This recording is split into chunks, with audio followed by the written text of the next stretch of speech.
Hachette Audio presents The Prophet, written by Michael Corita, read by Robert Petkoff.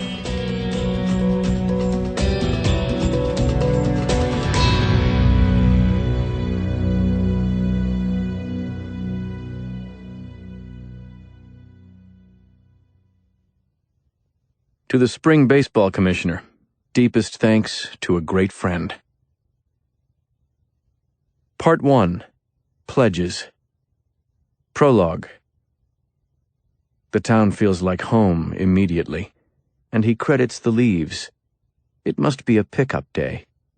Plastic bags bursting with withered remains of life are stacked on the curbs, a few spilling over onto the sidewalks, flecks of crimson and copper that dot the white concrete like blood splatters on pale flesh. The air is that contrary blend, alive with a smell, but the smell is death. Those who pass him have their heads down and shoulders hunched, turtles seeking their shells. He stands tall as he walks, embracing the cold wind which is wonderfully unblocked by concrete walls, unmarred by razor wire fencing. He is grateful for that. There are other people in this town who have similar feelings, memories of days when one could not embrace the wind and longed to, no matter how bitter and chill.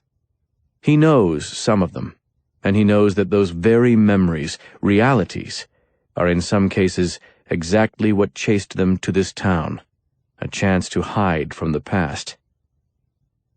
At first glance, this town feels like a fine place for hiding from reality, too. Impossibly quaint, with an actual town square and a brick courthouse. It could be the stage set from some Hollywood version of small-town Middle America, if not for all the empty buildings. Half the storefronts facing the courthouse have "for rent" or "for sale" signs in dusty windows. As he moves away from the square, walking north, toward the lake, stepping carefully around those swollen bags of leaves, he encounters vacant properties, once tidy yards filled with brown weeds, vinyl siding begging for a hose and some bleach. Hard times have come to Chambers, Ohio. 5 blocks farther north, the lake visible now, the smell of water pushed toward him by a steady wind, and he departs to follow the signs for the high school, turns west, walks a few more blocks, and now he can see it. A 2-story main structure with single-story wings sprawling in odd directions, indications that several additions have been made over the years. Chambers High School, home of the Cardinals. A cardinal was the 3rd creature he ever killed, caught it beneath his grandmother's bird feeder. He'd watched the cat's approach to this task and marveled. The cat didn't hide. It just waited with incredible, dazzling patience. There was no cover under the bird feeder, nothing to shield a killer, and still the killer succeeded. As the cat approached, the birds would scatter. The cat was unbothered by that, content in his role and devoted to it, possessed of unusual clarity of purpose. The cat would simply settle down into the grass beside a dusting of fallen sunflower seeds and wait. And without fail, the birds would return. Even though they could see the cat, its lack of motion reassured them, convinced them that they were safe. The cat never reacted to those first birds. The cat would wait and watch, and eventually they'd become so confident in their safety that one would come just near enough. And then there would be a blinding strike, and those around the victim would scatter. Give them enough time, though? Then they would return. Always. Because the feeder was there. The feeder was home, and though they might be capable of remembering what had befallen one of their own in the same spot, they did not believe it could happen to them as well. Unshakable confidence. Unshakable stupidity. He is fascinated by the confident specimens of the helpless. He finds no fascination in the fearful. The first bird took him longer than it took the cat, but not as long as he'd expected. The secret was in his stillness. The secret was in their stupidity. It took him only 5 days to get the cardinal. He killed the cat when that was done. There was nothing more to be learned from it. He has patience for study and hunger for it in the way that only those truly devoted to a craft can ever possess. His craft is killing. His understanding of it is great, but he knows there will always be more to learn, and in that knowledge is his happiness. He has studied the behavior of killers, has spoken with them, has lived behind steel bars with them, and he has learned from them all. Now, as the wind freshens and the smell of dead leaves fills air that is rapidly chilling with the promise of rain, he stares at the front of the high school long enough to observe the security guard in the parking lot, and then he walks down the block and turns the corner, and the football field comes into view. Here, the Cardinals make their claim to glory. It's a terrible name for sporting teams. Why not the Warriors, or Titans, or Tigers? How does one summon any level of confidence wearing the logo of a bird that can be killed by the squeeze of a child's palm? There are 6 men sitting in the aluminum bleachers that border the field. He is not the only watcher today. They are undefeated, these Cardinals. They are the most intense pride of a town that once had many more reasons to be proud. He slips in, leans beside the bleachers with hands in pockets, and waits for the coach to arrive. The coach, of course, is more than a coach. He has won 153 games for this school, this community. He has lost only 22. On this field where his players are now stretching, limbering up against the wind and beneath the gray sky, he has a record of 81 wins against 4 losses. Just 4 home losses. He's more than a coach. He is a folk hero, a mythic figure. And not just because of the wins, oh no. Coach Kent Austin is about much more than football. He proves it now, drawing silence as he walks across the field, still a young man and a fit one, but always with the trace of a limp, the left knee refusing to match strides with the right, always yielding just a little more, a little too much. It only adds to the coach's compelling quality. Everyone else recognizes his wounds. The coach pretends not to. It is not only the young players in uniform who fall silent as the coach makes his way across the field. It is the men in the stands, the watchers. There is a reverence about them now, because what happens on this field matters deeply to people who have not so much as walked across its surface. You take your pride where you can find it, and right now, this is where it can be found, because hard times have come to Chambers. This much he understands well, reads it as a weather forecaster would read the dark clouds scudding in off Lake Erie. He is a forecaster in his own right, a prophet of hard times. The coach is far too focused to look up and see him, because the coach is at work, lost to the game that he insists does not matter, but of course it matters, because it is all he really has in the end. Empty games and empty faith. Hollow words and false promises. A child's preoccupations and distractions, carefully constructed walls to separate him from the reality of the world that owns him, that carries him in an open palm that could so swiftly turn into a closed fist. He needs to feel the first squeeze of that fist.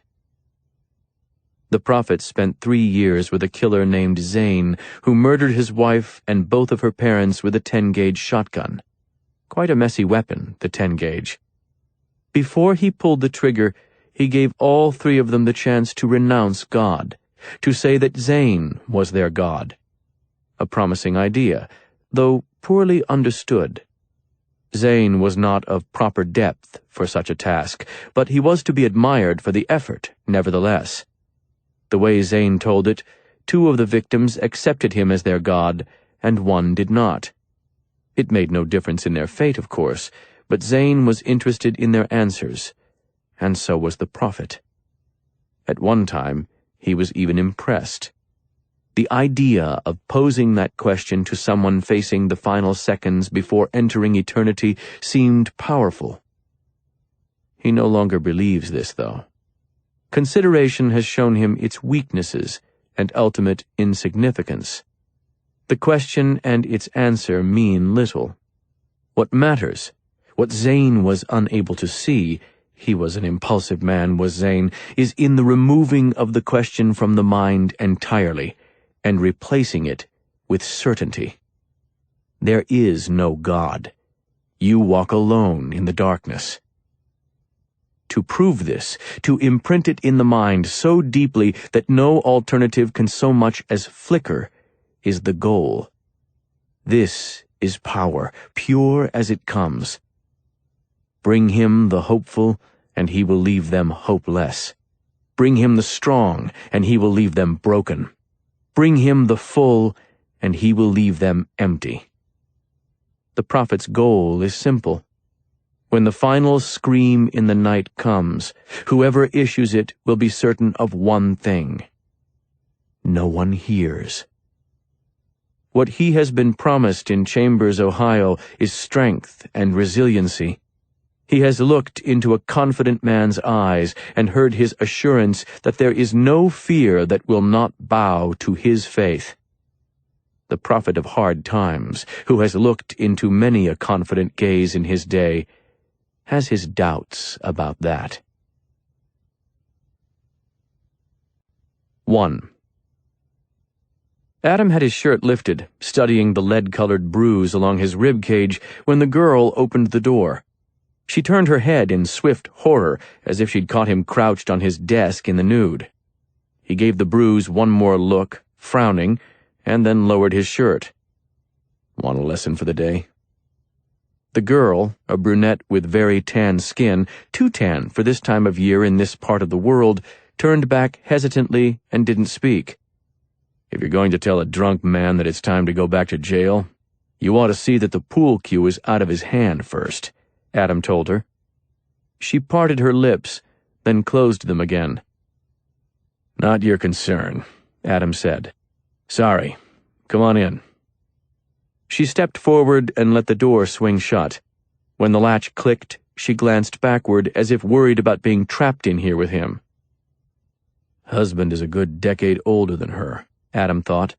He hasn't hit her, at least not yet, or at least not recently, but he's the kind who might.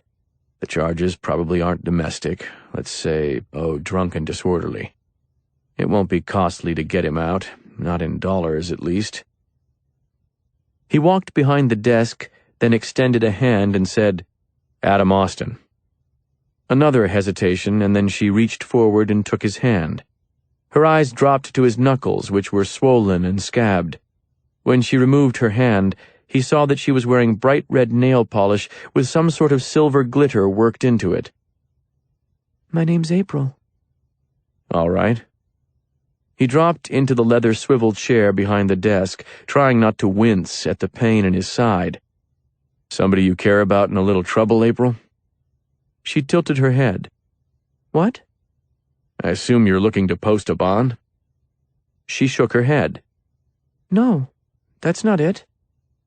She was holding a folder in her free hand, and now she lifted it and held it against her chest while she sat in one of the two chairs in front of the desk.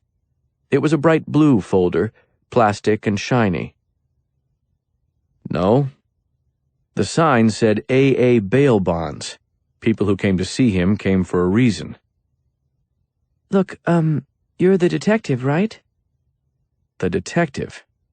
He did indeed hold a PI license. He did not recall ever being referred to as the detective before. Yeah, I do that kind of work. He didn't think he was even listed in the phone book as a private investigator. He was just AA bail bonds, which covered both his initials and gave him pole position in the yellow pages as people with shaking hands turned pages seeking help. The girl didn't say anything, but looked down at that shiny folder as if it held the secrets of her life. Adam, touching his left side gingerly with his fingertips, still trying to assess whether the ribs were bruised or cracked, said, "What exactly brought you here, April?" "I'd heard I was given a referral." "A referral," he echoed. "Can I ask the source?" She pushed her hair back over her left ear and sat forward in the chair, meeting his eyes for the first time, as if she'd summoned some confidence. "My boyfriend. Your brother was his football coach. We heard from him that you were a detective." Adam said, "My brother," in an empty voice. "Yes, Coach Austin." "Kent," he said. "We're not on his squad, April. We can call him Kent." She didn't seem to like that idea, but she nodded.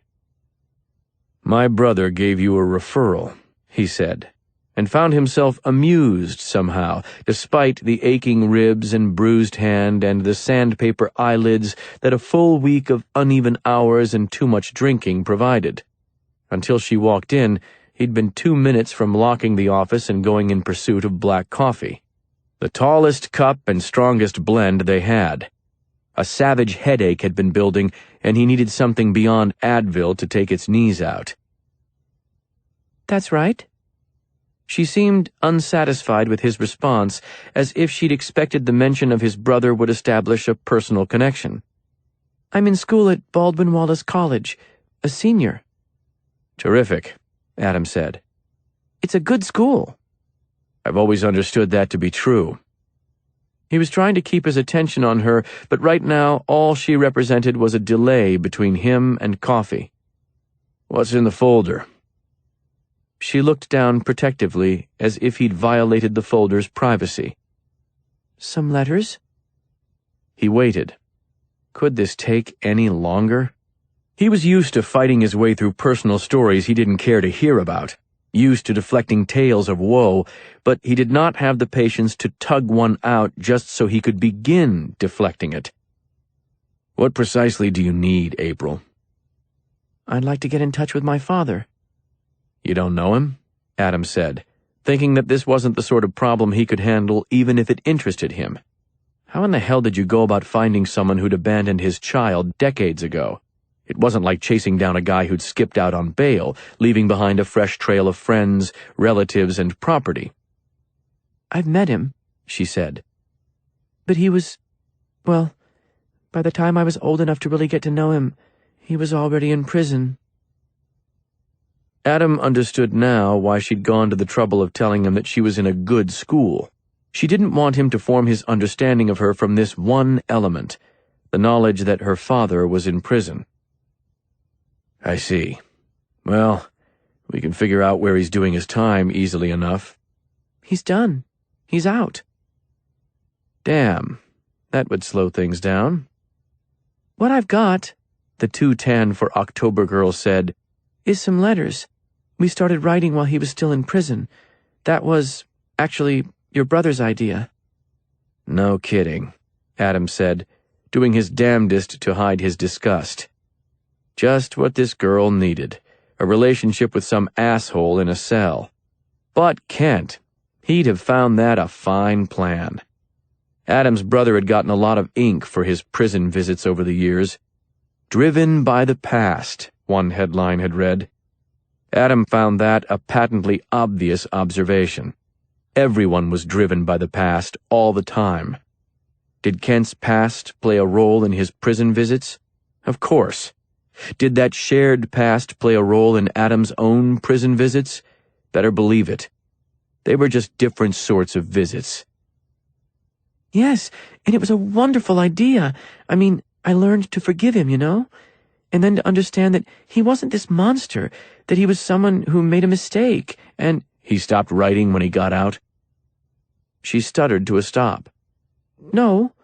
Well, he did for a while, but it's an adjustment." "It certainly is," Adam said, thinking, that's why most of them go right back. She was so damn young. This was what college seniors looked like? Shit, he was getting old.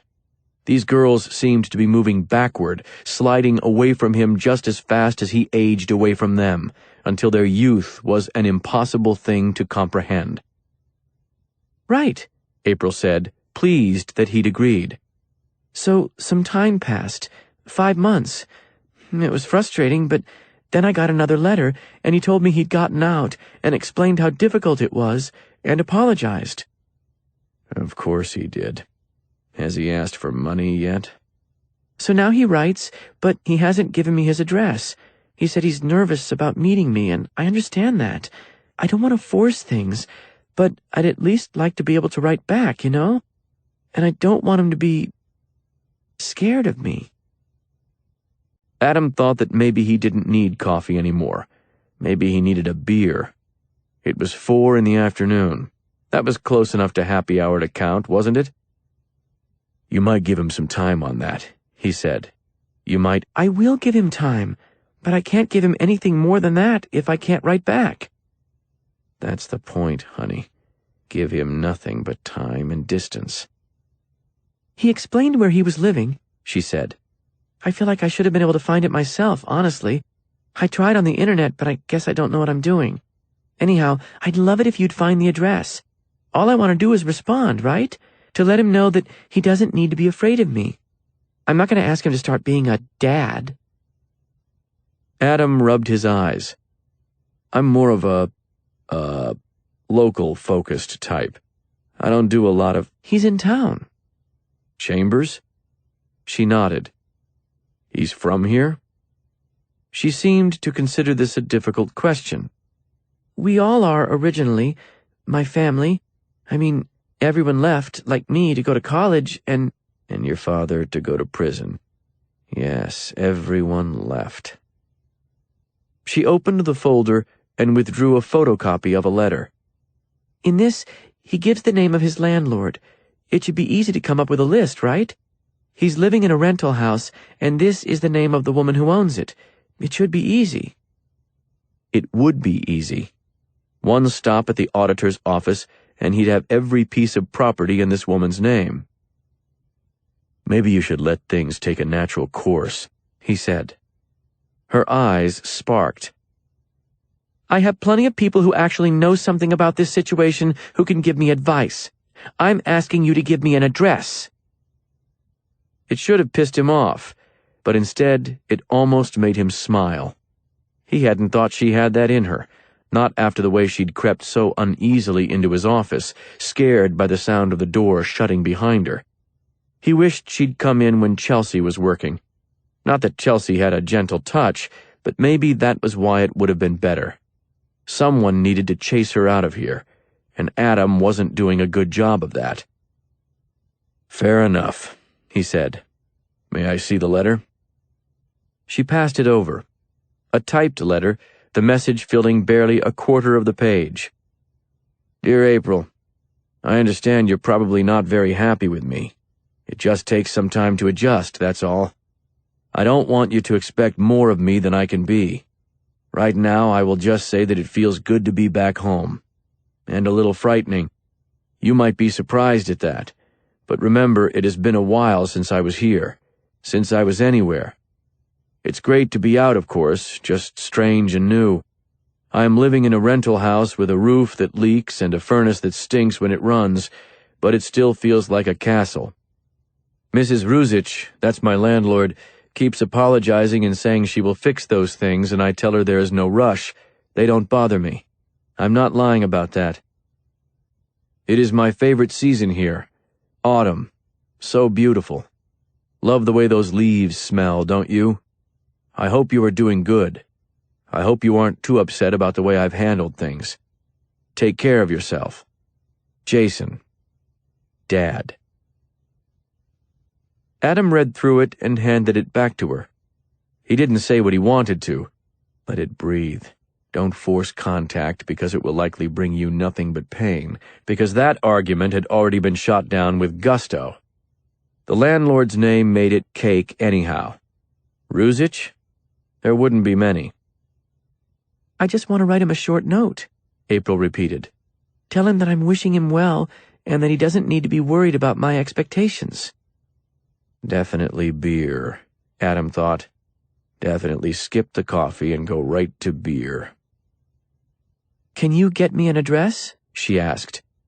Probably. I bill for my time, nothing more, nothing less. The results of the situation aren't my responsibility. All I guarantee is my time.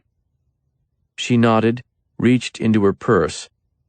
I'm prepared to pay $200. Give me $100. I charge $50 an hour. If it takes me more than 2 hours, I'll let you know. He charged $100 an hour, but this would likely take him all of 20 minutes, and it was good to seem generous. All right. She counted out 5 $20 bills and pushed them across the desk. One other thing. You have a policy of being confidential, don't you? Like a lawyer? I'm not a lawyer. She looked dismayed. But I also am not a talker, Adam said. My business is my own, and yours is your own. I won't talk about it unless a police officer walks in this door and tells me to. That won't happen. She had no idea how often that did happen with Adam's clients. I just wanted to be sure. It's private, you know, she said. It's a private thing. I'm not putting out any press releases. Right, but you won't even say anything to your brother? I mean, don't get me wrong. I really respect Coach Austin, but it's private. Kent and I don't do a whole lot of talking, Adam said. What I will do is find some potential addresses and pass them along to you. The rest is between you and your dad. She nodded, grateful. How do I get in touch with you? He said. She gave him a cell phone number which he wrote down on a legal pad. Beside it, he wrote April, and then looked up. Last name? She frowned, and he knew why she didn't want to give it. If she still carried her father's name, and he was betting that she did, then she was afraid Adam would look into what the man had done to land in prison. Harper, she said. But remember, this is private. Yes, Miss Harper. I understand that. I deal with it every day. She thanked him, shook his hand. She smelled of cocoa, and he thought about that and her dark skin and figured she'd just left a tanning bed. October in northern Ohio. All the pretty girls were fighting the gathering cold and darkness, trying to carry summer into the winter. I'll be in touch, he said, and he waited long enough to hear the engine of her car start in the parking lot before he locked the office and went to get his beer. 2. Kent knew what they were hearing and what they were reading. This was their season, the stuff of destiny, and they were too good to lose. It was his job to make them forget that. This week, that would be a little more difficult. They'd played a good team on Friday, a ranked team, and handled them easily, 34-14, to complete the first perfect regular season in school history. They'd won every statistical battle, and while Kent didn't believe in paying much attention to statistics, he knew that his boys watched them carefully, and he was happy to use that tendency against them. In 4 short days they'd play again, the first playoff game, and there would be pep rallies and television cameras and T-shirts announcing their unbeaten season. All of those things scared him more than anything the opponent might do. Overconfidence was a killer. So, knowing that their confidence would be a difficult thing to shake, knowing that they'd be looking ahead to the school's first state championship in 22 years, an undefeated championship no less, he sought out drills that would show their weaknesses. Colin Mears would be all-state at receiver for the 2nd year in a row. The fastest kid Kent had ever coached at the position, and the most sure-handed, Colin would run routes all practice long with a smile on his face. Colin would not block long with a smile on his face. His lanky, lean frame made it difficult for him to get low enough, quick enough to set the kind of block that contributed, and the Cardinal linebackers were happy to demonstrate that to him. Damon Ritter, in particular, who ranked among Kent's all-time favorite players, a quiet black kid with an unmatched ability to transfer game video to on-field execution, as bright a player as Kent had ever had at middle linebacker. Laurel McCoy, likewise, would be All-State at quarterback for the second year in a row. He had the touch that you didn't see often in a high school quarterback, could zip it in like a dart when needed, or float one up so soft in the corner of the end zone that his receiver always had time to gather his feet. What Laurel didn't have was Collins' speed. He had unusual pocket presence and read gaps well enough that he could gain yards up the middle consistently, but he had no burst. On a naked bootleg, then, taking the snap and sprinting around the end, he would nearly always be lacking the gear needed to make the play a success, and on the bootleg, Colin Mears had to block, his least favorite thing. They ran the naked bootleg for the last 20 minutes of practice. Kent didn't have any intention of beating Spencer Heights on Friday night with this play, but he did intend to beat Spencer Heights, and this reminder of the things that his boys couldn't do well was important. This unbeaten team needed to leave the practice field with a sense of fallibility. The attitude you needed to win football games was a difficult balance. Confidence was crucial. Overconfidence killed. Success lived on the blade's edge between. Up in the bleachers, 30 people were watching. It was cold and windy, but there they sat anyhow. Talents like Mears and Ritter and McCoy were on their way out of the program, and their like might not pass through Chambers again. This much Kent understood better than anyone. He'd been the head coach for 13 seasons now, and had reached the state championship game twice. He had never had a team like this. Watching them now, he wanted the lights on and the ball in the air, wanted game day. That was unusual. Like most coaches, he was always wishing for one more practice day. You were never prepared enough.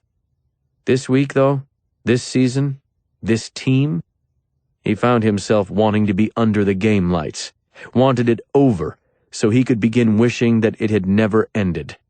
Because if he couldn't close out that elusive state championship with this kind of talent, it's a game played among boys, he reminded himself while Matt Byers, his defensive coordinator, walked into the middle of the field to make a point about leverage. And the reason you're here is to use this game to help these boys. You're not here to put a trophy in that case. Never were, never will be. That trophy's absence doesn't say a thing about your measure as a man, and its presence wouldn't either. This season, though? This season, that was difficult to remember.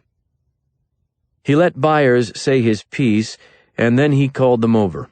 Everyone circling around him, 47 players and 6 coaches, and told them they were done. "Keep your heads down," he said, the same thing he said to end every practice and locker room talk until the season was finished. Then he'd tell them to lift their heads up and make sure they held them high. Only then. The practice officially over, Kent walked to midfield and most of the team followed. He offered no instruction for them to do so, and this was critical. The school board had required this of him after a complaint from a parent 4 years earlier. Praying with a public school team, he'd been told, was a violation of the separation of church and state. He couldn't require it of his players, and so he did not. He prayed to end every practice, but participation was voluntary. The players took a knee and Kent offered a short prayer. Football was not mentioned. Never was, never would be, never should be. The closest he came was when he prayed for their health, though he caught himself drifting too close to the game sometimes this season, even as the words were leaving his lips, a swift, sharp desire to make it specific. Not Damon's knee, Lord, not his knee. God, please watch over Laurel's throwing shoulder. Silly things, desires for which he would chastise himself privately, but still they arose. Because this season... "Amen," he said. And they echoed. And then they were on their feet and headed for the locker room at a run. No player walked onto or off of the field ever.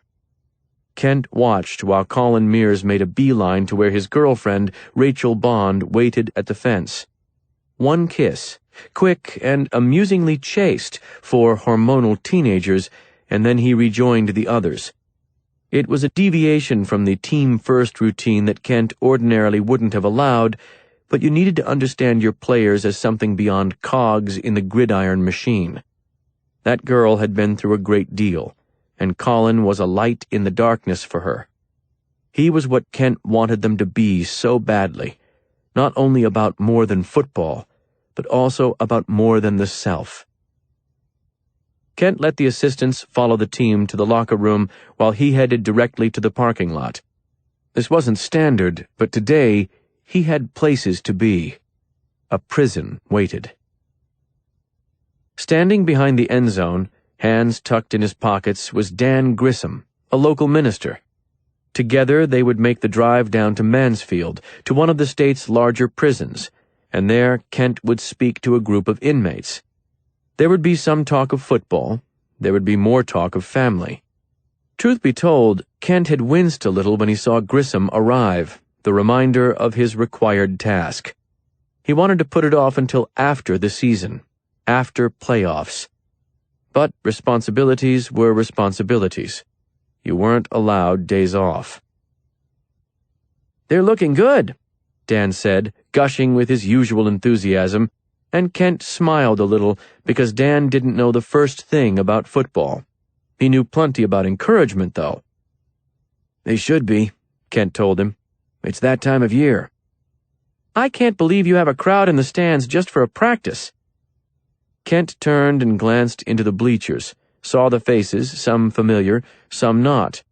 The watchers grew as the season went on, as the wins stacked up and the losses stayed at bay.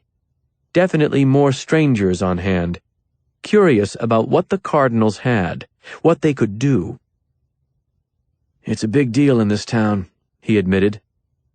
"Alice and I would like to have you and Beth and the kids over for dinner," Dan said, "to celebrate the season." "Let's wait until the season's done." "I mean to celebrate how well it's gone so far," Dan said, and Kent wasn't sure if he imagined the uneasiness, the sense that Dan didn't expect it to close out as well as it had begun. "I appreciate it, but dinner right now, it's tough, with practices, you know." "We can eat late. Be fun to get the kids together. Sarah's the same age as Lisa, you know. I think they'd get along well." "After practices, there's film," Kent said. And then, after catching a glance between disappointment and reproach from the minister, he said, "I'm sorry, Dan, but this time of year I get a little edgy. I'm not much of a dinner companion, so as soon as we're done, okay?" "Sure thing," Dan said. "Win, lose, or draw, we're doing that dinner at season's end." But there are no draws, Dan, Kent thought. Not in the playoffs. It's win or lose. They were in the parking lot when they passed Rachel Bond, who caught Kent's eye and smiled, lifting a hand. He nodded and tipped 2 fingers off the bill of his cap. She was a prize, a convict for a father and an alcoholic for a mother, and she'd risen above it all. It was unbelievable how much some of these children had to bear, so young. But life, it didn't card you before it sold you some pain. Kent had been given the most personal of examples in that lesson. It was why he devoted so much of himself to a game. Sometimes a game was what you needed, mind, body, and soul. That much he'd known for years. 3. There was a time when Chambers County had produced more steel by itself than 46 states. It had been home to mills for 5 major companies that exported worldwide, and the steel industry had employed more than half of the county's workforce. That time was a whispered recollection now. The steel industry was gone, and a decade since the last plant closed, and 2 decades since the writing on the wall had been clear, nothing had been found to replace it. Chambers had boasted one of the highest unemployment rates in the state for years, and most of those who could leave did. The population had dropped by 25% since 1950, one of the few places in an always growing country that had experienced such a thing. A manufacturing town that found itself without anything to manufacture. While the census reported a declining population, The county jail reported a rising one. It had been remodeled and expanded twice. The core of the town's troubles, economic woes and absence of jobs, also provided the core of Adam's business. Only two things were flourishing in Chambers of late: high school football and bail bonds. Because he was busy, he had to determine focus areas. Nature of the beast, simple as that. A skip with a $10,000 bond was a priority. A girl with $100 and a missing father was not. April Harper got one call and one call only from Adam on the morning after her visit.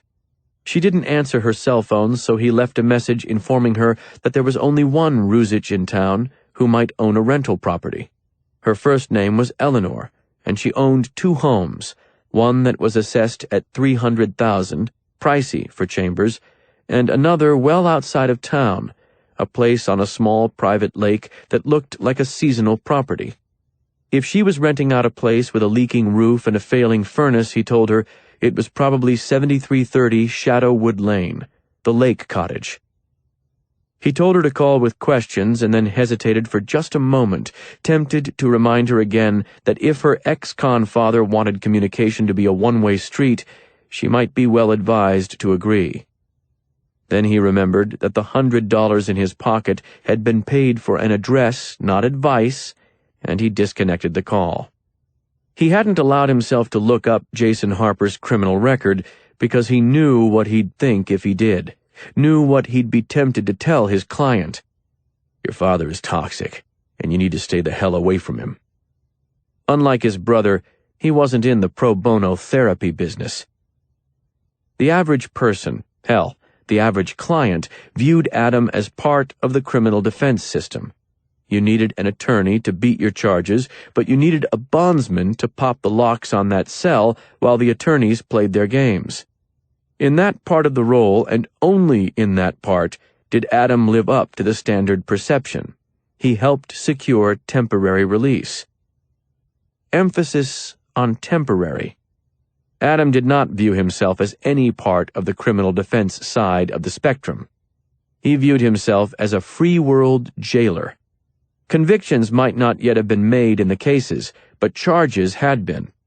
After the good felons of Chambers County scraped together enough money to secure a surety bond, they walked back into the free world, entering a process of trial delays and plea bargains designed to keep them out. Maybe it would work, maybe it wouldn't. But during that process, they belonged to Adam. They weren't free, they were his. In 19 years, more than 300 of his clients had jumped bail. He'd found all but 4. It wasn't a bad winning percentage. Those 4, though, there were days he'd catch himself grinding his teeth over them. The entire bail process was uniquely American. There were only 2 countries in the world that allowed a private businessman to pay to secure a prisoner's release: America and the Philippines. Criticism of the idea lay in the fact that defendants paid a non-refundable sum to get out of jail, presenting an unfair burden on the innocent. Adam wasn't interested, and never had been, in the moral merits of his profession. What he was interested in was the promise made with every bond he posted. He'd see that his wards faced their day in court. It was a small role maybe, and hardly glamorous, but it counted. He knew just how much it counted. Any curiosity he had over April Harper faded as the week progressed. On Thursday, which was a busy day on the Chambers County criminal court dockets, 2 of his own failed to show up for their hearings. One was facing his 3rd round of charges for drunk driving. The second had a more serious charge, prison time likely, for selling OxyContin and Vicodin. Many people couldn't fathom the idea of simply failing to appear for a court date in a criminal case. They expected that the police would come after you then, expected SWAT teams kicking in doors and detectives sitting in surveillance vans, everyone vigorous and vigilant until the missing offender was caught. Much of the time, though, that would never happen. There were too many warrants, too many inmates, too many active cases. Police were overworked, prisons were overpopulated, and if you didn't show up for your court date, law enforcement wasn't necessarily going to come looking for you unless you were a high-profile offender. Enter Adam Austin, owner and operator of AA bail bonds. He'd come for you. The class of people Adam posted bond for didn't work 9-to-5s and didn't own alarm clocks. They didn't go to sleep, they passed out. They didn't fear missing a court date because they were in no hurry to listen to their public defender explain why a plea bargain was the best option. Most of them simply paid their surety and walked out the door, and then they either showed up for court or they didn't. When they didn't, Adam got the call and went hunting. Like with most forms of hunting, you had your best luck if you understood your prey and knew their territory. Adam was an excellent hunter. He'd float between bars and trailer parks, and he'd intimidate when he could, and open his wallet for bribes when he could not, and he would work every angle until he got a lead that counted. It was a game of diligence, and Adam had diligence to spare. That had been put in him long ago, and it hadn't faded over time. Never would. On Friday, after April Harper's visit, Adam learned that he had one skip missing, a painkiller-dealing gent named Jerry Norris. It was the third time Adam had held a bond for Jerry, and the third time he'd gone missing. Adam wasn't overly worried about tracking him down, but he did know it would make for a late night because he wouldn't be able to start until after the football game. The last place he wanted to be was at Chambers High School, but tonight was a playoff game, the first, and he would not miss a playoff game for his brother. He had never missed one before, and he would not start now. Marie wouldn't let him. Marie might not have approved of what Adam was, but he attended to the things he knew she'd have demanded, and watching her little brother's team take a run at the state championship was one of them. Marie wouldn't allow Adam to miss the playoffs no matter the circumstances. He'd tried it once, but he'd felt her ghost heavy around him, and the most frightening of ghosts is a disappointed one. When the lights came on, he'd be in the stands. One of Kent's preferences for a football game was that the kickoff be handled routinely. Big plays to open the game excited the fans, but not him, not even when they went his way. He'd just as soon see the ball game get its start with a 1st and 10 from the 20 every time out. High school kids were emotional atom bombs, and it was good to settle them down early. His team didn't give him that chance tonight. Instead, Colin Mears decided that it was a good opportunity for the first fumbled kickoff of his career. It slipped through his gloved hands and between his legs and skittered backward, rolling all the way down to the 5-yard line, and there Spencer Heights recovered. No 1st and 10 from the 20 for Kent tonight. It was 1st and goal from the 5, and his defense was taking the field in front of a suddenly hushed crowd. Wonderful. The defense held, stuffing 3 straight running attempts to the strong side, swarming to the ball carrier, and then the crowd was back into it, because holding Spencer Heights to a field goal from that starting position was no small feat. Only they didn't go for the field goal. They lined up again, going for it on 4th down, and Kent had to admit that while he never would have made that call, he took points whenever he could, he liked the guts of it.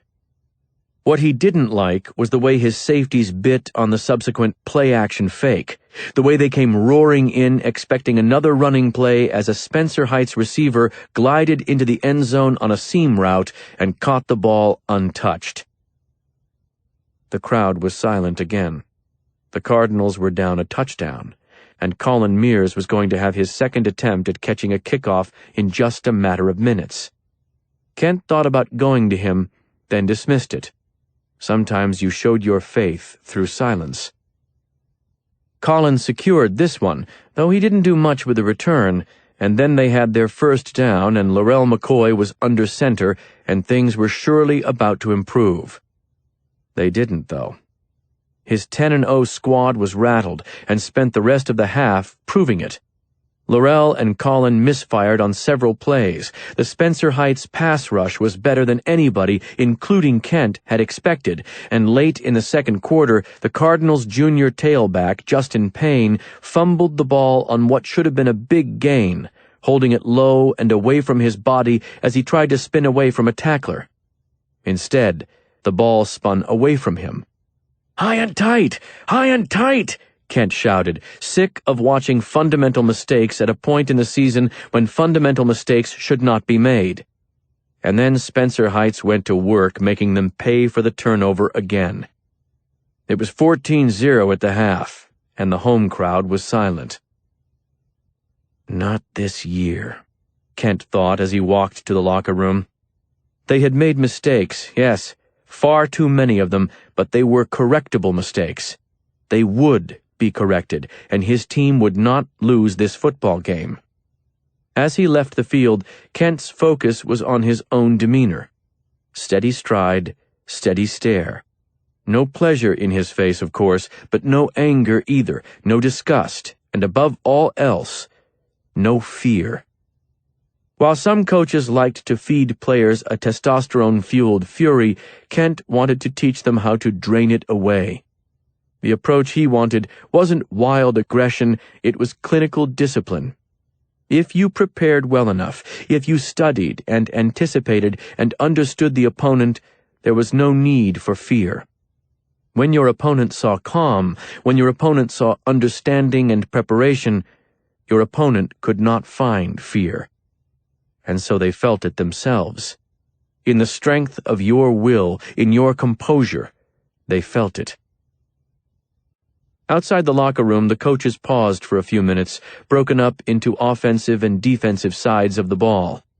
Here they had a brief opportunity for technical adjustments, a chance to look at the charted plays from the first half and consider what wasn't working and why it wasn't. Once inside, Matt Byers took the first speaking role and started it off by punting an empty Gatorade jug across the room. This was standard fare.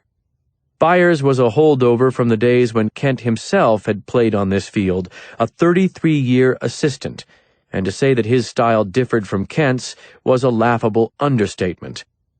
Kent was cool precision. Byers was hot emotion. Matt could, and did, intimidate the hell out of the kids with furious and profane reactions to mistakes, theatrical demonstrations, and imposing size. They butted heads, sometimes so much so that the rest of his staff took bets on the likelihood of a firing, but in the end, Kent needed Matt. He'd let someone else throw clipboards and scream himself hoarse. It delivered a message to the boys, certainly, but what it also did was emphasize the occasions when Kent was the one shouting. Those caught more attention because it was not a constant. Players learned to tune out the consistently raving coaches. When Kent's voice rose, the field went silent fast. That was how he liked it. Matt was in the midst of an explanation of how the team's performance apparently demonstrated that the players were not only pussy sons of bitches, but also lacking in so much as a shred of respect for their fans, parents, state, and country when Kent rose from his chair. This was the signal, and this was where they'd had their greatest clashes. When Kent stood, Byers was to shut up and sit down. Immediately. He stopped in mid-tirade, which always distressed him, and said, "Listen to the head coach now. Damn it, listen!" Kent stood and faced his team, let them all sit in silence, hoping they'd absorb two things from him: calmness and disappointment. "Who thinks I'm upset with the numbers on that scoreboard?" he said eventually. His voice was low enough that those in the back leaned forward to hear. Nobody raised a hand. They knew better. It was not a game of points to him, it was a game of execution. The points were a product of proper execution, and proper execution was a product of proper focus. He turned to Damon Ritter and said, "What am I upset with, Damon?" "We're giving them their points." "Correct. I want you boys to be generous, but not with the football."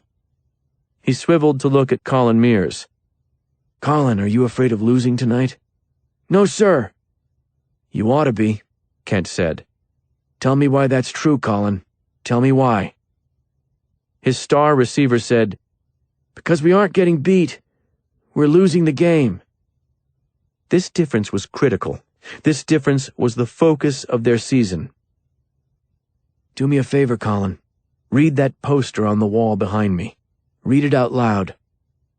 The poster said, "There is a difference between accepting a loss and earning one." The boys were sick of hearing that little slogan. Kent watched while they heard it one more time. "You've earned 10 wins this year," he said. "Haven't earned a loss yet. If we have to accept one, we will. But boys, let's not earn it. Let's not do that." He was looking at Colin, who nodded emphatically.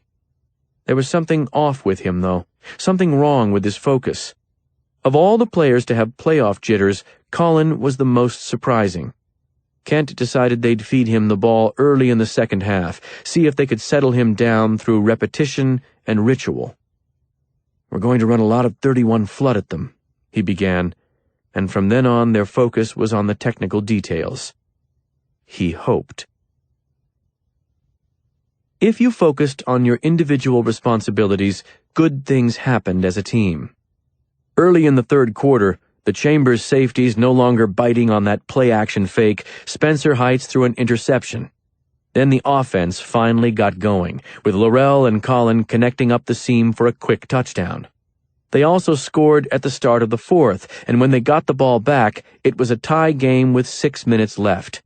Laurel marched them down the field patiently, taking what was offered, letting the defense chase frantically after Colin on the vertical routes and then throwing into the windows underneath. They had 1st and goal from the 3, and Kent looked at the field and thought, "What the heck? We've practiced it," and called for the bootleg. Laurel jogged in without a hand on him. That was how it finished, 21-14. Kids and parents alike came streaming down out of the stands and onto the field, and the band boomed away, and Kent spoke to the opposing players, telling them all the reasons they might find victory in defeat. Through it all, he could already feel the squeeze in his chest. He knew the teams that awaited would be better. Each week they would be better. And 4 teams and 4 weeks stood between Chambers and a trophy. He was going to get it this year. He was going to get it. 4. What Kent told the boys in the locker room, "Enjoy this one, all right? Don't look ahead yet. Tonight, relish the opportunity you've had to play ball this season with your best friends. But keep your heads down. We aren't done," was something he believed. They were entitled to a night of celebration. The intensity of focus he demanded on the field needed to be released when they stepped off it. This was a game, and these were kids, and they needed to enjoy it. For him, though, there would be no celebration. There had been an alarming number of mental errors made, fundamental mistakes, and those sickened Kent. He could tolerate many things, but not those that should have been handled by preparation and practice. The digital age was a beautiful thing for a football coach. Less than an hour after the game concluded, he and his assistants already had the chance to watch a high-definition replay. Coffee had been made and cans of soda opened. No alcohol was allowed on school grounds, but after this session, most of his assistants would go out to drink together. Kent rarely joined for 2 reasons. 1, he didn't drink. And 2, far more important, he understood that his staff often needed the opportunity to vent without him around. Or more aptly, the need to vent about him. His was not a relaxed coach's room. Nothing about it was low-key, not even after victory, and he understood that this wore on them. He did not intend to address that by relaxing the tone, but he did know that it needed to be addressed. So they'd invite him out to join the festivities, and he would decline, and it was better for everyone that way. Before he released them, though, they'd assess the night's performance and agree to responsibilities for the next day's video breakdown. Tonight, he knew that they wanted to get out early. Byers was hosting a celebration, and because of that, Kent would hold them a little longer. There were 4 games left, and they could refresh themselves on that notion before they refreshed themselves with a Budweiser. While they all looked at their watches and then at the door, he hooked up the laptop to the projector and suggested they have a quick look at some key plays. The first key play was that fumbled kickoff, and even though they knew it was coming, everyone shook their heads. Colin Mears didn't make mistakes like that. He just didn't. "Won't happen again," promised Steve Haskins, who coached the receivers and special teams units. "First playoff game. Lot of crowd energy. He was trying to show off a little, that's all. Break a big one for his parents, for his girl." Kent nodded, but something felt off about the explanation. "Something was up with him tonight," Kent said. "He came back fine," Haskins said. "Big second half. Big." "Yeah," Kent said, but still he was bothered. Maybe that's why it didn't come as a total surprise when he got the call from the police. It was almost midnight, and they were still watching the game video. The ringing phone got an immediate reaction because one of the swiftly understood rules of Kent's locker rooms was that cell phones did not exist. He didn't hold his staff long, but when he had them there, he demanded focus. Each year there would be some new assistant who'd decide it was acceptable to send a text message or check an email during a meeting. That would happen once. It would not happen twice. This call came on the locker room landline, which almost never rang. All of the coaches were given the number at the start of the season with specific instructions to share it with family. You never knew when someone was going to need you for something bigger than football. Kent answered the phone, heard a man identifying himself as a lieutenant, and closed his eyes. It was not the first call from the police to this locker room, nor would it be the last. Boys got in trouble. Even good boys. So it wasn't the caller's identity that rattled Kent, but the player's name. Colin Mears. Something was wrong with him, he thought. Something was wrong and I could see it, but I didn't ask. Why didn't I ask? "What's he gotten into?" Kent said, and his voice drew attention from the other coaches. The next thing he said, whispered, really, was, "Oh, Lord." And then Byers grabbed the remote and shut off the video. "Of course," Kent said into the phone while his assistants stared at him, trying to read the situation from the one-sided conversation. "Of course I can provide witnesses. 50 of them." That got a visible reaction, everyone turning to look at one another. "I'll come down," he said. "You tell his parents I'm going to come down, please." He hung up, the room silent, everyone waiting. "Rachel Bond is dead," he said. They all knew who she was. It was a small school and a smaller football program. When you had an all-state receiver on the roster, your coaches knew his girlfriend. "They've got Colin down at the jail." "No way," Haskins said. "Absolutely no way on earth could that boy have—" "Of course not." "But they think—" "I don't know," Kent said. "Probably not. He'd be one of the first to look at, that's all. I guess they need me to confirm where he was this afternoon and tonight. They want to see me." Byers said, "First to look at? You're not talking a car wreck. Someone killed that girl?" Kent nodded. There was a hushed pause. Kent picked his keys up off the desk, stood, and said, "Get on home, gentlemen. Go see your families." He drove with the windows down and the radio off, and he prayed aloud, as was his habit when he drove in the darkness. He prayed for Rachel Bond and her family, and for Colin Mears, and for the police tasked with the investigation. Prayed for everyone he could think of except himself. Because of all the people deserving, he was well down on the list. "Prepared for this," he told himself, flicking a glance at the mirror. "You are unusually, terribly prepared for this.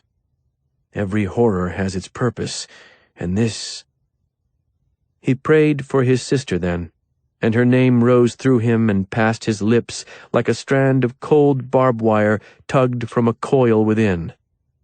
Marie Lynn. How it hurt to let that go. As if by saying it aloud, he was releasing her into a world that would not return her, and he knew that, but did it anyhow. Memories of the dead. You wanted them close. You needed them far. The police station was bright, clean limestone, the sidewalk marred by scattered leaves. Kent crunched through them and went up the steps to where the Mears family waited. Looking for a leader, he reminded himself. It was important to know that people were watching. You carried yourself differently when you remembered that, carried yourself better. There, under the bright lights, when the crowd was watching, you could become a different man, the one you knew you should be. How much better would the world be if everyone operated under the lights and before the crowd, if they were not granted moments alone in the dark? The police led him through a hall and into a room where Colin Mears and his parents sat at a small round table. Colin's face was a winter pallor with anguished and unbelieving eyes. Kent said, "Let's do what we have to do to help her, son. Let's do that first." He meant doing this. The police station. The questions. He meant holding his head above the waters of grief for just a little longer. The boy understood. "Yes, sir," Colin Mears said. "I'm trying." Kent reached across the table and laid a hand on his shoulder, gave it a squeeze, and Colin's mother, Robin, said a soft, "Thank you for coming." Kent nodded and stepped back and looked at the police officer who'd brought him in, a Lieutenant Salter. "Anything you need from me or my staff, I can get you immediately. Beyond my statement and verification that he was with our team, what can we offer that will—" "Hang on, Coach," Salter said. "We don't need any of that from you. We know where Colin was, and we understand that can be verified several hundred times over. What we need is a little more personal to you." "Personal?" Kent said. And he thought, here it begins, the shared experience. They will want you to tell the boy how to carry this weight, because you had to once before. "Yes," Salter said. "Do you have any idea how we might get in touch with your brother?" Kent swiveled his head a quarter turn as if he'd had his ear in the wrong place and missed the question. "My brother." It wasn't Lieutenant Salter who answered, but Colin. "He helped her, Coach, but I don't think she was honest with him."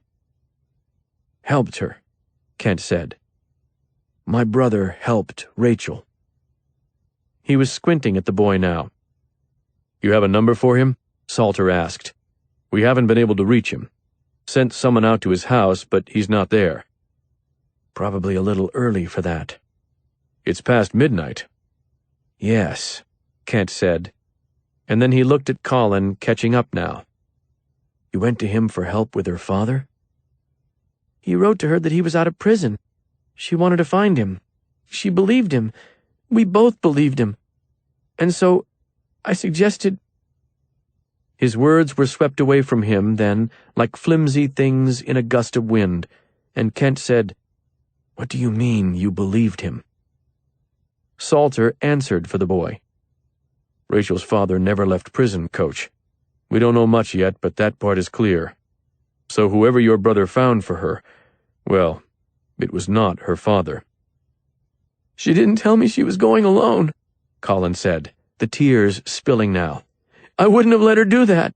She promised me I could go with her. I got a message just before the game. She said she was going to see him and would meet me at the game, but she wasn't there. She was missing at the start, and she—" was missing at the end. Kent didn't need the boy to finish that sentence. He thought of the fumbled kickoff, the kid standing there alone waiting on a football to float through the air to him and trying to tell himself that it mattered. Why hadn't he told anyone? What might have been avoided if he'd spoken? But of course, he wouldn't have said anything. Kent's demands on the field were consistent. Total focus. Total. "The place where she was located," Salter said, choosing his words with gentle care, "is not where she was sent. This is why we need your brother, to find that place."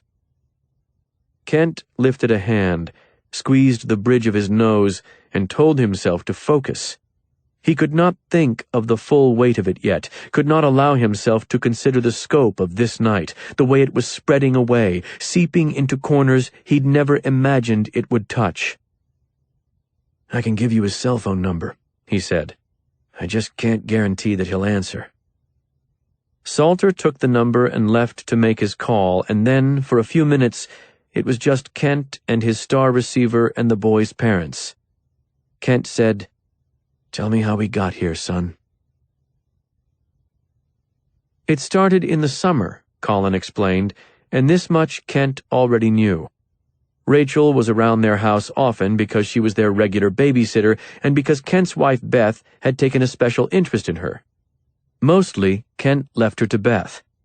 The exception was in the situation with her father, who'd never been a figure in her life and was currently in prison. She was interested in Kent's prison visits, asked about them often, from details of the cells to what he thought of the men inside. She told him that she wanted to see her father again. It had been nearly 10 years since their last encounter, when he stopped by to drop off a birthday card days after her 7th birthday, a crumpled $10 bill inside, and Rachel's mother, a woman named Penny Gooty, chased him off. Kent's advice was to start with a letter. He warned her not to expect an answer. She'd received one. Short, curt, and to the point. Jason Bond was sorry they did not have a relationship. He appreciated her taking the time to write. He hoped her mother was well. Things for him were as good as could be expected. She was to stay in school, take care of herself, and make better decisions than he had. Kent remembered this letter. He also remembered that the 4 Rachel sent back went unanswered. He tried to counsel her through that, tried to remind her that she represented guilt to the man, and that you could not rush a relationship along, could not force one into existence. He was unaware of other letters. He hadn't pressed after learning that those beyond the initial attempt had been ignored. Then the season began, and while he was focusing on football, she was focusing on her father. Letters had been exchanged regularly, according to Colin, who had seen most of what Rachel's father had to say. Apologies, always couched in the warning that he did not want to fail her again, and perhaps they should not be in contact.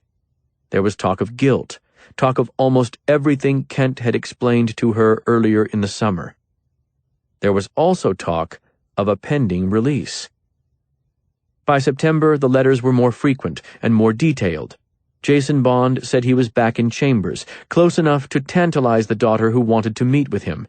But he would not be rushed. He urged her to understand that one-way communication was best, urged her not to discuss the situation with her mother because that was another relationship that he was not ready to handle just yet, if ever. Not a bad ploy, because Rachel Bond's relationship with her mother was hardly a strong one. Penny Gooty was an alcoholic, given to struggles with depression and greater struggles with maintaining employment. Her only words for Rachel's father were soaked in bitterness. If there was one person to whom Rachel was unlikely to rush for guidance, it was her mother. So she rushed to her boyfriend, to Colin. He had an idea. If she wanted to find a way to return her father's letters, she would have to locate him. And Coach Austin? He had a brother who was a detective. 5. Haslam's had a single TV mounted in the corner above the bar, an ancient, heavy thing in an age of sleek flat screens. Nobody ever complained because what people came there to watch wasn't on television but cavorting across the stage and swinging around a stainless steel pole. Adam Austin watched it for 10 minutes, though. At 11:20, he asked the bartender Davy to tune it over to Cleveland's ABC affiliate. "Volume?" Davy asked. "No." It was the sports segment of the local news, and all Adam wanted to see were the scores ticking by at the bottom of the screen. He wanted to know who was coming at his brother's team from the other side of the bracket. The only team in the state that posed a real risk was probably St. Anthony's, a program that had dominated Kent's squad consistently. They'd won, of course, by 40 points, a confident thrashing. Chambers, on the other hand, had advanced with a win that felt more like a sigh of relief. "Too close, franchise," Adam muttered as he thought about it, using a nickname that only one other person in the world had ever called his younger brother. Way too close. Kent had probably spent the past week preaching them up instead of teaching them to hit. That was his way. But they'd gotten the job done. They were 11-0, and the state title was no longer a dream for this town, it was an expectation. How his brother would handle that remained to be seen. Perhaps some of the Psalms would be forfeited in favor of the lessons of Lombardi, and the teachings of Paul would come to mean one man and one man only, Paul Brown. Behind Adam there were 3 girls working the stage and maybe 24 rednecks shoving bills at them. Every now and then somebody who'd just sold a used jet ski or some such bullshit would get giddy over his fortune and flash a 20, but mostly these girls were dancing for dollars quite literally. Adam kept his back to them. He was waiting for the appearance of one Jerry Norris who hadn't deemed Thursday's court appearance worth his time. Jerry hadn't shown yet, which suggested one of 2 things. He was too wasted to make it to the titty bar, or he had been tipped off to Adam's presence by a friend. Adam meant to leave at midnight, but Davy poured him a shot of Jim Beam on the house, and it was sacrilege to pass on free whiskey. By the time it was gone, he felt a little less tired, and a drive-by trucker's song was playing on the computerized bastard imposter of a jukebox, and he thought he might as well have one more last beer. He'd had 3 last beers before the phone call came. He felt no surprise. The calls that came for him often came at this time of night. It was late and he was tired, but this would be money calling. And when money called, it didn't matter if it was late and you were tired. Hell, in his business, money rarely called at other hours. When it turned out to be Stan Salter, he was surprised but not stunned. He dealt with police too often for that.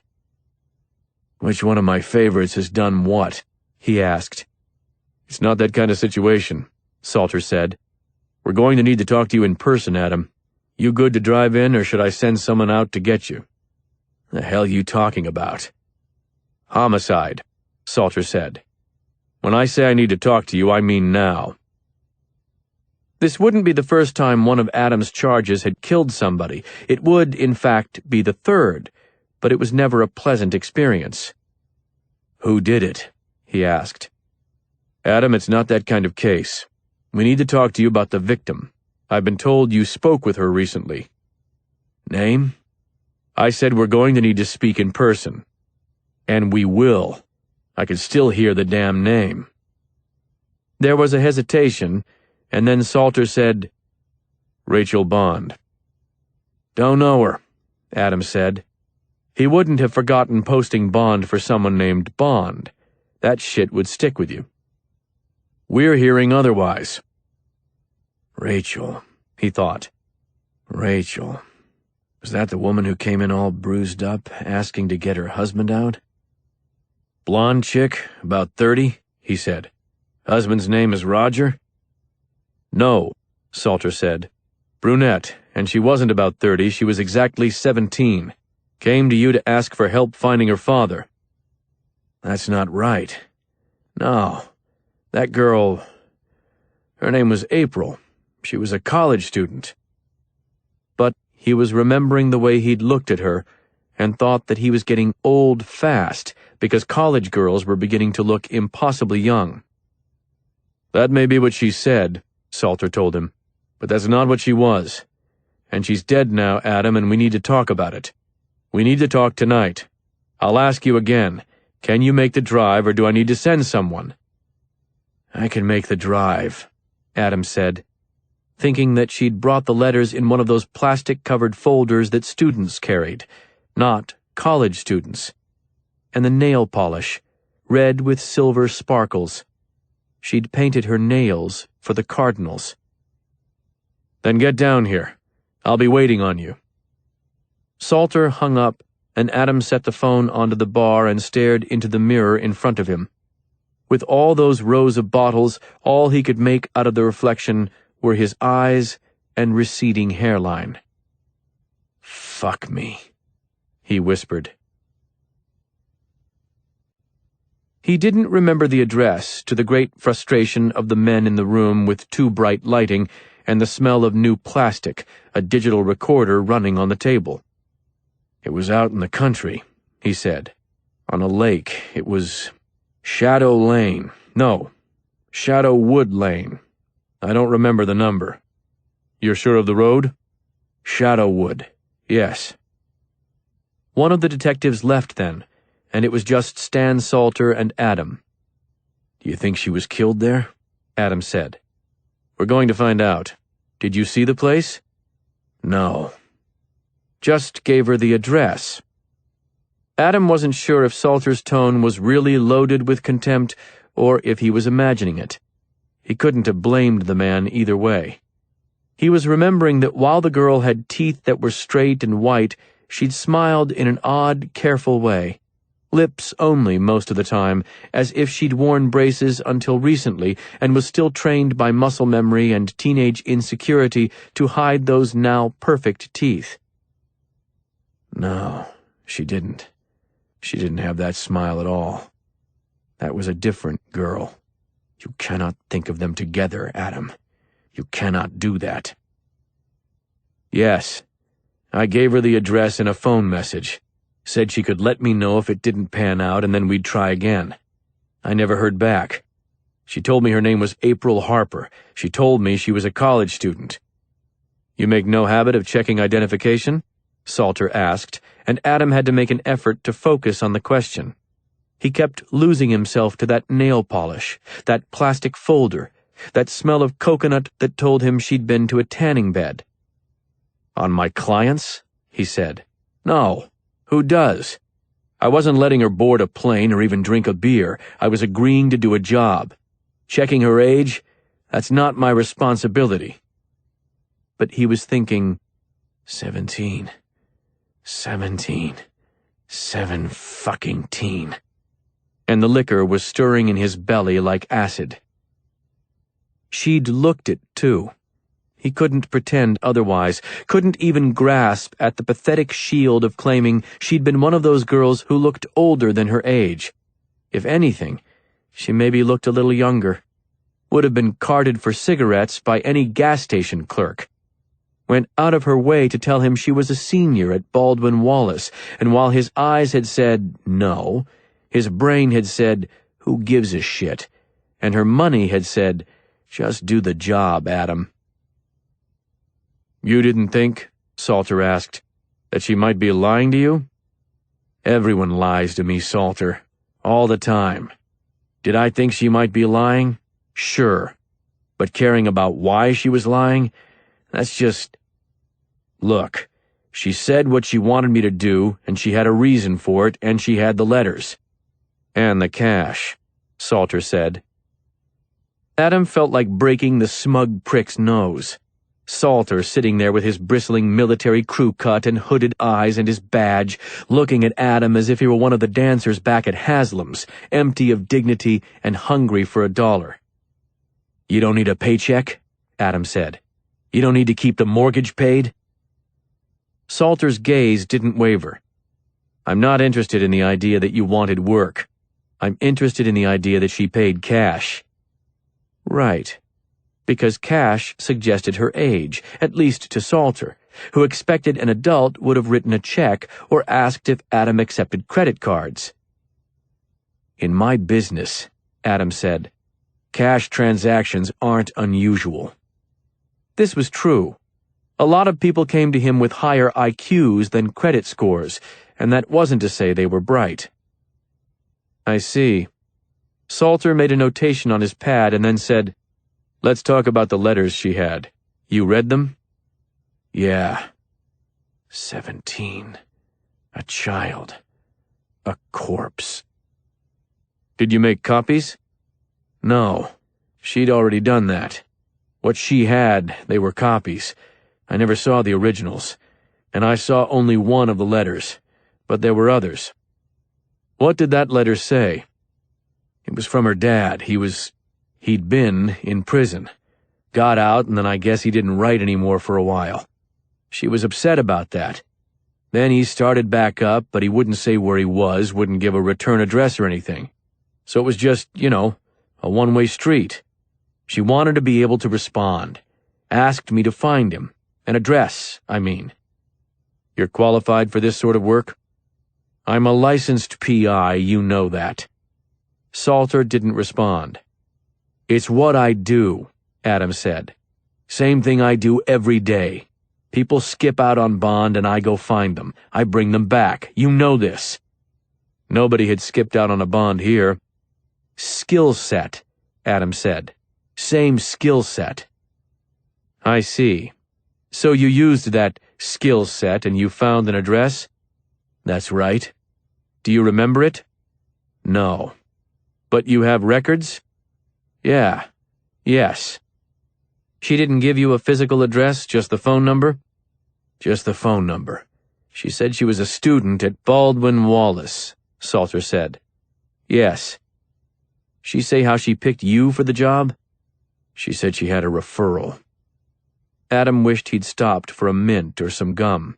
He was breathing beer out with every word, and it made them seem flimsy, pathetic. "We understand this part," Salter said. "Her boyfriend told us.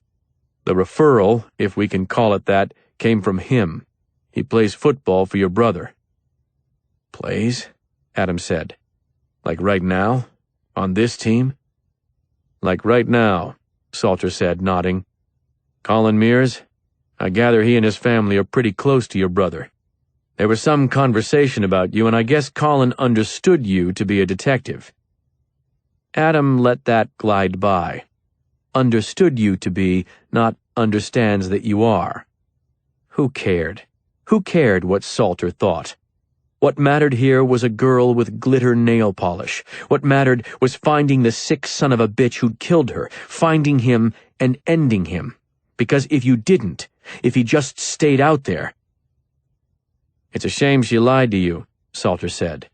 "And a shame you didn't ask for any sort of identification.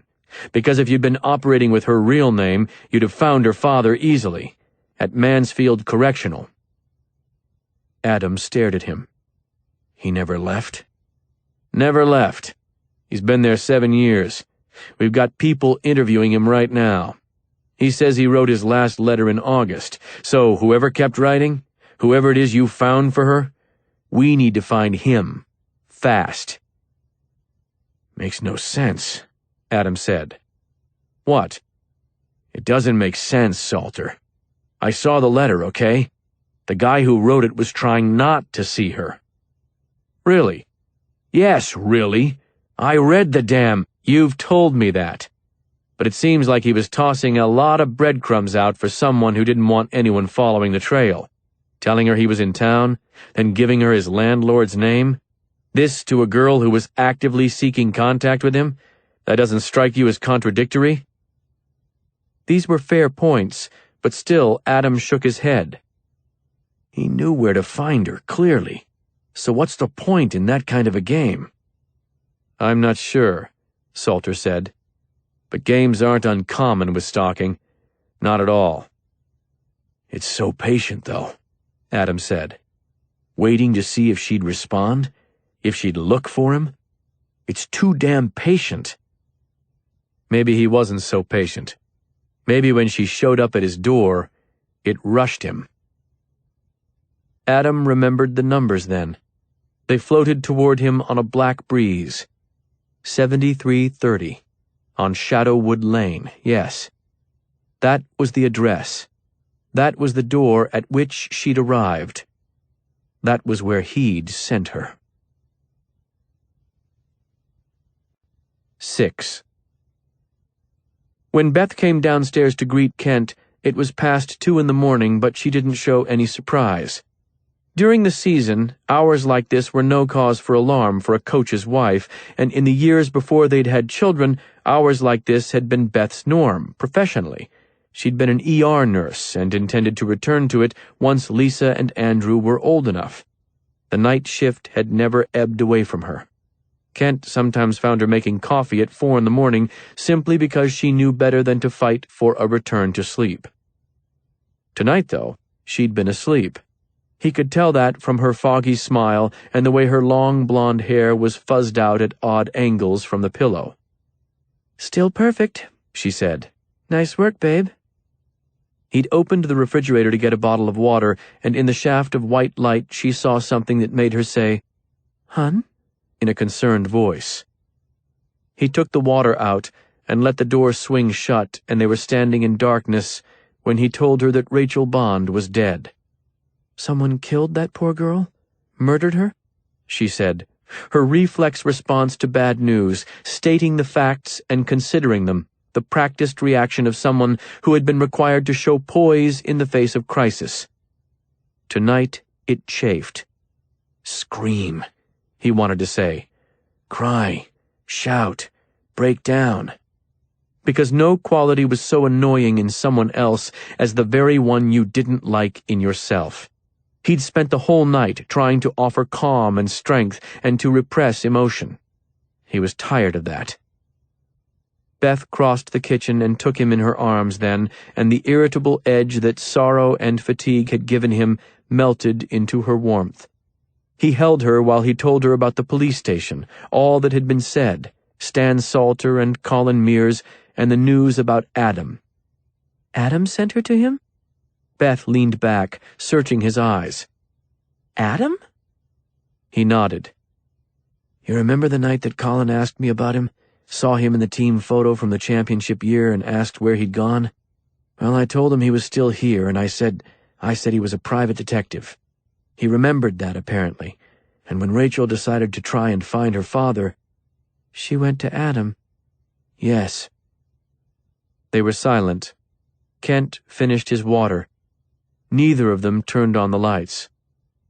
"She was such a beautiful girl," Beth whispered. "In every way. Too mature.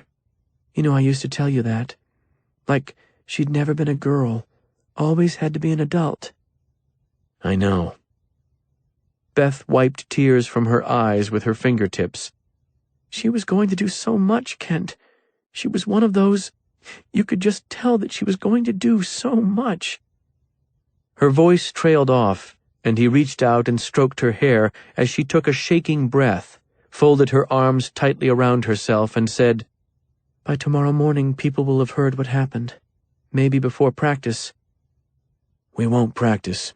I'll say a few words, send them home." He leaned against the counter and removed his baseball cap and ran a hand through his hair. "They'll try to connect it to football, make her a symbol, start dedicating games to her. I wish they wouldn't." "They're just boys." "It's not going to be only the boys. It'll be the parents, the fans, the guys on the radio. It'll be the cheerleaders and the teachers and the janitors and even the police. All of a sudden a bunch of kids playing a game are going to represent something they should not." "Maybe that won't happen." "Trust me," he said. "It will." The police had finished with him before 3, but Adam didn't make it home until the sun was up. He went to his office, a convenient trip from the police station, and then he drove north to the lake. There, on the tumbled slabs of rocks that formed the breakwater, in the shadow of an empty mill that had once produced steel and now stood as a tired symbol of an age that had been gone for generations, but that people still mourned as if it had just ended, he sat in the cold and drank from the bottle of whiskey he'd removed from his office. It was very good whiskey, Auchentoshan 3-wood, a fine Scotch. He kept only good stuff around his home and office. You didn't drink the good stuff as fast. Couldn't afford to. He drank it fast now. Didn't get much of it down. As the moon went pale and then faded beneath the dawn's lead light, Adam Austin vomited fine scotch into Lake Erie, and then he let himself weep, slipping down until one arm and one foot were in the frigid water, the wind heedless and unforgiving. This would make him sick, being both unprepared for the cold and unwilling to step out of it. It would infect him in time. Why again? He thought. Why wasn't bearing it once enough? How can it not be? He crawled back up the rocks and stared out at this lake that touched 3 other states and 1 other country in places he couldn't see, this lake that was always cold, when you needed it to be and when you didn't. Watched the horizon take shape, and then, when it was bright enough or as close to bright as this day seemed inclined to get, he returned to his car and drove home. It was the only home he'd ever known, the home his parents had brought him to from the hospital, their firstborn son, firstborn child, eldest of 3. He'd remodeled when he could afford to, replaced what he cared to. Other than the basics of the structure, there wasn't much left to the house that recalled what it had once been. He'd changed almost everything, except for 1 room. He walked to it now, stood in the dim upstairs hallway and reached for the knob, laid his hand on the chill metal and read the handwritten sign, "Marie Lynn Austin lives here. Knocks required, trespassing forbidden. Thanks, boys." He shook his head. Not yet. He couldn't enter like this. Nothing more to show her than a drunk man with wet shoes and bile on his shirt sleeve, and blood on his hands. More blood. Instead, he went down the hall and peeled off his clothes and turned on the shower, looking into the mirror as the old water heater took its time limbering up and preparing for action. His eyes were dry now. They'd stay that way. He knew that. "I'm coming for you," he whispered. And then he thought that was a strange thing to tell your own reflection, and turned away. 7. Word spreads fast in Chambers, Ohio. There was nothing in the morning newspaper, but his kids already knew anyhow, and Kent was not surprised. It is a small town, close-knit, or invasive. You picked the word depending on your role in it, the way it impacted you. The familiarity, the way everyone knew everyone else, either wrapped warm arms around you or pried with cold, cruel fingers. One of the boys on his team had a father with the police. Another had an uncle with the coroner's office. A third had a mother who worked as an emergency dispatcher. It would have started with one of the 3. Or maybe one with a connection he didn't even know about, and it ultimately didn't matter. Somewhere, somehow, one of them would have heard, would have issued a late-night call or text message or email, and that would have spawned a dozen like it, and most of the town probably woke to the news. The weight of it was visible on them as they took to the field, parents walking down with their sons, parents who would ordinarily have sent their sons out into the cold day alone.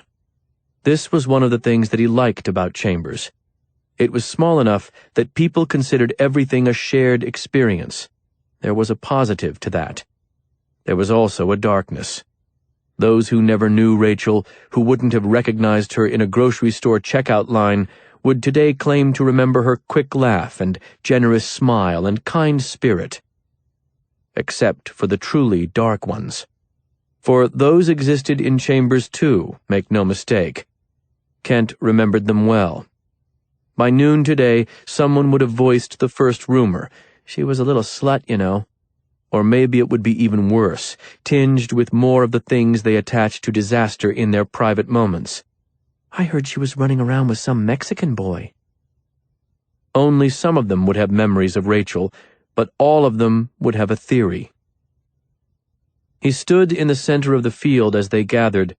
There were a few nods exchanged, a few whispers, but no one actually said words of substance. They were waiting on him. Remember Walter Ward, he thought, and he wished his old coach were here so bad it stung him, a child's need, desperate and weakening. "Take this one for me, Coach Ward. Take this one and handle it the way you did once before, please." But Walter Ward had been in Rose Hill Cemetery for 6 years now. By then he was more than an ex-coach, he was family, Kent's father-in-law, and Kent had stood beside the open earth and delivered the eulogy. That earth would not offer his old coach back today. Kent had accepted the job from Ward and all that came with it. This was one of those things. He'd never imagined it would be, and yet somehow he felt as if he couldn't be surprised. Everything circled. Everything with teeth, at least. Everything that snapped and bit and drew blood. When the full team was gathered, he spoke.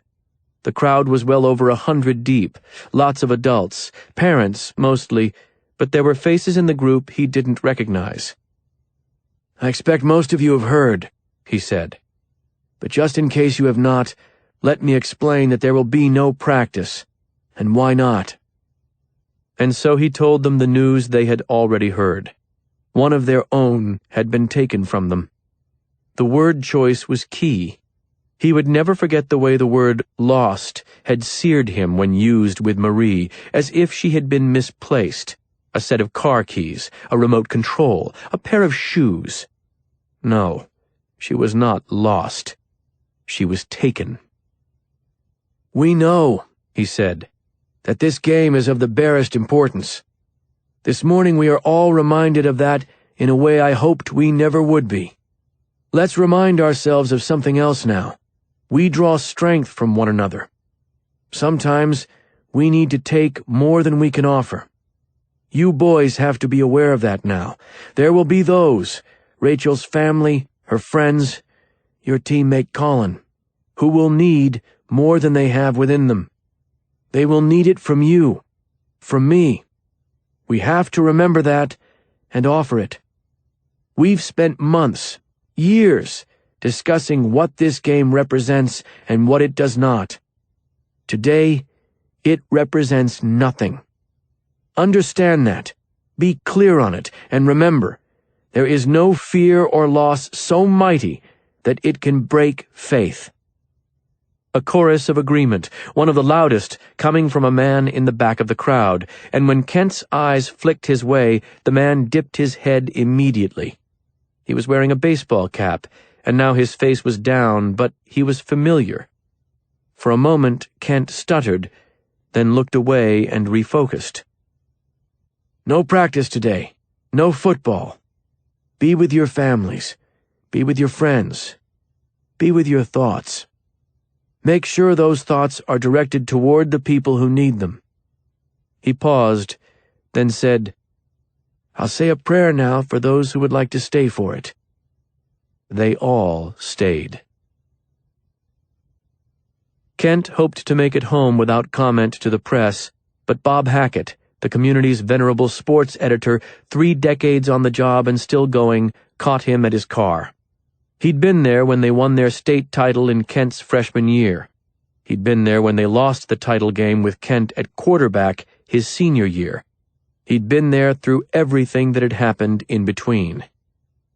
Today he was waiting beside Kent's Ford Explorer, and they leaned together against the car and stared at the ball field that had mattered so much only a few hours ago. "I'm sorry," Hackett said. "Lots of people are deserving of sympathy right now, but I'm not among them." "Kent, someone is going to want to talk with you about it soon enough," Hackett said. "And I'll tell you this, it's easier if you talk to me.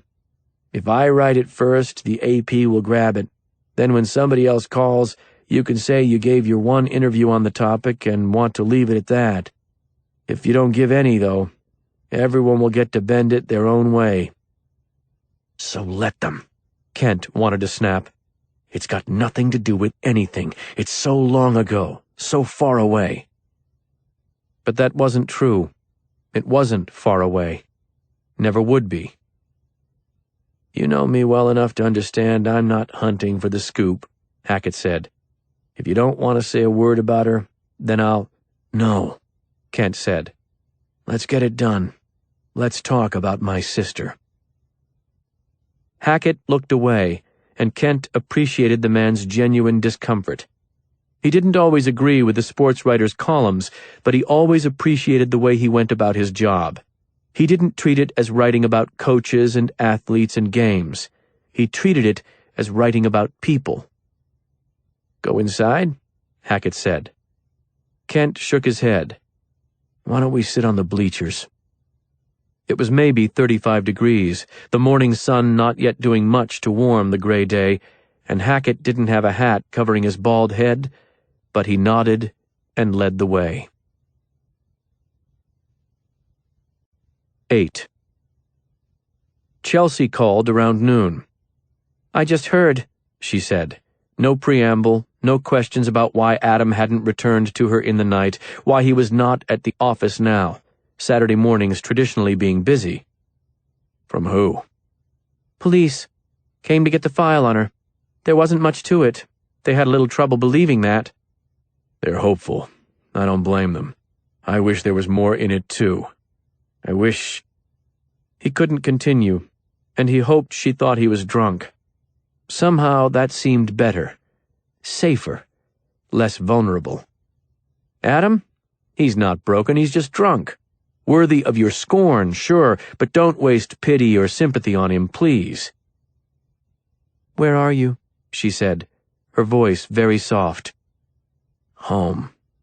"Your home?" "Only one I've got." "Yeah?" He was silent. He'd spent maybe 30 nights in a row at her place. Maybe 40. "We're holding paper on 3 after this morning," she said. "That's probably all we will see today. The Friday night drunks are out. I'm closing up. Somebody needs us, they can call." "Sure. Whatever." "Let me see you, Adam. Please?" "All right." They hadn't talked much in the years after high school. 10 of them passed without contact at all. She'd been in Cleveland for a time, and then she'd been back. And she'd been married. Travis Leonard, ex-Army, dishonorable discharge. The first bust he took in Chambers was for selling stolen goods. She came to Adam for the bond, checkbook in hand, and he'd been angry with her, furious, because she was so much better than that guy, that life. "This is where you ended up?" he said. "Really?" She closed the checkbook, tilted her head, and looked around the dingy office. "This is where you ended up, Adam? Really?" They finished the paperwork in silence. Travis Leonard hit the streets, then promptly missed his court date. Adam came around. Travis was gone. Chelsea was home. "You're better off waiting inside," she said. And that was the first time. Well, second time. First time in a decade. She kissed Adam full on the mouth as she slid off him in the pre-dawn, then kissed her husband on the cheek as Adam slid him into the back of the Jeep 2 hours later when he finally came home. There were no phone calls for a few days. He didn't want to see her, didn't want to see any more of what she'd become, or for her to see what he'd become. Nobody needed that. Then one night he was on her porch. She opened the door again, and so it went. Her house was his favorite, hated place. Hated because the title was in her husband's name, but she paid the mortgage and the taxes while his dumbass sat in county lockup. Hated because it was filled with the dickhead's snakes. He bred pythons, had 60 or 70 of them in the house at any given time, and Adam had always loathed snakes. Hated because he wanted so badly to be there, always. Hated because she deserved so much better, and Adam was part of that collapse from the start. And favorite because she was there. That part was simple, clean, the only thing that was. It was not her fault that she carried memories. That didn't wipe them clean, though, didn't stop him from feeling sick with himself every time he pulled into the driveway, didn't stop him from sometimes squeezing his eyes shut when she touched him. She'd been 17 when they met, a transfer from Cleveland's West Technical High School. Her father had taken a bust, and she'd left the Clark Avenue house they'd rented to move in with an aunt in Chambers, Chelsea and her mother and 3 sisters. Word about her had spread through the halls and the boys' bathrooms in under an hour on the first day of school, hormonal kids tearing neck muscles to get a second glance. Winner of a genetic lottery on both sides, with an Italian mother and a Puerto Rican father, Chelsea had a different look from most of the girls in Chambers, had a different look from most of the girls anywhere. And she had command, too, bored by childish attentions, but able to lock you down and melt you with one long, amused exchange of eye contact. She was the only distraction from football that year.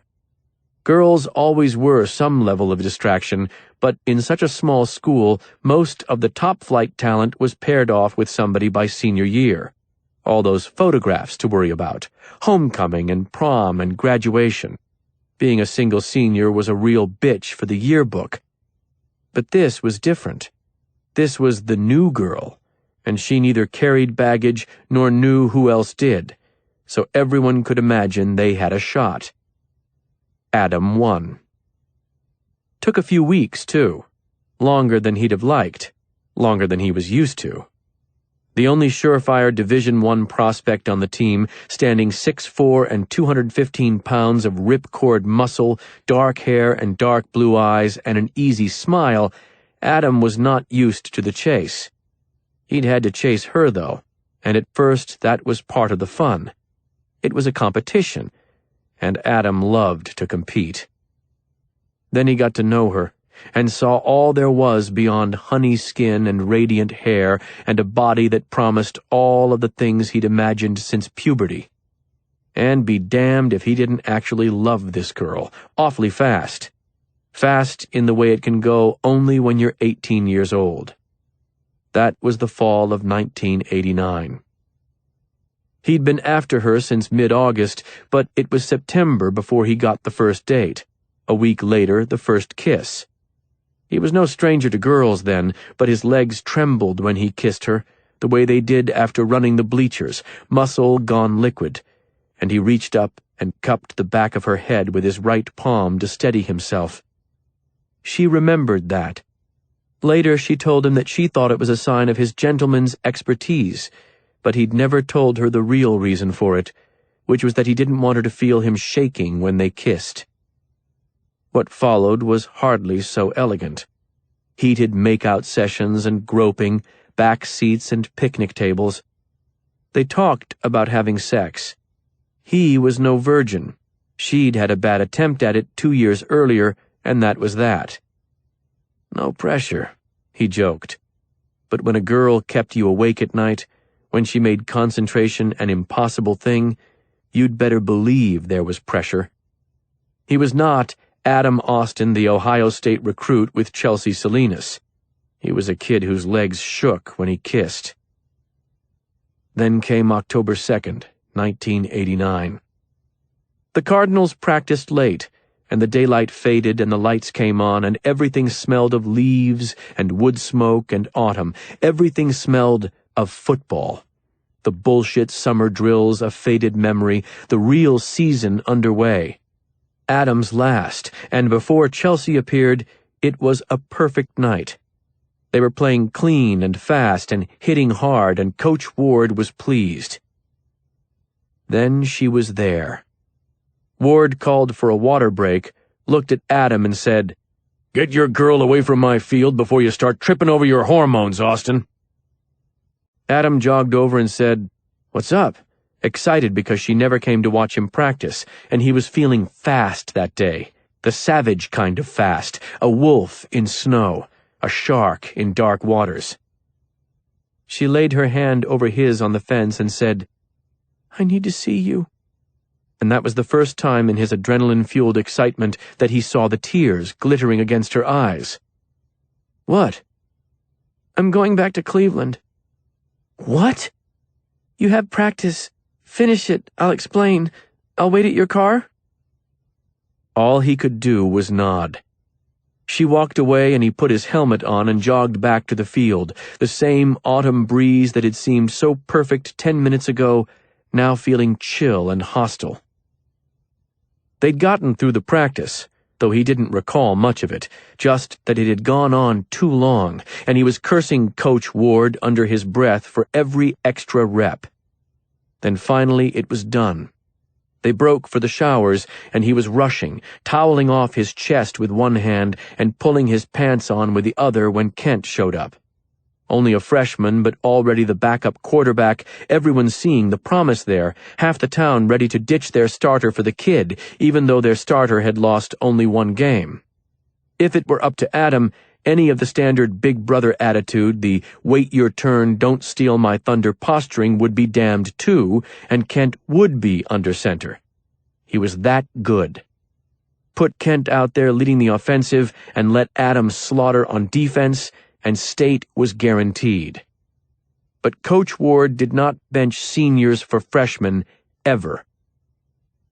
"Marie's waiting," Kent told him. Adam was actually puzzled. No, Chelsea was waiting, and how in the hell did his little brother know? But then he got it. Yes, Marie was also waiting. Marie had cross-country practice, and Adam had the car and thus the responsibility of getting her home. "Can't do it," he said. "Huh? They got done an hour ago, man. She's been waiting." "I just said I can't do it," Adam said, anger showing itself, except it wasn't really anger, it was fear. It was, no, Chelsea's wrong. She's not leaving. She can't be leaving. "Well, I've got to stay with the coaches. They want me watching tape. You knew this. I can't walk her home." And then came the words that still woke Adam in the night 2 decades later. The words that on 3 occasions had led him to go so far as tasting the barrel of a gun, cold steel and oil on his tongue. "It's 5 fucking blocks, franchise. She'll make it." He left then, jogged out of the locker room and into the night to meet the most important thing in his 18-year-old life. Marie was walking away from the school when Adam drove out of the parking lot with Chelsea. He passed her in the dark, her head down, backpack on, walking through the chill night toward a car that no longer waited. And he thought that he would deal with that problem in the morning. She'd be angry, but he could always joke his little sister out of anger fast enough, could always raise a smile even when she desperately wanted to refuse him one. His dad was tougher, but that too could be dealt with, and what really mattered right now was the fact that Chelsea was being taken from him. You had to prioritize. He drove Chelsea to the pier, put his leather jacket around her slim shoulders, and held her when she told him that her father was going to be released in November, and that meant she was gone. They'd go back to Cleveland, and they'd stay there. The city was an hour's drive away, but that night the idea of it was a world apart. They were standing in silence at the edge of the pier, water slapping on the pylons below, when she pulled her face away from his neck, looked into his eyes, and said, "Can we go somewhere?" He had 2 blankets in the trunk of his Ford Taurus. There was a county park not far from the pier, up on the bluffs where you could see out to the lake, popular for summertime barbecues and sunsets, but empty on this night, the first cold evening of autumn, with that menacing wind pushing down from Canada. They had no trouble with the cold, though. 2 18-year-olds, first time together? No, cold was not an issue. Snow could have been flying, and they wouldn't have cared. There was a moment, as they lay on their sides, her back to him, his hand tracing her breast, side, hip, that he knew it was going to be a night that lingered, something they would talk about when they were old, because the first time with the right one, the one that lasted, there was nothing else like it on this earth. Tonight would linger with him always. He was sure of it. He made it home by 11. The first of the police cars was in the driveway. 22 years later, as he drove to her husband's house through a light rain, he remembered the police questions, the look in his father's eyes, his mother leaving the room. "The last 5 hours you've been where?" The pier in the park. Doing what? Talking, man, hanging out. You just forgot to give your sister a ride, is that it? Well, no, my brother reminded me, but it was kind of an emergency. Marie was still gone at 3, and then at 6, and then any half-hearted hope that she might have gone to a friend's house and fallen asleep, or broken an ankle, or hell, even run off with a boy to do the same damn thing Adam had done, was gone. The questions grew more pointed, the truth more painful. Yes, I was supposed to take her home. No, I did not. I got in the car with Chelsea Salinas and drove away. We were at the pier, then the park. We had sex on a blanket. No, I did not call to tell my parents I'd left Marie to walk home alone. Yes, I passed her heading out of the parking lot. No, I did not stop to speak to her. No, I did not see her on the street when I came home. But he felt that he had. In fact, he felt that she was still there, that on the right night, with the right half-moon rising behind charcoal clouds above the lake, walking into the right cold breeze, he might find her heading into the parking lot in search of the car he'd driven away from her. Felt that if he hit all of those elements just perfectly, he'd see her marching through the dark and toward the lights of the football field, backpack on, and she'd turn and look at his slowing car and flash the cautious smile before remembering that the braces were gone, and then finally letting the smile go wide and radiant. She would slide into the passenger seat, call him a jerk, and he'd get her home. Back to her bedroom, where the sign warned away trespassers. It was still possible somehow. It had to be, because if it wasn't, well, fuck this world then. He was sitting with his head on the steering wheel, his eyes dry but closed, when Chelsea opened the driver's door and laid a cool hand on the back of his neck. He eased out a slow breath, kept it from shuddering with an effort, but left his forehead on the wheel and his eyes closed. "It was 5 blocks," he said. She rubbed his neck, silent. "Half a mile," he said. Her fingers found a knot, kneaded it. "Rachel Bond was 17, he said. "Did I know that? No. Should I have seen it? Yes. You would have, if you'd been there. If anyone but me had been there." She stopped kneading, let her fingertip rest on the knot, gentle but steady pressure, like a doctor trying to draw infected blood. Something faded from him and into the touch, but not the right thing, or not enough of it. 17, he said again. "Come inside," she told him, and moved her hand away from his neck. He shut off the Jeep's engine, climbed out, and followed her up the steps and through the door to see the snakes. 9. The desire to keep calling the police caught Kent off guard, and it was impossible to shake. Every 10 minutes his mind returned to it. Maybe they know something more now. Maybe Salter will tell you. Maybe there's some question you can answer that they haven't thought of yet. Maybe you can ask them to confirm that Gideon Pierce had nothing to do with this. It was the last part, the ludicrous one, that stalked him with the most diligence, utterly absurd, yet utterly relentless. The man who had murdered his sister in the autumn of 1989 died in prison years later, convicted of the crime, and rightfully so.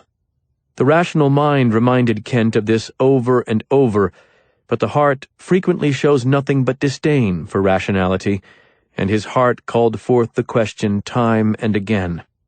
2 murdered girls, separated by 22 years. How many people had been murdered in this country since 1989? This state, this county, this town. They weren't all linked, but in Kent's heart, these 2 were. He did not call the police. If they needed him for anything, they would call. Until then, he would serve only as a distraction and a hindrance. So he turned to football to the best of his ability. They had lost a practice during a playoff week, and while it had been the right thing to do, it was also a costly thing. The team didn't meet on Sundays, just the coaches, and that meant player preparation would not begin until Monday. Kent's team was already 48 hours behind the opponent. 48 of 144 prep hours gone before they even started. That was the sort of thing that lost you football games. The burden of making up that lost time belonged to him. At the start of his coaching career, he'd spent hours charting plays and breaking those plays down into percentages until he could show Walter Ward that he understood an opponent's tendencies better than the opponent did. "They blitzed 36 times when the ball was between the 20s, he'd inform Ward. "But if it was in the red zone, they never brought pressure on the first down, not once." Ward believed in precision. He believed in preparation, but he often dismissed Kent's detailed scouting reports with a flat smile, altering his own game plan little. If they just played Chambers football, he'd always say, things would work out fine. These days, under Kent's leadership, Chambers football meant being the most prepared team in the state, and thanks to computers, the ability to understand your opponent was available in a way it had never been before. The team subscribed to a database called Huddle that was used for sharing game video. It wasn't a cheap program, but one of the boosters, a dentist named Duncan Werner, covered the cost. Kent loved Huddle. Not only could he easily watch video for every situation he desired, but also the stat breakdown was remarkable. Blitzes by field position was one click away. Blitzes by down and distance was another. Want to know the percentage of running plays an opponent used on first down? Or maybe how often they passed out of a specific formation? Just click. By Friday morning, Kent would be able to quote these tendencies without pause. He would understand the mind of the opposing coach, what he wanted and what he feared. From that, he would be prepared to avoid their strengths and hammer their weaknesses. You would not surprise him on the football field. You would not surprise his team. They would see teams that were bigger, stronger, and faster, but never would they see a team that was better prepared. Never. On Saturday afternoon, he sat on the living room floor with his back against the couch, a laptop computer to his left, a notepad to his right, and every few seconds, a Nerf basketball in his lap. He was tossing it around with Andrew, who approached the task more like a rabid German shepherd than a budding athlete. And Lisa was doing homework, though she had none to do. That was her thing these days, always announced formally. She was going to do her homework now, just so you knew. Then she'd arrange books at the table and spend her time drawing. Kent's favorite touch, the one that he and Beth laughed themselves silly over when their daughter wasn't around, was the slide rule. She'd come across the antiquated math device at a neighbor's garage sale, purchased it with her own money, and insisted on keeping it at hand, finding the look much more sophisticated than a calculator. The idea of being a student had suddenly appealed to her. A recent perfect score on a multiplication test prompted her to announce with gravity that she was hoping she could get a scholarship because she understood the Ivy League schools were very expensive. Kent asked where she'd heard of an Ivy League school and was met with a sigh. "They're the good ones, Dad. The really good ones." All right. He'd told her if they were that good, then yes, a scholarship was probably a great idea because his bank account was not nearly so good. "Dad, you're not watching." This from Andrew. Kent flicked his eyes up from the screen, said, "Playoffs, champ, playoffs. We multitask now, okay?" The word multitask left his son blank-faced, but then Kent tossed the ball and Andrew charged after it, banging down the hallway. Kent looked back at the script again. Hickory Hills was an option-heavy team, and fast enough to pull it off against most of their opponents. He wasn't worried about his team's speed, though. They'd just have to widen their gaps on the line and shade to the strong side because that's where the quarterback wanted to go most of the time. "Hackett's article is up on the website." Beth had emerged from the kitchen. her gentle blue eyes grim. "It's bad?" No, but they mention Adam. "What do you mean?" The police explained that she was trying to find her father, and that he got it wrong. Kent let out a breath and tossed the Nerf basketball one last time, Andrew chasing after it wildly, nearly wiping out an end table in his pursuit, and then he rose and went into the kitchen, where she had the laptop open on the granite-topped island. The home page of the newspaper's website was devoted entirely to Rachel Bond. Pictures of her were now joined by pictures of a desolate cottage surrounded by investigators. 5 stories were linked around the photographs, one headline reading, "Tragedy Familiar to Kent Austin." He closed his eyes for a moment, bracing. Reading your own press was always an uncomfortable thing. Kent never felt anything but uneasy dread over it. You weren't in control of the way you were about to be presented, weren't in control of the context of your remarks, or, with many reports, even the accuracy of your remarks. You were someone else's version of yourself, fed to the public to create their version of you. A disturbing disconnect. We will build a new you, thanks. The one we want. He'd spent his life in the public eye of the town, and so far the town hadn't snapped on him. He always felt as if it might. You drifted around in front of enough people for enough time, eventually someone would take a swipe, and then the rest would join in, eagerly. He worried more for his family than himself when it came to the media. He'd seen good coaches, good men, turned into objects of scorn with swiftness and alarming hunger, and he always thought it went harder on them if they had children old enough to be aware of it. Lisa was 9, and Andrew was 6. They were excited to see their father in the paper, particularly this season when his team was unbeaten. He wasn't sure what he'd do with this story. They understood a little about it, but now they would want to know more. They would want to know the very sorts of things he didn't wish them to hear, ever. Your sister was murdered, Daddy? Yes. Did he do anything else to her? Yes. He could hear Beth talking to the kids now, everyone's tone light, theirs in a natural way, hers in a forced way, and he blocked it out and clicked on the link and read the story. Chambers. He's won 6 regional titles and has his team in position to claim another, but on Saturday morning Kent Austin sent the Cardinals home with a prayer and no practice. It was not a day for football. The horrific Friday night slaying of a classmate has the students of Chambers High School reeling, and a school that was once basking in gridiron glory is now awash with tragedy.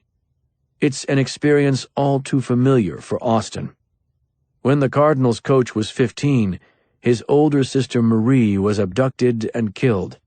Marie Austin, 16 at the time of her death, was last seen walking home from school on the evening of October 2nd, 1989. Confusion within the family left her without a ride, and she attempted to walk home. She never made it. 3 days later, her body was found in the Lake Erie shallows.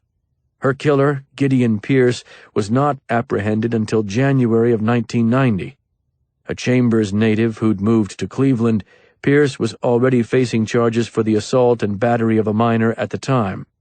His trial in that case had been scheduled for September 22nd, but Pierce, out on bail, disappeared in early summer and did not surface again until the Rocky River Police Department stopped him for driving a truck with an expired license plate. They soon discovered that the truck was stolen, that Pierce had an active warrant, and took him to the Cuyahoga County Jail. There, when his belongings were confiscated, they found a football card, part of a set made for the previous year's high school all-state team. The player was Adam Austin, Kent and Marie's older brother, an 18-year-old star defensive back. The card had been in Marie Austin's possession on the day of her disappearance. It was the first lead in what ultimately became a quick trial and conviction. More of Marie Austin's belongings were found, and Pierce confessed within 48 hours of his arrest. He avoided the death penalty, but was sentenced to life in prison, and he was still in custody at the time of his death from cancer in 2005.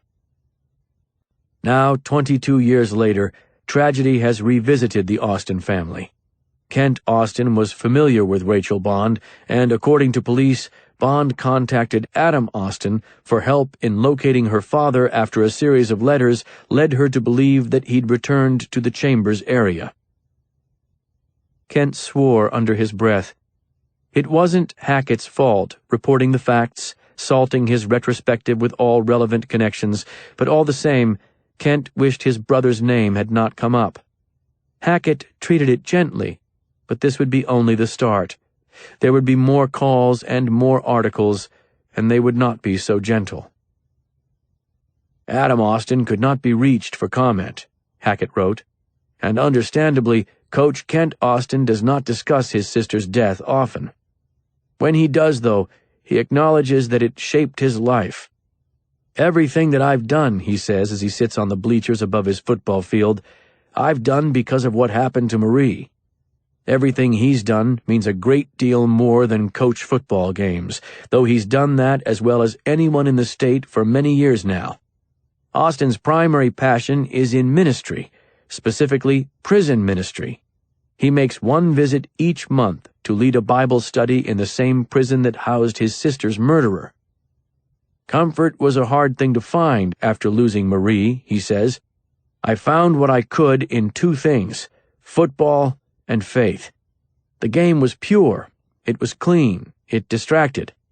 My coach, Walter Ward, there will never be another like him here, understood how to handle me at that time in a way that was just touched by grace. I tried to emulate Coach Ward every day, on the field and off. Coach got me through. 9 years after his sister's murder, Austen sat down with her killer. It was not easy, he admits. Asked what the conversation consisted of, Austen pauses and wipes the back of his hand over his mouth. I prayed for him. And Pierce? He laughed at me.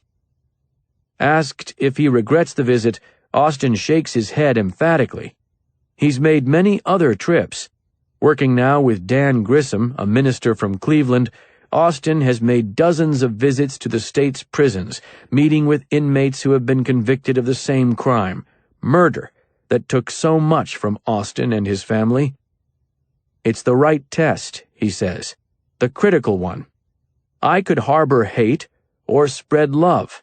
I don't think there's anything in between coming out of something like that. I really don't.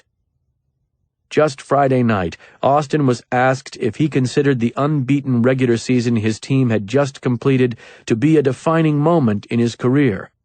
With his unique blend of patience and bristle, a hallmark familiar to those who have covered the coach, he answered that he didn't care much for the term defining moment, and that if he did have one, he hoped that it wouldn't come on the football field. For a man who doesn't believe in defining moments, though, he speaks of his visit with Gideon Pierce as a critical decision, if nothing else. It changed some things in me that needed to change, he says. Hardest thing I've ever had to do. From the decision itself to the execution of the decision. Hardest thing I've ever had to do. I knew who he was and what he had done. I knew what my heart called me to do, and I knew what my faith called me to do, and I didn't like that those things were at odds.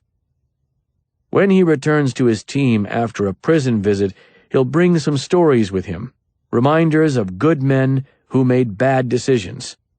To spread my faith among the people who had challenged it seemed imperative, he says of his mission. We've done good work over the years. We've seen men change. I'm proud of that. More proud of that than anything we've done on the football field. Austen has always made it clear that victories are not the priority of his coaching career. Preparing young men to make the right decisions, to consider the effects of each action and choice, is what the game offers to him. This is not a game won by individuals, and it is surely not a game won by selfish choices, he says. We're concerned with the weight of responsibility. We're concerned with the idea that your individual mistake, your poor decision or poor effort, impacts many more people than yourself. We understand that this is a game of little consequence.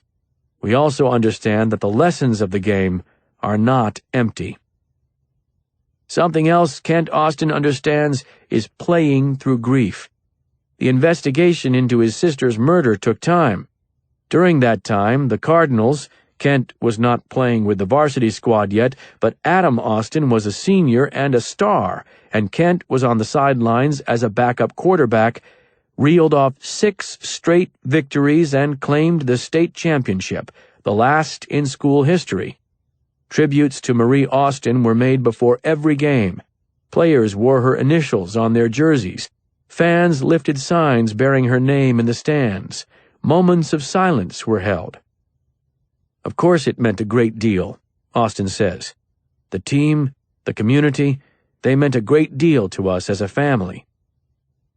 Now, as this current undefeated team pursues its first title since that year, their head coach says that he hopes the community is prepared to respect the wishes of Bond's mother. That's a family choice, he says. We are all thinking of Rachel and the family. We are praying for them. We will not confuse the game of football with the realities of life, however. Our scoreboard does not alter anything. Our scoreboard is of no consequence. We have always believed that, and we will believe it now more than ever. We are reminded terribly of the irrelevance of so many things right now. Football places quite high among the irrelevant. If anyone can draw some level of comfort from what we do on the field, well, that's a blessing. I've felt that in my own life, but I don't think anyone's mind is on football right now. What we as a coaching staff are not concerned with is what happens on Friday night. We are concerned with helping these young men cope with a tragedy. There is no one more prepared to offer that help than Kent Austin. 10. Adam had turned off his cell phone after the first dozen calls from reporters. His own house was probably crawling with media by now, but they hadn't found Chelsea's. Not yet, at least. He lay on his back, with her curled against his chest, her long dark hair cascading over his neck and the side of his face, and through the open bedroom door he watched the snakes shift in their boxes. Cheap plastic tubs slid into homemade wooden shelves that were just tight enough to provide air while still keeping them in. Most of the time. There had been an escape or two. In the room that should have been the pantry was a large cage of rats, the python food of choice. Chelsea handled their care while her husband was in jail. She liked the rats more than the snakes, she said, but her responsibility was to the snakes. Adam thought that was a hell of an unpleasant loyalty to have to pick. His own house, the home he'd grown up in, was meticulously tidy. Adam was regimented. In that way, he was not so far from his famous little brother across town.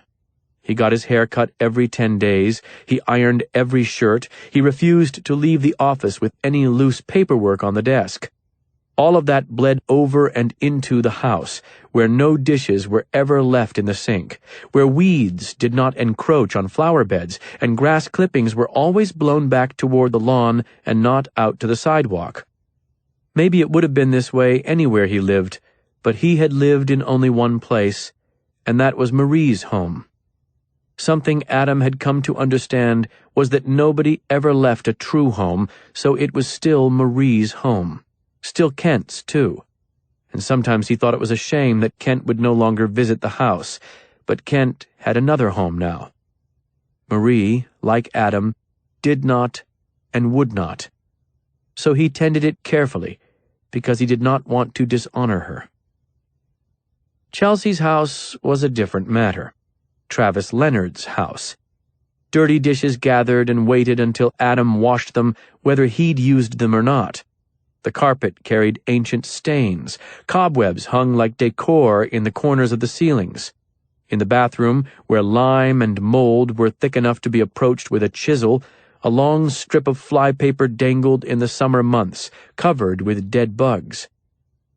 She took care of the snakes and the rats, kept their cages clean, but the rest of the house seemed to escape her attention. Her own condition was always flawless. Marred, perhaps, some might think, by the many tattoos and piercings, but that was a personal preference, and what no one could argue with was the sheen she had, from hair to teeth to body, every ounce of her polished. In this, Adam saw only what he already understood about his own home. You didn't leave it behind. You just carried it with you into new places. Chelsea at 39 was more similar to Chelsea at 17 than she would like to admit. A creature of organized beauty in a home of chaos, owned by an inmate. She had not asked him about the police, had not asked him about Rachel, hadn't asked him a thing. She would let him speak of it when he chose, or she would force him to when needed, but she would never press ahead of time.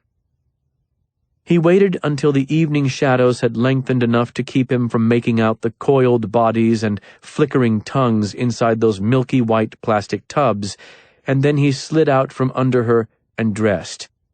She opened her eyes, watched him. "You'll be back?" He nodded. "Should I know where you're going?" He shook his head. She turned away from him then, had her eyes on the headboard as he slipped out of the bedroom, walked to the front door, and exited, car keys in hand. The only thing that had kept Adam from the house at Shadow Wood until sunset was the knowledge that police would be there processing the scene. By now he hoped it was done. They'd have had all day. The news crews would have taken their footage, the photographers would have snapped their pictures. It was dark now, the way it had been when she arrived. And they would have left. He hoped. If not, it would make for an uncomfortable scene, but he needed to see the place for himself, see where he had sent her. The drive wasn't long, northeast out of town and winding along Lake Erie, then dipping south into the woods. Another 6 miles and he caught a road sign just in time to bring his Jeep to a fishtailing stop and make the turn onto a gravel road.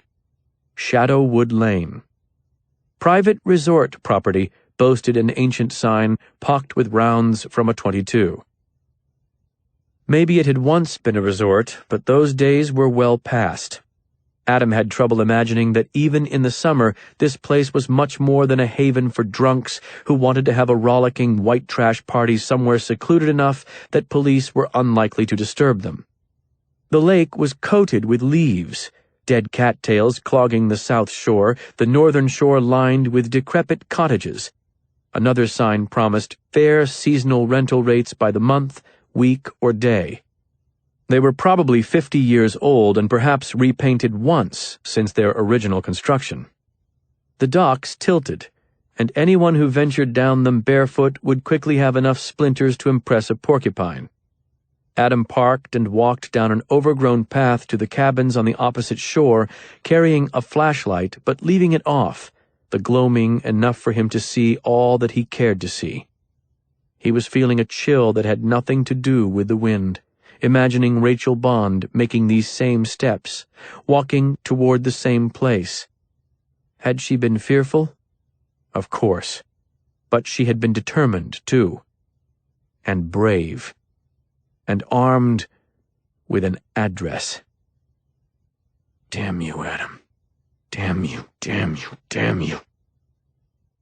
It was not hard to determine the proper cottage. Police tape and padlocks announced that. He walked to the edge of the porch, but not onto it, just leaned against the railing with his hands on the weathered wood and stared at the door as the wind rippled by, pushing the low-lying branches of an untrimmed hemlock across the shingles of the roof, the sound like a broom on floorboards. This was where she had died. This was where he had sent her. He looked at the door for a long time, wondering if she'd been greeted at it or if she'd had to knock. Did she hesitate? Did she even try to leave? How long had it taken her to realize how terrible a mistake she had made? How terrible a mistake you made. You made it, Adam. Own that. Own it. He turned from the door and blew out a long breath and studied the lake, took out a cigarette and lit it, and let the wind blow the smoke back into his face and sting his eyes. When it was half done, he dropped it to the ground, stamped it out, and made his first circle of the cottage, The building was secured, but the police had not boarded the windows. That seemed foolish, seemed like something they would have wanted to do, or hang blackout curtains at least, but it helped him. Using the flashlight, he could see into both of the bedrooms, most of the small living room and adjoining bathroom, and all of the kitchen. The place was empty, bare bones empty, not so much as a blanket on the beds. Unless the police had carried everything out, it would have been empty when she arrived, too. So she had not been given time to run. It would have been over quickly for her. Part of it, at least. The chance of escape. That had been gone fast. He returned to the front porch and stared at the other cottages. They were close. 2 were within 50 feet. All 5 were within 200. A scream would have echoed through their paper-thin walls, but that would not have mattered, because they would have been empty. It appeared the entire place would have been empty when she arrived. A baited trap. He didn't give her the address, though. She had to find it. I had to find it. The letters were just a game. Maybe, Salter had said, he wasn't that patient. Maybe when she showed up at his door, it rushed him. Adam smoked another cigarette there in the quiet and the cold, and then he left to start things the right way. 11. In the first 2 years after his daughter's death, Hank Austin had put on 45 pounds. After-dinner beers became after-dinner 12-packs. Morning coffees became morning Bloody Marys. A half-pack of cigarettes a day became 2-packs. A slice of pizza became 6, and on and on. Excess defined him. When the heart attack took him, it was an August afternoon with a heat index of 105, and he decided to sand the deck by hand. When Adam found him, he felt relief amidst the sorrow and the shame. His father hadn't been able to bear the loss, but he'd been a touch too strong to run from it, too. Just a touch. Adam was 22 then, working as a bail agent in Cleveland. The 1 semester at Ohio State was a distant memory. Kent was a sophomore in college, a starting quarterback for a small but quality program. Adam was still living at home, if living was the right word. It was where he slept from time to time, usually during the day when his parents were gone. He did most of his hunting at night. His boss loved that, and it suited Adam. He was a nocturnal sort. After his father died, his mother moved into an apartment. It had been Adam's suggestion. "You're not happy here," he told her. "There's too much pain all around you. You know that." She agreed, moved into an apartment near the bank where she worked, and Adam stayed in the house. She remained in the apartment for 9 years, and then the first stroke came, and a month later the second, and her final 4 years were in an assisted living facility. The house was left to Adam and Kent jointly, and Adam had 3 separate appraisals conducted and then offered his brother half of the average, a fair share. Kent refused it, told him they needed to sell the place not for money but for purposes of moving on. Adam declined. Each month he sent his brother a check for what he deemed half of fair rent on the home. Each month the check went uncashed. Still, Adam sent them.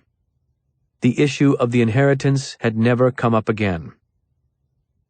Once his father was dead and his mother had moved, Adam finally got the room back the way he wanted it. Hank Austin had been firm.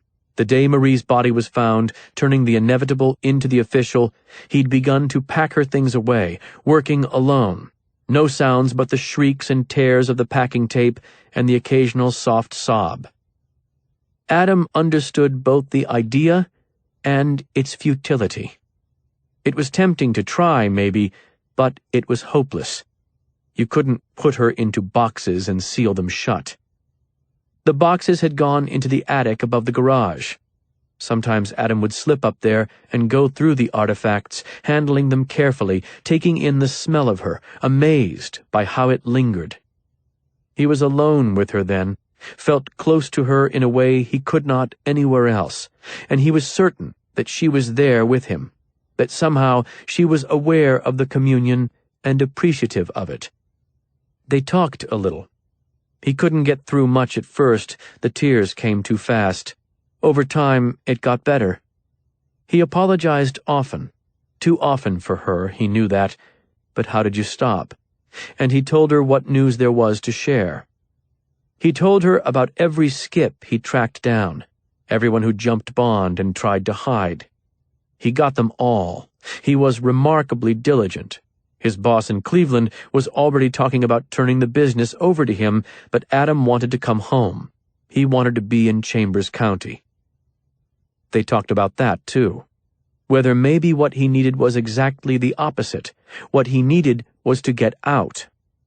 In the end, though, that just didn't feel right. The debt Adam owed had been left here on Beach Street in Chambers, Ohio. There were advantages to leaving town. The stares wouldn't follow him in other places. The whispers would never be heard. No one would remember because no one would know. Sometimes that seemed so beautiful, so desirable, that it could nearly bring him to his knees. But he would not run, and that was all it amounted to. Those stares, those whispers, those memories, Adam had earned them. They were necessary reminders, needles of agony that refreshed the heart and kept him focused. He was here to offer atonement. That was not a painless task, and it was not one from which you could run. He made some promises, up there in the attic surrounded by the boxes that testified to a vanished life. He intended to keep them. When the house was his, no one left to object to a little rearranging, Adam moved Marie back in. It was a painstaking process. The large objects were no problem. He remembered where they belonged, but on smaller issues, the order of the books on the bookshelves, the arrangement of posters on the walls, he had to stop and think, and sometimes simply ask for her approval, apologize, and put the things where they seemed to fit. He had not paid enough attention to the details when he'd had the chance, but he was certain that Marie understood and forgave him. When he was done, when he'd hung her sign on the door, the last step, he felt cleaner than he had in years. She would not be boxed away, would not be forgotten. Kent had problems with it. That had been one of their true blow-ups, second to last of the effective end of their relationship. He came in and saw the room and said it was a sick thing to do, that Adam needed help, needed to learn how to move on, and that there was no honor for Marie in what he'd done. They disagreed strongly on that point. Then came Kent's visit to Gideon Pierce. Adam found out about that in the papers. He'd gone to Kent's house and would always regret that. He shouldn't have allowed it to happen with Beth present. That argument ended with blood. Since then, they'd circled each other with carefully preserved distance. Adam knew that Marie hated that, but he did not know how to make it right. Maybe in time. Maybe it wasn't meant to be made right. Adam returned from Shadowwood Lane, clear-eyed and sober. He drank a glass of water at the sink, rinsed and spat, trying to rid his mouth of the cigarette smoke, and then he took a deep breath and climbed the stairs to his sister's room. Knocked twice, paused, turned the knob, opened the door, and entered, then shut the door behind him. The twin bed was in the corner, with a white comforter that had been a recent change from the pink she'd had for most of her childhood, a step toward maturity, tired of anything that suggested a little girl. Stuffed animals vanishing from the room, replaced with stained glass pieces and candles. The stained glass was a mixed collection, some professional items, some her own handiwork. She'd fallen in love with it at a camp that summer, started taking lessons. Her favorite was a giant turtle with a multicolored shell. She'd done all the cutting and soldering herself, and while it was a beautiful piece, it was too big to hang in the window, so she had settled on resting it on the top of the bookshelf just below, where it still caught sunlight and sparkled. She called the turtle Tito. Nobody knew why, and she was content with that. The candles were the other obsession of her final year, and a constant source of friction with their father, unusual in their relationship. She'd been her daddy's girl, didn't make many moves that raised his ire, but he was certain she'd burn the house down with the candles.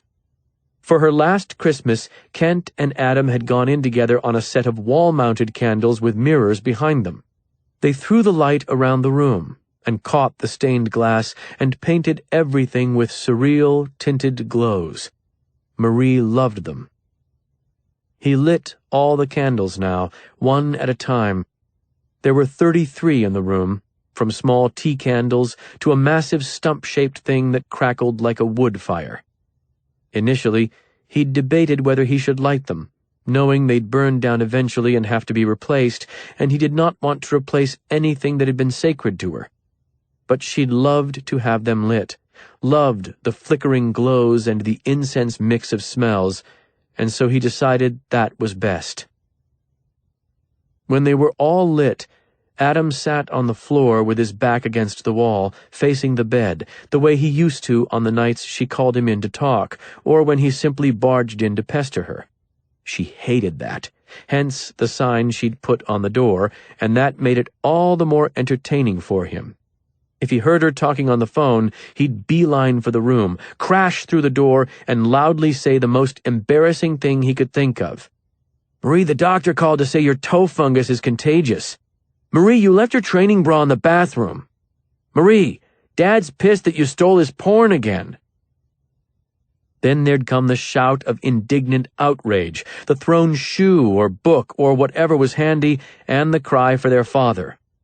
Hank Austin would come up the steps and, depending on his mood, kick Adam out with a smile or with true irritation. Then Marie would slam the door but not lock it. Locked doors weren't allowed in the Austin house, and when she finally emerged, Adam would look at her and smile. She'd try to keep the anger. She'd try so damn hard, but it always melted. She was not someone who could hold anger. He sat on the floor and looked at the bed, remembering tossing a football back and forth with her, giving her hell about boys, watching the flush rise in her cheeks as she hotly denied every suggested crush. He'd made a lot of jokes about chaperoning her to dances and sitting behind her at the movies. Protective older brother. That was his role, and he played it so well. Until the night it mattered. "Hi," he told the empty room. Silence answered. Colored lights danced as the candles burned amidst the stained glass. "I've got something to tell you. You won't be happy. It's bad, Marie, but I'm going to make it right. I promise you that. I'm going to make it right." His voice had thickened, and he didn't like that, so he paused. He wanted a drink, but he would never drink in this room. Never. When he felt steadier, he said, "Good news first, okay? Kent won. They're undefeated. They should have a shot at it, Marie. They really should." He always gave updates about Kent, told her the results of every game, and this return to normalcy helped a little. He could breathe easier, and his voice was his own. "All right, then," he continued. "Let me tell you the rest. Let me tell you what I did and what I will do to fix it." He bowed his head and spoke to the candlelit floor. He told her all there was to tell, and then he told her that he was sorry again and always, and he got to his feet and blew out the candles one at a time.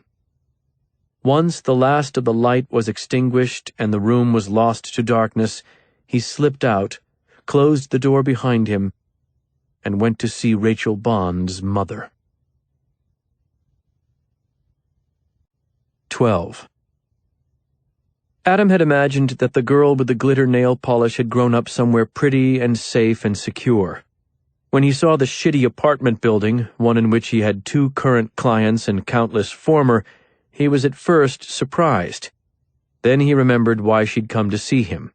Her father had been in prison for years. Her background was not anything that suggested upscale living, and realized that he was doing it again, the thing he could not do.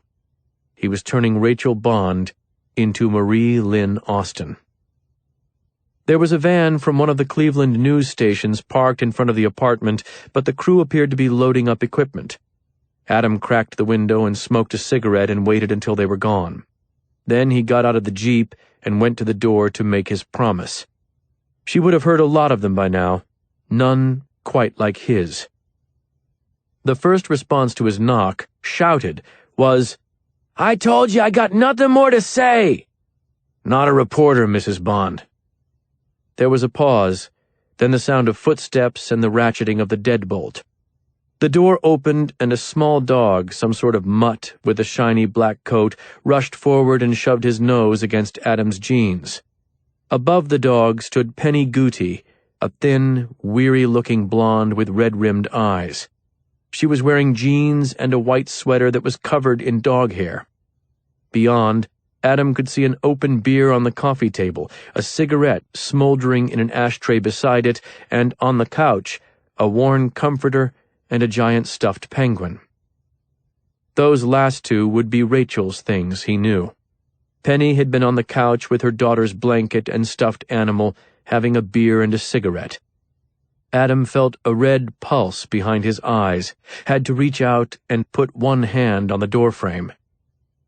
"Mrs. Bond," he said, "my name is Adam Austin. I came to—" "Ah, the great coach." "I'm not the coach." She tilted her head, and when she did, her neck cracked. "Who are you, then?" He willed his eyes to stay on hers as he said, "I'm the guy who gave her the address. I'm the guy who told her where she could find the man who was pretending to be her father." "Fuck you!" Rachel Bond's mother said. Adam nodded. Tears tried to start in her eyes, but didn't find the mass or the energy needed to spill over. The dog jumped up and put his front paws on Adam's legs and licked his hand, tail wagging. "She lied to me about her name and her age," he said.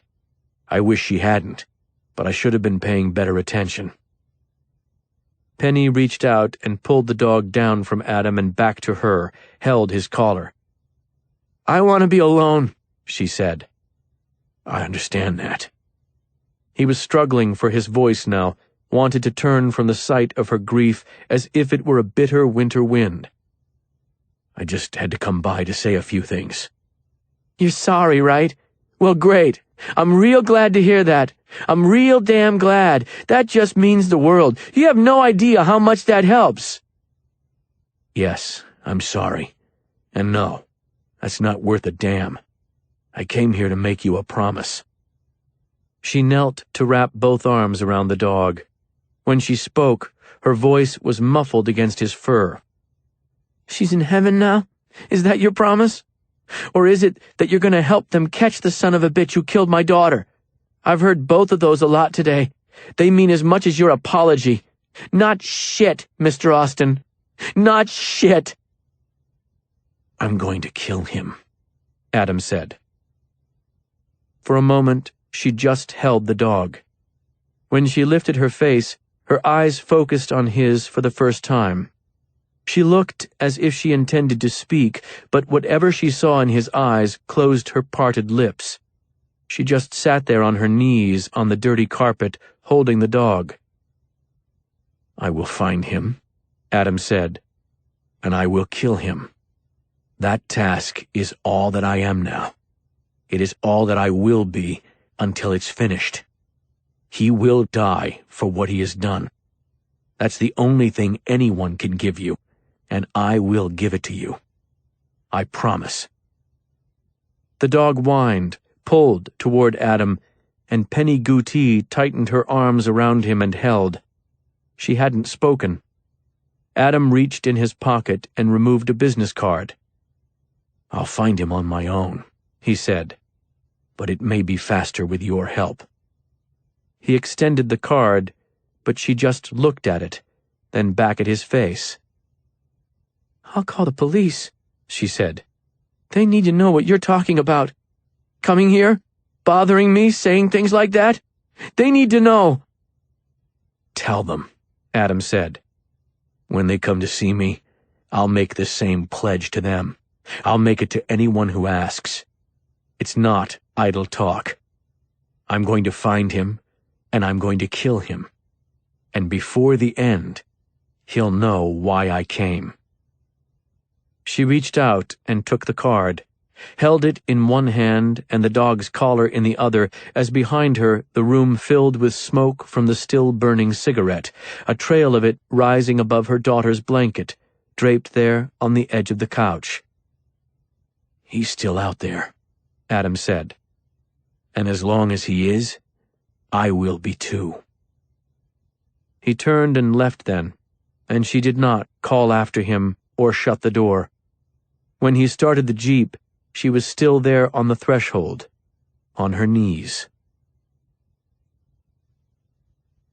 On Monday afternoon, he waited at Shadowwood Lane for 2 hours until the mail carrier arrived. "Minute I saw all those cars down here on Saturday, I was curious," the man said. He was an older man with a gray mustache and hound dog jowls. "Trying to figure out which cottage it was, because there are some problems down here in the summer, but the place is pretty much dead the rest of the year. I don't deliver much of anything." "I'd imagine. You've been delivering much of late?" "Letters to 7330. Adam nodded. He was wearing sunglasses and jeans and a plain brown baseball cap and a matching jacket. No logo on any of them, but he knew that he looked like a cop, and he knew how to carry himself like one too, and how to talk like one. He'd spent plenty of time around them. He'd introduced himself simply by saying he was investigating the death that had occurred at the lake cottage and left it at that. From the postal workers' cooperation, he was fairly certain that the man believed he was police, but that was safe, because he had not been misinformed. Adam had a recorder running in his jacket pocket, and if this became an issue, when it became an issue, given the calls he was getting and ignoring from Stan Salter, they would not be able to say he had identified himself as law enforcement. "The last one? You remember when that was delivered?" "Wednesday," he said confidently. "Only thing that went in any of the boxes. Like I said, it stands out. This place is pretty well shut down after Labor Day." This is what Adam had counted on. He nodded, thinking that Wednesday would have given enough time for an immediate response by mail, but also that Rachel Bond had probably offered a cell phone number. Cell phone, email, one of the fashions of communication preferred by a teenage girl, particularly one in a hurry. From Wednesday's letter to Friday's meeting, details could have been arranged quickly. "When did they start?" he asked. "Or was that the only one?" "Only one coming in." The mail carrier had no hesitation. This was the great thing about rural routes. Everything stood out. Adam couldn't help feel some petty tug of pride that the man clearly hadn't been interviewed by police yet. "But there were some going out." "Yes, sir. Round about Labor Day, I think. I hadn't put a damn thing in that box for a good while, and then the letters started coming, so it sticks in my mind, "Sure. How many, would you say? How often?" "Once a week, maybe twice. I'd say I picked up, a half dozen." "Any chance you remember the handwriting?" "Typed." "Never saw anyone put them in the box?" "Never saw a soul. I'd come out, flag was up, and that was that.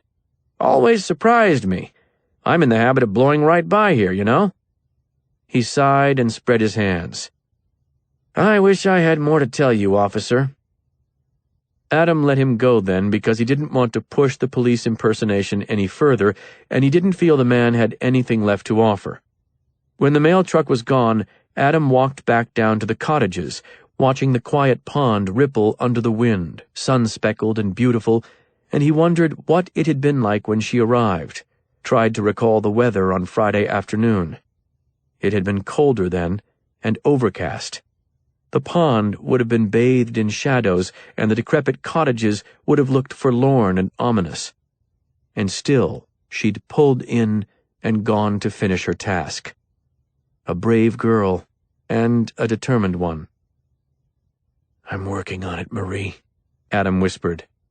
"I'm working on it." It wasn't until the words were out of his mouth that he realized he'd meant to say Rachel. What next? Where else to look? There was the prison, possibly, but he doubted that Jason Bond would be willing to see him, and knew without question that approaching the man would trigger police attention to Adam's quest that would only slow him down. Likewise with any effort to interview Rachel's friends. But maybe it was time. There were not many other options. He turned and gazed around the cottages with frustration. He'd been sure this was the right way to start. The kill site had not been random. Everything about it worked too well, from the isolation to the opportunity to send the letters from an active address, but a vacant home. It had been carefully selected, and that required knowledge of the place, but none of the names Eleanor Ruzich had given him seemed promising. Who else might have known about the cottage? There were the neighbors, of course. He hadn't pursued them yet. It would be hard to determine which cottages had actually been used recently. They were all so run down. Except for Eleanor Ruzich's. She had not exaggerated when she said she was alone in her efforts to keep the place in good shape. He'd turned full circle, his back to the pond again, and was staring at the cottage. "I've kept ours up," Eleanor had said. Yes, she certainly had. He called her from the dock and found her at home again. He told her he was still working on the Shadowwood leads and was now searching for potential witnesses. "You had some maintenance done recently," he said. "The roof was replaced, isn't that what you said?" "Yes. Roof replaced this summer, the exterior painted last summer." "Do you recall what company did that work? It seems that the activity with your address began in the summer, so I was—" "It wasn't a company," she said. "It's a man who's been our caretaker for years out there. He works for the hospital in some sort of maintenance job. My husband met him there." "What's his name?" "Rodney Bova," she said. "That's spelled B-O—" "I know Rodney," he said. "You do? How?" He hesitated, then said, "I played football with him once, a long time ago. Thanks, Mrs. Ruzich. Maybe Rodney will be able to help." 13. In the year they'd won the state title, Adam's position coach was a man named Eric Scott, who wanted one word to be tattooed onto the brains of his linebackers: motion. Coach Scott valued strength, yes, but he worshipped speed. Players who pursued the ball relentlessly were prized. You couldn't wait for contact, you had to initiate it. Victory belonged to those in pursuit of it. Life was motion, he would tell them. You had to keep moving or you'd die. Some players rolled their eyes at that until they realized that their flat-footedness had landed them on the bench. Then, playing careers dead, they'd consider it with a different eye. On Sunday morning, Adam rose with motion on his mind. Something he knew he'd have to admit from the start. He wasn't a detective, had never been police, had never worked as a PI despite holding the license, had never built an investigation into any sort of crime, let alone something as complex as a homicide. But what he was, what he'd devoted his adult life to becoming, was a hunter. And this was a hunt. His challenge now was not only to do a job for which police were far better prepared and equipped, but also to do it faster. Speed and pressure. He had to find ways to apply them. He was as good as anyone at finding people who were trying to hide. The problem was that he always knew his targets. Not just their names, but personal information, a sense of their lives, of who they were. That helped the hunt. In this situation, he had absolutely none of that, and it threatened to freeze him. A bloodhound being told to start the search without being offered an initial scent. How in the hell did you begin? Because he was used to pursuing someone with an identity, and because the lack of one was troubling to him, he decided to offer his target a name. Gideon worked nicely, felt just right. Gideon Pierce was dead, but Adam had not been afforded the opportunity to bring about that end. So his new target should be named Gideon. He could not afford to confuse Rachel Bond with Marie Austin, but blurring her killer and his sisters into one being, that felt right.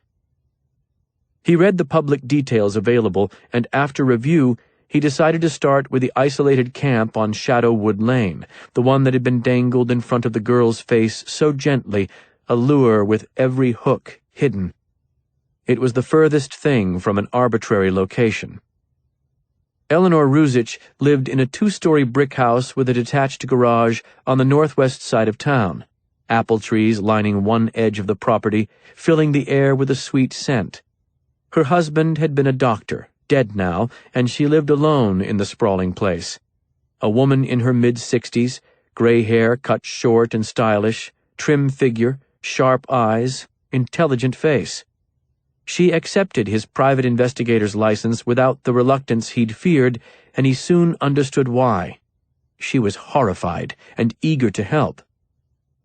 "I can't begin to imagine going back there," she said, the two of them sitting at the kitchen table, Adam with his notepad and pen out, Eleanor Ruzich with a cup of coffee.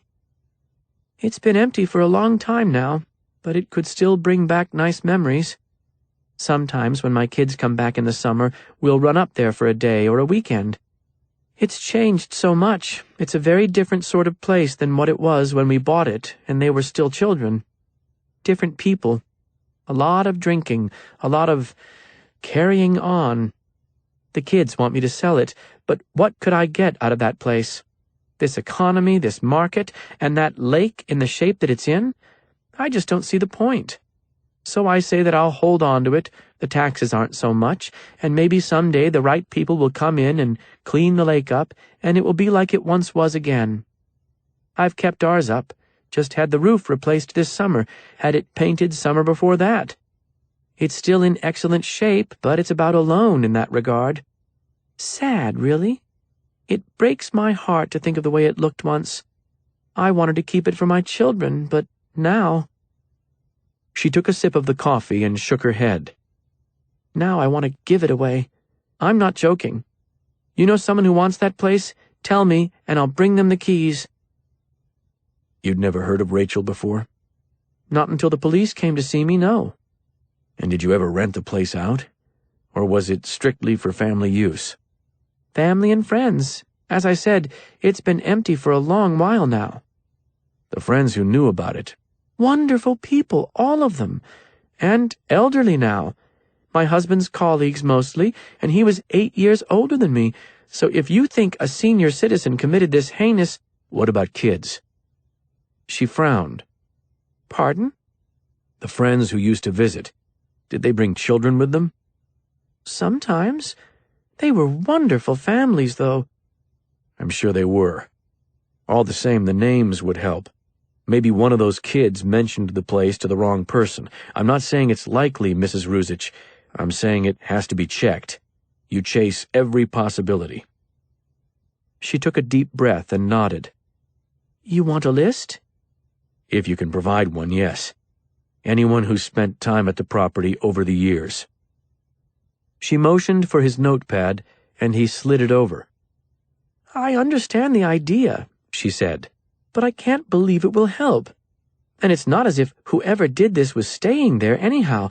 They picked the spot because it was empty, right? Empty and isolated. So it's far more likely that it was someone who happened by it recently, thought about breaking in, maybe did break in. But of course they didn't take anything. Nothing had been disturbed. They just used it for that. Just used it as a place to kill that poor girl." Adam sat quietly, letting her talk and write. This was good. She was telling him things that he did not know, telling him things that she would have learned from the police. "The mailboxes out there," he said when she fell silent, scribbling names, "are all bunched together at the end of the road, correct? No mail goes to the actual cottages?"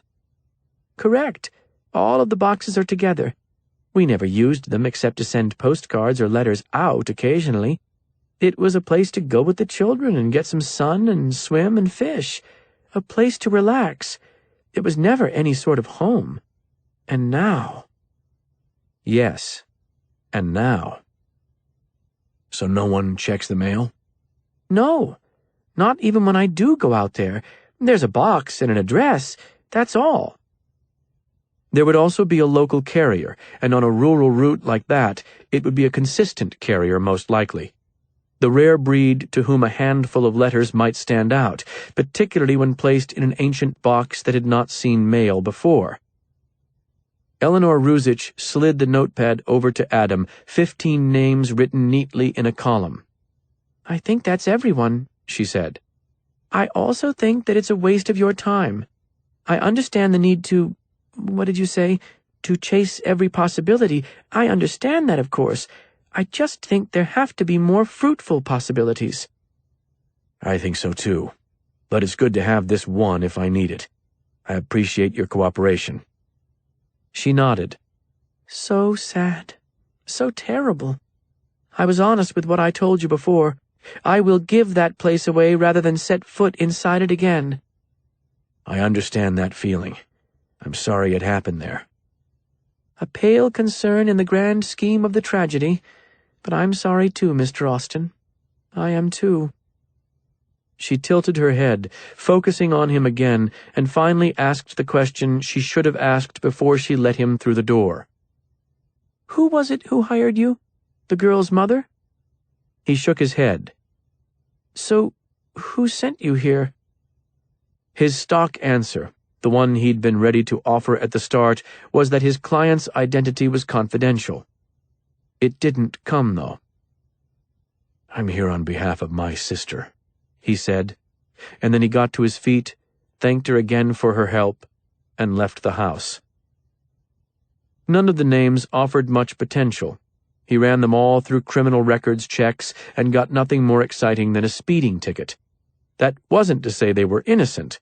Rachel's killer didn't have to have a criminal history, but there were no scents that seemed promising enough to start a chase either. For the most part, the names she'd provided belonged to people in their 60s or older. They lived nice lives in nice homes and did not intersect with the Jason Bonds or Penny Gooties of the world. Knowledge of the family seemed imperative. Only one was familiar to Adam: Duncan Werner, a local dentist and one of the football team's prominent boosters. That sent him back to the start then, but he willed down the frustration. You had to keep your motor running, had to pursue, even if you weren't having the opportunity to make plays. Those opportunities did not come to those who waited. 14. Rodney Bova was a ghost's name, an attachment to vague and receding memories. He'd been one of those kids who flitted around the periphery of Adam's life but never stepped into focus. His place among the memories had been etched by rumors and gossip. Adam couldn't recall his face, his voice, his family, or even what position he'd played. He remembered only 2 things about Rodney Bova. He'd been on the team briefly, and he'd left it when he was sentenced to a juvie lockup. He had, for a short time the summer before Adam's senior year, taken a starring role in the team's conversation by getting himself arrested. There was a live-in camp every August, the first week of practice, the kids practicing twice a day and spending the nights in sleeping bags on the gym floor, a bonding by boot camp exercise that Walter Ward designed. As Adam recalled, Bova was missing during live-in camp, and nobody was sure why, but some of the kids had heard rumors. Adam's interest in the situation was minimal, Bova being a couple of years younger than him and not a starter. Had a contributor been arrested, had they lost a playmaker, that would have been different. Bova was a nobody, though, and so his flare of fame had faded fast. Rodney Bova, the caretaker at 7330 Shadowwood Lane. Maybe it shouldn't have felt like so much. Maybe the mind was teasing him into believing this connection had value simply because it was the only connection he'd found, an unanticipated link to the past and to crime. Maybe the right thing to do was simply to give old Rodney Bova a call and ask the questions. When had he logged his hours at Shadowwood this summer? Who had he seen? which of the neighbors were talkative, which were suspicious. Somehow, though, that didn't feel like the move to make.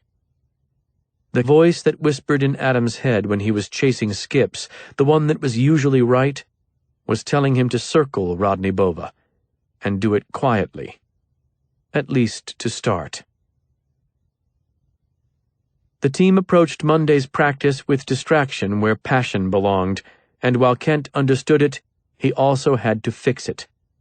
Rachel Bond's murder was in all of their heads, he knew that. Grief and gossip, faith and fear. The conversation inside the school would be swirling amidst those 4 cardinal directions right now, and it would be ceaseless. There were a few on the team, Colin Mears foremost among them, to whom the loss was truly and deeply personal. There were more to whom it was distant, and would now be made personal. That strange magnetic pull of tragedy. Kent had known it too well for too long. Classmates who'd never spoken to his sister began reminiscing over time spent with her. Strangers in town would approach him in the grocery store or at McDonald's or on the street, tears in their eyes. Often they wanted to touch him while they offered their condolences. He was struck by the frequency of that. Hands on the arm, pats on the back, awkward embraces. Seeking some contact with the tragedy, but minimal, of course. Minimal. As if somehow that offered a vaccination. If they got just the right amount of contact, incubated just the right amount of terror and horror in their own hearts, they'd be protected. You had to find your refuge, the place of consistency in a world gone mad. For Kent, it had been the football field. Walter Ward had understood so well what nobody else seemed to. Kent and Adam needed some level of normalcy, had to have it. Kent did at least. Adam started missing practices. Never missed a game, and never played better than he did down the stretch after Marie was killed, but until kickoff, he was uninterested. Kent had gone the other way, taken more reps, watched more film, immersed himself. Ward had helped him to do that. Now, 22 years removed, Kent watched Colin Mears in the receiver's line, saw him glancing over his shoulder, and followed the boy's look. 3 of his teammates engaged in earnest, whispered conversation. Kent could guess the topic, if not the specifics.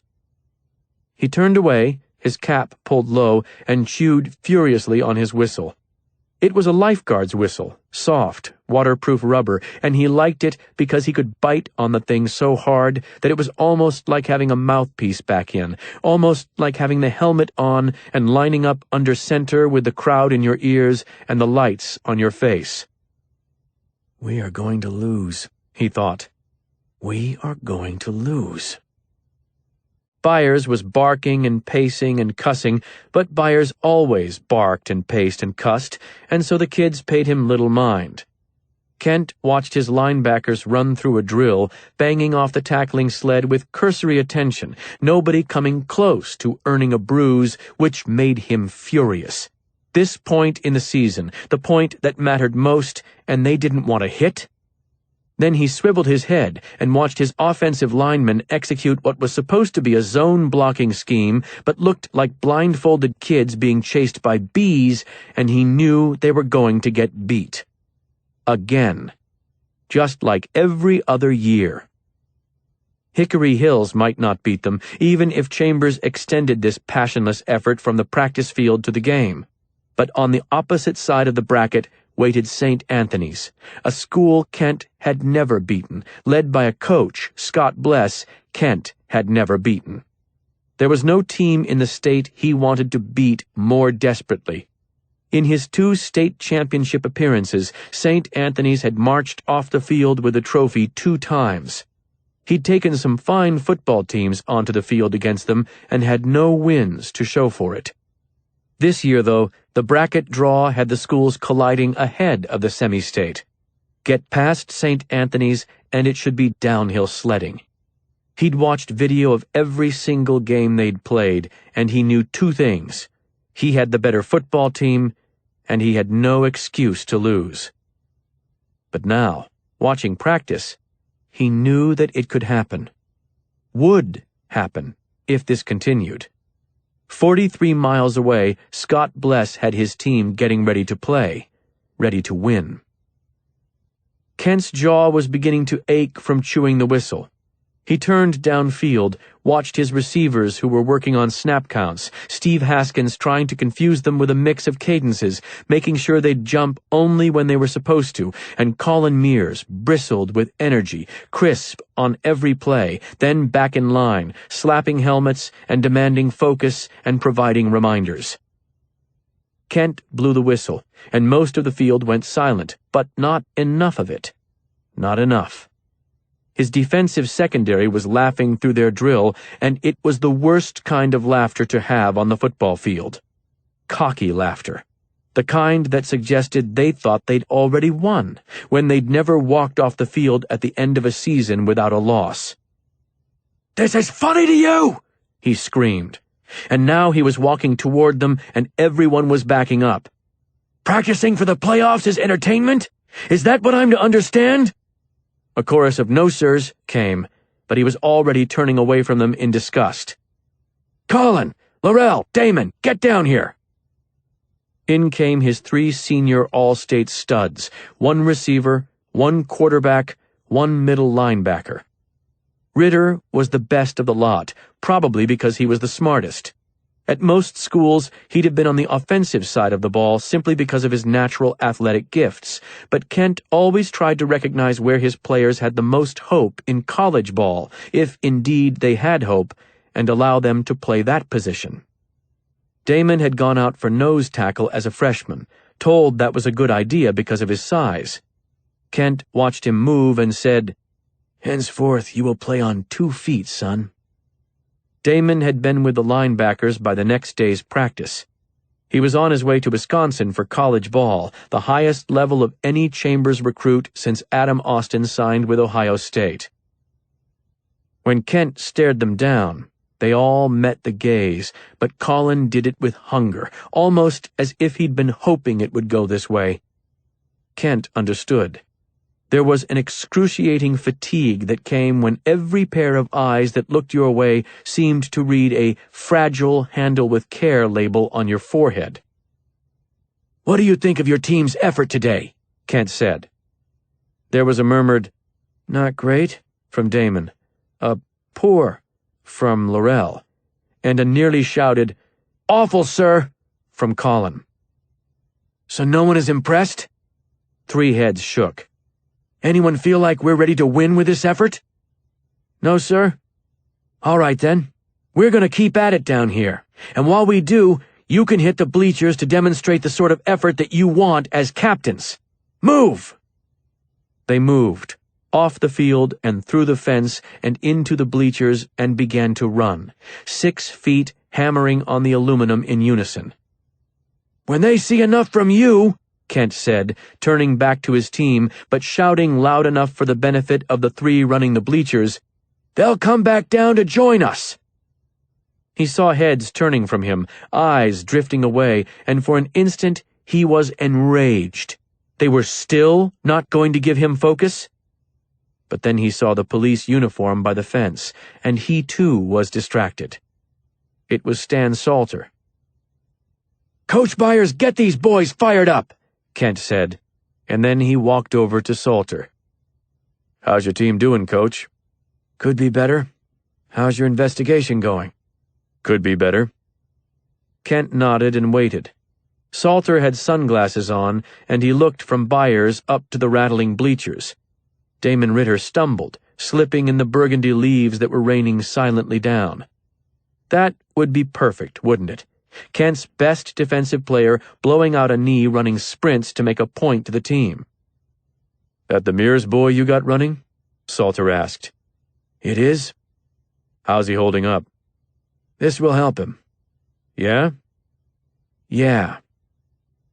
Salter nodded, took a deep breath, and said, "You spoken to your brother?"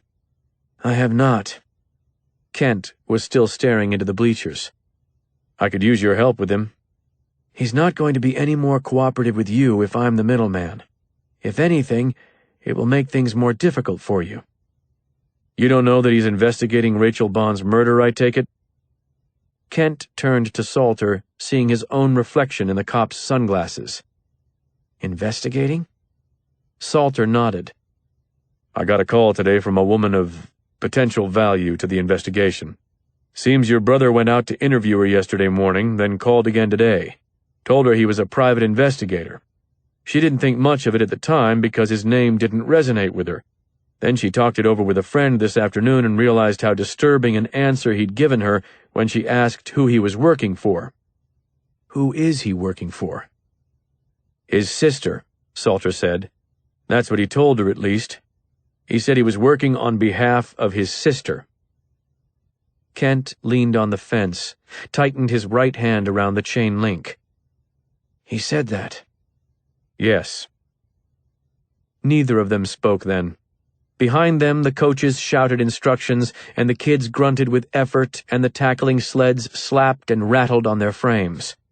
Beside them, the bleachers shook, and Colin Mears screamed out encouragement as he took the steps. Come on! Show them something! Show them how we do this! The wind was pushing across the field in strong gusts, fat orange and crimson leaves tumbling. I would like, Stan Salter said, for your brother not to jeopardize my investigation. I understand that the two of you are not close, but I need you to understand that I can't have him doing what he's doing. On behalf of his sister, Kent repeated. That's what he told her? Yes. And what did his sister want, Lieutenant? Kent's voice was choked, the whistle back in the corner of his mouth now, teeth grinding against it. Do you know? Suspects. Suspects. Kent nodded, spit the whistle out, looked away. Tell you what, Lieutenant, you let me talk to my brother. Thought you didn't do much of that. I don't. But it's time. 15. In the years since he'd faded into the mists of memory, Rodney Bova had drifted out of Chambers County and then returned, with stops at 3 jails and 1 prison in between. The first bust, at least the first available to the public, his juvenile record was protected, had been in 1994 for selling weed. He did 30 days in jail in Sandusky and then got out and migrated back east, pausing in Cleveland to be arrested for trafficking with an inmate at the Cuyahoga County Jail and sentenced to 3 months. Back out again, long enough to sniff the fresh air and decide he didn't like the smell, and then through the revolving door and into the Lorain County Jail for a 3-count conviction involving assault, drug possession, and an unlicensed firearm after he was arrested during a bar fight. The judge in that case had less patience with young Rodney and sent him to prison for an 18-month stay. Mansfield Correctional had been his home from the autumn of 1998 to the spring of 2000. The facility had also been home those years to Gideon Pierce, and later to Jason Bond.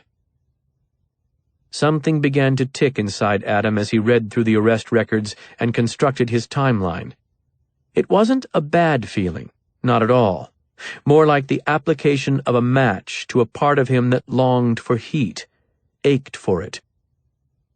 He was lost in the web of overlapping names and dates and prisons when his phone began to ring, and he silenced it without a glance, didn't look at the display until the second call, an immediate, impatient follow-up effort, and then it froze him. Kent was calling. Kent did not call. 5 rings before voicemail, and he let it get to 4 before he picked it up. Yeah? It's me. I noticed that. Silence. Kent said, We need to talk, Adam. Do we? Yes. I'd rather it be in person. There was a hard edge to his younger brother's voice. The coach's tone. That's what it was. The ruler of young men, captain of the ship, and it raised a bristle in Adam. Always did. Coach your boys, Kent. Don't coach me, he'd said more than a few times back in the days when they spoke. I'm not at home, That's fine. Tell me where you are. Busy. That's not a place, Adam. It's a condition, Kent. So you're right. But it's still true. True for me, too. I've got a game tomorrow. I've got 2 kids and a wife at home, and I've got police calling me looking for you. But I'm making time, and you will too. Adam let a few seconds and a few responses float by, and while he did that, Kent said, "Tell me where I can find you, all right? Just do that much." "Let's go to Haslam's."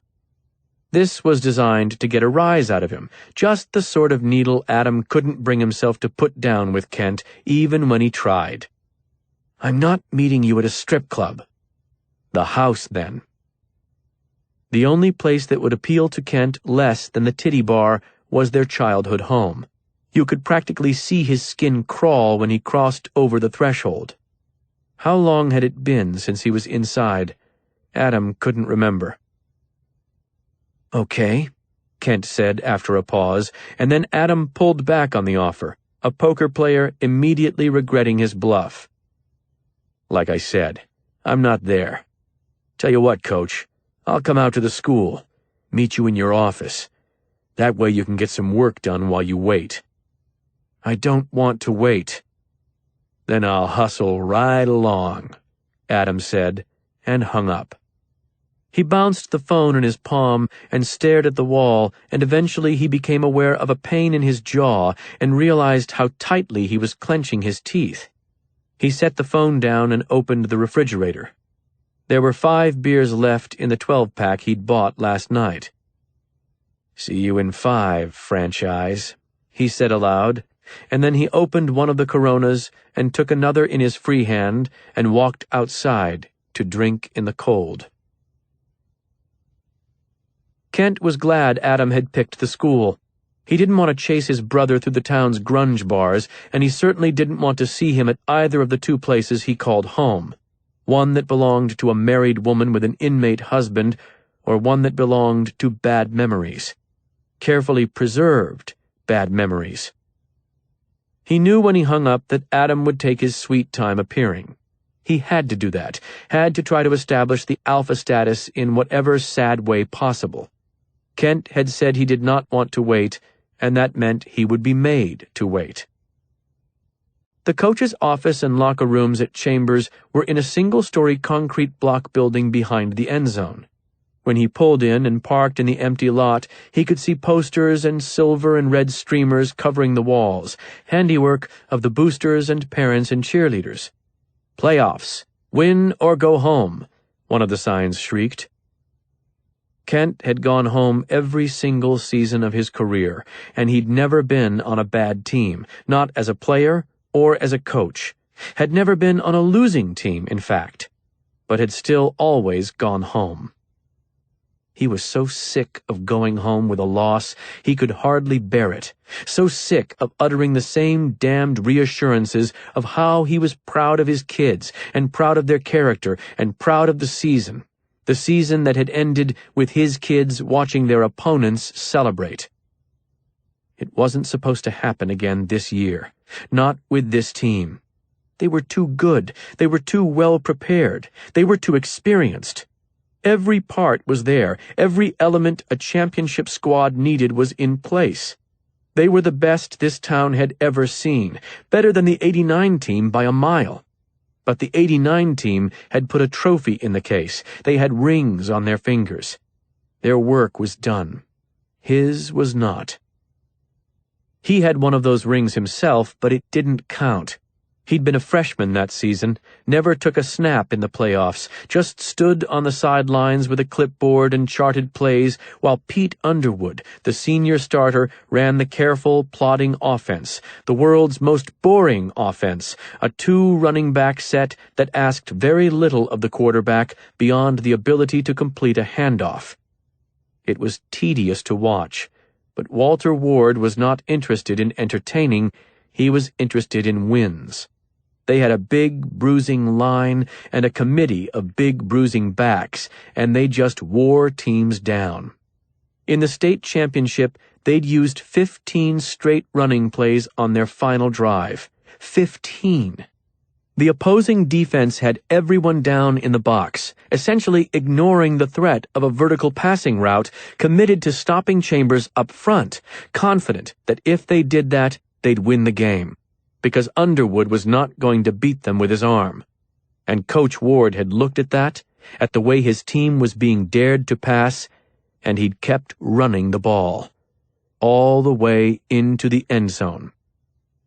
Profit right! Profit left! Profit right! Profit right! Profit right! Never showing a trace of emotion, no hint of fear, not even when they got to 4th and 2, just kept calling those plays in a flat, steady voice, everyone in the stadium knowing exactly what was coming, including the defense, all of it on Adam, who was the prophet, who was the telltale blocker out front, promising contact. Coach Ward just stood there with his arms folded across his chest and gave it to them again and again, relentless and confident. You must stop this, and you will not be able to. How the fans had loved that. You wanted to talk about smash mouth? Watch a 15-play drive against the state's best defense in which the ball was never passed. Adam had been out in front of the ball carrier the whole way. He'd played every down of the state championship game, both sides of the ball, and somewhere in Ohio there were ex-linebackers with loose teeth who remembered him well. They used 4 different running backs on those 15 handoffs, but just one lead blocker for all of them. It was the point of the play. Promise package, they called it. When Adam came in on the offensive side of the ball, you were going to get a run, and you were going to have him out front. Every time. Usually he rotated. Usually Ward saved most of his strength for defense and short yardage situations, but not that drive. 15 straight. The way the crowd had roared after that drive. Kent hadn't heard anything else like it in high school football, doubted he ever would again. It had been ugly football, mean and nasty, but somehow it connected with hearts in the stands because of that. It took Kent a while to understand the reason exactly, and with it came a better understanding of the game, why it inspired such a fierce pride in towns like Cleveland and Green Bay and Pittsburgh, like Massillon, like Chambers. The way they'd roared that night, people cried in the stands. He remembered that, would never forget it. People cried, wasn't just because Chambers had won the game. At that point, in fact, victory had hardly been assured. There were 3 minutes left to play, and the top-ranked team in the state had the ball and a last chance to regain the lead. No. It was because they'd started with their backs against the wall, jammed against their own goal line with a deficit and a ticking clock, and then lined up in a way that said, "We will have to take a beating with this approach. There is no other way." And then they'd taken it, and taken it, and taken it, until suddenly they were administering it. That was why people cried in the stands. It had taken Kent a long time to understand it. Tonight, he was in the locker room alone, and when he flicked on the overhead fluorescent lights, the place picked up a white glow, and at the end of the locker room he could see the photograph of the 1989 team, the only team picture that he'd ever allowed to hang in the locker room. It was not all about wins and losses, he reminded his boys every day, but then there was just the one team picture hanging in the room. "Because they won, right, Coach? Why else? And you're in that picture, but you don't belong in it. And all the pictures you do belong in, well, they don't belong on the wall." He went through the locker room and into his office, fired up the computer and projector, and began to watch video. A little more than an hour passed before Adam arrived.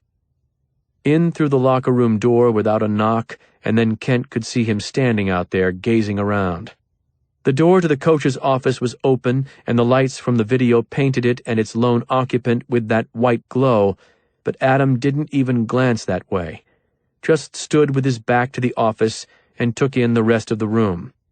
and Kent knew he was both remembering old ghosts and assessing the ways in which it had changed since the days when they were not ghosts at all. Kent rose from the chair and walked out to join him. Adam looked at him for a minute. Not even a handshake franchise? They shook hands. Adam's grip was stronger, one of the reasons he liked to shake hands. He enjoyed intimidation in all of its forms, brutal to subtle.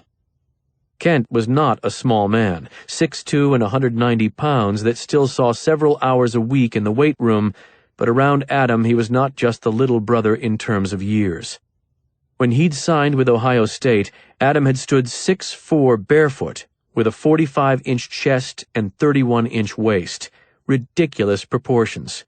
He ran the 40 in 4.7 seconds, which wasn't blazing speed, not Colin Mears' speed, but was awfully damn fast.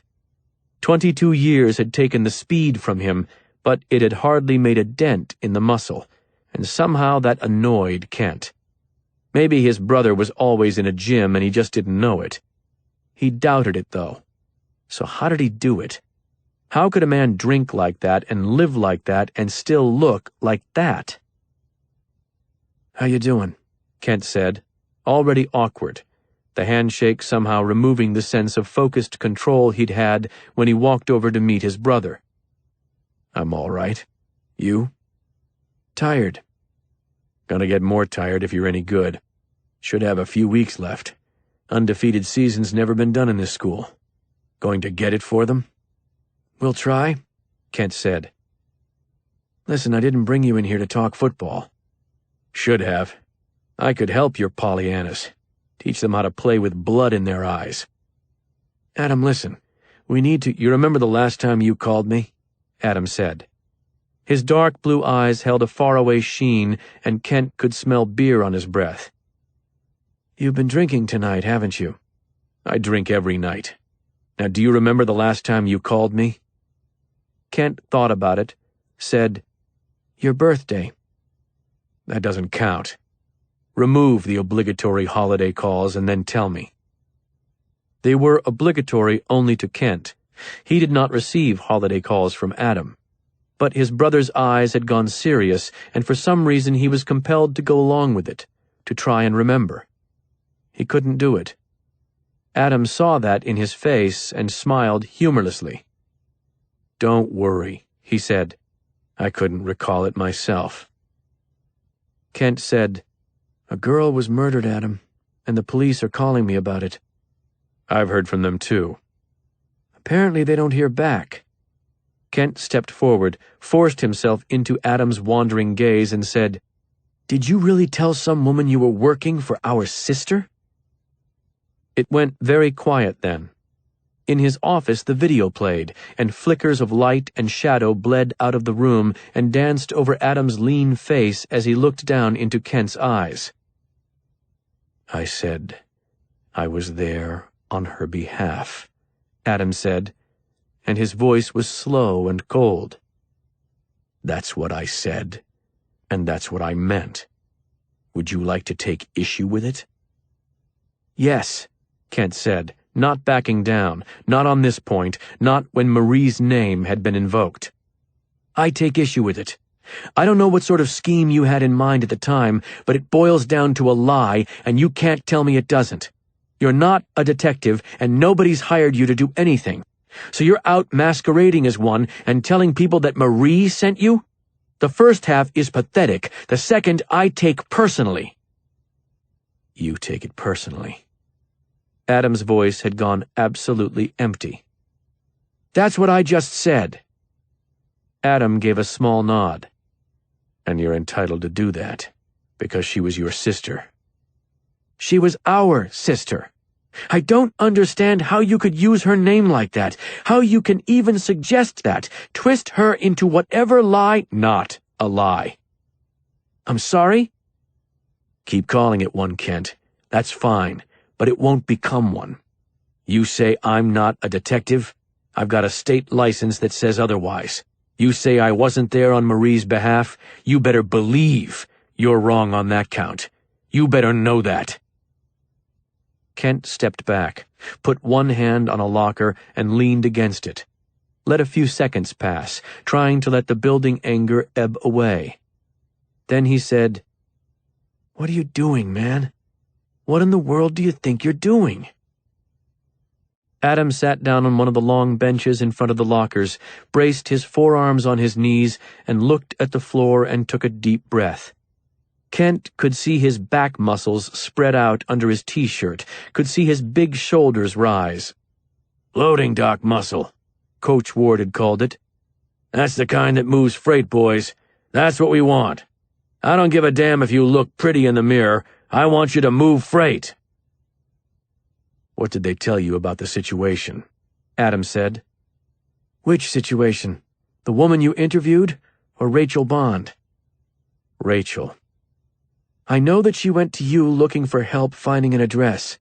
I know that she lied to you about her age, and the police probably didn't cut you much slack on that, but you'll cut yourself less slack on it." He was almost surprised he'd said that. It wasn't a thought he had expressed to anyone else. "I know that you gave her an address." "And you know what happened when she went there?" "Yeah. Yes." Adam nodded again. "So that's what I know," Kent said, when it was clear his brother was not going to speak. "Today I was told about your contact with some woman who the police don't want you dealing with. I was told what you said to her. I didn't like what I heard." "I can imagine not." "Tell me then. Tell me what you're doing, Adam." Adam lifted his head. "I'm going to find him." Kent stared at him. Adam's eyes were clear and cool. "Rachel's murderer," Kent said. "Gideon." For a moment, Kent thought, there he went, finally, all the way over. It was bound to happen. He was bound to tip, and now he has. But then Adam added, "That's what I like to call him. I needed a name. That one works." Kent was scared for him now. Anger had faded to fear, and he said, "Don't talk like that." "The name helps me." "No, it doesn't. Adam, they are not the same person." "The hell they aren't. One abducted and murdered a teenage girl. So did the other. They're close enough to share a name, at least. Shit. You and I do, and how much do we have in common? They can share a name." Kent said, "He's dead, Adam. The man is dead." "Marie's Gideon is dead. Rachel's is not." Kent wanted to tell him to shut up, stop using names, but that wasn't going to accomplish much. He couldn't look into that unsettling, empty stare anymore, and turned to face the white light in the office as he said, "Don't get in their way, Adam. Please." "The police. You don't want me to get in their way." "That's right." "Because you don't think I can find him." "I don't know if you can or not, but I know it's not your place to try. I know you'll cause problems if you do. I know—" "The police," Adam said, "looked for Marie's killer for 4 months. And they found him." "Police in another town made a random stop and caught a break. The police assigned to find Marie's killer, though, they were not close, Kent. They were not close. And he was supposed to be in prison the whole time. He'd been missing for months, and how good a job did the police do then? How quickly did they find him?" Kent reached up and rubbed his eyes.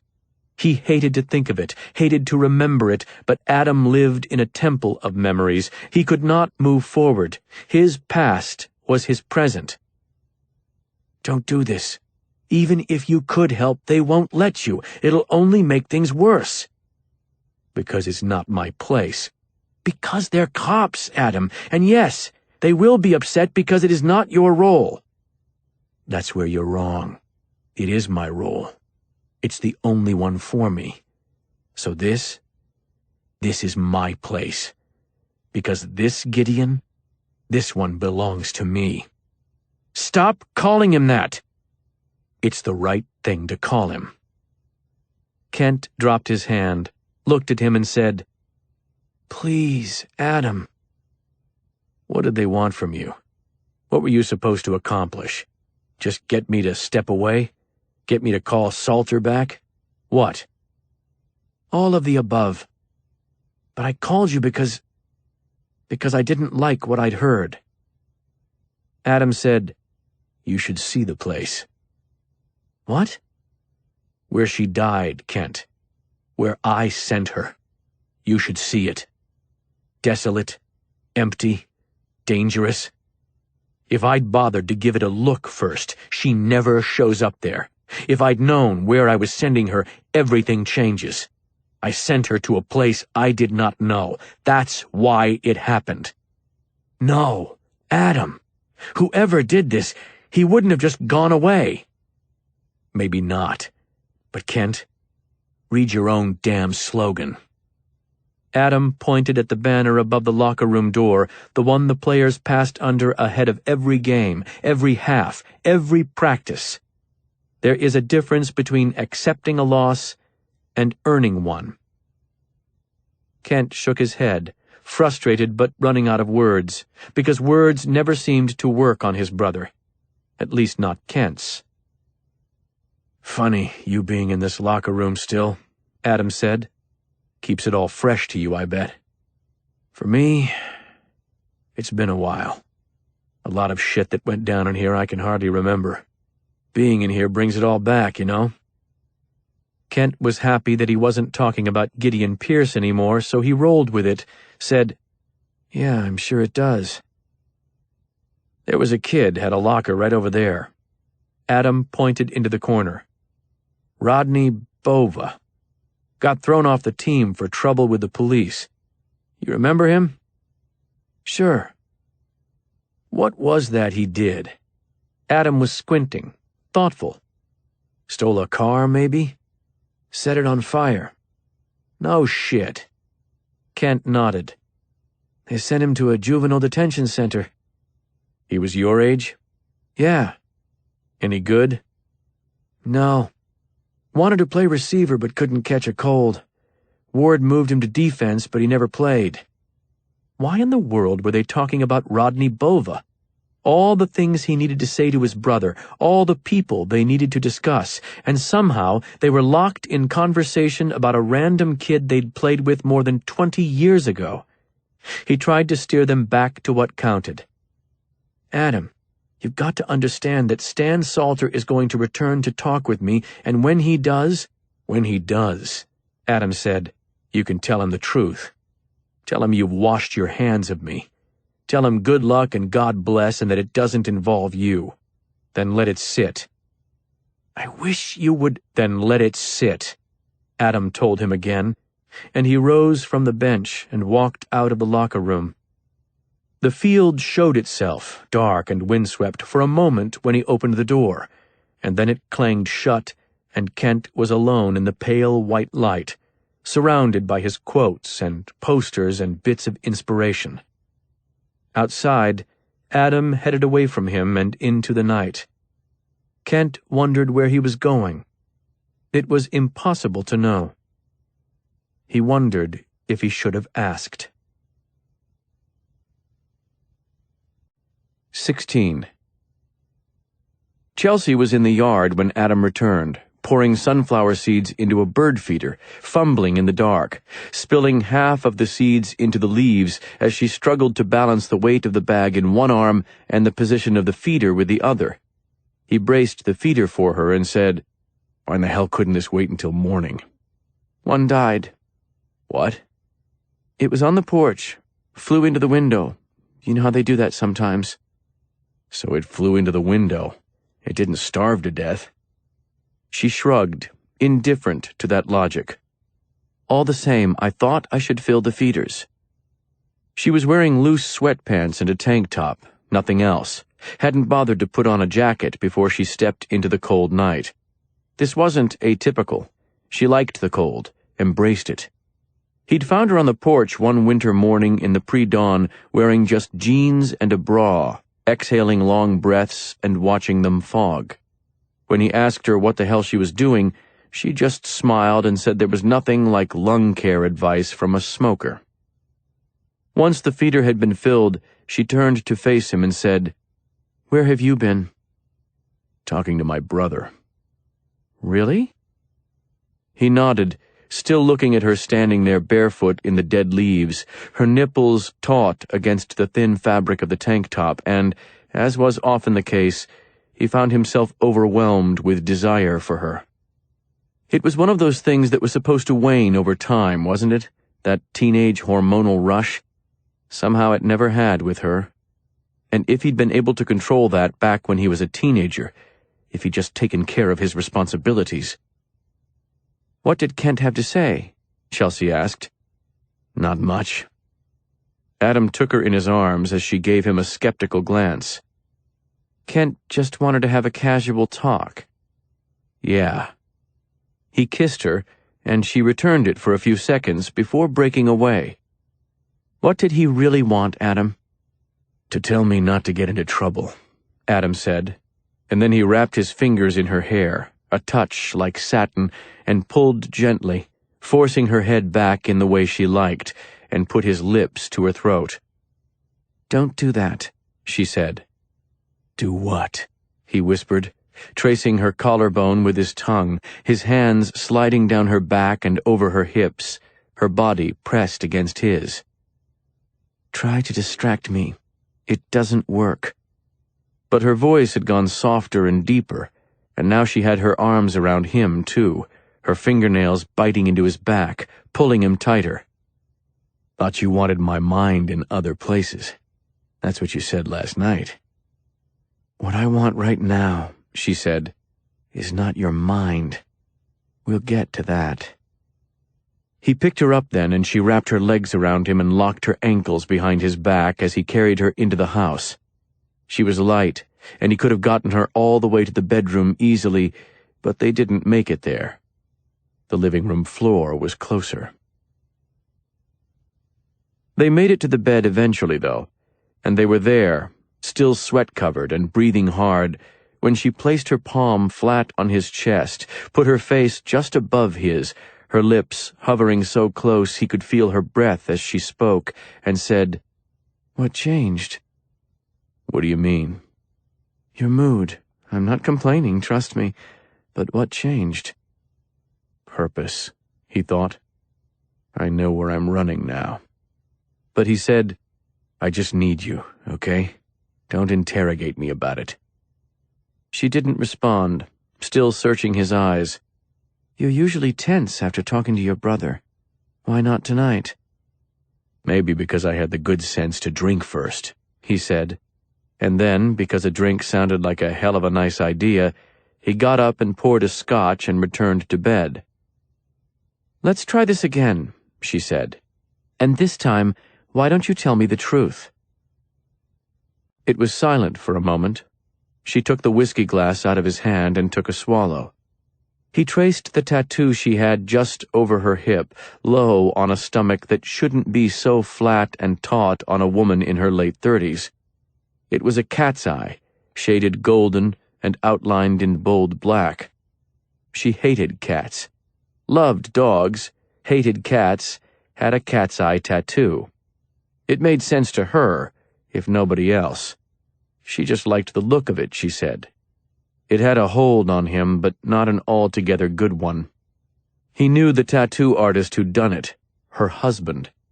And there that eye was, watching him in the night, reminding him at all times that he was in bed with a married woman, and that Travis Leonard was coming back eventually. Then what? Would Adam sit back and hold his breath, waiting for the good news that they'd caught Travis with a stolen car, that he was going back to jail, a good long bust? What a beautiful life he had. What a beautiful, damned life. Chelsea said, "You didn't kill the girl, Adam." "Rachel." "What?" "Use her name. She's not the girl. She's not a body in the morgue. You didn't kill Rachel," she said, and that stopped him before the boil. He closed his eyes. The tattoo would never close its eyes, but he could close his. "I know, but I didn't help." "There's a lot of difference, and you're going to deal with it by what? Disappearing?" I'm not going to disappear. I'm going to make sure that he doesn't. He? Whoever did it. Let the police do their job. I don't want to do their job. I want to do one that's a little different. Adam, Gideon Pierce should have been in jail the day he murdered Marie. so you're a vigilante now? That's it? That's the right thing? If I'm going to pull a trigger, I'd rather the barrel be in his mouth than mine. She looked at him for a long time and said, "It'll be in both at once." Better than just the one of us. She lifted his chin with her index finger to make him look her in the eyes. It was dark in the room, though, and all they could exchange were shifting shadows. "Get some help, Adam. Talk to someone." I'm going to find him. "That's not what I mean by help. I mean you need to find A shrink? A priest? A doctor with open prescription pad? Yeah, I know what you meant." She dropped her hand from his face, and for a moment it was quiet. Then she said, "It won't take long for the police to learn what you're trying to do, and then you'll have problems." I know it. "You can't stop, though. Not even for a few days. Not even for long enough to step back and realize that all of this—" No, Chelsea. I can't stop. He took the whiskey back from her and finished it, and they lay together in the silent dark. Warm breath on his ear, a cool palm on his chest. Something whispered. Adam wanted to respond, but his brain clung to drunken sleep and reminded him that he was going to be hurting tomorrow, that he'd hit the scotch a bit too hard before the end, and scotch, as was its generous way, might have let him slip off into sleep tonight, but would certainly make him pay the bill come morning, with interest. Sleep on then. Burrow deeper, darker. The palm was on his shoulder now, and it grew fingers, and the fingers had nails, and they squeezed. The whisper again, rising, nearly a full voice. "Baby, Adam." He tried to turn away, but Chelsea shook his shoulder, and now she'd won. Sleep was on the retreat. "Let me be," he said, or tried to say. His voice was hoarse and choked. "It's Rachel's mother." He opened his eyes, turned to see that Chelsea was pressing his phone to her chest, the bluish light of the display spilling over her breast. "What?" "She called 5 times. I finally answered. She wants to talk to you." He sat up, the hangover already throwing a few experimental punches, even though the alcohol was still too thick in his bloodstream to be called into the ring yet. "Here," he said, holding out his hand. His voice croaked again, and he cleared his throat, tasting the smoke from his last cigarette. She passed him the phone, and he climbed out of the bed. The alarm clock said it was 3:20. He walked out of the bedroom and into the living room, where the darkness faded to light from the heat lamps that sustained the snakes. "Hello?" he said, and he was pleased with his voice. It sounded clear and sober enough to get by, at least. "Didn't want to wake you," Penny Gooty said. "I figure if you were any bit as good as your word, you wouldn't care. So it's the right time to call, maybe. Just right." Hers was a voice that was not clear or sober enough to get by. "It's a fine time. Are you all right?" "No, I am not all right. You really just asked me that?" "I'm sorry." He paused, waited. "They bury my daughter this week," she said. Her voice reminded him of her eyes the last time he'd seen her, shot through with misplaced blood. "I know it." She let it go for a few seconds before she spoke again. This time she seemed to be trying harder, a drunk's careful tightrope walk over the treachery of words, wielding a thick and clumsy tongue as the balancing rod. "You meant what you said, didn't you?" "That's right." "You think you can do it?" "I'm going to." "You're really going to find him? And kill him?" "Yes, I'm going to kill him." He saw a shadow move, knew that Chelsea was in the bedroom doorway watching him, but he didn't turn to face her. He watched the snakes in their slumbering coils, and he waited to hear what Rachel Bond's mother had left to say. "Promise me something else," she said. "Promise me that if you get him, you'll tell me. Will you do that? Will you tell me?" "I will get him," Adam said, "and you will know when I do." She hung up before he could say another word. When Adam turned back to the bedroom, Chelsea was already gone, and the door was shut. 17. Rodney Bova lived in a rental house 3 blocks from the hospital where he worked as a maintenance supervisor. He was not home on Tuesday morning, and Adam walked the block twice, staring at every car. The possibility of police surveillance could not be ignored. No one appeared to be watching, though. It was for damn sure that no one had a view of the back of the house. He approached from that side, cleared the privacy fence, and used a thin metal carpenter's ruler to shim the lock on the sliding glass door. Wearing a pair of latex gloves and working methodically, Adam soon came to know a good deal more about who Rodney Bova had become in the years after he set his stepfather's Cadillac on fire and disappeared from the halls of Chambers High. He followed horse racing, enjoyed pornography, and was an impulse shopper. There was a wide array of fitness equipment in the apartment, all of it the gimmicky shit they sold on late-night commercials for $19.99, and if you acted right now, you too could look like a Navy SEAL. According to photographs scattered around the house, Rodney Bova's belly suggested he was well into his second trimester, so it seemed he was more inspired to buy the devices than to use them. That was the problem in shifting from viewing porn to viewing home fitness commercials. With 20 minutes a day on this discount device, I too could have a woman like those I was just watching. Bova's computer was password protected, and Adam didn't have the faintest idea how to subvert even simple computer security. That was a shame, because the computer might be of use. For a while, he entertained the idea of stealing it and finding someone who could get around that password, but in the end he ruled that out, at least temporarily. For the time being, it was better that Bova's life not be rattled in any way. Adam needed him operating with a sense of comfort and security. Instead, he took a step backward in technology, digging through stacks of old mail and paperwork, scrutinizing the innocuous and irrelevant in hopes of finding something that spoke to a connection with Rachel Bond. He was just beginning to feel hopeless about his prospects when he opened a Visa bill from July and saw a $100 debit to Mansfield Correctional. He stood there in Bova's kitchen and stared at the bill in confusion, trying to figure out the charge. Too low for bail, even if it had been a county jail, but it was a prison. You didn't bond out of prison, not for $1 million, let alone 100. Then he got it. The commissary. You could mail funds to an inmate's commissary account, so surely you could transfer money to one electronically as well.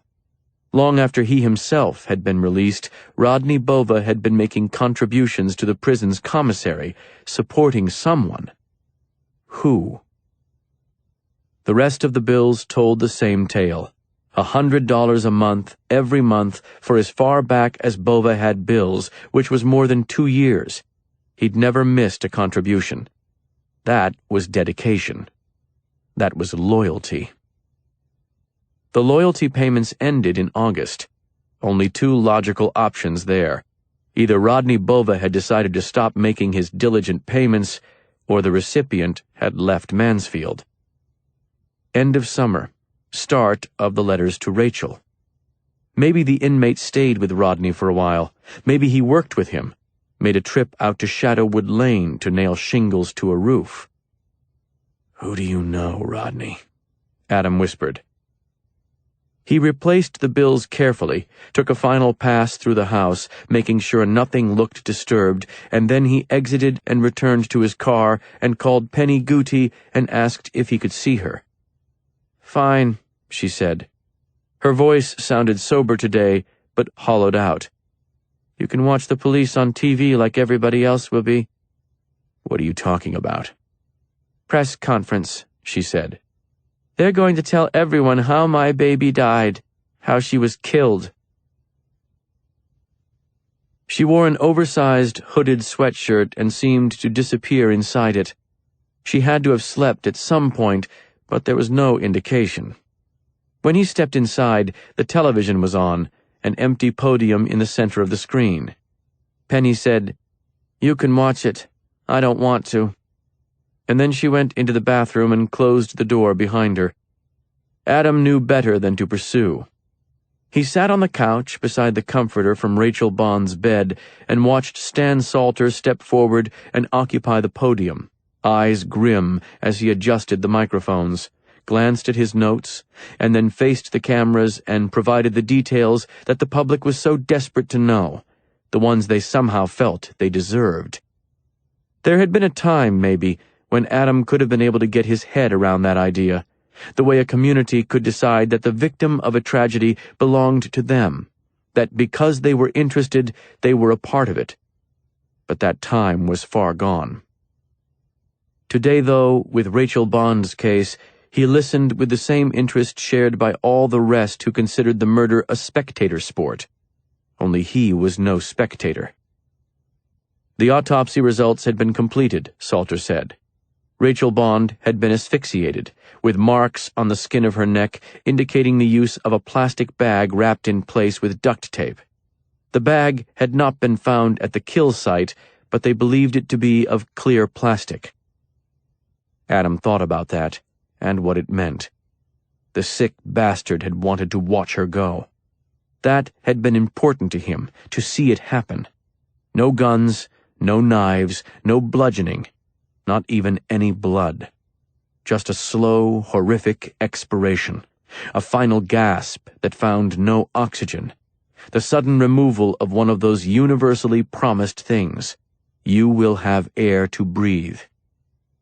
In the end, she had not. That had been taken from her.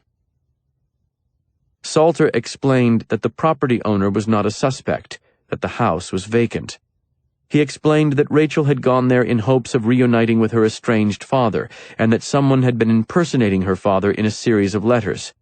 He said the investigating team was gathering leads and analyzing forensic evidence and would reveal more information when it was prudent to do so. Adam found the remote and turned off the television. When the volume was gone, the bathroom door reopened and Penny Gooty appeared. "Heard enough?" she said. "Yeah." She came back down the hallway and sat on the couch at his side and wrapped Rachel's blanket around her. "I want you to do it," she said. "I know. I'm going to need your help." "Just tell me how." "Do you know more than they just shared? Have they asked you about suspects?" "They've asked me if I have ideas. I don't. They haven't shared any names with me." "No questions about people who were in Mansfield with your husband?" "Jason was never my husband. Don't call him that.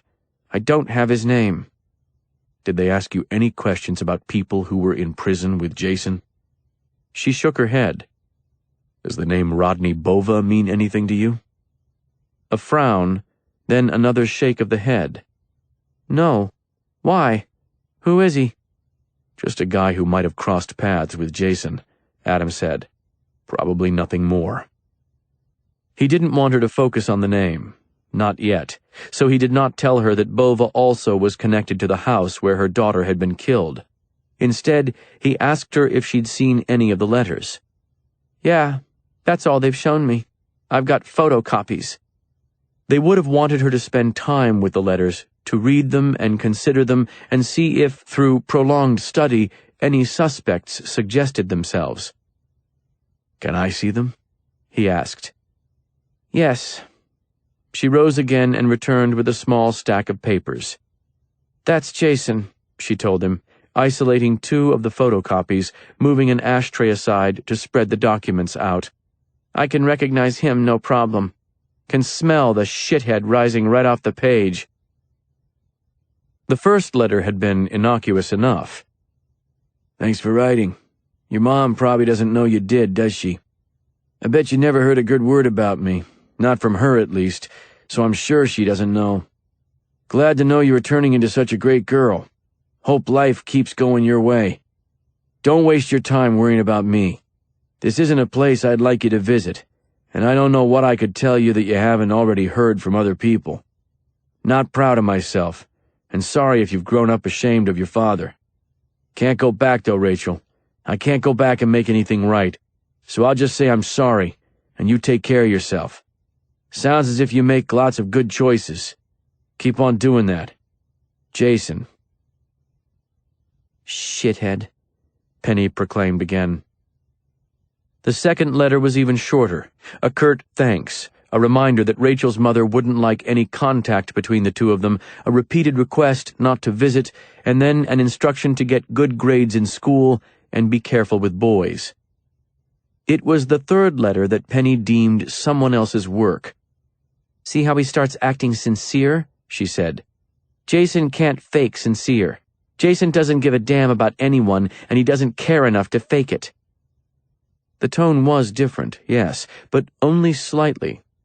There had been no rush to suggest contact, just a careful building of the relationship. Patient. That was the word that kept rising to mind. Whoever had taken up writing as Jason Bond had been very patient. The next letter raised the cautious suggestion that he would soon be released. Bet your mother didn't tell you, and maybe you shouldn't tell her. She and I shouldn't see each other again. I need you to understand that. For her, if not for me. That had been the first test. If Rachel had been paying close attention herself, or if she'd had anyone else looking out for her, she'd have known that he wasn't eligible for parole yet. Whatever she wrote back, though, had clearly established that she was in this alone, and was accepting his news without verifying it. None of her letters existed. Jason Bond had discarded the two that reached him, which said everything Adam needed to know about him. The others might still exist. In fact, they probably did. Whoever killed her was the sort who kept souvenirs, but there was no way to know what Rachel had written. You could guess at some of it from the responses, but it was impossible to know for sure. The only person she'd discussed the matter with, apparently, was her boyfriend, and Kent. His brother was even referred to in the later letters, which surprised Adam. I'm so glad you decided to begin writing, Rachel. It was a very good idea. You should tell the football coach that I appreciate his understanding, his encouragement. There aren't many men who would do that. He's something special. "He could have told me," Penny said. "Your damned brother could have thought to talk to her mother before he encouraged her to do something like that." Adam didn't argue. Did she tell anyone else about these, beyond Colin Mears and my brother? Who else would she have trusted? "Should have trusted me, but she didn't. And it's my fault. She knew how I felt about Jason. Maybe I shouldn't have been so harsh, you know? Maybe I should have... You gotta understand, he's a hurtful man. Hurt me worse than anyone ever had, until this. And I just wanted to shield her. I didn't want him to have the chance to hurt her the way that I knew he would. But maybe I should have said, 'Rachel, let's go see your dad. Let's talk about all the reasons you need to stay away from that man. Maybe—'" Her voice was rising, tears chasing behind, and she lowered her face, fingered the zipper on the sweatshirt. "I could have told her, you know. But she hid the letters, because she knew I wouldn't like it. That was Rachel. She never wanted to upset me." Adam watched a tear fall onto the back of her hand. He made no move to reach for her. "Tell you the truth," she said, looking up again, her eyes bright with tears. "I'm pretty shitty at a lot of things. Drink too much, smoke too much, can't hold on to a decent job, don't keep the house up the way I should. But something I was always good at? Loving that girl. Might be a lot of people who don't see it that way, who don't see me as a good mother, but—" "She loved you," Adam said. "You know that. You just said it. She was trying to protect you, and you were trying to protect her. There's no blame inside these walls. and the only things that happened between you happened because you were trying to take care of each other. Remember that, Penny. You need to remember that." She used the blanket to wipe away tears and said, "I keep thinking it's done. Keep thinking I'm dried out. There's none left." He was silent. She wouldn't dry out. She'd think she had, and then she'd find herself down in the frigid waters of Lake Erie weeping into a cold dawn. He let her sit and cry while he lit a cigarette and smoked in silence. 18. It was Matt Byers who first expressed concern with Colin's approach to practice. They were halfway through drills when the defensive coach sidled over to Kent and spoke in a low tone. "He's going to burn himself out in 10 more minutes like this, Coach. Look at him."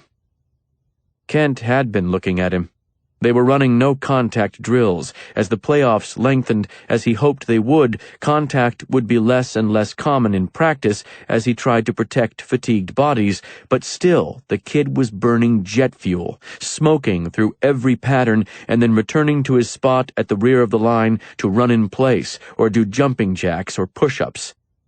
It was a cool afternoon, but the sweat dripped out of his helmet. "He may need to burn himself out, Matt."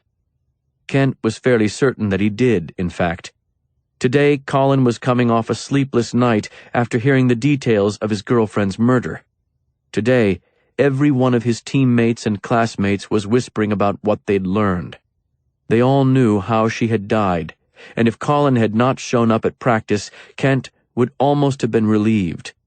But he had, and in that, there was an implied quest for normalcy, a desperate requirement for routine that Kent remembered well. He'd never skipped a practice when Marie was missing. Got there early and left late. You went hard enough, you could buy an instant's distraction. That's the only way escape came, in blink-fast flashes, but dear God, how wonderful those flashes had been. How necessary. Colin was trying to sweat it all out, to empty himself of all that he carried, and while it was not possible, it might help. If he broke himself down enough to sleep through the night, that might help. "He's freaking these guys out," Matt said. Kent looked at him, the bills of their caps close together, voices still low. "He's not what's freaking any of them out. They understand it, Matt. They know. Let him give what he can today. When he's done, I'll stop him. Okay?" Byers nodded. Over in the receiver's line, Colin, never a vocal leader, had begun to shout, demanding faster feet, better hands, more effort, slapping helmets as his teammates went by, and yes, all of them looked a little shaken. No one more so than Laurel McCoy, who threw a few awkward passes, his always polished release hurried, responding to Colin's frenetic energy. Kent left them there and walked down to the other side of the field where the offensive and defensive lines were working on their splits. Hickory Hills ran an option offense and did very little with it except pitch the ball to the fastest kid on the team and try like heck to open a hole for him, rarely with much success. This meant their offense would play with wide gaps, trying to spread out the Chambers' front line and hope they could get around the end faster than the Cardinal defenders. They could not. He was sure of that. But he was also sure that his defense would see the same option plays, the same veer approach soon enough, and there would be much greater speed to it then. Hickory Hills was in many ways a perfect opponent because they would give Chambers a chance to polish fundamentals before running into a higher level of talent. Kent was pacing, nudging at the feet of his offensive linemen who were serving as a scout team right now, trying to get them to widen the splits even a little more, all the way out to 3 feet apart, the gaping sort of hole that his own team would never show, but that Hickory Hills depended on ahead of every snap, when he heard Steve Haskins, the receivers coach, shout for a trainer. Kent turned then and saw that Colin Mears was on his hands and knees on the 50, throwing up. He did not rush to him. Every one of the kids was watching anxiously, and Kent tried to communicate calm to them through patient motion. By the time he reached midfield, there was already a trainer with Colin, wiping his face down with a towel and offering a bottle of Gatorade. Colin took a sip, swished it in his mouth, and spit it back onto the turf. His chest was heaving. Kent knelt and laid a hand on his back. "You all right?" Colin nodded, retched again, brought nothing up, and then spoke between gasps. "Good to go, Coach. Good to go." "Go sit down. I'll tell you when you're good to go." "No, sir. I'm fine. Son, you want to tell me what you just said?" Colin spit again, then turned back to him. "I said that I'm fine. I'm ready to—" "Let's take another look at this situation, a little slower. I told you what I wanted from you, and you did what?" Colin's breathing was beginning to steady, but his eyes were confused. "You did what?" Kent said again, making sure his voice was clear enough to be heard by others, trying his best to stare the boy down the way he would have at any other practice, any other day. "Argued," Colin said. "That's right. You're a senior, am I correct?" "Yes, sir." "How many times have you seen someone have luck arguing with me on my football field?"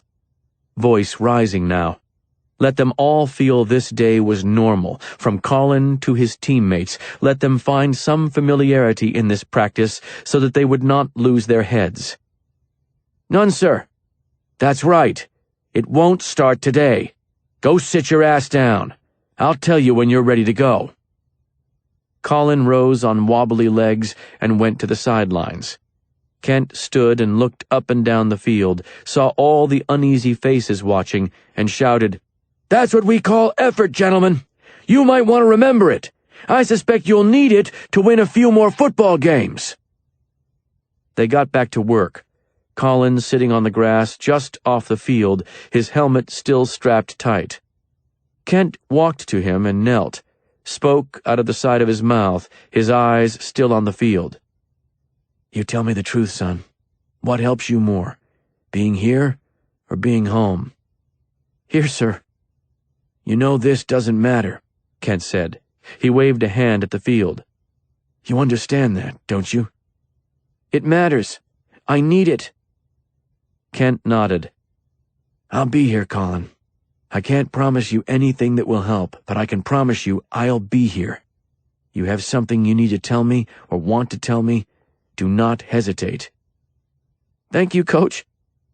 He was crying now, and though Kent knew it, he pretended otherwise.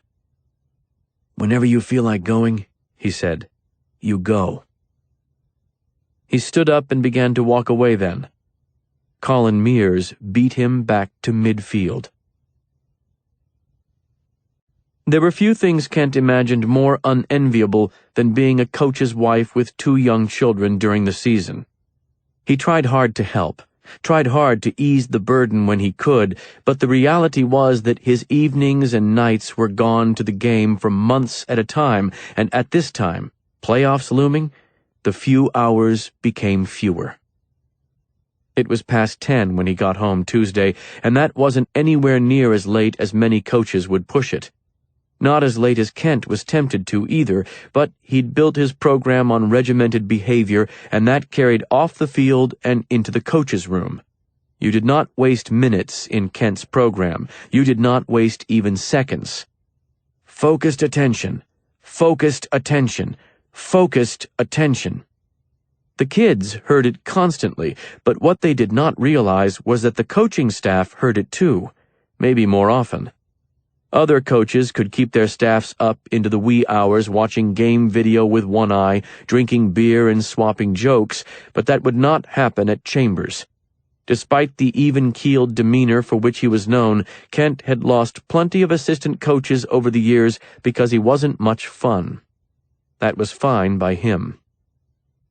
Kent had had his share of mentors, but when it came to football, this was Ohio, and everything he did descended from Paul Brown, whose coaching tree spread out as if he were Father Abraham himself. While Paul Brown's shadow loomed large over the professional game, it could be argued, and often was, that he had created the professional game in many ways. When it came to Ohio football, he represented less of a shadow than an eclipse. The pro team in Cleveland, on the state's northern lake, was named after him and had played in the league's title game 10 straight seasons in Brown's first 10 years there. The pro team in Cincinnati, on the state's southern river, played in a stadium named after him. The state's dominant college program, Ohio State, had earned its first national championship with Brown at the helm. Then there was high school. Then there was Massillon. In Massillon, where yet another stadium carried his name, Paul Brown had played quarterback in the early days of what was the second winningest high school program in national history, trailing only Valdosta, and, as Ohioans liked to point out, trailing not a single school in Texas. In Massillon, Brown had coached the team to 6 straight state championships, outscoring their opponents 2,393 to 168 during the stretch. In Massillon, Brown had an 88-2 career record. In Massillon, Brown had a 35-game winning streak. Precision Paul, they'd called him. Practices designed down to the last minute, the last drill, the last thought. He'd won so much for a reason. Focused attention. Kent fought for it, and there were days when he thought he had attained it. Despite the week, despite the distractions, despite having his best player teetering on an emotional brink, heartbroken, he thought this was one of those days.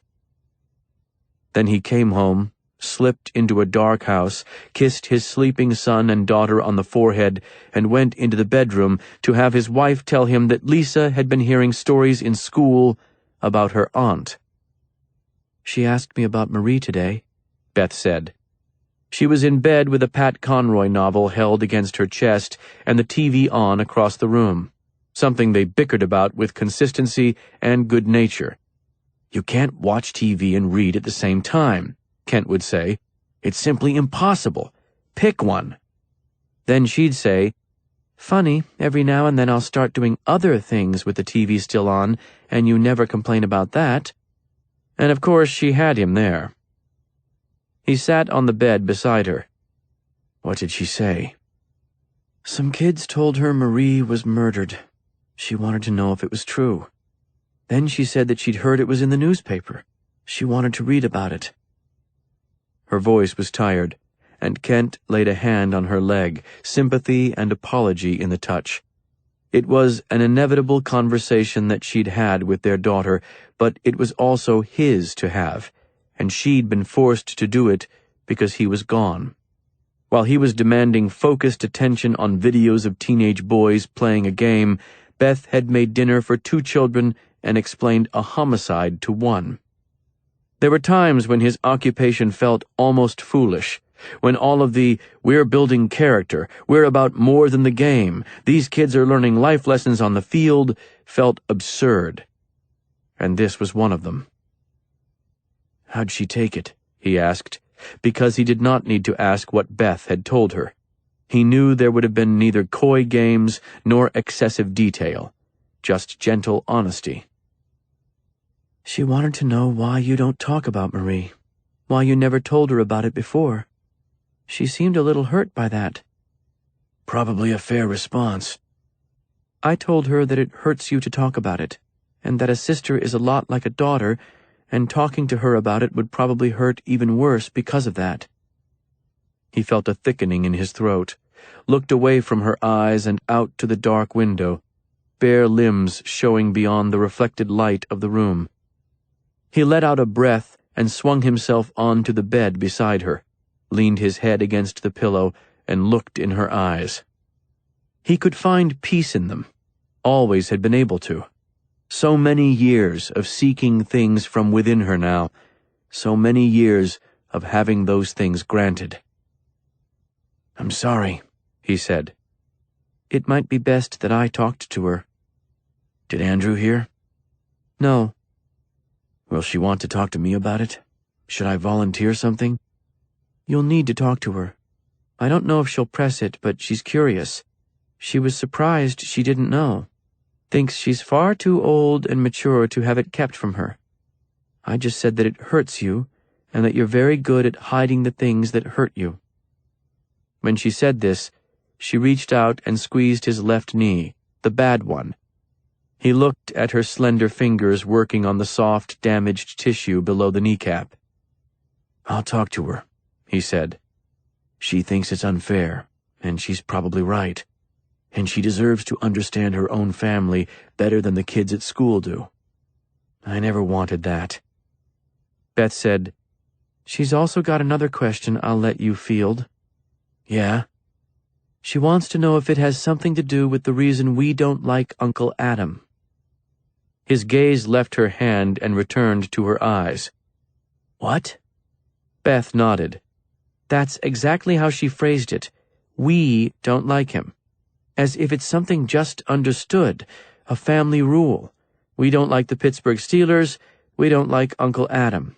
Casual. He passed a hand over his face, rubbed his forehead.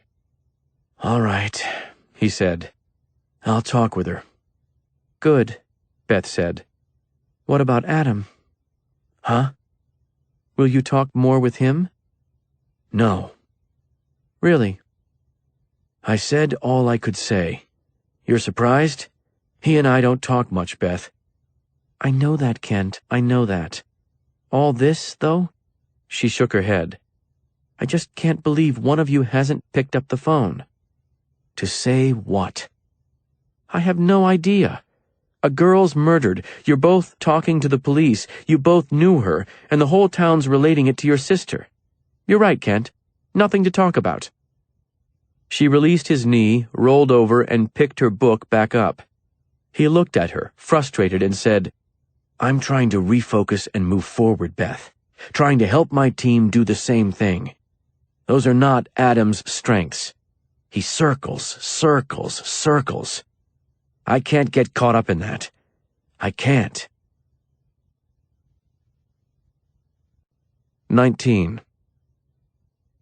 Adam's hope was that Rodney Bova did not live alone, that by evening someone else would join him in the house, someone who'd earned parole from Mansfield during the summer. It wasn't going to be that easy, though. Bova was alone Tuesday night and all day Wednesday and Thursday. He drove to work, parked in the hospital garage, logged his 8 hours, then drove home and turned on the TV, at peace and oblivious, and wasting Adam's hours.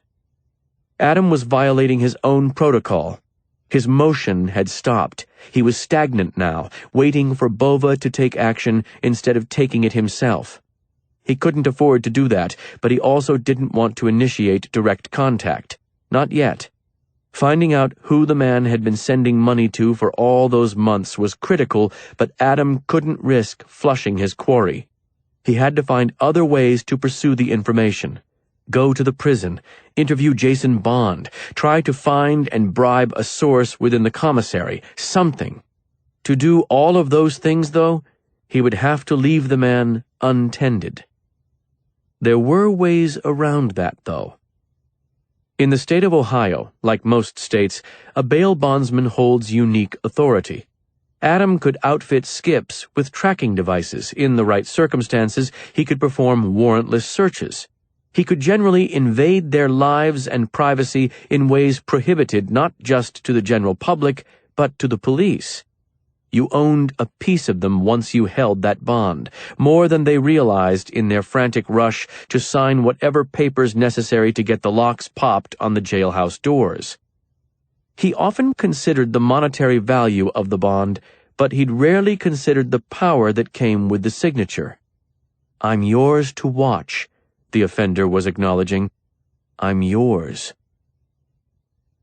On Thursday morning, exactly 1 week after he'd set out to look for him originally, Adam returned to searching for Jerry Norris, his outstanding skip. The first 2 times Jerry Norris had skipped, he'd crashed at his cousin's house, a pattern he'd given up since, but Adam knew damn well that Rick Teakin, the cousin, would know where he could be found. He'd tried bribes with Teakin in the past and had some success. Family mattered to Teakin, sure, but not as much as cash. Priorities. Teakin worked for an auto parts store and was behind the register when Adam walked in. He looked up when the bell over the door rang, recognized Adam, and smirked.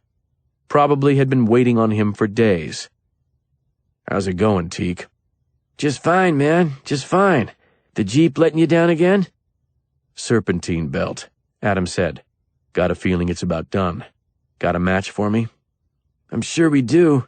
What's the year on that? 04.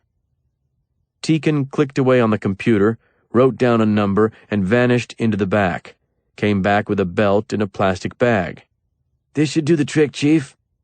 "Great. You mind coming out to take a look with me?" Adam said, taking a pointed glance at the other employee in the store. "Want to be sure I'm not wasting dollars. Professional opinion might help." Teakin's smirk widened. He knew the drill. "You seen your cousin recently?" Adam said as they walked around the corner of the store to the Jeep. It was parked behind the store's van, out of sight from the road. Hillary? Yeah, we played cards just the other night. "Funny, but you know I mean Jerry. Where is he?" Oh, Jerry. Teakin ran a hand through his red hair, pursed his lips, mock thoughtful. Man, I thought that old boy was in jail. You mean he's not? "He needs to be," Adam said. He opened the driver's door, then popped the hood. "And I've got 10 grand invested in seeing him back there. Think you can help?" 10 grand? Boy, that's a lot. "It is." Adam lifted the hood, set the brace. "And the thing is, Teak, I need this one settled fast. Like today." What he needed settled had nothing to do with Jerry Norris, but Jerry was an important means to the end, and Adam could not afford to waste time getting there. He took the bag from Teakin's hands, tore open the plastic, and slipped out the belt. A long loop of very strong rubber, V-ribbed. He pulled on the ends, felt the satisfying tension. "You want to entertain yourself with this bullshit, or do you want to make a little money?" he said. "Pick fast, Teak. It's $200 you won't have in about 30 seconds, so pick fast." 200? I thought he was worth 10 grand to you. I mean, if you spent 5 to get him back, just breaking even, that would help, wouldn't it? Adam dropped the serpentine belt over Rick Teakin's head, jerked it backward, and twisted. Teakin's grunt of surprise was the last sound he got out before his air was gone. He fumbled at the belt, and Adam twisted it again, cinching it tighter, and then slammed him forward, pressed his face down against the engine block, which was not hot enough to sear, but still hot enough to be awfully uncomfortable. Adam leaned down and spoke with his mouth close to Teakin's ear. "I do not have time to waste on you. Just don't have it." He hit him again, and Teakin tried to let out a sob, but couldn't get enough air, just strangled a little more. Adam stepped back and loosened the belt. Teakin fought to clear it from his neck, and Adam obliged, slipping it back over his head, then coiling the belt in his hand. When Teakin fell, gasping, into the parking lot, Adam whipped the belt back and lashed it off his ribs, watched him double over and drop onto his face in the gravel. Son of a bitch, Teakin wheezed. I'm calling the cops, you piece of... "Do that, and I'll come back here, and when I leave again, you'll be toothless. Now tell me where to find your brain-dead cousin. I promise you, if you see me again, it will not go well." Teakin looked up at him, and Adam smiled and looped one end of the belt tight in his fist, let the rest dangle in front of the man's eyes. "You want to have me arrested? You better believe I'm going to earn it." Teakin gave him an address through shaking breaths. "That better be accurate," Adam said. "It is." "I'll go find out." Adam dropped the belt onto his chest in a loose tangle. "I don't think I need that. Restock it, would you?" The address checked out. Jerry Norris was lounging in a trailer on the south side of Chambers, watching Sports Center and throwing Doritos at a fat pug who sat on the couch with him. He looked out the window when Adam knocked on it, made eye contact, and then abandoned the couch and sprinted down the hallway. The dog moved on the Doritos immediately, was face first into the bag in under 3 seconds. On another day, Adam might have laughed.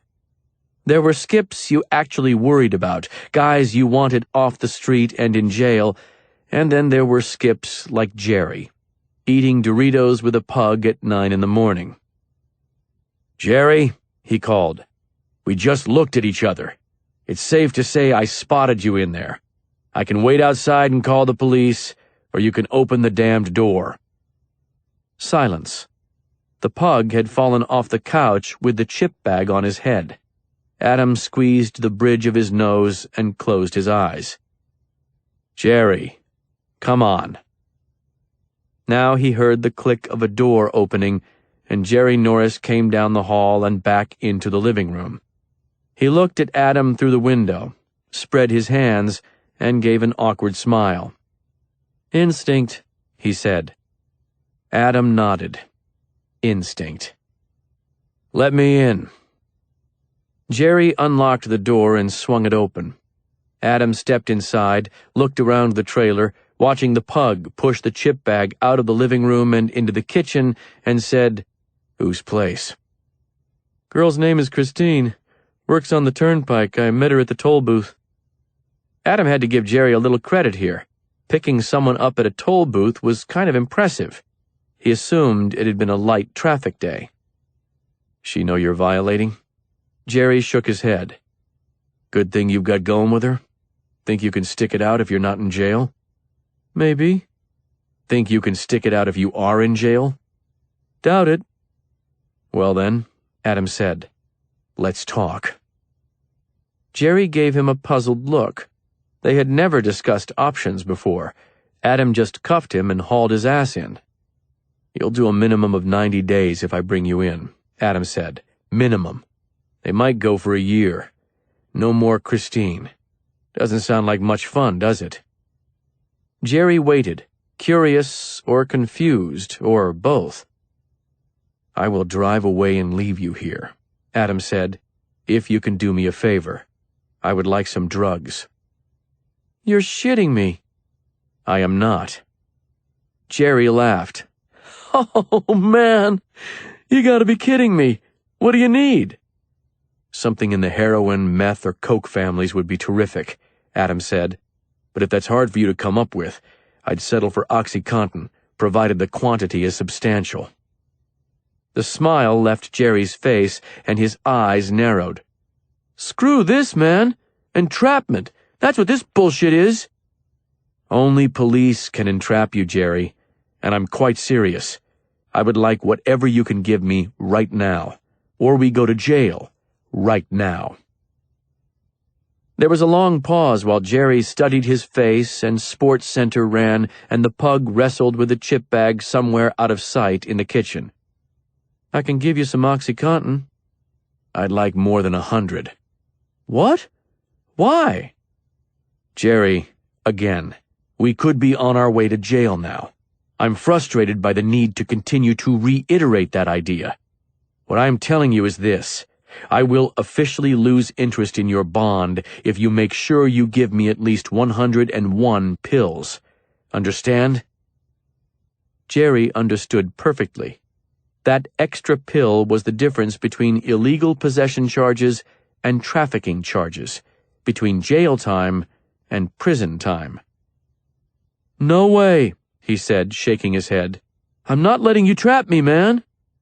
"Trap you? Jerry, I've got you. What I'm offering is to release the trap. Your call." Jerry Norris sighed, looking unhappily at Adam, not liking the situation, but not liking the certainty of several months in jail if he didn't roll with it. And then he said, "Hang on," and went down the hall and into a bedroom and closed the door. When he came back, he had 4 orange prescription bottles. "120, he said. "There's a lot of money there. Maybe we could talk about that?" Adam almost laughed. The dumb son of a bitch had a pair of brass balls on him, you had to admit that. "Jerry," he said, "you probably have one hell of a battle of wits going with that dog who is currently stuck in the chip bag. I'm going to let you get back to it now. He pocketed the pill bottles, left the trailer, and drove to the hospital garage where Rodney Bova parked his truck every day. The hospital parking garage was a risk versus reward scenario. On the one hand, it was a far more potent opportunity than Rodney Bova's house. On the other hand, there would surely be security cameras in place. Adam addressed this problem as best he could by borrowing a jacket, hat, and set of car keys from Bova's home. He was even more pleased to find that Bova had an extra security tag complete with his photograph. It was outdated, but Adam doubted they'd changed the design much. He was a good deal taller than the man, but if he kept his head down and the cap pulled low and moved fast and with confidence, he'd make it hard on anyone studying the tapes, at least. He left his own car 9 blocks away where no camera would track it, and then walked in, staring at his feet as he entered the hospital, careful not to lift his face to the cameras. Once inside, he found a restroom where there would be no cameras and waited for a full hour, giving those security videos a long lapse to deal with after his entrance. All of this would not fool a diligent detective, but it was unlikely that a police detective would buy the "someone planted this stuff" story enough from a guy with priors to pursue it to such lengths. When he entered the parking garage through the attached walkway, he moved fast, and then he was in the poorly lit space and headed down to the second floor where he'd seen Bova park the previous day. The F-150 was right where it belonged. He used Bova's spare set to unlock it, then reached out with a gloved hand, opened the door, and placed the bottles of OxyContin in the glove compartment, then removed a Colt .38 revolver from the jacket pocket, an acquisition from one of his previous skips. Adam had taken it after the guy threatened him but then backed down. The gun's serial number was filed off, and it had probably floated through dozens of hands over the years. Today it was loaded and wiped clean of prints. He added the weapon to the glove compartment, then locked the car again. He was out of the garage in under 2 minutes, back at Bova's house in 10, the jacket, hat, and car keys replaced exactly as they had been. It was another 2 hours before Rodney Bova left for lunch.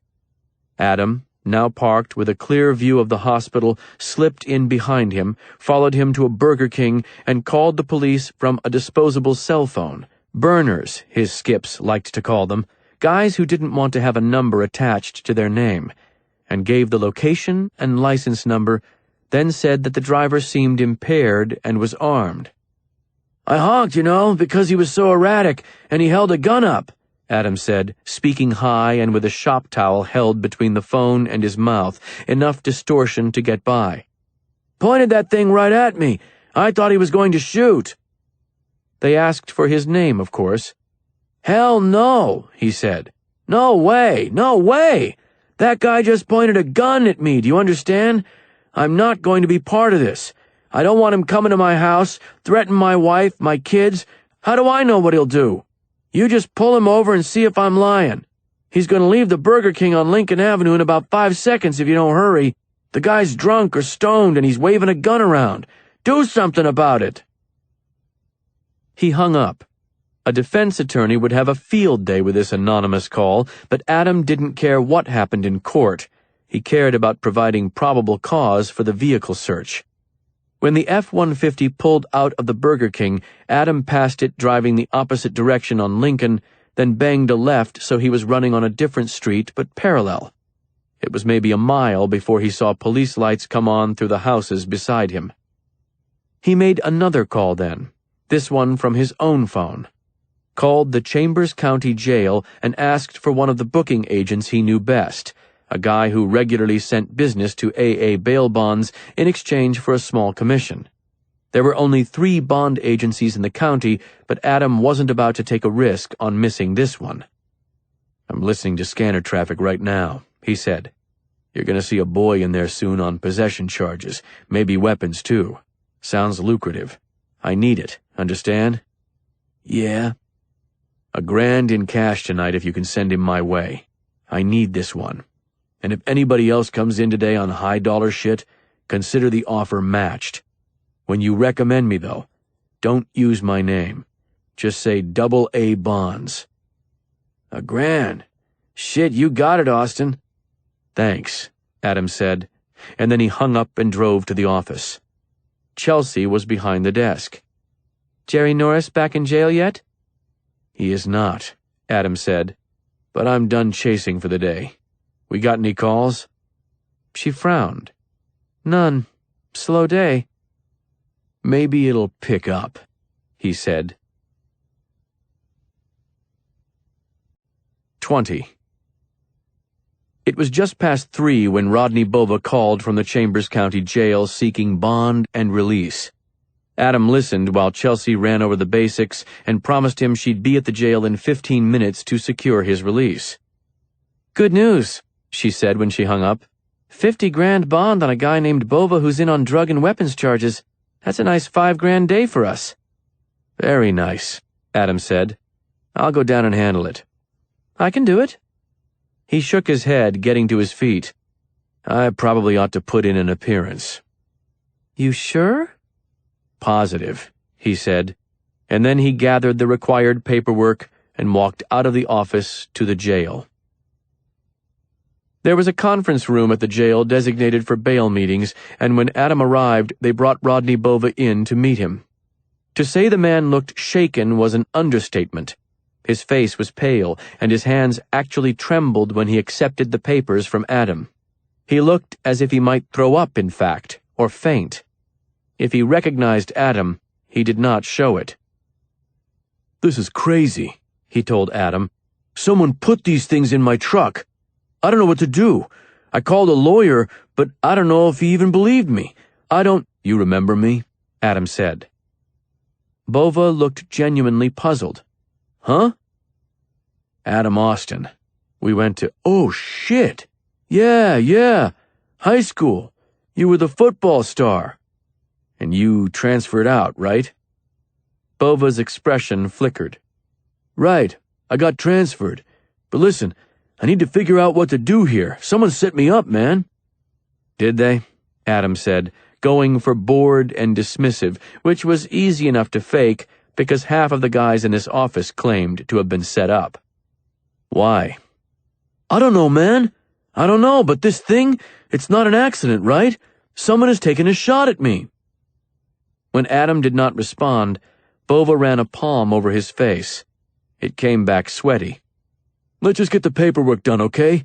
Let's just get me loose and I'll deal with it." "Fair enough," Adam said, and he had to use effort to stay casual. He wanted all the secrets that this man held, wanted to bang his face off the wall until he provided them, as if the truth would leak out with the blood, but that was not the way to do this. "Your bond is set at $50,000. The way this works is I guarantee the bond, and in so doing, I guarantee that you'll appear in court or I eat that debt. Understand?" "Yeah." "Now, the way I make money, which is what I need to do in order to take the risk of insuring your bond, is that I am paid a premium. This is a non-refundable amount. It's what keeps my light bill paid.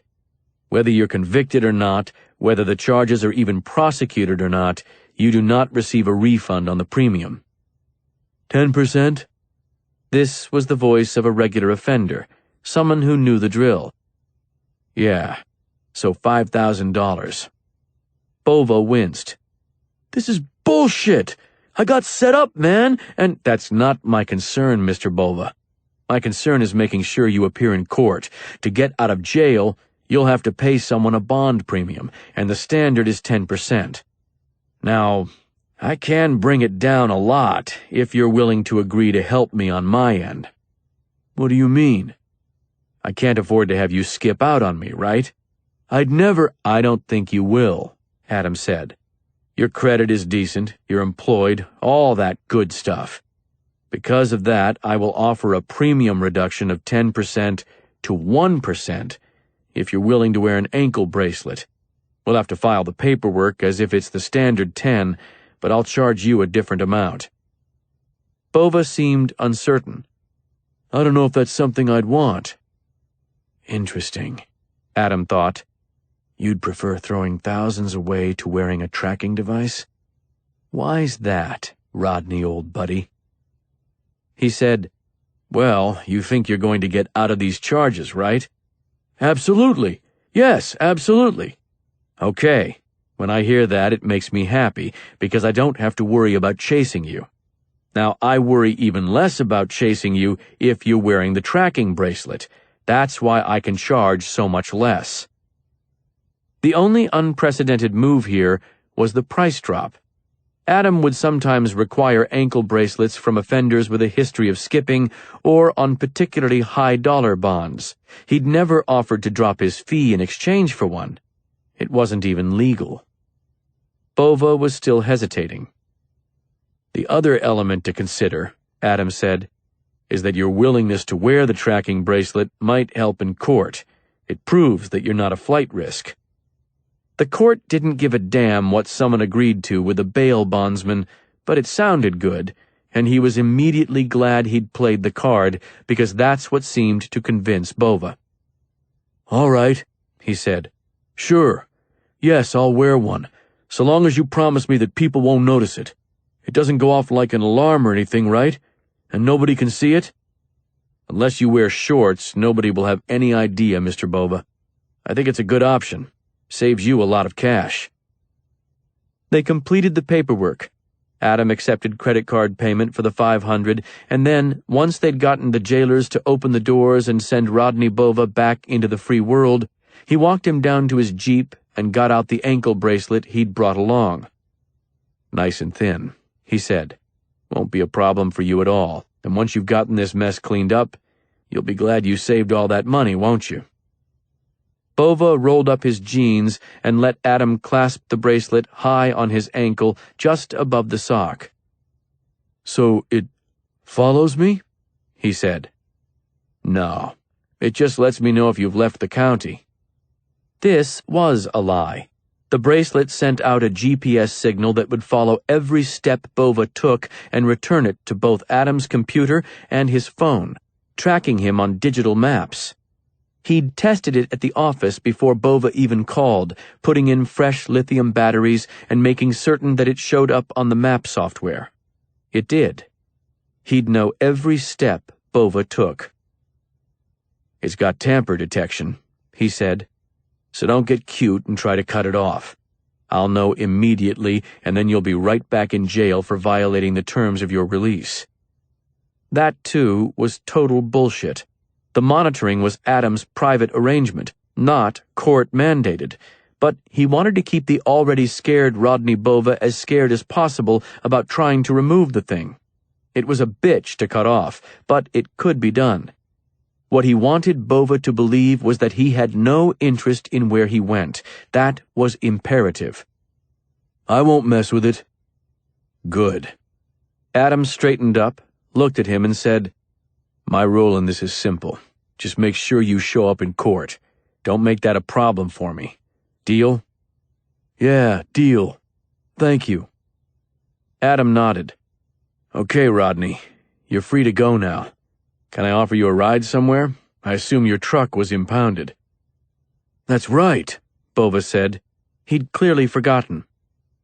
"I've got to figure that out, but I'll take a cab. Or walk. Thanks, though." "Fair enough. Good luck." Adam got into the Jeep, slid his iPhone out of his pocket, and logged into his monitoring system's application. A few seconds later, he was looking at a map of chambers and one slow-moving red dot. "All right, Rodney," he said. "Go find him for me." 21. Friday afternoon, during the pep rally, Laurel McCoy took the microphone and told the student body what Kent had been anticipating for days. The season was officially dedicated to the memory of Rachel Bond, and when the Chambers Cardinals took to the field tonight, they would wear her initials on their cleats and on their helmets. The crowd cheered, faculty joining the students, and Kent wanted to look away, but he was standing out there in front of the whole school, and there were many eyes on him, so he just gave a small nod and kept his hands folded in front of him, head down. Colin Mears did not address the fans, and Kent was glad of that, but Laurel had said his piece for him, and now Laurel led the school in a moment of silence in Rachel's memory, reminding them all that while the Cardinals intended to go out and win a state championship, none of that really mattered. What mattered was Rachel. All the right things to say. He sounded good, poised and mature and well-reasoned. Kent should have been proud of him, probably. Instead, he just felt uneasy. They had their moment of silence, and then the pep band started to play. Just like that. One murdered child recognized, one game to play. On to the next one. There was nothing wrong with it. How else were they supposed to do it? You put one foot in front of the other. You honored the past while you went to meet the future. That was the only way. Otherwise you turned into Adam. That was the end of the day. There were only 15 minutes left before the final bell rang, and Kent let them walk out of the gym with its smells of trapped sweat and polished hardwood and go on to do whatever it was they each did before kickoff. He made no claims on them before 5:30 when they were required to arrive in the locker room. He didn't even make claims on his coaching staff before 5:30. As he told them every year, if we aren't ready to go by Friday morning, we're already beaten. His own game day rituals were simple: a run, a shower, and then a retreat into his office until game time. He went to the locker room and changed clothes, put on shorts and running shoes and a hooded sweatshirt and a soft, flexible brace for his left knee, and then he went out into the fall day. Perfect football weather. Perfect. The sky was cobalt blue, a fringe of dark gray encroaching from the northwest, but not here yet, and the clouds were high and clean and white. There was a breeze that carried the scents of autumn out of the wooded neighborhoods, past the school and down to the field, and the temperature was mid-50s, brisk enough to energize. Kent stretched in the end zone, then paced off to the sideline where he would not cross the playing surface, and began to run. There was a track that ran between the bleachers and the field, but he never ran the track. He loved the feel of the turf beneath his shoes, loved the memories each step brought. The track featured gentle curves, too, and by running around the field in rectangles, he was forced to make hard 90-degree cuts, each one putting a stab of pain through his left knee. He needed that. The knee had ended his playing career. He'd played D1 ball, but for a small school. The knee began to give him problems his freshman year when he was a backup. Over the summer, he visited a joint specialist in Cleveland and was told that it wasn't so serious. He had a partially torn MCL and some damaged cartilage that needed to be scraped, but once that happened, he'd have only a couple of months of rehab and be back on the field good as new. A couple of months took him out of the starting competition, though. A couple of months set him back maybe a full season. He didn't let them scrape the knee, thanked them, and said he'd make an appointment, but never did. Showed up in the fall and won the starting job, and the team won 4 of their first 5 games before he began to hobble. Trainers recommended an MRI. This time the test showed that the cartilage damage was getting worse, should already have been removed, and that the ACL had begun to fray because it was absorbing extra stress from the already weakened ligament on the inside of his knee. They braced him up and shot him full of cortisone, and he tore both ligaments all the way through in the 3rd quarter of the final game of the season. Missed a year rehabbing it, and there was a big, strong-armed kid behind him who claimed the job and never relinquished it. Kent finished his career pacing the sidelines with a clipboard in hand, validating what he'd always known, the reason he wouldn't take the time off for proper treatment. There was always somebody better than you waiting just behind you. Now, he cut hard at the corner of the end zone, feeling the pain and that odd whisper of weakness that the knee always carried, and he remembered how Adam had taught him to feed on pain, taught him that you deserved it, that pain was your body punishing you for mistakes you'd made, and if you listened closely enough, it would keep you from making the same mistakes again. After college, he'd come right home.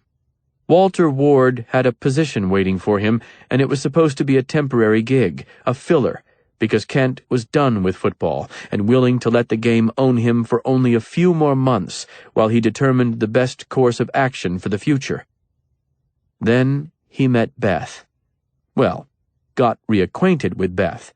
He'd known her during his high school years, but Walter Ward's daughter was 3 years younger than him, and nobody was dumb enough to look too long at the coach's freshman daughter.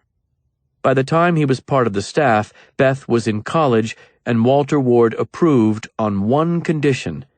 Kent needed to get his ass into church, case closed. Between the church and Beth, Kent found things to fill holes that the game could not.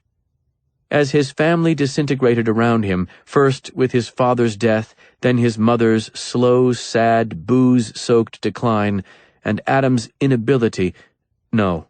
refusal, to move beyond Marie's death, these were critical new pillars raised to support Kent. The flares of emotional pain faded to a dull, manageable ache. The surges of anger became soft waves of sorrow, and he was able to turn, for the first time, back toward the loss of his sister instead of away from it. And then finally, to move on, marked by loss, but not defined by it. It was Walter Ward's idea to bring Kent into a prison. It was him walking out with Kent when he couldn't take the place on that first trip. But they went back, and back again, and then, several years later, Kent sat down with Gideon Pierce and prayed for him, while the man laughed. But still, he had his games. The mission he'd given himself at 20, find a way to live that didn't require football as oxygen, had never truly been accomplished. He insisted and believed that he succeeded much of the time on diminishing the importance of the game, that he had turned it from a pathological need to win into something truly healthy, and the boys who came back each year with degrees or good jobs or fine families or simply good attitudes, they were the result that mattered, the only reward he needed. He lengthened his stride, a good sweat coming now, and tried to tell himself that he didn't want to win as badly as he felt he did, tried to tell himself that it wouldn't prove anything about him. A win or a loss made no difference. Chambers had enjoyed a good year, and he was sending good boys out into the world better prepared to be good men. More wins did not matter. But oh, how he wanted them. "I will not be defined by a trophy," he often said. But it was easy to say you would not be defined by something you didn't have. It was a packed house, and by arriving late, Adam and Chelsea lost any chance at finding a comfortable seat in the bleachers with a decent view. He didn't like crowds anyhow, so they just stood at the fence, positioned behind the end zone. If Chelsea minded having to stand, she didn't say anything about it. Casual fans loved to be centered up on the field. Ticket prices for pro games rise every 10 yards between the goal line and the 50 being considered the best seats in the house. But in Adam's opinion, the difference between someone who just enjoyed football and someone who truly knew the game was that someone who knew the game wanted to watch from a position that put him in sync with the action. The game moved vertically, so why sit in a position where you were always at right angles to the action? There was such disconnect. Adam had played middle linebacker, and the way he wanted to see the game was the way he'd always watched it unfold from the field, facing down the quarterback and the offensive line, reading his keys, trying to determine the play calls. Walter Ward Field had bleachers for 12,000. Not bad for a small town, but it wasn't Massillon either, where the population was the same, but the stadium seated almost 20,000. The band was essentially a Rose Bowl parade every week, and there was a live tiger on the sidelines. Massillon had won 15 state championships in 20 years at one point. Their rivalry with Kent and McKinley was, in Adams' mind and much of America's, the greatest high school rivalry in history. Both schools were in Stark County, and during one 32-year stretch, the two combined for 28 state championships. It was the gold standard of high school football, and his brother was obsessed with the program's history, always had been, but their field hadn't been good to him. His division played the championship game at Massillon. He'd lost both of those tries on the hallowed ground he so adored. Now, the pep band banging away and cheerleaders screaming and 12,000 people clapping and shouting, Adams stood with his arms folded behind the north end zone and watched his brother's squad. They'd gotten the kickoff, but somehow did not have the ball any longer. It appeared they'd punted. Kent's script, of course. Another Walter Ward technique, and one Adam hated. Football was played best when it was played fast and loose, and scripts were the enemy of fast and loose.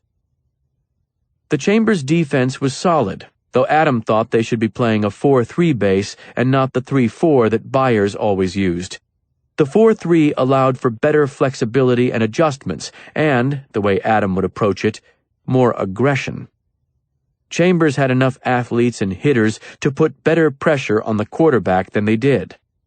All that said, the kids didn't make mistakes. They knew their responsibilities and upheld them. Nobody prepared a team quite like Kent. If he ever let the kids know that it was okay to want it, to really play with a desperate need to win, he'd start putting trophies in the case. But to do that, he'd have to admit it to himself first. Hickory Hills punted. Chambers got the ball back in great position and went to Colin Mears on a stick route, sprint 10 yards out, spin back, know that the ball would be there. The ball was there, but he didn't catch it. Adam watched him slap his helmet and didn't like what he saw. Too much tension. In the rest of the half, they threw to Mears 5 more times. He caught one of them. Barely. Bobbled it, and probably would have dropped it again if he hadn't taken a shot from the cornerback that actually drove him back toward the floating ball, and he got his right hand on it and pulled it in when he went down. The crowd gave that a standing ovation, and Adam could tell the kid hated it. Sympathy applause. The kid understood just what it was, and it hurt him. The running game was strong, though, and the defense was better, picking off 2 passes and forcing a fumble. It was 20-10 at the half. All was well with the Chambers Cardinals. Most of them, at least. Rachel's boyfriend doesn't look too good, Chelsea said. No, Adam answered. He didn't speak much during the games, and she never intruded. Now that the action was paused, though, she turned to him and said, "Do you miss it, being out there?" "Hell yeah." "Did you ever want to coach?" "I would have liked to coach with my brother. Defensive coordinator. That's what I would have liked." "You could have let Kent be your boss?" She said it like she didn't believe it. "Absolutely. Nothing about being head coach appeals. All the bullshit that goes with it, the school boards and the parents and the boosters, the media, that's not for me. Kent's good at that stuff. He's got the right temperament. He needs a good defensive coach, though. Byers isn't bad, but I'd be a hell of a lot better. He doesn't see enough. You watch the second half, you won't see many defensive adjustments. It's why they need to score so damn much.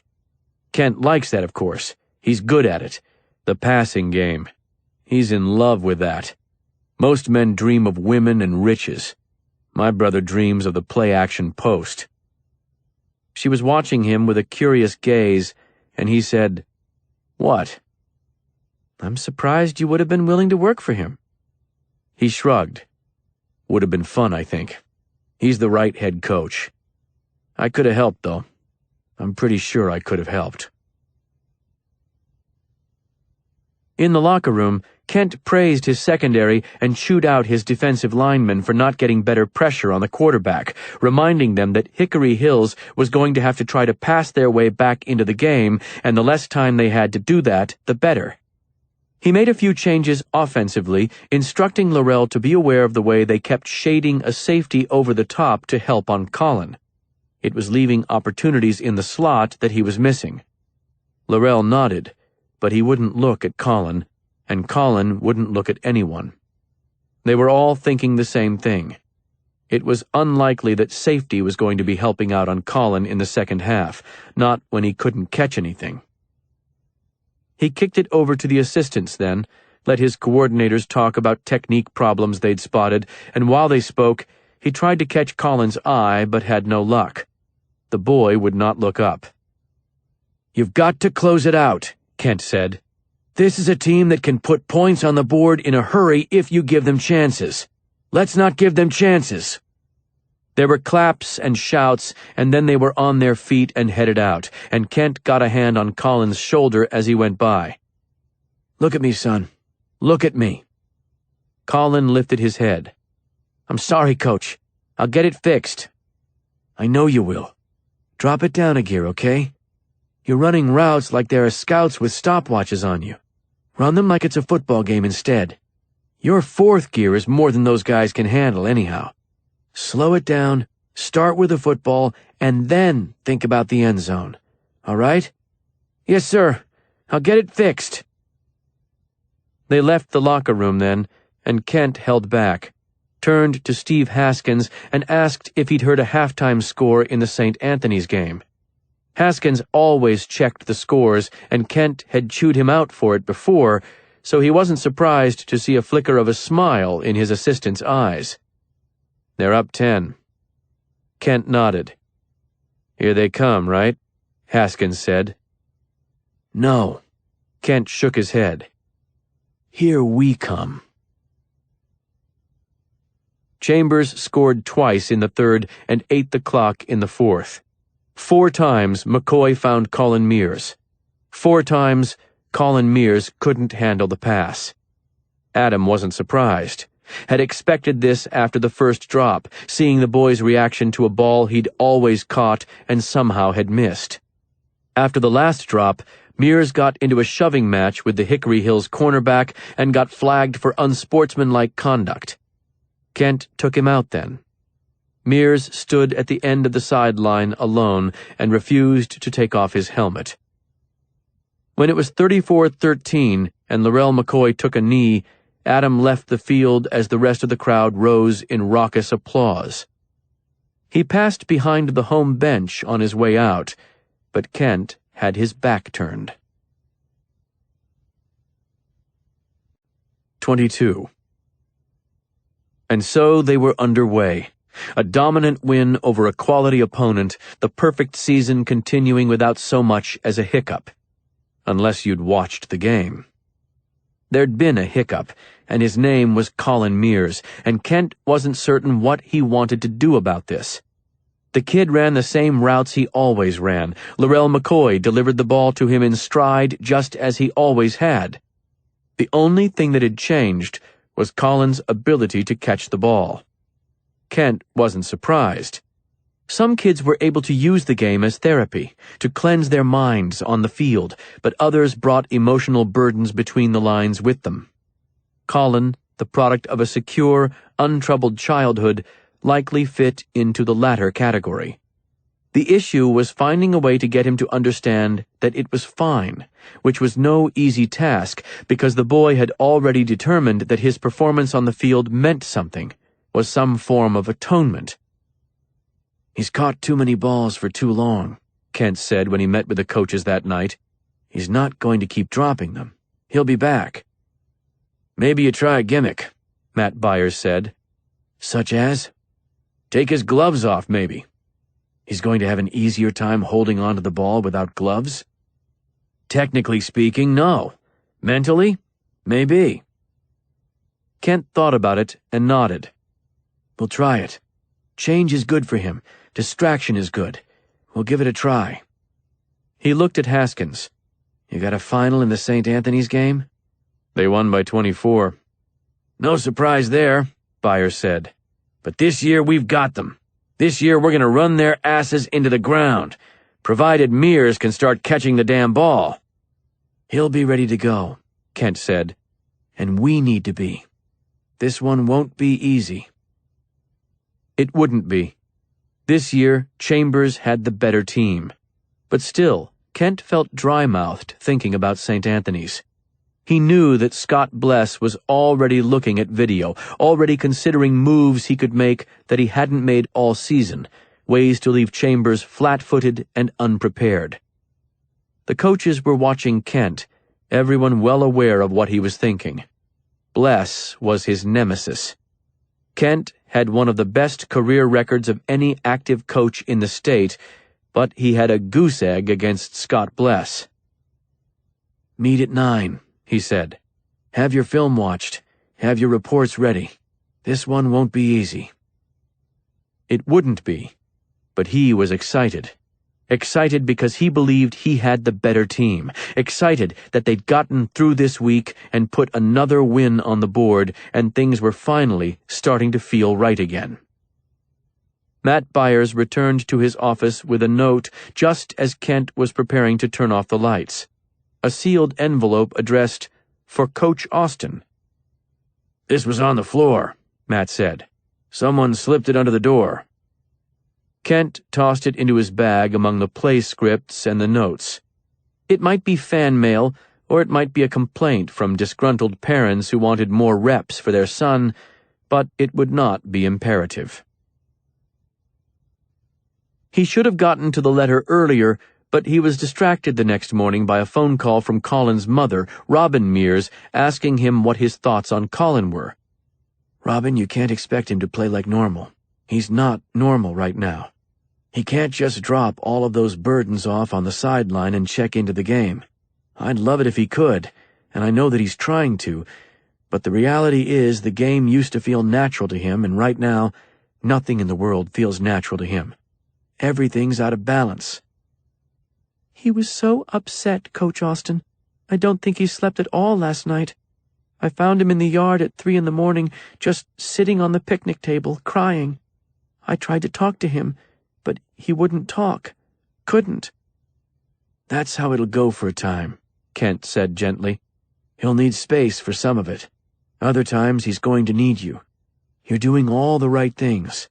Be ready when he needs you, and step back a little when he needs the space. There's no quick fix for loss, for grief. You're doing all the right things." And so it went, for 45 minutes of conversation, and he hung up, feeling wrung out, because he could explain it to her, but he couldn't make her know it, feel it, couldn't do anything for her except offer words, and the words felt hollow. So he offered a prayer next, because prayers were never hollow, and then he tried to get to work. "We'll try getting him to play without gloves," he thought as he drove to the school. "Maybe Matt is right. Maybe that will help." Then, as he pulled into the parking lot, he found himself feeling self-loathing over that, because his thoughts had ebbed quickly but totally from concern over the boy's mental and emotional health to concern about what the St. Anthony's defense might do if they realized he was no longer the threat he had been. Their coaches would be watching the game video. They'd be watching those stunning drops. And remembering them. Come next Friday night, if he dropped a few more, if they saw early in the game that Colin Mears was not worthy of double coverage and began to jam the box, then the Cardinals would be in real trouble. "Can't think about that," Kent told himself. "It's pathetic, Austin. It's shameful." But still it was happening, because he wanted to win this game, and all those on the other side of it, wanted it more than he could dare show, wanted it so bad it was hard to sleep, and hard to breathe, and hard to remember the things he should remember, because while the only thing that really mattered about Colin Mears right now was in his mind and soul and not in his hands, the first things Kent wanted fixed, in the darkest corner of his heart, were the hands. "Catch the ball, son. and then we'll put the rest of you back together. But first, start catching the damned ball." He'd stop that. He'd find a way to get it in check. Saturday practices weren't practices so much as prep sessions. They'd watch some video, then put the boys through a light workout, running and stretching, designed to speed recovery, loosen the aching and bruised muscles after the previous night's combat, and then return to the locker room to watch more video. He was running late, delayed by Robin's phone call, but still half an hour ahead of the team, enough time to gather his thoughts. Went into his office, turned on the lights, and shut the door. 95% of the time, the door to Kent's office stayed open. When it was shut, though, everyone understood, players and coaches alike, he wanted privacy for a reason. And if you interrupted, there'd better be good cause, and you'd better knock. He was organizing his notes when he discovered the letter tucked in with the preliminary scouting reports. His mind was still on St. Anthony's when he slit it open. Later, he would be surprised by how immediately he thought about fingerprints, how carefully he set the envelope down, handling it now by the edges, even though it was probably too late to help. There was no moment of stunned pause, just sick understanding. There were 3 items inside. The first was a standard sheet of printer paper cut in half, a short message typed across it. "Wonderful win, Coach. Wonderful. A beautiful autumn night, too. Though I have to be honest and tell you that I preferred last week's autumn. That was special. I'll tell you more about it soon. I promise. You told me once that I was welcome to contact you at any point. I have taken you at your word on that. Is your word good, Coach? Do you welcome this contact? I have not forgotten your visits or your message. There's no fear that can break true faith. Isn't that right? I always admired your conviction, your foolishness. Will you forgive me too, Coach? Will you pray for me? Will you remain unbroken? I wonder if you regret telling me about the girl who had forgiven her father. I wonder if you're still so convicted as you were this summer. I wonder if you possibly believed it when you looked into my eyes and told me that you had already passed your greatest test, that forgiving the man who raped and murdered your sister was that test. I disagreed with you then. I still do, Coach. There are greater tests coming. Kent read it 3 times, a chill spreading through his chest and out to the rest of him until his temples and fingertips felt tight and tingling. The other 2 items were cards, a business card for AA bail bonds and a weathered sports card with perforated edges, Adam Austin kneeling in full pads, helmet resting beside him, staring into the camera with a loose, easy grin. Gideon Pierce's wallet, the random traffic stop, the first clue. This was the football card that started him on his way to prison, the football card that brought Kent to him all those years later, saying he forgave him, telling him he'd like to say a prayer together. Pierce laughing, a wild, mocking laugh as Kent got through it, head bowed and eyes shut, his voice shaking and his hands folded together so tightly the nails left half-moons of blood. He shifted his eyes back to the business card. It was nondescript, cheap stock, gray, the name and address and 2 phone numbers. He used the letter opener to turn the business card over. Blank. He turned the football card over next, and then, for a long time, a very long time, sat in frozen silence at his desk. When the door banged open, he rose to his feet and rushed into the locker room. Steve Haskins, playbook in one hand and cup of coffee in the other, nodded at him. "If you're ready, I was hoping we could go over—" "I'm going to need you out of here for a while," Kent said. "Kids too. everyone. Make sure nobody comes in here. Practice is yours." "Coach?" "Practice is yours," Kent repeated. "And keep people away from that door until the police are here." He went back to his office then and called Stan Salter to tell him that he knew who had killed Rachel Bond. Part 2. Last week's autumn. 23. Adam was on his way to Mansfield Correctional to interview Jason Bond when the phone began to ring. Chelsea, calling from the office, so he expected she would be calling about business. He did not care about business and let her calls roll to voicemail 3 times. It wasn't until the 4th that he finally gave in with a sigh. "Yeah?" Where in the hell have you been? "Working. What's up?" Police are searching your property, Adam. "Not surprised. Salter's unhappy. Let them do their thing." They aren't here. They're at your house." 1/10 of a mile rolled by, 2/10, 3, and Chelsea said, Adam? You hear me? "They're searching my house?" That's what I've been told, based on new evidence. "What new evidence?" They don't volunteer that, Adam. They just show the warrants. We got one here, too. "They broke down my door?" No. Your brother gave them a key. "Gave them a key?" Yes. The deed's in both of your names. He's allowed to grant them access, legally. Chelsea was still talking, but his mind was empty, the world empty, consisting of nothing but gray pavement and the far-off sound of Chelsea's voice. Adam, do you want me to go there, or call a lawyer? "No," he said. "No, I'll handle that myself." He hung up. He was thinking of the closed door with the handwritten sign, thinking of police entering the room, and ahead of him the highway seemed to narrow like a tunnel and pull him underwater, swift and silent. In his entire coaching career, Kent Austin had missed one practice. That was the day his son was born, and he was back the next morning. Today he missed his second, spent it with a sergeant from the Chambers Police Department and an FBI agent named Robert Dean. Kent wondered why the FBI was here already, recalling how long it had taken for them to get involved in Marie's disappearance.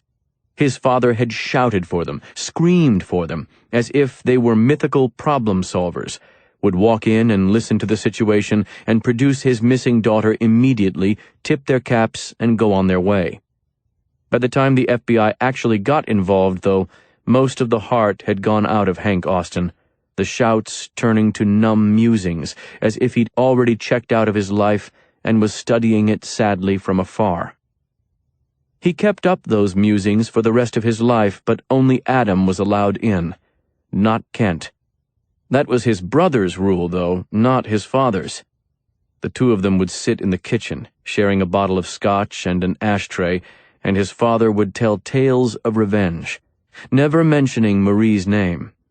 They were always historical or anecdotal or flat-out apocryphal. He'd talk about how the Apaches would bury enemies up to their necks in the sand, coat their eyes with sweet sap from cactus, and wait for the ants to come.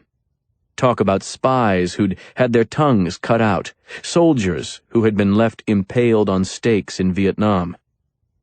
There was a time when Kent felt that he should sit with them. Adam wouldn't allow it. "Get your ass down to the weight room," he'd say when their father began to get warm, began to tip the bottle a little more frequently, glass clinking off glass. "Go see Coach Ward." Kent would go, always with a shard of guilt, a sense that he belonged there, 3 men sharing their alcohol and their pain, and that he was slinking away from it like a coward.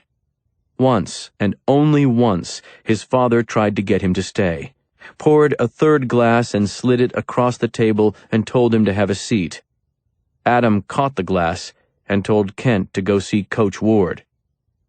"Ah, he can stay," Hank Austin had said. "It doesn't always need to be football." "For him it does," Adam said, and he looked their father in the eye and his voice was hard. There was a long pause, a frown but no argument, and then Adams spoke again, not looking at Kent. "He's not worth a shit right now anyhow. Dances in the pocket, throws high on the first pass after anybody gives him a good hit, and if he's checked down to a third read in his whole damned career, I've never seen it."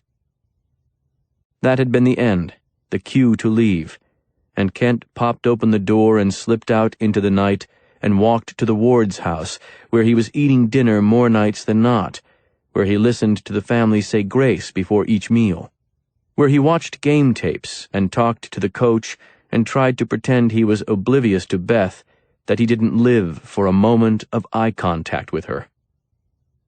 Right up until the end, his father remained entranced by revenge stories. They weren't always so dark, but he had an unerring ability to return to the concept. Talk about a baseball game, he'd segue over into the memory of a pitcher who'd thrown a beanball at someone who slid into a base with spikes up. Mention football, and it was a savage late hit delivered in retaliation for the way a teammate had been treated. His daily scans of the newspaper became a quest, a search for reminders of balance in a world that had ceased to offer it to him. "It always comes back around," he'd say, whether the topic be sports or war or an embezzling business partner. "You always pay your dues." There was a tragic hopefulness to the assertion. He needed to believe that pain circled. If you caused it, you caught it. Today, Kent believed that pain circled. The only problem was that all he did was catch it. He found himself thinking, as he answered questions, that he was relieved his father was dead. "Clayton Sipes?" Robert Dean said. "Yes, I believe that letter is from him." "And you know this man how?" "I met him in prison. This summer. I was there on a speaking visit." "Tell us about that interaction, please." Something in the question caught Kent's attention. It reeked of preparation. He appreciated a prepared man, but Dean shouldn't be prepared for this. "You're already aware of this name, aren't you?" Kent said. "Why do you say that?" "It doesn't seem to have caught you by surprise."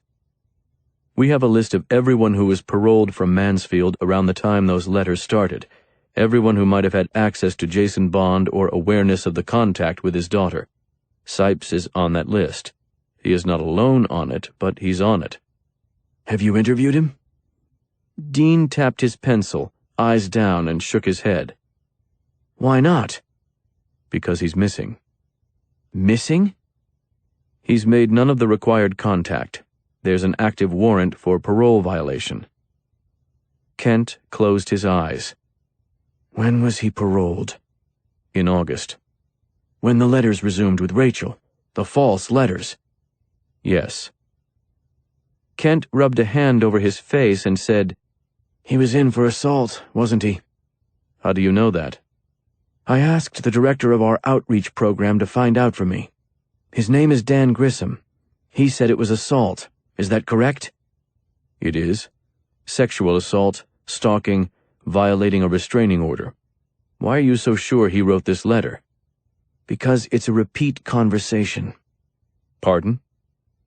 "I've done a lot of prison visits," Kent said. "There are men who listen and men who don't. Men who mock, men who get on their knees and pray with you. I've seen them all by now, or I thought I had. I'd never seen anything quite like him, though. He was combative, I guess that would be the word, but not in an angry way. The best way I can describe it is intensely interested." Focused attention was the phrase that first came to mind, but that was his coaching mantra, and he could not transfer it to Clayton Sipes. Refused to do so. "Interested in your message?" Dean said. "Interested in challenging my message. Interested in challenging the very idea that I believed in a God, but he wasn't content to keep that debate theological." "Explain that." "It was personal," Kent said. "Immediately. When I go to a prison, I tell a personal story, of course.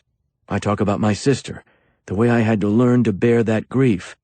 I talk about my own journey, but his reaction..." Kent paused and shook his head, remembering the man so vividly, shaved head, wiry muscle, neck, and left arm covered in brightly colored tattoos. His reaction was disturbing. It was as if I woke something up in him. He was all dull eyes and boredom, and then he just kept intensifying. I don't know the best way to describe it. The way his interest grew as I talked was unsettling, like it was this dim light when I walked in the room, and with every detail I shared it got brighter and brighter, right? Not in a healthy way. You simply observed this, or was there direct interaction? Oh, there was direct interaction. He asked to speak with me alone when my talk was done. What he wanted from that conversation was specific. It was very important for him to hear me say that my faith couldn't be broken. But you didn't think he was taking reassurance from that? No. I thought he was taking a challenge from it. I know that he was. Did you mention Rachel Bond? No. I'd never have done that. She was a child. Dean frowned. The letter seems to indicate otherwise. Well, I mean, I didn't use her name. I didn't identify her. But you discussed the situation. To an extent. What extent? Minimal.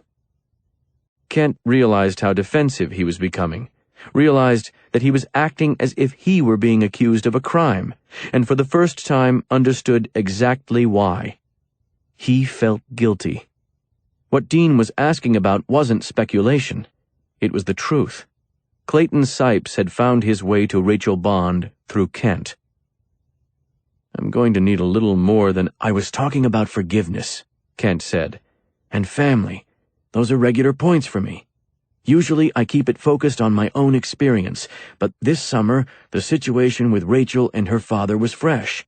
She'd been so relieved to make contact. She'd replaced something that was missing, you know? So I used her— He stuttered then, hating the word choice, used, as an anecdote. A lot of those men have lost ties with family, maybe through their choice, maybe not. Many of them have isolated themselves from family because of guilt and shame. I wanted to talk about that, and her situation was fresh. It was relevant. Dean scribbled on his pad and said, "The two cards, the football card and the business card. Why would he have sent those?" To make me suffer. He was fascinated by the idea that I said I'd found peace with my sister's murder. He took issue with that. You don't believe it was designed to make you feel doubt? Kent paused. Doubt in what? Gideon Pierce's guilt. The silence built and hung. Kent swallowed, leaned forward, and said, I feel no doubt about the guilt of Gideon Pierce. I didn't ask what you felt. I asked if it was possible that's what he was going for. Perhaps. The 22-year-old football card was already haunting him because it had come from one of two places: the evidence collection from Gideon Pierce's case or the inside of Kent's childhood home. They'd printed a few thousand of those cards in 1989, but there were only 2 in the world with the number 18 inked on the back in his dead sister's handwriting. It was Kent's number. There had been no football card for him in 1989 because he was not all-state, was not even a starter, but she hadn't wanted him to feel left out, so she kept 2 of Adam's cards and wrote Kent's number on both. One had been in her room when she went missing. The second had been found with Gideon Pierce after she was murdered. So the recollections in the letter, Dean said, they're accurate?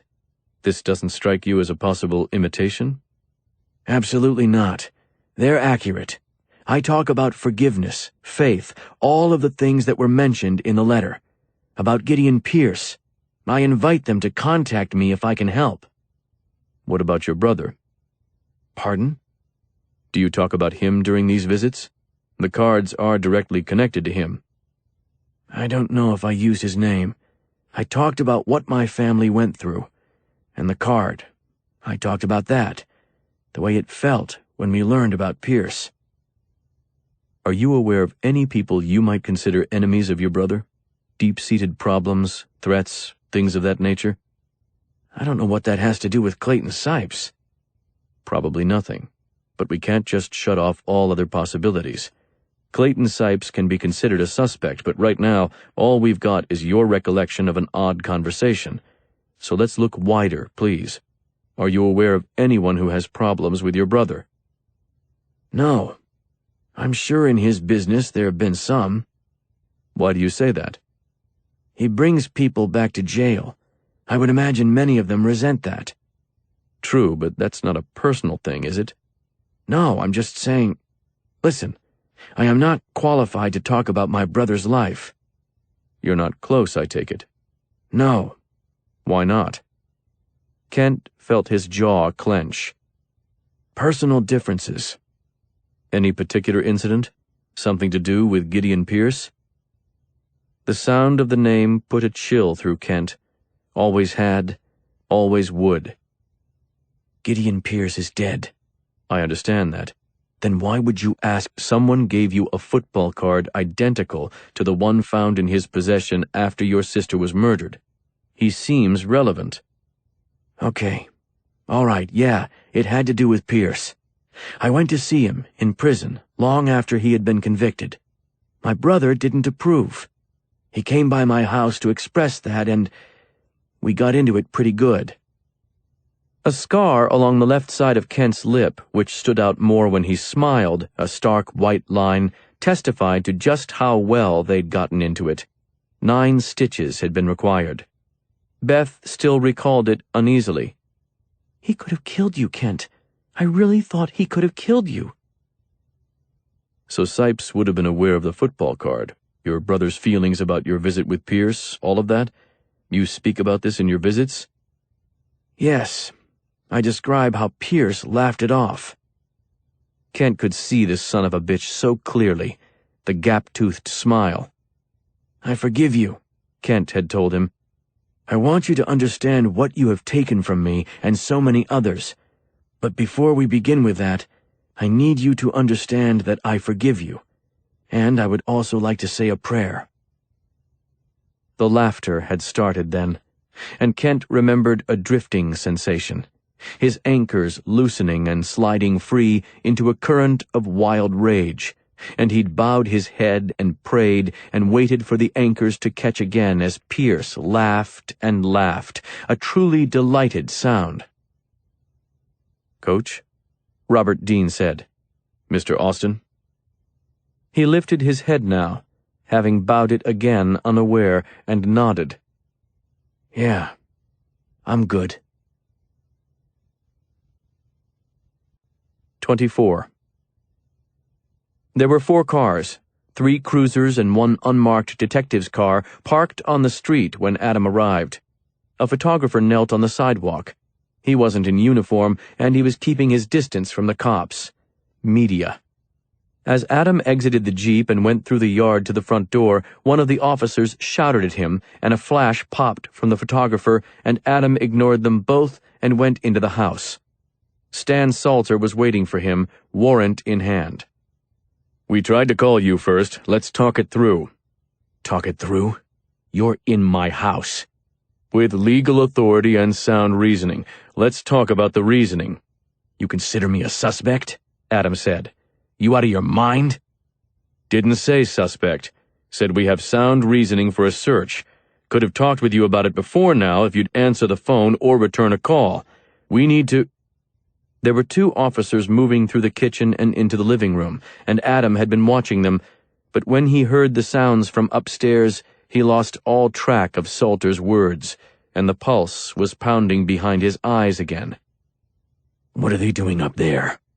"Their job. Let's you and I step outside and talk, or if you want to watch them now and then talk, fine. I won't stop you from watching, but either way, we're going to need a level of cooperation from you that we haven't received to this point." Adam started for the stairs. Salter moved to block him, but Adam shrugged that off easily and kept on going. He could see that the door was open. Marie's door. Salter's voice was chasing him, but it had no meaning. The words were part of a surrounding fog. The only clear shape in the gathering mist was Marie's open door. "Knocks required, trespassing forbidden." He reached the top of the stairs and turned, and then he saw them in there. 2 of them, one taking pictures and the other kneeling beside Marie's closet. He had blonde hair and wore gloves, and he was moving things out of the closet and stacking them on the floor. A tower filled with cassette tapes was in his hand. Her favorite on top, the one that had been released that summer, her last summer, the one that they'd all listened to, Adam and Marie and Kent. Tom Petty's Full Moon Fever. She'd loved that tape. Free Fallin'. Love is a long road. I won't back down. The last was the song they blasted in the locker room from start to finish that championship season. Free Fallin', though, that was Marie's favorite. She had a decent voice, but was too shy to sing in front of people, so Adam and Kent would constantly try to catch her at it, always embarrassing her to a flushed silence and a defensive, "What? It's a great song." Now, 22 years later, Adam watched as the blonde detective slipped the tape out, checking the ancient cassettes as if they were of value to his current investigation. "Put that down," Adam said. Salter had caught up to him and was standing in the doorway, one hand on Adam's arm, and the grip was supposed to be firm, but the contact meant nothing to Adam. The blonde detective on the floor looked up at them. "We're just executing the warrant, sir. Lieutenant Salter can explain. Nothing's—" "Put that the fuck down," Adam said. And then he stepped through the door and into the room, dragging Salter with him, and though his words were soft and his steps were slow, the detective rose abruptly, saying, "Lieutenant?" in an uneasy voice. He still had Full Moon Fever in his hand. It did not belong in his hand. Adam reached for it, and when he did, Salter made the first truly aggressive attempt to keep him back, grabbing his bicep and pulling his arm down. Trying to, at least. Adam twisted free, and the motion frightened the cop who held the tape. He said, Hey, relax," and then he took a fast step backward and banged into the bookshelf. On top of the bookshelf was Tito, Marie's prize, the stained glass turtle she'd spent weeks on her last summer, coming home with cut fingertips and pride as she worked those multicolored speckles into his oversized shell. The turtle tottered, fell forward, hit the hardwood floor. Shattered. It broke in one quick snap, but the sound did not end the same way in Adam's brain. It came on and on in echoing waves, windows blowing out in a skyscraper, too many to count, too many to comprehend. All he heard was shattering glass when he broke the blonde cop's nose. As the cop went down, the blood sprayed from his nose and found Marie's bed. The new comforter, the one she'd had changed from pink to white because she was becoming a woman and she wanted the room to look elegant, not childish. The one Adam hand-washed once a month, even though nothing had so much as creased it in nearly 2 decades. Crimson bloomed across its surface as Stan Salter shouted for help and slammed into Adam's back, trying to get some sort of combat hold on his arm and neck. He didn't succeed. Adam shook free and took a handful of the blonde cop's shirt and jerked him back to his feet, then pivoted and threw him toward the door, wanting him out, needing him out. Trespassers were forbidden in this room. Couldn't he fucking read? Another cop was already coming through the door, though, and they banged together, and both of them went into the wall, and then the blonde one was down on his knees, dripping blood on Marie's floor. Just before he felt the first staggering jolt from the taser, Adam became aware of his own voice, slow and soft, saying, "I'm sorry. I'm sorry. I'm sorry." He hoped that she could hear over the chaos. Then the volts found his spine again and climbed giddily up into his brain, and he was falling, and the world was falling with him, spinning down onto the floor, and despite the indescribable electric pain, he felt a sliver of glass enter his palm, one of the shards from the stained glass turtle, cutting deep, sinking fast. I'm sorry. 25. Kent should have anticipated it, should have prepared the police for his brother's reaction, or prepared his brother for the police visit. One or the other. Instead, he'd just given them the key and sent them out there to look for the card. When his interview was interrupted by the news that Adam had been arrested for assaulting a police officer, he did not need details in order to understand. They were in her room, weren't they? He said. Whose room? My sister's, Kent said. Trespassing forbidden. Thanks, boys. I'm not certain. Do you intend to bail him out? Kent blinked at him in surprise. That's what he does. For other people, yes. He might need help when the situation is reversed. It was so obvious that it was embarrassing, but somehow Kent had just expected that Adam could handle the process on his own. I guess he'll need me to, yeah, he said. But who was he supposed to call? Adam bailed people out. Adam was the one you called. Salter unlocked the handcuffs and tossed them on the table, then went and sat on the other side and ran a hand over his face and through his close-cropped hair. The hell were you thinking, Austin? It was a damned search warrant, and we had permission from your brother, who was one of the homeowners. What were you thinking? That's the wrong way to back me off, Adam said. You don't like me doing what I'm doing, but trying to intimidate me by forcing bullshit warrants and It was not a bullshit warrant. I suspect I'll disagree on that point. Whoever killed Rachel Bond may have been in your home, Salter said, voice quiet. Adam had always played football fast, had required a high motor, a sense of savagery. But there were times, few and far between, when the gears stuck, when everything went slow and syrupy. Those were the times when the offense fooled him completely, when he roared into a play expecting one thing only to be given another. Now, staring at Salter, he felt it again. Explain that, he said. Someone wrote your brother a letter. Included in it were 2 items. Your business card and a football card with your picture and what appears to be your sister's handwriting. Adam said, top left drawer of the desk. What? Top left drawer of the desk. That's where it should be. Is it not? Salter shook his head. Under the table, Adam folded his hands like a man in prayer, squeezed the left tightly against the right, trying to find the old ache, to use the pain to ground the electrical current of his rage.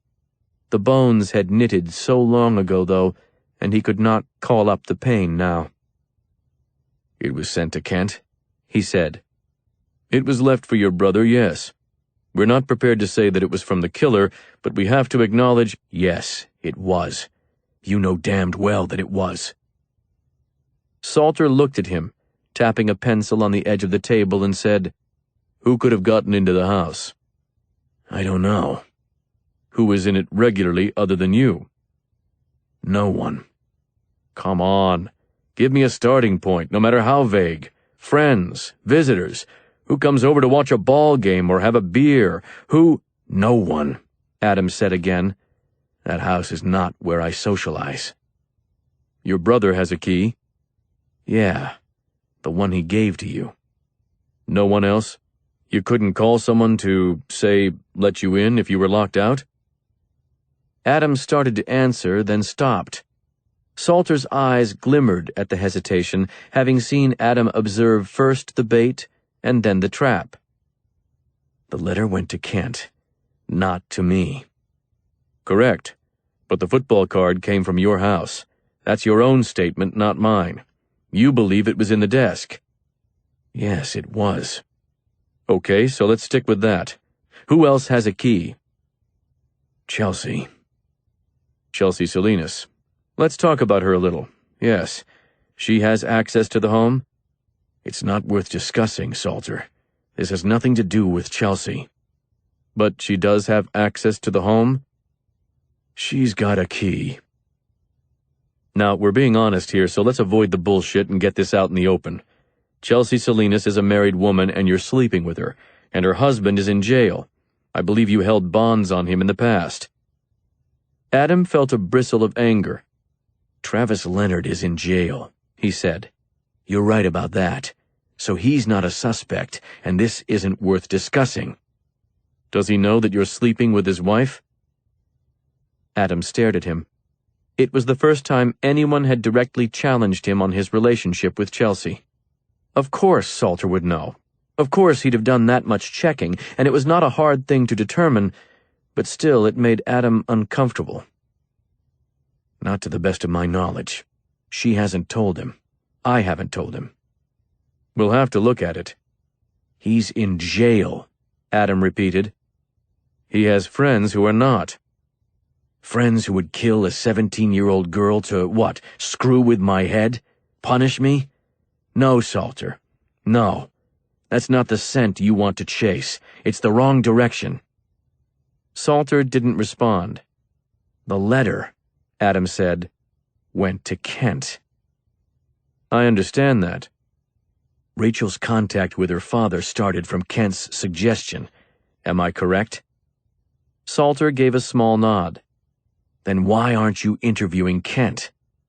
Other people are. Who? We have multiple investigators working on— You're the lead, Salter, and you've been at my house, and now you're here with me. That's a waste of time that you can't afford. You should be talking to my brother.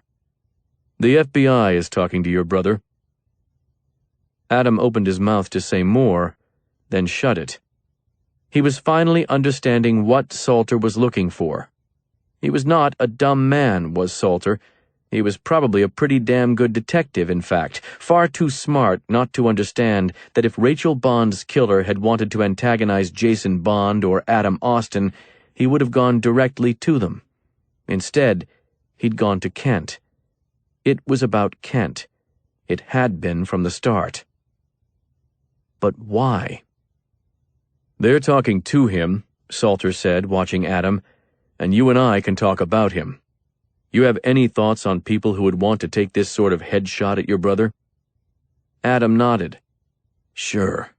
Pick a murderer. He's made friends with plenty of them. Sounds like that bothers you. Yes. He started with Gideon Pierce. It bothered me then, and it continues to bother me. My understanding is that you threatened to kill Mr. Pierce. No, Adam said. I promised to do it. Unfortunately, I wasn't given the chance. Your feelings on that situation, who have you discussed them with? Who understood the depth of your feelings about him? Who understood the depth of my feelings about the man who murdered my sister?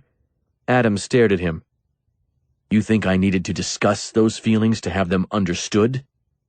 I'm asking, who did you talk about the idea with? My father, who is dead, and my mother, who is dead. And my brother, he thought, who is not dead, and who is currently with the FBI. I'm not, but he is. So when the FBI floated in here and pulled rank, they went to Kent. Why? Because they think he's of more importance than me. Do you know if anyone you've held bond on ended up meeting your brother in prison, on his, speaking tours? Adam studied him. No. Was that indicated in the letter? It was not. But the prison visits are important to you. It's just a question, Austin. But Salter's eyes danced away when he said that.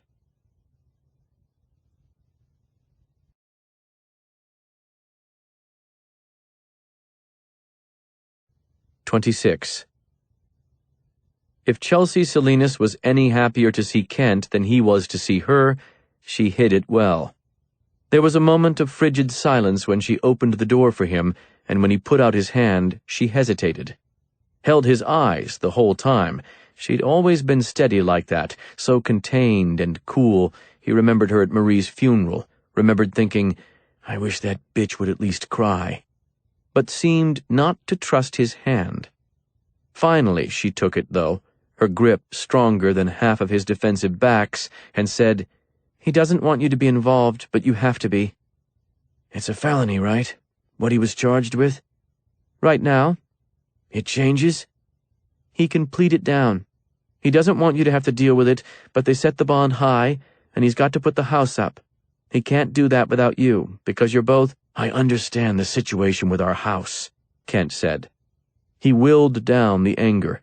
He'd put so much behind him. He'd looked Gideon Pierce in the eye and told the man he was forgiven, and somehow the idea of doing the same with Chelsea Salinas seemed an impossible challenge. Terribly unfair, he understood that and always had. But the heart was not a fair thing. That was why you had to fight it. The heart was not pure. It required resistance, demanded it. Follow your heart, people said, but people were wrong. Control your heart. That was the rule. Adam wouldn't have left her before you were there, Kent thought, studying the woman. He had his head on straight until you came along. He made the right decisions. He was devoted to the right things. There was never a more protective older brother in the world than Adam. Then you arrived, and he drove past her with you in the car. He drove right past her in the dark and the cold, and you sat and watched and let it happen. Caused it to happen. But Chelsea had been 17 too. Why couldn't he remember that? So what do I need to do? He said. She walked past him and around the desk. She still looked good, tall and lean and firm, and if she covered up the tattoos and took the damned rings out of her eyebrow, she'd be a beautiful woman, instead of having that sad look of the middle-aged trying to preserve a fading and forgotten youth. You're almost 40, he wanted to say. Why do you insist on looking like a roadie? It's not even 50 degrees out and still you're wearing a tank top? She sat behind the desk, pushed her dark hair back over her ears and said, You really don't like me, do you, Kent? For some reason, his first instinct was to tell her to call him Coach, or Mr. Austin, or Sir. He simply didn't like the sound of his first name on her lips. Instead, he said, I don't even know you. You did once. Not really. Now would you please tell me what I need to do? She looked at him for a moment, her gaze hardening, and said, I wish you didn't have to do a thing. I should be able to cover it. I'd put up my own house, but it's not your house. It belongs to your husband. For the first time, her granite facade showed fissures, and she glanced away, began shuffling through paperwork on the desk. You'll have to sign over your share of the house. It's not as if anything will happen to it. You won't lose anything unless Adam skips, and that won't happen, obviously. They set the bond very high, higher than I've seen for similar cases. It's because of the publicity that will be around this, probably. How high? 100,000. There's a cash surety, too, 10,000. We've got enough liquid cash for that. We can't cover the whole thing without the property, though. I'm sorry. It's not your fault. You didn't punch a police officer in the face. She looked back up. He's struggling with this. Do you understand how much? I haven't seen him since it happened. I imagine he's not real proud or pleased. I don't mean what happened today. I mean with that girl, with Rachel Bond. He's breaking under it. Do you realize that? Do you talk to him enough to see it? I'm seeing it happen, Kent said. More clearly today than before. I've already told him what I can tell him. I guess I can repeat it, but he ignored it then, and he will ignore it now. There was a moment right then when the look she gave him could have come from Beth. A soft scrutiny that seemed too knowing, too intimate. Right, she said. So you want to sign papers and get on your way, is that it? Unless there's something else for me to do. She began to slide papers across to him. No, I guess there isn't. Anything I need to understand about what I'm signing here that I don't already? It's straightforward. Financial guarantee that he makes his scheduled appearances. As far as the court is concerned, you're now responsible for him. Your brother's keeper." He signed the last 3 pages faster, an illegible scrawl. By the time Chelsea got Adam released, darkness had settled and the streetlights were on, and a chill wind whistled through town. He was wearing only the t-shirt he'd had on that afternoon when the sun was high and the fall air was warm. Chelsea had brought his jacket, handed it to him without a word. He pulled it on and started to zip it up, but she slipped her arms inside the jacket and wrapped them around him and held him, put her head on his chest. For a moment, he stood there awkwardly, wanting to step away from her touch, wanting to show that he did not need it, that he could bear this alone just fine. But the warmth of her and the smell of her hair got to him, and he returned the embrace and lowered his face until his cheek rested against hers. "I'm sorry," she said. "I should have gone there with you. I shouldn't have let you go alone, not when I knew they were at the house." He tried to tell her not to worry about it, but words weren't coming easily, and so he just stood there and breathed in the smell of her and did not speak. They swayed a little, and for a moment they could have been dancing together, cheek to cheek, and happy and in love, somewhere far from here. It would have to be somewhere far from here. Then a door banged open behind them, and he knew it was one of the cops, and so he released her and began to walk. "They set it awfully high," he said. "I figured they would go 50, not 100. "I know." "How'd you cover it?" "Your house. I can't sign over mine. I pay for it, but it's still—" "Yeah," he said. "I know." "Your brother came down. He called me. I didn't have to call him." Somehow this surprised Adam. They reached her battered car, an old Corvette that had so much rear-wheel drive torque that it was absolutely impossible to drive in northeastern Ohio winters, a decision that said Chelsea in flashing neon lights. It had been July when she bought it, and in July it worked great, so why worry about winter? "I'm going to need to talk to him," Adam said as she gunned the big motor to life. "He didn't put up any of the cash, just signed what he needed to for the house." "I'm not worried about that. It's about the reason all of this shit came down today. Whoever killed Rachel Bond doesn't have interest in her father. He has interest in Kent." She turned to him. "In Kent?" "The guy is contacting Kent for a reason." In the side view mirror, Adam could see a cop standing outside the jail watching, and he said, "Let's get out of here." "You want to go home?" "Eventually. First, I want to see my brother." There were countless reasons that Kent loved his wife and that he'd been attracted to her from the start, but central among them was strength. The calm kind of strength, the most rare and most difficult to obtain. She'd fostered it in her career, of course, but it had been there for as long as Kent had known her. She was unflappable.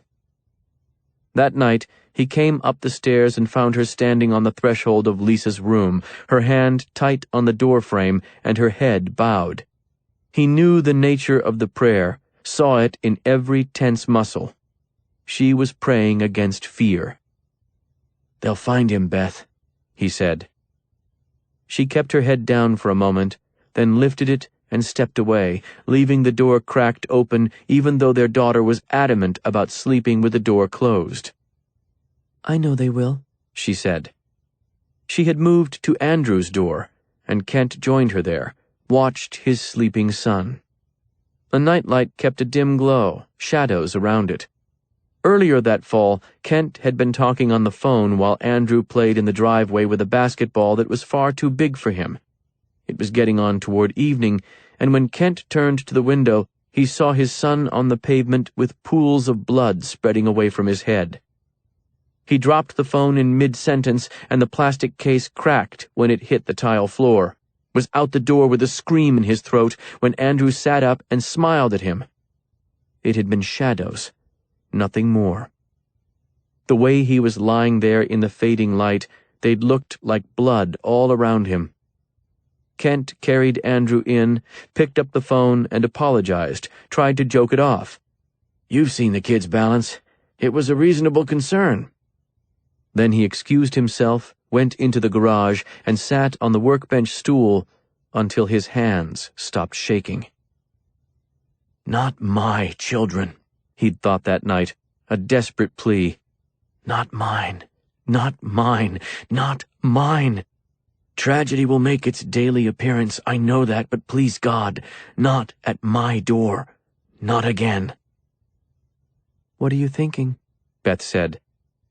"That Sipes could have started with us," he thought. "That instead of Rachel, it might have been Lisa." "Maybe we should leave," he said. "What?" "For a while.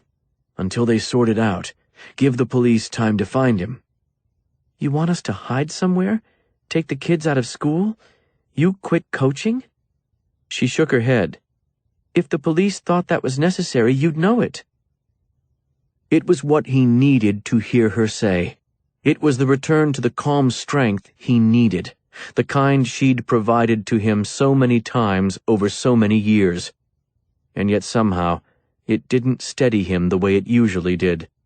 She hadn't met Clayton Sipes. She hadn't seen his eyes. Beth was saying, "We don't even know for sure that it's him," when there was a hammering on the front door. 3 rapid reports. Thud, thud, thud.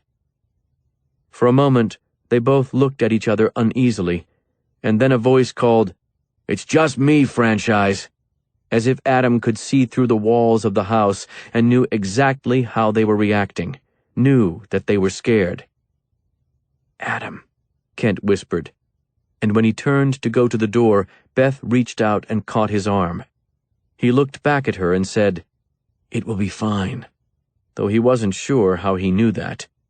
The last time Adam had come to their home, it had not been fine. He went downstairs and opened the door. Adam stood with his hands in his jacket pockets, and beyond him there was an old Corvette. Kent could make out Chelsea sitting behind the wheel. The engine was still running. Evidently they did not intend it to be a long stop. "Hey," Kent said. "I'm sorry. It unfolded fast, but I should have called you." Adam lifted his hands, palms out, a placating gesture. "Not a problem. Not a problem. It was a rough situation all the way around." There was something false in it. He was too conciliatory. Allowing access to Marie's room was a cardinal sin. Kent knew that. "You doing okay?" Adam asked. "Yeah." Kent hesitated, then said, "You? How serious are those charges?" We'll figure it out, right? I mean, I'm clean, so they'll plea bargain." "If there's anything I can do to help." It sounded pathetically formal, stilted. Adam gave a wan smile, glanced back at Chelsea in the car, and then returned his focus to Kent, and the smile was gone. "Who left the letter?" Kent was silent. His only operating instructions from the FBI were not to disclose his suspicions about the identity of Rachel Bond's killer. Adam leaned his head to the side. "Kent?" "I don't know." "Bullshit," Adam said, and there was bite to his tone that made Beth come down the steps. He looked over Kent's shoulder and saw her, and there was a pause as they studied each other, Kent trapped in the middle of the gaze. "Relax," Kent said, and he wasn't sure which one of them he meant to direct it to. "Salter told me the guy who left you the letter was one of your buddies from the prison," Adam said. "Someone who was in my home. Tell me who he is, Kent." Kent said, "I haven't even talked to Salter." "No, you talked to the FBI." He knew that much then. What detail they had provided to him, Kent couldn't guess beyond the obvious fact that they had not inquired about Clayton Sipes directly. Kent took a deep breath and said, "Adam, I'm sorry. For all of it. But you need to go home. Keep your head down and stay out of trouble.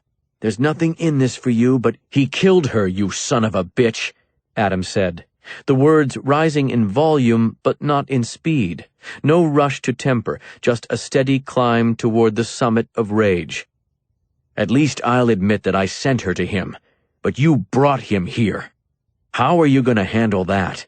Are you going to pray with him again, Kent?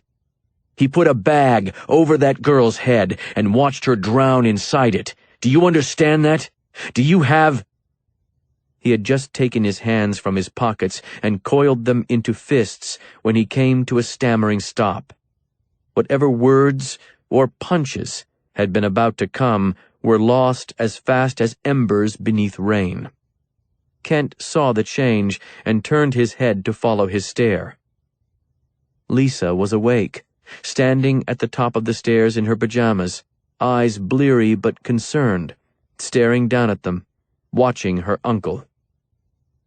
Kent said, "Beth," but Beth was already moving, taking their daughter and shuffling her toward the bedroom, whispering that everything was fine. By the time Kent looked back to Adam, his brother was stepping away. "You need to think about them," Adam said, gesturing at Kent's wife and daughter. "I know what you believe, Kent. I know how you are. I know who you'll trust. Salter, the FBI. And I know that you look at me and you see— shit. I don't even know what you see. But I can tell you that it's wrong. What I'm thinking about is exactly what you should be thinking about.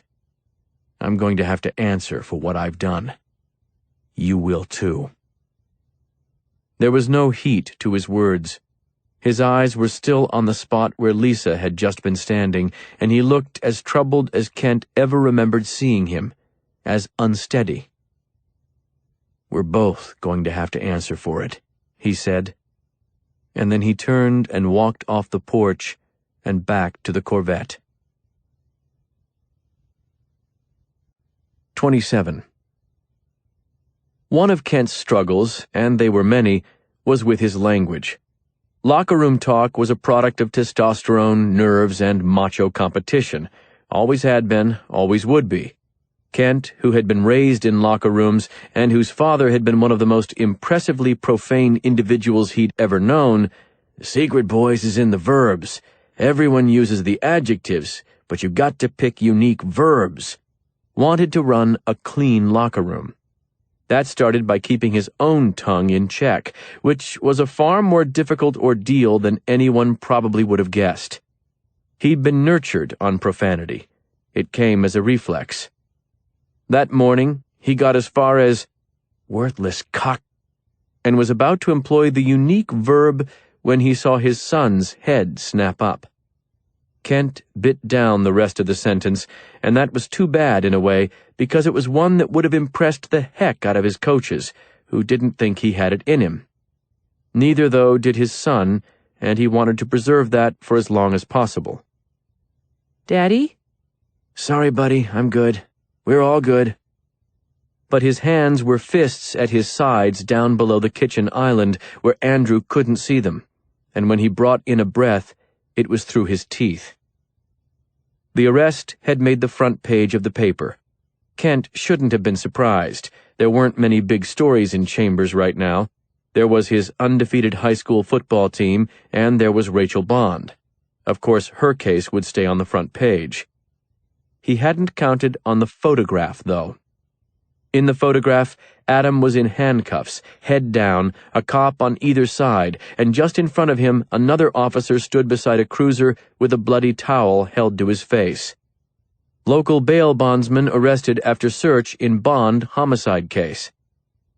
Adam Austin, 40 of Chambers, was arrested on preliminary charges of assaulting a police officer, resisting law enforcement, and battery after police attempted to serve a search warrant at the local bail bondsman's house as part of the investigation into the murder of 17-year-old Rachel Bond.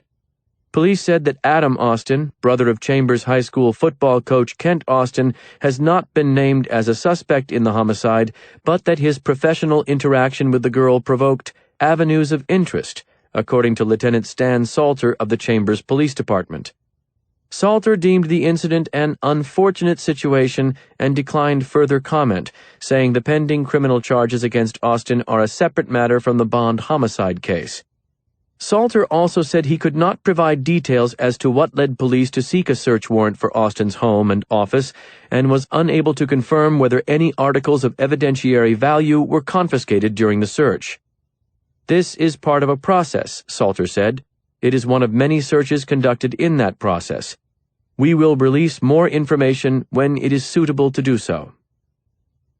The rest of the article included a short biography of Adam, and that, of course, carried a mention of Marie. No accusations were made, careful journalistic distance was upheld, and yet in the gaps between what police confirmed and what they did not, dark suspicions would flourish. Why would the police have sought a warrant? Why would anyone possibly try to prevent the search if there was nothing to hide? Why would any man of pure heart do anything but assist? That photograph, Adam in cuffs, a bleeding officer at his side, would tell people more than the text, or so they would think. "It's not about Rachel Bond," Kent wanted to tell them all. "You've got to understand that it is about my sister, and when it comes to my sister, Adam is not quite right. You cannot expect the same reactions from Adam if it involves my sister. You'd understand a little better if you realized that all they needed to do was stay out of her room." While his children shouted at each other upstairs, Andrew had apparently walked into the bathroom while Lisa was working on my hair. Beth emerged around the corner, stepping into the kitchen and headed for the coffee.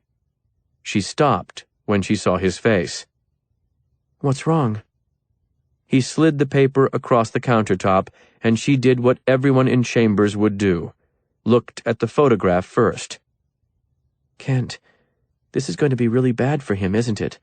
This is going to be really bad." "Yeah. Do you think he'll be ready to see it? Handle it?" "I don't know what Adam's ready for," Kent said. "I really do not know." There was always a newspaper on the counter in the morning. Chelsea brought it in before she fed the snakes, and Chelsea was always up ahead of Adam. It was usually turned to the police beat column, jail bookings being of paramount importance to them. Today there was no paper in sight. Adam poured his coffee and walked to the sink, where she stood washing dishes, wearing one of his sweatshirts and a pair of loose cotton pants.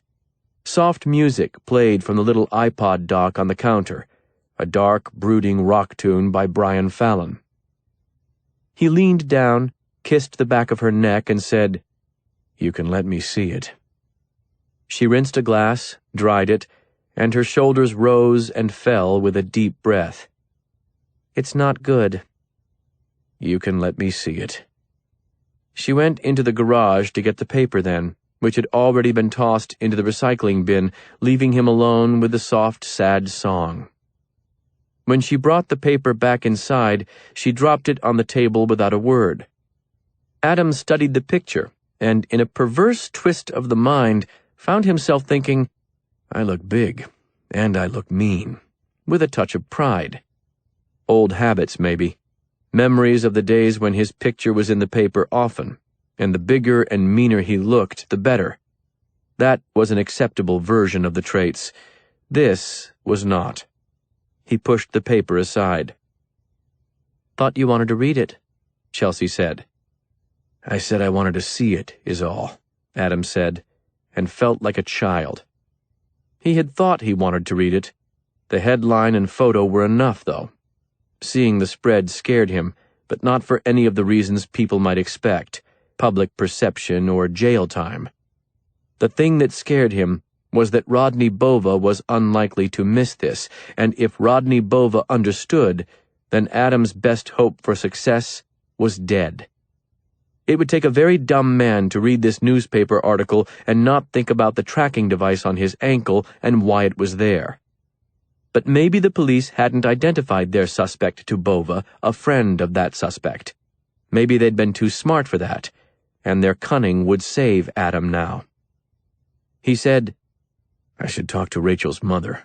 I'll need to clear some things up." Or let it go. Chelsea had her back to him, standing in the living room, and when he looked at her, he saw that she'd taken one of the snakes out of its tub. The python coiled around her arm, then slid up her shoulder, its wedge-shaped head bobbing, gliding past the row of silver loops that lined her right ear. She knew that he hated the snakes, never wanted to touch them, and he couldn't help but feel that she'd removed it to keep him at a distance. "No," he said. "No, I cannot do that." She didn't answer. The snake's tongue flickered, its eyes on him, its thick body slinking past her neck now as it slithered from one shoulder to the other. Why does she have to come with the snakes? He wondered. And then he looked down at the photograph of himself and thought she was probably asking herself something similar. "I can't, Chelsea." "You could," she said, "but you don't." She put the snake back into its plastic tub and slid it into place against the shelves. "I've got to see Travis today." "Why?" "He's my husband." "Why?" Is that a new question or a repeat? Both. She turned and faced him then, folding her arms under her breasts. "He knows by now, Adam. I need to address that in person." He hated the idea, but what could he say about it? It was her husband.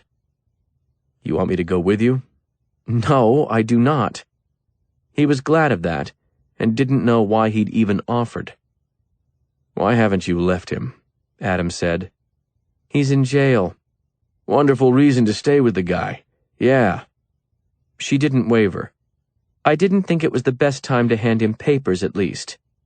"Otherwise you would have? If he was out, you'd be divorced?" "I don't know." "How in the hell can you not know?" She shook her head as if it were a foolish question. He felt anger rising, and though most of it was directed at him, he wanted to push it outward, and there she was. He turned from her and found the wet dish towel and squeezed it, bleeding water out. "Fair enough," he said. "I've never understood why you were with him, so I guess it's reasonable that I don't understand why you won't leave him." "I was with him," she said, "because when he told me he loved me, he meant it. And you know what, Adam? Back then it felt like something. It felt like enough." "And now?" "Now I'm—" She stopped, shook her head again, and waved her arm around at the house, and him. "Now I'm this. I don't know what else to tell you." "What do you want from me?" he asked. "For you not to have to ask that damn question, Adam." "Huh?" She shook her head. "Forget it." "No. What?" "You just do what you want. I'm curious to know what it will be. Have been for a while." "Meaning?" "You want me to be with him, Adam? With Travis?" "Of course not. It is what it is. I deal." "You deal." He nodded.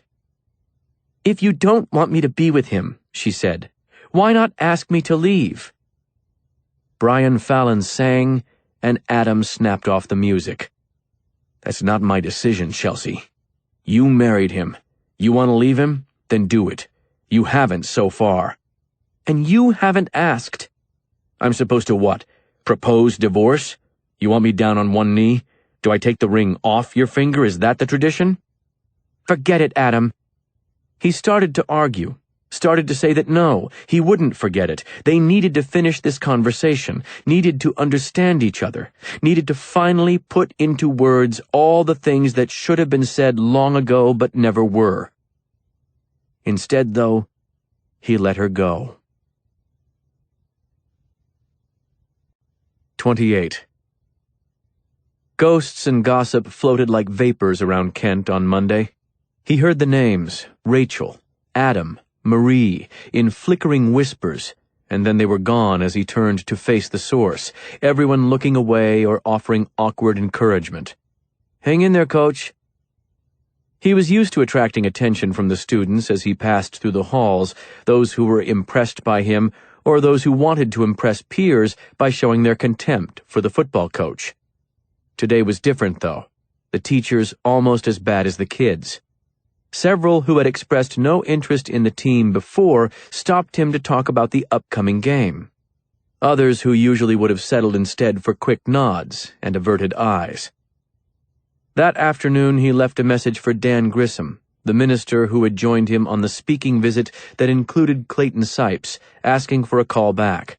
It came quickly. "I'm trying to verify my own memory, Dan," Kent said. "What does that mean?" "Do you remember my encounter with Clayton Sipes this summer?" "I do," Dan said, low-voiced, steady, the way he always was.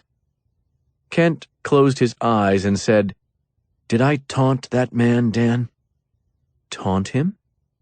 "Yes. He was challenging me, and I'm just trying to remember what I said. I can remember it all fine from my perspective, but I need yours. I need some objectivity." "You didn't taunt him," Dan said. "I would not use that word, no." "Well, what word would you use? I know that you told me to be careful with him. I remember you saying that. It's vivid, because you'd never said that about anyone else before." "Yes, that's true." "Why did you with Sipes, then?" "I didn't like the way your exchange went." "On which end?" "Both. He was disturbing, I won't deny that. I'd been around him before, and he'd exhibited the same behavior then. But with you, I'd say he got a little more intense." "I used the same word today with the police. When you told me to be careful, though, I had the sense that you thought I'd already made a mistake.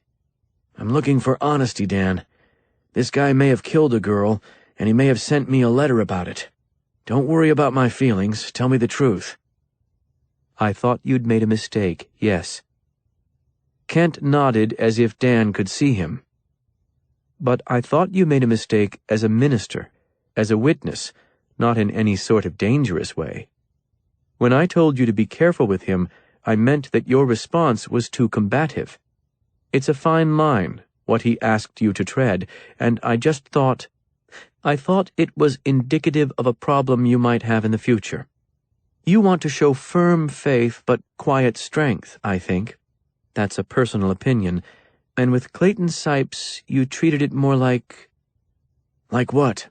Kent prompted. "I was looking for a better word, but what I was going to say was a trophy. You asked if you taunted him, and the answer is no, but you carried your faith like a chip on your shoulder. I don't fault you for that. Responding to aggressive questioning about your faith is hard. I just saw no gain to the way you approached it with Clayton. You just held firm ground." "I should have yielded?" "No. You should have engaged, tried to find a better dialogue. These were the thoughts I had at the time, and they were relating to your ability to make an impact, Kent. That's all. What you're wanting to know now, I'm afraid, is whether you could have brought this down upon yourself in some way, whether your response to Clayton Sipes that afternoon makes you responsible for something he might have done afterward. No, Kent. No. Don't let your mind go down that road. It's treacherous ground." "All right." "You've done good work," Dan said. "Don't lose sight of that. You've done good work." It was the same message Kent had for his team after every season-ending loss. Rodney Bova was home when Adam dropped by, answered the door with a nervous expression, and kept it cracked just enough for conversation. "What's the problem?" Bova said. "I'm hoping there isn't one." "Then why are you here?" "Because it's my job. You've got a preliminary hearing this week. Going to make it?" "Yes, of course." "Good," Adam said. "I can't afford to have anything go wrong. I'm crossways with the police myself right now, actually." "I saw that," Bova said, and Adam watched him very carefully, looking for any sign that he'd been informed that his Mansfield connection was of interest in the Rachel Bond homicide investigation. There didn't seem to be one. This was good. This was critical. "Feeling your pain, in other words," Adam said. "First time I've been in this situation. You doing all right otherwise? You need anything?" What I need is for my attorney to prove that somebody set me up. Any luck with that? Finding out who did it? No, not yet. Adam gave that a thoughtful look, as if he were really brooding over the problem, and leaned against the wall, gazing up the street. Issue is, why would someone have the desire to bring this kind of trouble to you? I mean, this thing, it's not fooling around. A pretty serious takedown attempt. And for what? I have no idea. Regardless of whether you got an idea, you're going to have to create one, right? You can't just sit back and plead for mercy, Rodney. The judge doesn't listen to that sort of shit. What you need to do is put pressure on the prosecution. Create a sense of doubt. Then maybe they drop the charges. I've seen that happen 100 times. Now Bova was interested. How? He said. He'd opened the door a little wider. Suspects, Rodney. Suspects. Who do you know who's been in trouble? Who can you use to distract the police from yourself? I'm not rolling on anyone. Rodney. Adam held his eyes for a long beat. Better be damn certain of that choice, because sometimes even the people we trust let us down, even the people we love. So I'd have some long conversations if I were you, and I would try to see who might be bullshitting you. Otherwise, brother, you're looking at a long stretch. I know your judge. She's not forgiving with weapons charges, not a bit. Bova looked sick. Adam grabbed his arm. Listen, he said. You do what you want on your defense. Got nothing to do with me. But you missed that court date, and I'm coming for you. I won't miss it. I'm glad to hear it, Adam said. Good luck, brother. He turned and left. The tracking device had logged 4 locations for Bova's movements during the weekend, and Adam visited them all after he left Bova's house. A Home Depot, a grocery store, a Walmart, and a Wendy's. Bova had spent the day running errands, nothing more. Unless, of course, his Mansfield correctional friend was at one of those places. Maybe they'd met in a parking lot. Maybe the unknown friend from Mansfield worked at the Wendy's. That would be easy enough to determine if Adam had the name. All he needed was the name, and his brother had it and would not share it. Adam sat in his Jeep after the addresses had been exhausted and thought of Kent's refusal and felt the fury building again and tried to will it aside. There were other ways to learn the man's identity. He had to pretend Kent wasn't even an option. Pretend he had no brother at all. Being alone was not the same as being helpless. He drove to Mansfield to get the answers he needed. Adam had been to the prison before, but he didn't know any of the correction officers there. Nobody said a word to him about his recent media appearances as they checked his ID and listened to his explanation that he was working for the family. He felt something strange in that silence, thought they should have shown more interest. He was hopeful for Jason Bond's cooperation, but not guaranteed of it. If the man called off the interview, there was nothing Adam could do. Bond had agreed to see him, though, and that was something. They were left alone in a visitation room, glass between them, and Bond looked a great deal different from the photographs Adam had seen. His hair was short and gray now. He was clean-shaven, and he weighed a good 40 pounds less than he had at the time of his booking. He took his seat, studied Adam through the glass, and said, "Penny hired you?" "That's right." "She don't have money to waste, would be my guess." "She's not spending any." "Yeah? Who pays you then?" "Nobody." Jason Bond thought that over and nodded. "I'm glad to hear it," he said, "because you can't be very good. I've already said all I can say. Got nothing new for you." "It's all new for me, Jason. There's a difference between police and a PI. What you've told them, they don't necessarily tell me. What I've told them, I won't necessarily tell you." Adam nodded, then leaned forward. "She came to me," he said, "with your letters. The real ones, and then the fakes. She wanted an address, wanted to be able to keep contact up with you. I found it. Bond didn't say anything. She went to the place I told her to go, Adams said, holding the man's stare. Do you understand that? I cannot let that go unsettled. Should have stayed the hell out of it. You and your brother both. I've got nothing to do with my brother. No? He was the one who told her to write. You were the one who helped her keep it up. That's a coincidence? It actually is, Adams said. Small town, Jason. Small town. Your brother's been here. You meet him? Nah. Came in to preach, basically. Had the Bible and all. Wasn't really for me. Adam nodded. Who do you know who did go to hear him? I'm not sure. You need to be. I need you to be. Think about it. Remember it. Bond said, Whoever killed her, you think they knew your brother? Met him in here? Yeah. Why don't you ask him then? I'm asking you. Man, I do not know the answer. Like I said, I wasn't there. He came in the summer. Reason it stood out to me then was because he's from Chambers. The coach, you know. I follow the team, see the scores at least. But I didn't meet the man. Does the name Rodney Bova mean something to you? No. He said it firmly. Adam was waiting for a sign of a lie, but he didn't find one.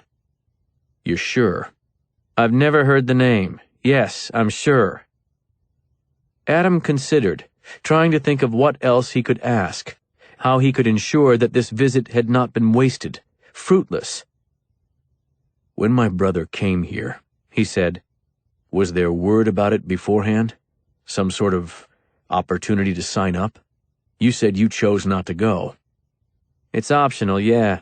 Like any of those groups. Outreach shit. They bring in all kinds, man. Preachers, sure. Football coaches.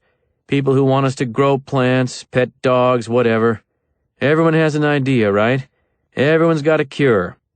And most of us? Hell. The only get-right meetings we care about are called parole board. But there's an official posting, something like that? We know when they're coming, at least. The prison would have records then. They'd know who went to what program. Yeah, I'd expect so. Adam nodded. They would not turn the records over to him. They could be subpoenaed, though. Maybe. It would take Penny and an attorney, but maybe he could make that happen. Do me a favor, Adam said. You ask around. See who was there when my brother came. See what they remember, if anybody stands out. More importantly, you see if they remember anyone who was released this summer. Can you do that? I don't know. I'm not a big talker. Someone murdered your daughter, Adam said, by impersonating you. He let that sit between them for a moment, and then he said, Ask around, Jason. Jason Bond nodded. I've been trying to figure it out, you know. A reason some asshole would have targeted my daughter. Would have even given a damn where I came from. What I've left on the other side. Nah, I can't figure that. You wish you could, Adam said. Hell yes, I wish I could. You can rest easy on one part of that. Whoever did it wasn't targeting you. You say that like you're sure. I'm sure. Bond nodded again, and Adam could see that this disclosure mattered to him. It was a comfort of some kind, one he needed. All I know is I hope when they get him, whichever one it was, they send him back here. And then he's dead, because, buddy, I might not have known her, but that was my daughter. That was my daughter. Adam said, You won't have the chance to kill him. Yeah, I know. They'll send him somewhere else. Not what I mean. I'm not going to leave that chance on the table, for you or anyone else. Jason Bond looked at him for a long time. Then he said, "I hope you're just as nasty as you look, brother." "Haven't let anyone down yet," Adam said. "Not on that front." 29. It was obvious from the moment Chelsea returned that she'd been drinking.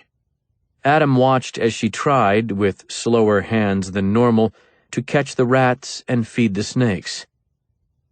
"How'd it go?" he asked finally. He wasn't happy. "How are you?"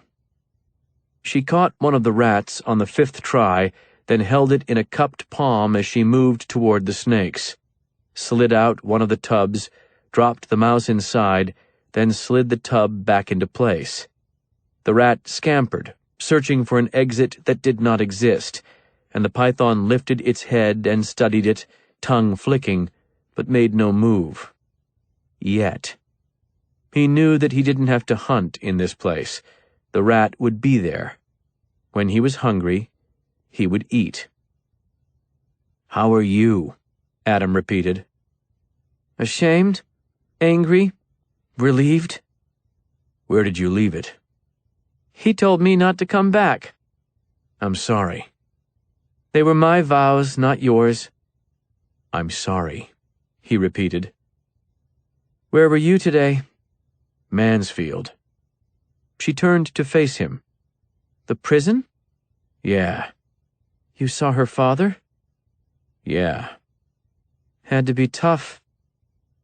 She crossed the room to join him, lay down on the couch, curled up like a child, and rested her head on his lap, closed her eyes. He was surprised at how vulnerable she looked, how fragile. She always put out strength like body heat, and he'd grown content in that, relaxed by it, comforted by the knowledge that she didn't need him. Because of that, he could not fail her. Love without burdens. Or could that really be love? I've got something to show you, she said, eyes still closed. "What's that?" She opened her eyes and looked into his for a long time. Then she rose and walked to the bedroom. When she returned, there were a few sheets of paper in her hands. She dropped them onto his lap and went into the kitchen to get a beer, removing a second one for him. He took his eyes off her and looked at the papers in his lap. He didn't need to read much. The heading identified it as a petition for divorce. "You filed?" I haven't yet. I'm going to. She returned and handed him the beer. Her dark hair was pulled back into a ponytail, and she looked so young, a decade younger than she was. He didn't know how to answer, so he looked back at the papers, read the legalese as if somehow it had significance beyond that single word, divorce. Finally, she said, "Adam, it's not a riddle. There's no paragraph in there that will tell you how to respond, so just respond." He said, "It's too fast. He just found out yesterday. You just got hit in the mouth with this. Don't rush the decision because of that." Don't rush. He nodded. Take a look at the date on those, please. The date at the top, which he'd read right over, was May 1st. "You had these drawn up in May?" Yes. "And didn't move on it?" No, but I'm going to now. Don't worry. I'm not asking for your encouragement. I'm not going to ask anything from you. It's the right thing to do, and I should have done it before. I shouldn't have kept this sad state of limbo going. I'm embarrassed that I have for so long. When you say I just got hit in the mouth yesterday, you're right. That doesn't mean it made my decision for me, though. The decision had already been made, but apparently I needed to be pressured to follow through on it. Sometimes that's not a bad thing. A little pressure can help." He said, "Coach Ward loved it when teams blitzed Kent. He thought he played better if he had less time to think." For a moment, she just stared at him, and then she started to laugh. "What?" he said. I tell you I'm leaving my husband, and you reinforce it by equating it to a linebacker? He felt a smile creeping onto his face, which seemed impossible for this moment that had been so heavy. Sometimes it's a safety on the blitz, he said. Even a cornerback. I stand corrected, she said, and then she put her hands on his face, kissed him once, and said, No pressure's coming at you, though. Understand that? I'm doing what I needed to do. I'm not asking anything of you. You're not asking me to stay? She shook her head. Not asking you to go, either. Definitely not that. We'll see, right? Yeah, he said. We'll see. It was hard to keep the smile off now. He looked down at the papers in his hand and realized for the first time how long he'd hoped to see them. He wanted to be something real with her. It was startling to feel just how badly he wanted it. It won't be easy on you, he said. I'm aware of that. All right. I also just lied to you, she said. He raised his eyebrows. Not about this. When I said I wasn't going to ask anything of you. I won't when it comes to us. I'm going to with something else. He waited. Let the Rachel Bond thing go, she said. He didn't answer. She wouldn't look away from his eyes, and finally he lifted the beer to his lips, drained the rest of the bottle. It's dangerous for you, Adam, she said. You're facing felony charges. You'll get those reduced without much of a problem. Clean record and that situation, people searching Marie's room, you'll get it pled down. As it stands now. If you keep pushing, though, it'll get bad. Fast. And for what? For what? He echoed. Yes, she said, calm. For what? Someone killed that girl, Chelsea. Someone pretended to be her father, baited her with her own damn heart, trapped her and taped a plastic bag over her head and watched her try to find air that wasn't— Stop, she said, looking away, one hand raised. Please, I don't need that. I understand all of that. It's terrible. It must be dealt with by the police. He exhaled and looked away from her, and she reached down and forced his face back toward her, forced his eyes back on hers. Please, she said, give them some time. Step back. Breathe. Understand that it wasn't your fault, that she's not Marie, and that you can't atone for anything here. They don't take any points off this scoreboard, Adam. I won't tell you all of the things you refuse to hear and have refused to hear for more than 20 years. I'll just ask you this, please. Step back. In the right way, he said. What? I can step back if it's done in the right way. This wasn't the answer she'd been looking for, so he tried again. I want to move on, he said. Understand that? I do. Her eyes doubted him. He kissed her forehead to break the stare, then went for a second beer. Here's to moving on, he said, and she seemed to find more comfort in him this time because she smiled as they clinked bottles. He hoped she believed him. He was serious about this, more serious than she knew.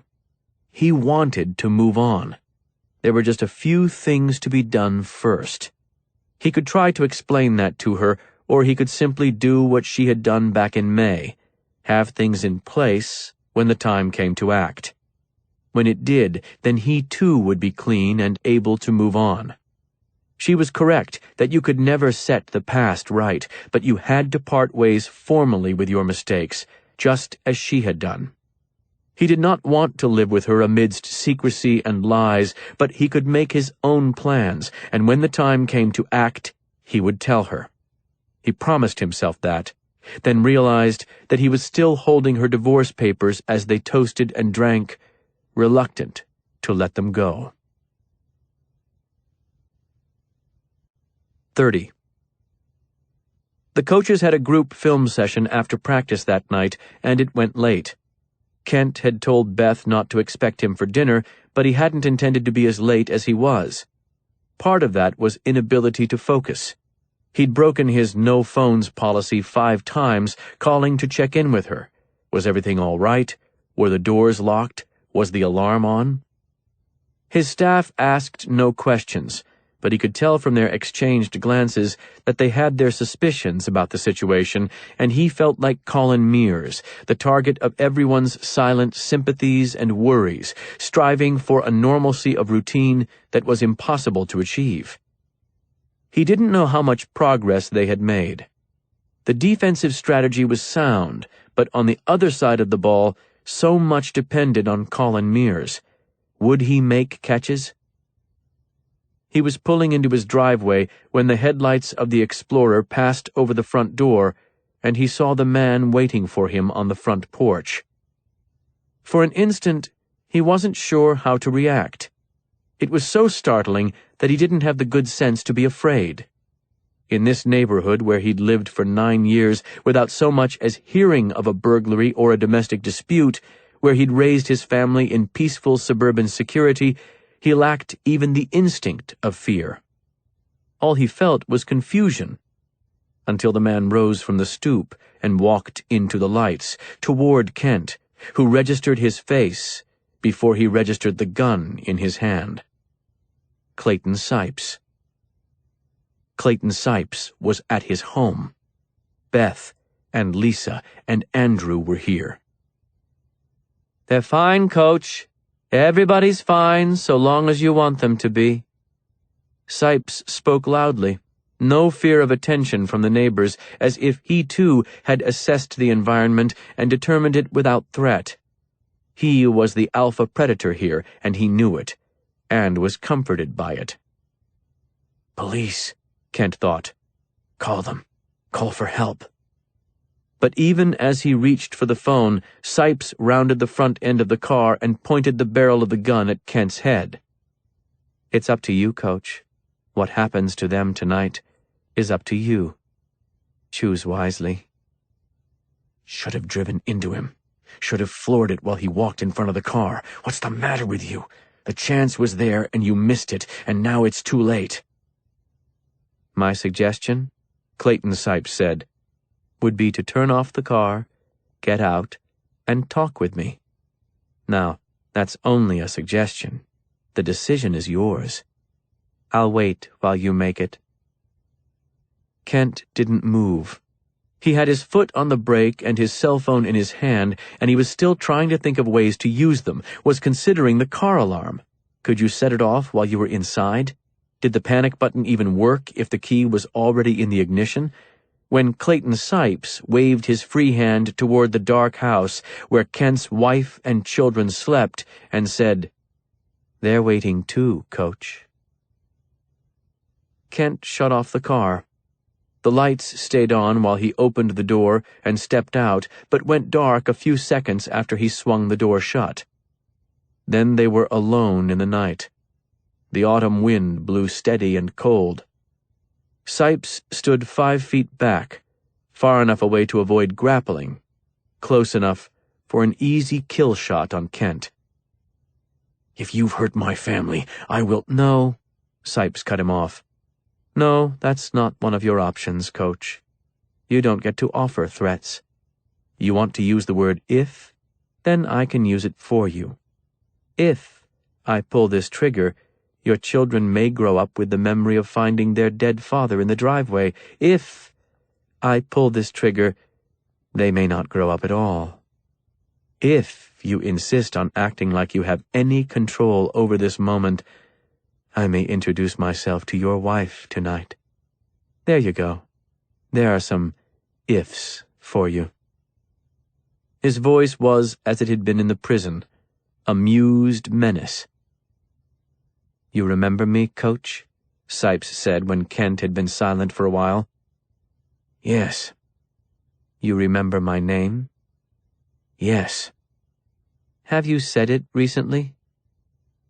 Kent hesitated, a mental double clutch, looking at 2 options and not liking either, but knowing he had to let the ball go in one direction or the other, and then he shook his head.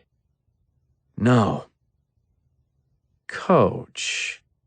Sipes sounded thoroughly disappointed, a scolding parent. Imagine if I had decided before this moment that I'd kill your children if you told a single lie. I could have done that. I still could. Now would you like that answer back, so you can try it again?" Kent nodded. His hands were trembling. "Have you said my name recently?" "Yes." "To whom?" "The police." "And why did you say it?" Kent's eyes were adjusting to the dark now, and he could make out the man's features, the slick-shaved head and the ring of blue ink tattoos around his neck, his skin pale, body lean and strong. He was wearing jeans and a black t-shirt that fluttered in the wind. He should have been cold, but he showed no trace of it, looked comfortable and at ease. "I said it because you left that letter." "You called the police over a letter? That's strange. Do you often contact the police with concerns about your mail?" In the house, just above Clayton Sipes's head, a light flickered on. A television. Beth was awake. Awake, but oblivious. "Look out the window," Kent thought. "Please look. Please see." But did he really want her to? Or was that the worst possible thing? Was that Coach? Kent's eyes returned to Sipes. It was harder to speak now, knowing that Beth was awake. He said, "I called them because I thought you killed Rachel Bond." "There you go, Coach. An honest man is better received on earth and in heaven." "Turn the TV off," Kent thought, afraid to look at it now, the pale light seeming impossibly bright. "Please, Beth, turn it off." He didn't want Sipes to be reminded that there was other prey here. He wanted nothing from his family but darkness and silence. "Why do you believe I'm here?" Sipes said. "Why do you think I came for you?" "I don't know." "You've forgotten me?" "No." Well, that was the implication. Words can wound, Coach. You should be careful with them. Sipes had lowered the gun. It was pointed at the driveway now, and Kent could reach him before he lifted it, but he would not try, not with Beth and the children inside. "I came," Sipes said, "to test the strength of your promises." "I don't understand." "When you met me, what did you offer me?" "Help," Kent said. "Help?" Sipes gave him mock astonishment. "I recall it differently. I recall a promise. That was what you called it, at least. You told me that there was no fear so strong that it could break your faith. Is that correct?" "That's what I said." "Is it what you believe?" "Yes." Sipes smiled, and he was terrified by how genuinely pleased the man looked. "Good for you, Coach. Good for you." He spread his arms wide, the gun rising with him. "I'm here to see if that's true. You should appreciate that. Every man learns so much about himself in a crucible. You told us that. I believe you felt you'd learned all you needed." "No, that's not—" "I was in your sister's room," Sipes said, and Kent fell silent. "Interesting how your brother preserved that. Do you visit often?" Kent shook his head. "Somehow I didn't think that you would," Sipes said. "I'm curious, Coach. Do you know who Gideon was in the Bible? Do you recall his significance?" Kent loathed the name Gideon, but yes, he knew. "I've read the story," he said. "So have I. Gideon was God's own chosen warrior. What was the phrase? For the sword of the Lord and of Gideon, I believe. Does that sound right?" Kent didn't answer. "Do you think Gideon Pierce was the sword of the Lord, Coach? Was he God's chosen warrior?" "He was a different man than the one in the Bible." "Astute. I think there's more than a little irony in the names, though. If Gideon was the sword, Coach, then I'm the prophet. I think you'll remember my words often in days to come. I suspect you already have been remembering them. What was it that I told you the day we met?" "You promised me that you could replace my faith with fear." "And what did you say?" The wind was stinging Kent's eyes, but he didn't look away. "I disagreed." "You certainly did. And now we'll see, won't we?" Clayton Sipes said. "We'll see.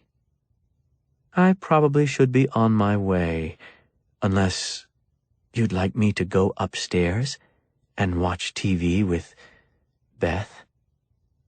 The twin terrors of realization that he knew she was awake and that he'd said her name froze Kent. He offered no response at all, and Sipes smiled again, then put out his left hand. "Keys, please." "What?" "To the car, Coach. It doesn't seem prudent for me to walk." Kent hesitated again. He wanted the man gone, but his house keys were on the same ring as his car keys. "If he wanted in tonight, he'd already be in," he told himself, the worst kind of reassurance, and then he passed him the keys to the Explorer. When Sipes accepted them, their hands brushed, and Sipes smiled at the touch. "You think you're learning already, don't you?" he said. "I can see it in your face, already trusting your decisions. Wonderful stuff, Coach. Wonderful." He walked around Kent, with the gun lifted, and stood with his back to the driver's door. "Go on up to the porch," he said. Kent headed for it, stepping sideways, and Sipes shook his head. "Prove you trust me," he said. "Turn your back, Coach." For an instant, Kent thought about charging him. Though this was the worst opportunity he'd had since he arrived, Sipes was too far away now. "Trust me," Sipes whispered. Kent turned and walked for the house and waited for the shot. When the car door opened, he tensed, bracing his body for pain that never came. He kept moving, was up the steps and onto the porch when the engine roared to life and the headlights spread his silhouette over the front door. He stopped there, stood with his back to the street until he could no longer hear the tires on the pavement. He turned back then and saw the taillights of his car vanishing up the street, and the strength went out of his legs, and he had to put his hand on the wall to steady himself. He watched the dark, empty street and waited for balance to return, and then, when it did not, he knocked on the door of his own home and cried out hoarsely for his wife.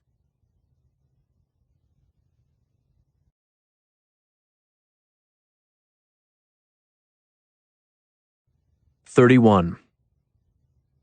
It took Stan Salter only 10 minutes to arrive, but when he got there, he informed Kent that none of his cars had located the Explorer yet. Kent had called 911 maybe 90 seconds after Sipes drove out of his neighborhood, but already he was gone. "We'll locate it," Salter said.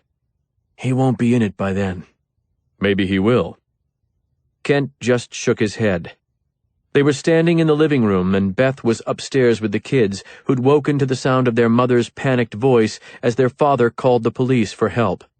She'd composed herself quickly, or pretended to at least, and she was with them now, calming, soothing, assuring them that everything was fine downstairs. The police just needed to talk to Dad for a few minutes, that was all. No problem, nothing to be scared of.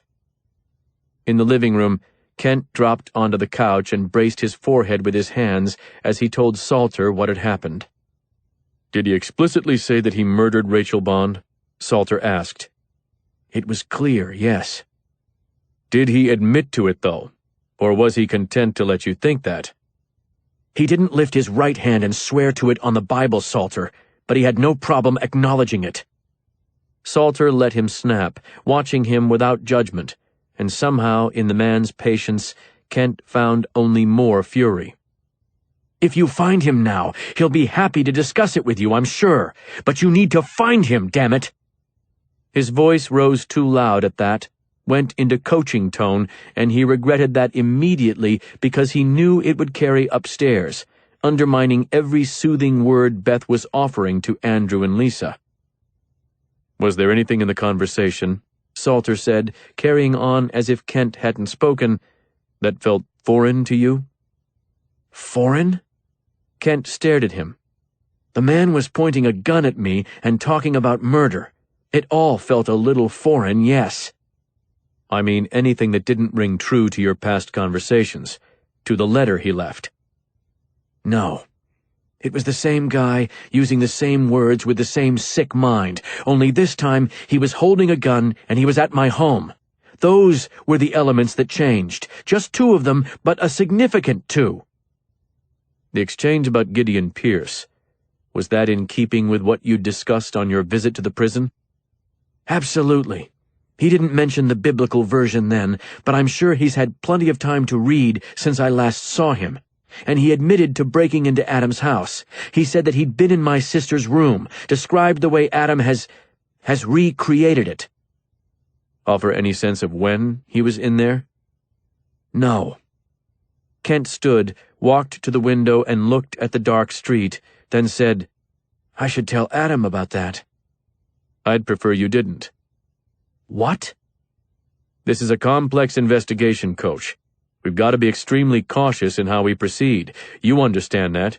You've told me repeatedly how intelligent Clayton Sipes is." "If the man was in my brother's home, Adam has a right to—" "Not from you," Salter said. "We will handle discussions with your brother. I would think you'd understand after his latest response the need for discretion in approach."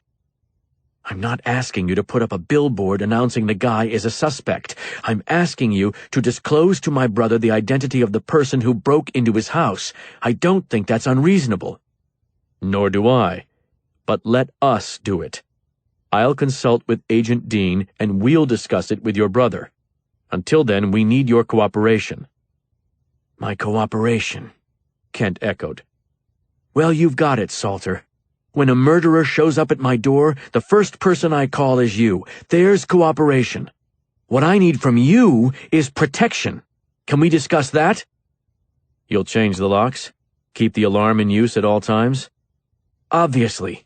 But I don't consider that proper security at this point. We're talking about a murderer, someone with a history of stalking. I'd like to hear some better ideas for protecting my family than use the alarm."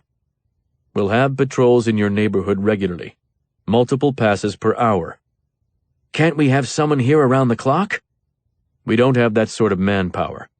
I'll make sure we have a very visible presence, but I can't promise 24-hour surveillance." "Are you getting closer to finding him?" "We're moving as fast as we can in every facet of the investigation." "That's evasion, not an answer." "We're working with the FBI and the Ohio Bureau of Criminal Investigation, and we're making progress. Your continued cooperation can only help." Kent nodded, but he couldn't look at Salter anymore, was feeling more detached from the man with every word. "It took them 4 months to find Marie's killer," Adam had reminded him, "and then it was police in another town who caught a lucky break." He couldn't argue with that. He'd tried to once, and now he wondered why. Part 3. Trophy Hunters. 32. Adam and Chelsea were just out of the shower, coffee brewing but not yet poured, when they heard the sound of a car pulling into the driveway.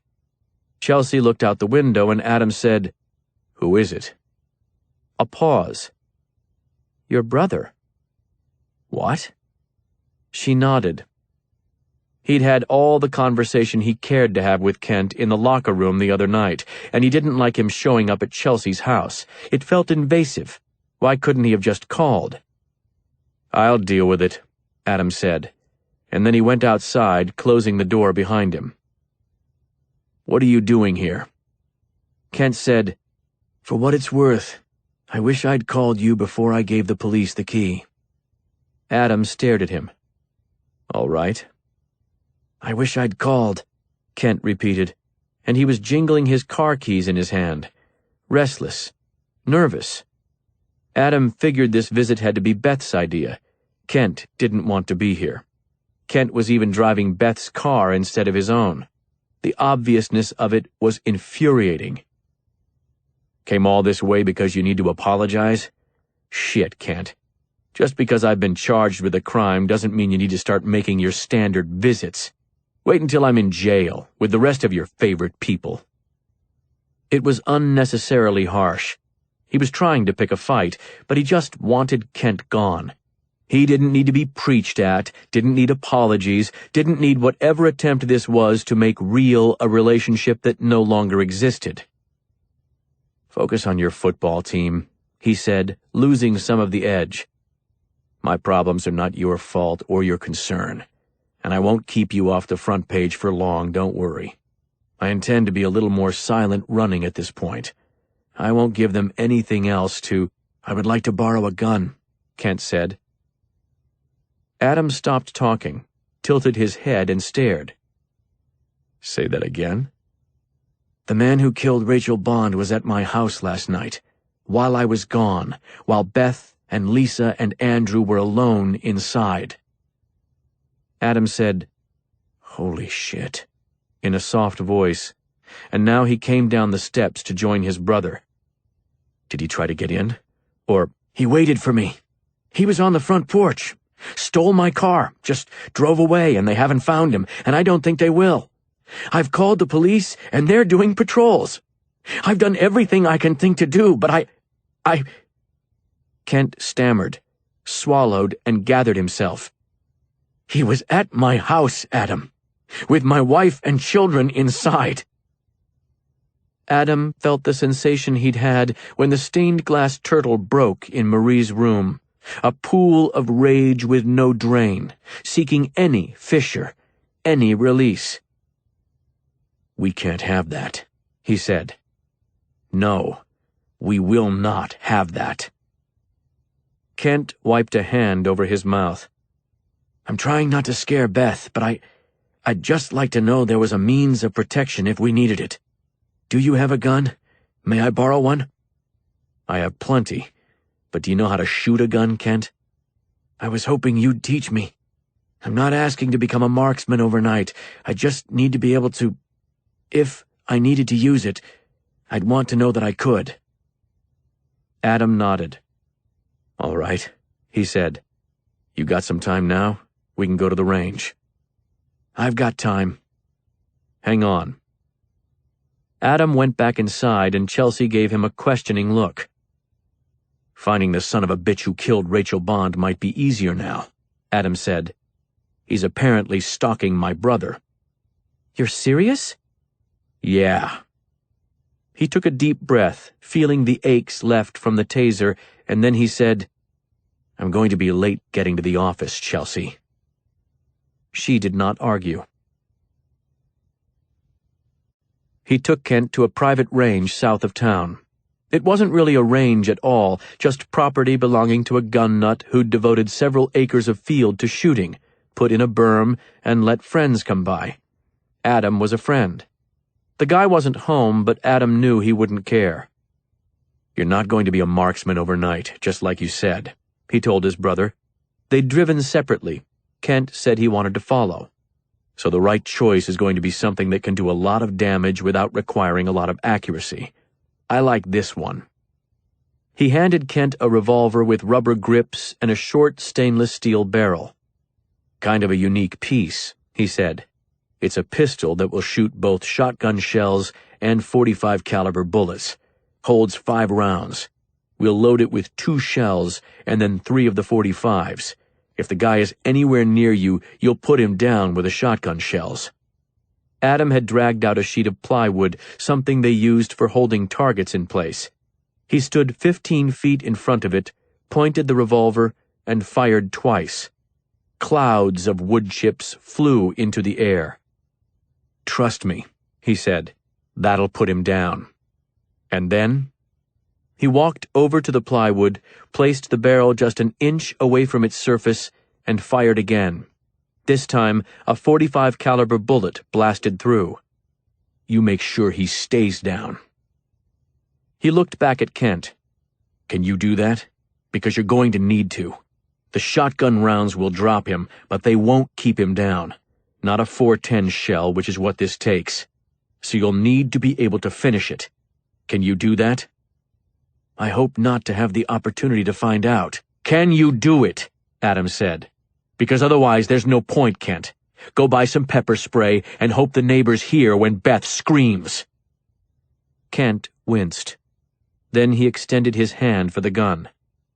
"If he is in my home, and I need to defend my family, yes, I can put him down. I will." Adam nodded, then spun the cylinder open to reload. "Let's see how you like it," he said. Kent shot 30 of the shotgun shells and 50 of the .45 bullets. His hand was steady and his aim wasn't bad at all. An old quarterback. The hand-eye coordination hadn't left him yet. "If you can do that," Adam said, watching him, "you'll be fine. Just remember to finish it. Don't leave him on the floor and go for the phone. Finish it." Kent turned the gun over in his hand, studying it. "Pretty nasty weapon." "It is. Not a very accurate pistol, but for close-range self-defense, I think it's the best thing out there." "What kind is it?" "A Taurus. The model is called the Judge." Kent seemed uncomfortable with the name, which was funny, because it had never struck Adam as having any significance. "The idea was that a judge would wear it in court, I think," he said. "Close quarters protection, you know, if some lunatic rushed the bench or whatever." "All right. Listen, I appreciate it. The gun and your time." "Stop, Kent. It's my niece and nephew you're talking about. I know you don't want to worry Beth, but I could work nights outside the house. She'd never know I was there." "I don't know if it's a good idea with the police going by all the time. They'd notice you, and with the situation you've got right now—" "I'll deal with it," Adam said. The wind was blowing hard, flattening the dead grass around them, a few raindrops beginning to spit out of a gray sky. "Keep this in mind, though. You don't want to come across a day when you wish you'd asked me. Remember that." "You're willing to?" "I'd like to." "I can pay you. It's a job, and I wouldn't—" "Are you really saying that to me?" Kent stopped talking and nodded. "Sorry. And yeah, if you don't mind, maybe just tonight at least, until I hear from the police. I'm sure it will be soon." "Right," Adam said. "It will be soon. Now, do you want to tell me about this asshole? You say you saw him, spoke with him." "Yes." "Do you know him? Can you identify him?" "I know him." "Yeah?" Adam's heart rate had been up all morning. Now it seemed to slow, as if his blood had thickened, and he had to wet his lips before he spoke again. "If you're so confident, and the police already are looking at this guy, why hasn't there been an arrest?" "He's missing." "Missing?" "Was released from prison this summer. Hasn't made his parole meetings. There was already an arrest warrant. They're looking for him." Of course there was already a warrant. Of course they had already been looking for him. Of course they had fucking lost him and not bothered to find him before this. "Who is it?" Adam said. Kent was silent, eyes back on the gun, still turning it over in his hands, adjusting his fingers around the grips as if they were laces on a football. Adam remembered the way he'd looked when he knew the defense was going to bring a blitz. So restless, so amped. He'd execute against it just fine, but Adam had always hated the body language he displayed in the pocket when pressure was coming. Even though he could handle it, he looked like he couldn't. He looked scared. Today, Adam watched him handle the gun and thought, "He knows, damn it. He knows this prick's name, and he will not tell me." The anger began to surge, and he fought it back, reached out, and grabbed Kent's shoulder and squeezed. "Tell you what, Franchise, you asked me for a favor, and I granted it today. I'm going to do the same now." "Adam, the police told me that I had to—" "Let me get the favor out before you say no," Adam said. Kent glanced at the hand that was still on his shoulder. The flesh over the knuckles was swollen and dark. "What is it?" "There's a place I'd like you to see." "What's that?" "The spot where Rachel Bond died," Adam said. "I don't need to see that, Adam, and you shouldn't be there." "I'd like you to have a look." After a long time, still staring at Adam's bruised hand, Kent nodded. 33. They sat on the dried, cracked wood of the dock across from the cottage, where they could face it but not have to be on the property. The fall winds had torn most of the leaves from the surrounding trees, and already the place was dull and colorless. None of the cottages were in use. The lake was as gray and still as concrete. Kent didn't like to look at the house, the kill house, the spot where Rachel Bond had sought a final, impossible breath, so he kept his eyes on the water while he told Adam about the visit to Mansfield in the summer. He didn't need to worry about confiding in his brother with whom he had no real relationship, his brother who had been on the front page of the paper in handcuffs, a bloodied police officer beside him.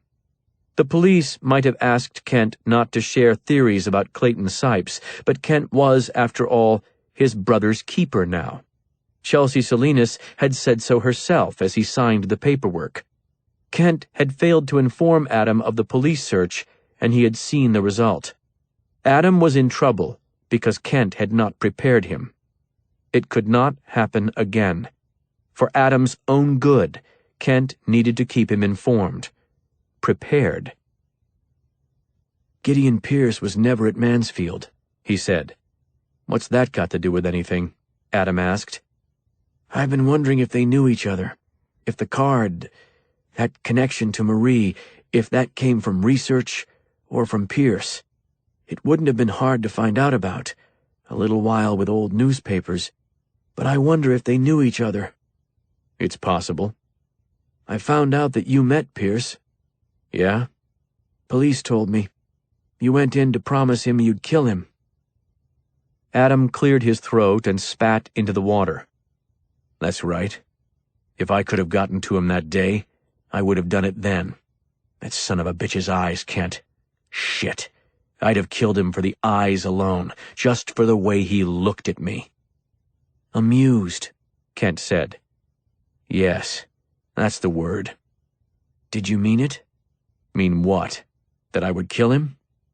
Kent nodded. "Hell yes, I meant it. One of the saddest days of my life was when he died, Kent. Really, because I'd been waiting. I wanted the chance. I didn't care how long it took. If Gideon Pierce had come out of that prison a white-haired old man pushing a walker and hooked up to a frigging oxygen tank, I would have cut his throat." His voice was steady. No shouting, no rage, no choked-down tears, just steady and firm. Kent stared at the house where traces of crime scene tape lay limp along the weathered porch railings, where a man he'd met months earlier had set a trap for a child and ended her life. The wind pushed in a short, chill gust, flapping the tape and putting a momentary gray glitter over the pond. Then it was still again. "Why'd you ask me that?" Adam said. "I'm worried about you, man." "Worried?" "Yeah. You do a lot of talking about killing. First Pierce, now the man who killed Rachel. The other day when you came to the locker room, it was the same talk. I understand the anger. I want you to find a way to be at peace." Adam was watching him with an odd smile. "You want me to be at peace?" "Of course." "All right. I'll work on it. You know what would help put me at peace today, Kent?" "The name." Adam nodded. "Yes. I would like the name. I was told not to share it, that the police would. You're worried about your family, Adam said. Already told me that. Beth's scared. You're scared. We'll be fine. I hope so. But let's remember something. This son of a bitch also came into my home. He got that football card from inside the place where I live, and you don't think I'm entitled to a name? Suppose this guy is hanging around, following me, following Chelsea. Wouldn't it be useful if I could recognize him? Now, if something happens, and you know that had you just shared a name and let me find a few photographs, it might have prevented things, how will that sit with you, Kent? It was a shrewd argument. Adam had always been shrewd, and he'd always understood how to motivate Kent. I'll spend every night outside your house watching for this bastard if you want me to. Every night. You have a chance to do the same, to help protect me. For a long time, Kent was quiet. The image from the front page of the newspaper returned, that glimpse of his brother's flat eyes and bloodied hands. If Gideon Pierce had come out of that prison a white-haired old man pushing a walker and hooked up to a frigging oxygen tank, I would have cut his throat. Clayton Sipes, Kent said. He'd expected it to come out in a whisper, but his voice was clear and strong. Clayton Sipes. Adam echoed the name in a measured way, like someone tasting wine before accepting the bottle. I brought him here, Kent said, and then he told him all that had happened, from the first prison encounter to the previous night. He's here because of me. Seems that way. Adam's voice was tight. He removed a cigarette and lit it, and it took him 5 tries to get the flame steady, his thumb trembling on the lighter's flywheel. You want to say something about the circumstances? Get it out now, Kent said. Go on and tell me that if I didn't go parading into prisons with a Bible, none of this would have happened. Go ahead and tell me that, and whatever else, shut up, Kent. Kent looked at him, watched Adam exhale a wreath of smoke. You're thinking it, he said, and in this case at least, you're not wrong. All I am thinking, Adam said, is that a man who killed a 17-year-old girl is out there free. And he walked into my home, into our home, and removed our sister's property. That's what I'm thinking. Kent didn't answer. The sun hadn't so much as creased the clouds, but still he had his chamber's high cap pulled very low over his eyes. Do what you say, Kent told him. Take precautions. Stay vigilant. But the other ideas? Stay away from those thoughts, Adam. It's hard to stay away from thoughts, Kent. They have a way of chasing you down, you know. It's awfully hard to relocate from your own mind. It was quiet for a moment. Adam blew smoke into the wind, and then he said the name again, soft. Clayton Sipes. He nodded, and he looked calm when he rose to his feet and offered Kent his hand. You did the right thing, telling me. I hope so. Trust me, Adam said. You did the right thing. 34. Clayton Sipes had earned his sentence at Mansfield for sexual assault and stalking. He'd been 29 when he went in, was 34 when he walked out, and vanished. August. The same month Rachel Bond's supposed father had contacted her to inform her of his release. While he read about Sipes, Adam smoked 4 cigarettes in the time he usually allotted for one, not realizing it until he picked up the pack and was startled to find it empty. There was a tightness along the back of his skull. Too much nicotine, too fast. The tightness didn't go away when he stopped smoking, though. It spread into his neck as he sat at the computer and studied the newspaper accounts. Sipes was from Cleveland and had been arrested there, a janitor at Case Western Reserve who'd taken an unhealthy interest in a 21-year-old engineering student at the school. The first complaint from the victim had been made 3 years prior to the final arrest, proving that it was not a passing fancy. Clayton Sipes, the Gideon who'd tracked Rachel Bond, was a patient man, devoted, diligent. Kent was not likely wrong in his assessment of the man's guilt. Sipes fit the profile. After multiple unsettling encounters with Sipes, the victim had finally contacted the campus police, saying she felt intimidated. Sipes was warned to keep his distance, but he was not charged. 5 months later, having failed to keep his distance, he was fired from the school and charged with harassment. The charges were dropped, but Clayton's interest in his victim was not. Over the following 2 years, he appeared again and again. Calls were made to the police, investigations were conducted, but Sipes had alibis, and no further charges were filed. It wasn't until 3 years after he first showed interest in the woman that he was finally arrested on her porch, carrying a .357 and wanting to talk to her about the way she was ignoring her destiny, while fondling her breasts and smelling her hair. She managed to hit redial on her cell phone while it was in her pocket.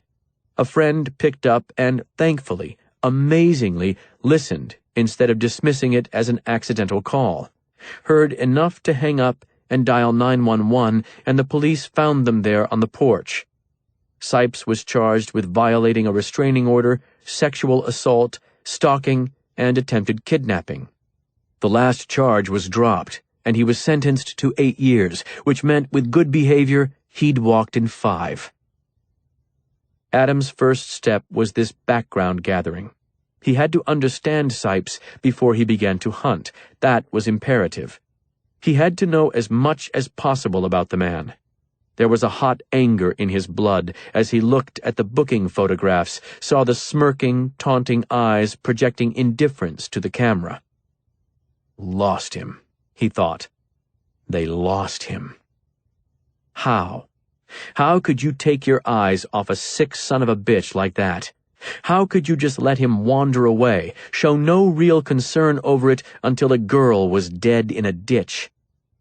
He could not set things right. He understood that was beyond his grasp. There was no way to make such a thing right. But there was penance, and there was punishment, and those things he could administer. He wanted to begin the search now, but by the time he'd finished his information gathering, it was edging toward dusk, and he knew he needed to be at his brother's house. Days he would hunt. Nights he would stand guard. And if Sipes would cooperate and make another appearance, then the hunt wouldn't even be necessary. Come to me, Adam thought, as he slipped on a shoulder holster and put a Glock semi-automatic into it. Chelsea watched with unsettled eyes. You think this is a good idea? She asked. The son of a bitch showed up at their house already, Chelsea. He may come back. I will not leave them alone to face that. I can't. She accepted that with a nod, then kissed him and held him, a little too tight, a little hard, not happy that he was leaving, and he understood that, but there was nothing else to be done. I've got to go, he said, pulling free from her. I'm sorry. That night, Beth kept calling Kent back to bed. Please, she said, you're just making me more nervous when you pace like that. He wasn't pacing. He was trying to make sure they were prepared. He checked the alarm. He checked the windows. He watched the yard, stood on the porch with his fingers wrapped tightly around the rubber grips of the judge. He had not shown it to Beth. She was opposed to firearms, and he doubted even in this situation would be accepting of one in their home, and stared into the shadows, listening to the dry leaves whisper over the boards of the privacy fence, every one of them sounding like a potential footstep at first, and then, when he realized it had not been, more like a soft, taunting laugh. I won't sleep 10 minutes if you keep wandering the house, she said. The police are making their patrols. Trust them. Right. The only problem with that was he'd observed only 2 passes from a police car in the last 3 hours. They were present, sure. Salter had been good to his word on that, but the gaps in between patrols went 30 or 40 minutes. That was so much time. Kent, who spent his life watching games decided in a matter of seconds, who had once lived with his sister only a 10-minute walk from their own high school, understood just how little time it took for things to go terribly wrong. "Get some rest," Beth told him. He promised her that he would, and then he lay beside her and watched the bare limbs cast dancing shadows over the windows and kept his eye on the jacket pocket in which he'd left the judge. When he could tell from Beth's breathing that she was asleep, he slipped out of the bedroom once more, went downstairs and called Adam. "You out there?" "I'm here." "Nothing's happening?" "Police cruise by pretty often. If they're aware of me, they aren't bothering to stop and talk. If they're not aware of me, well, that's hardly encouraging." "I appreciate it," Kent said. "Really, the extra presence is a good idea." "I'd have been here regardless of whether you agreed to it. You make sure you're carrying that gun from here on out, though." "I just want it at night." "You don't need to worry about nights. Nights, I'm here. Days, you should carry it." "I'll keep it in mind. Listen, if the police stop to talk to you, please tell them—" He was interrupted when a shadow moved on the steps, nearly shouted before he realized it was Beth, watching him. "I've got to get back to my family," he told Adam. "Thanks again." "Sure thing, franchise." When he hung up, Beth said, "Who are you talking to?" "My brother. At 1 in the morning? He's outside." What? "He's watching for Sipes." Just sitting in his car? "I guess so, yeah. It was his idea, Beth, and I thought it was a good one." Why outside? "Huh?" he honestly couldn't follow the question. Why did you make him watch from outside? If you think it's a good idea to have him here, let him be here, inside the house. "I didn't want to frighten the kids. Or you." You were just asking him if the police had stopped him, Kent, and he was just arrested for fighting with the police. You think the best idea is to have him outside in the car? Open the door and let him in. Adam could not remember the last time he'd been in his brother's home. He hadn't crossed the threshold since the day he punched Kent in the driveway. Now he stood in the living room in the dark, wearing a Glock pistol in a shoulder holster unconcealed by a jacket, and shook hands with Beth, who was making an obvious effort not to stare at the weapon. Obvious and unsuccessful. You don't have to do this, she told him. I think it's a good idea. And I was fine in the car. That didn't bother me at all. That doesn't make any sense, she said. He didn't argue. Well, I'm going to bed, she said. Thank you, Adam. Of course. Get some rest, Beth. She went to the bedroom then, leaving him alone with Kent in the living room. How you doing, franchise? Adam asked. Holding up? I'm all right. How's the team look? I hardly saw them today, honestly. Mind was elsewhere. Relax on that, Adam said. Focus on them. Let me deal with this. You and the police. Right. Adam nodded and said, Tough one coming up. St. Anthony's. Big game. Probably the biggest. You get past them this week, you ought to be in pretty good shape if your boys stay healthy. Think you can do it? I need Mears to make some catches. You ought to play him at corner, or let him play defensive special teams at least. What? I watched that kid. Tell you what he needs, to do some hitting. Tough for a receiver, right? But if he gets the chance to knock somebody down, put blood in somebody's mouth, he'll come back around. Right now, he's got to leave some emotion out on that field. He wants to play fast and mean. It's hard for him to do that split out wide right. The kid needs to hit. He's never lined up at corner in his life, Adam. He's played against them his entire life. Let me ask you this. If that kid had arrived on your team with stone hands, where would you have played him? He's what, 6'2" and runs the 40 in 4.4? 4.3. Okay. Now imagine that he couldn't catch a cold if you spotted him a sneeze in the face. Where do you use him? Corner, sure. But I can't move him over there now. In press coverage you could. He knows all the routes. He's got all the right skills. If it's just him covering another kid running the same routes with less impressive skills, he'd be fine." Kent shook his head, then said, "Why are we talking football?" Adam smiled. "Following your own advice, franchise. Let's distract ourselves, right?" Right. "Wait on the police to do their jobs." Yes. "It's a damn good plan," Adam said. "Now go back to your wife and get some sleep."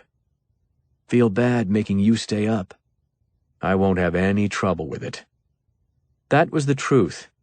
It was as he'd explained to Chelsea. The 4 people in that house were all that he had left of a family. When Kent went upstairs, Adam sat alone with his hand on the butt of his gun and watched the street, and he had no trouble staying awake. 35. His team looked crisp on the field, polished, and Kent almost wished that they weren't. He felt swollen with emotion and wanted to find an outlet, release his fear and frustration into a shouting session about poor effort or technical shortcomings. The kids didn't grant him that, though. They were precise and intense, and it was a short practice because most of the time would be devoted to watching video, the only chance all week that the coaches would have to review video of the opponent. They went into the school, breaking up into offensive and defensive units to study football, sitting at desks in the same classrooms they'd so eagerly left an hour earlier. The assistant coaches ran the video sessions so Kent could drift between the 2 groups and offer input to both sides of the ball. Today he started with the offensive group, where Steve Haskins ran through the various defensive fronts St. Anthony's had played during the season. Unfortunately, there were a lot of them. Scott Bless liked to mix it up. "Any additional thoughts, Coach?" Haskins asked Kent. Their cornerbacks are not fast enough to keep up with Colin, Kent said. They'll play a safety over the top like we've seen all year, but these kids are a half step behind all the time. We're still going to have the vertical game there if Laurel can put the ball in the right spot. Think you can do that, Laurel?" This was by design, of course. He wanted everyone to think his only question was with his quarterback's ability, that Colin's hands offered him not even a flicker of doubt. "I can do that, yes, sir," Laurel said, but he was looking at Kent with a knowing stare. Colin wasn't looking at anybody. "Glad to hear it," Kent said, "because those kids cannot keep up with him." He nodded at Haskins, who moved on to blocking schemes for inside runs and then slipped out of the offensive classroom, paused in the hall, and called Beth. "Hey. "Hey." Everything good?" "Yes." "Just checking," he said. It was the 5th call of this sort he'd made today. He was trying not to make so many, not to feed her paranoia with his own, but it was hard.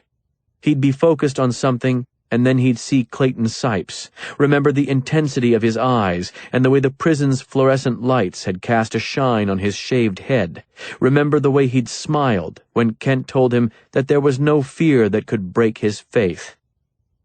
"Everything's good," Beth said. "Kids home, doors locked, alarm on." "I'm not trying to scare you." "I know." "Home soon." "Love you." "Love you too." He hung up and started for the defensive group, thinking about Agent Dean, who knew damn well that Clayton Sipes had killed that girl. How in the hell could they not find him? It was the FBI. It was what they did. Why couldn't they go out there and get it done? And why in the hell had Kent gotten into it with Sipes in the first place? Dan Grissom was right. He'd responded to the man's attack in the wrong way. He'd worn his faith like a chip on his shoulder and promised Sipes that nobody could knock it off, and now Rachel Bond was dead and Kent was calling his family every 30 minutes, and if he'd just... He paused halfway down the hall between the offensive and defensive classrooms, thinking of how many calls he'd made out of fear today and trying to remember how many times he'd prayed. Had he prayed? Surely he had. But he couldn't remember. He was preparing to kneel there in the hallway, a quick prayer but a needed one, when he heard the squeak of wheels on tile just before the janitor's cart appeared. "Hey, Coach." "Hey," Kent said, straightening.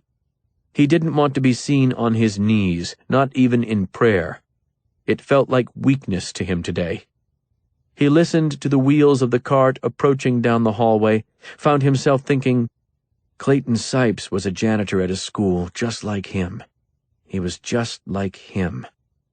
And then he held the man's stare for a long moment, gave him a curt nod, and walked on toward the defensive classroom, head high, no longer bowed.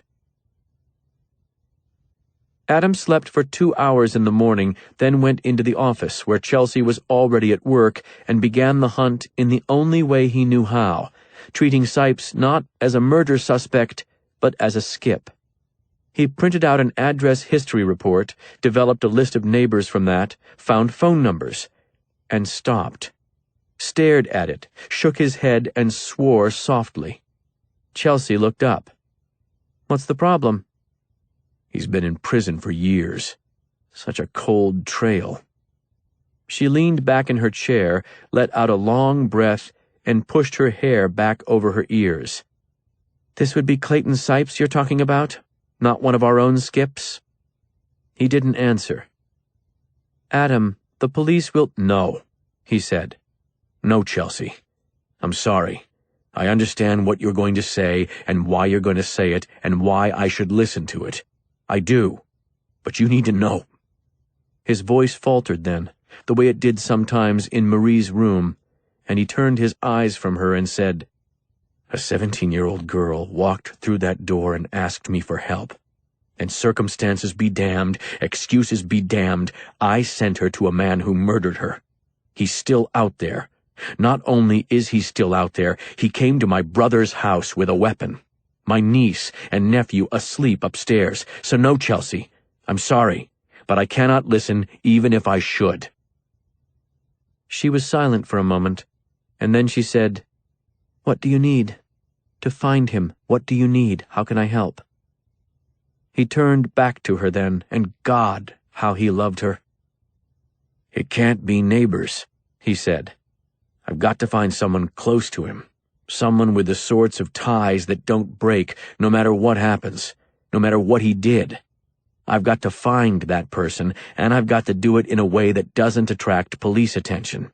They'll jam me up. They'll make it so damn hard, make it hopeless. So I'm trying to think of a way to find that person. Nobody will turn over prison visitation. I've got one guy who I think might be it, but nothing's panned out there. So maybe I was wrong." "How'd you come up with that person?" "Looking for people who knew the property at Shadowwood," he said, and he was thinking of what it would mean if indeed he had been wrong. Bova's court date was this week. His charges were serious. How in the hell did Adam go about putting that genie back in the bottle? He rubbed his eyes. He needed more sleep, needed coffee, needed a drink, needed— "Find someone like you," Chelsea said. "What?" "You already said how to do it. You need to find the sort of person who would stand by him no matter what he did, right? Well, somebody had to post bond for him at some point. It wouldn't have been a stranger." He lowered his hand, looked at her, and said, "You're brilliant, you know that?" She didn't smile. Instead, she said, "Be careful, Adam. Please." Sipes had been arrested in Cuyahoga County, and his bail agent was someone Adam had known for years, Ty Hampton, a black guy who went about 6'6" and 300 pounds. Adam had always figured Ty had fewer skips than the average agent because he wasn't the sort of man you'd want to come looking for you. "He ran on you, eh?" Ty said when Adam explained what he wanted. "A little worse than that," Adam said. "He's threatening my brother." "Really?" "Yeah." "Man, I'm not all that surprised to hear it. Never did like that creepy asshole. I didn't have any trouble with him. I just didn't like him." "I'll pay you whatever you think is fair," Adam said. "Stop it. If I called you with the same problem, would you want my dollars? Just give me a few minutes. I'll find it. Call you back." It took him less than 10 minutes. "Got your name," he said. and I hope it helps. Bond was posted by his half-brother. Now, this is old information, but I've got an address and a phone number. His name is Rodney Bova, and his number was—" "I've got his number," Adam said. "What? Damn, not a new name for you, huh? I'm sorry, man. Hoped I could help." "You did," Adam said. "Ty, you absolutely helped. Half-brother, you say?" "Yeah. Same mother, different fathers. That's what I got in my notes. You sure you don't need anything else?" "No," Adam said. "I've already got that gentleman's number. I keep hoping it will pay off."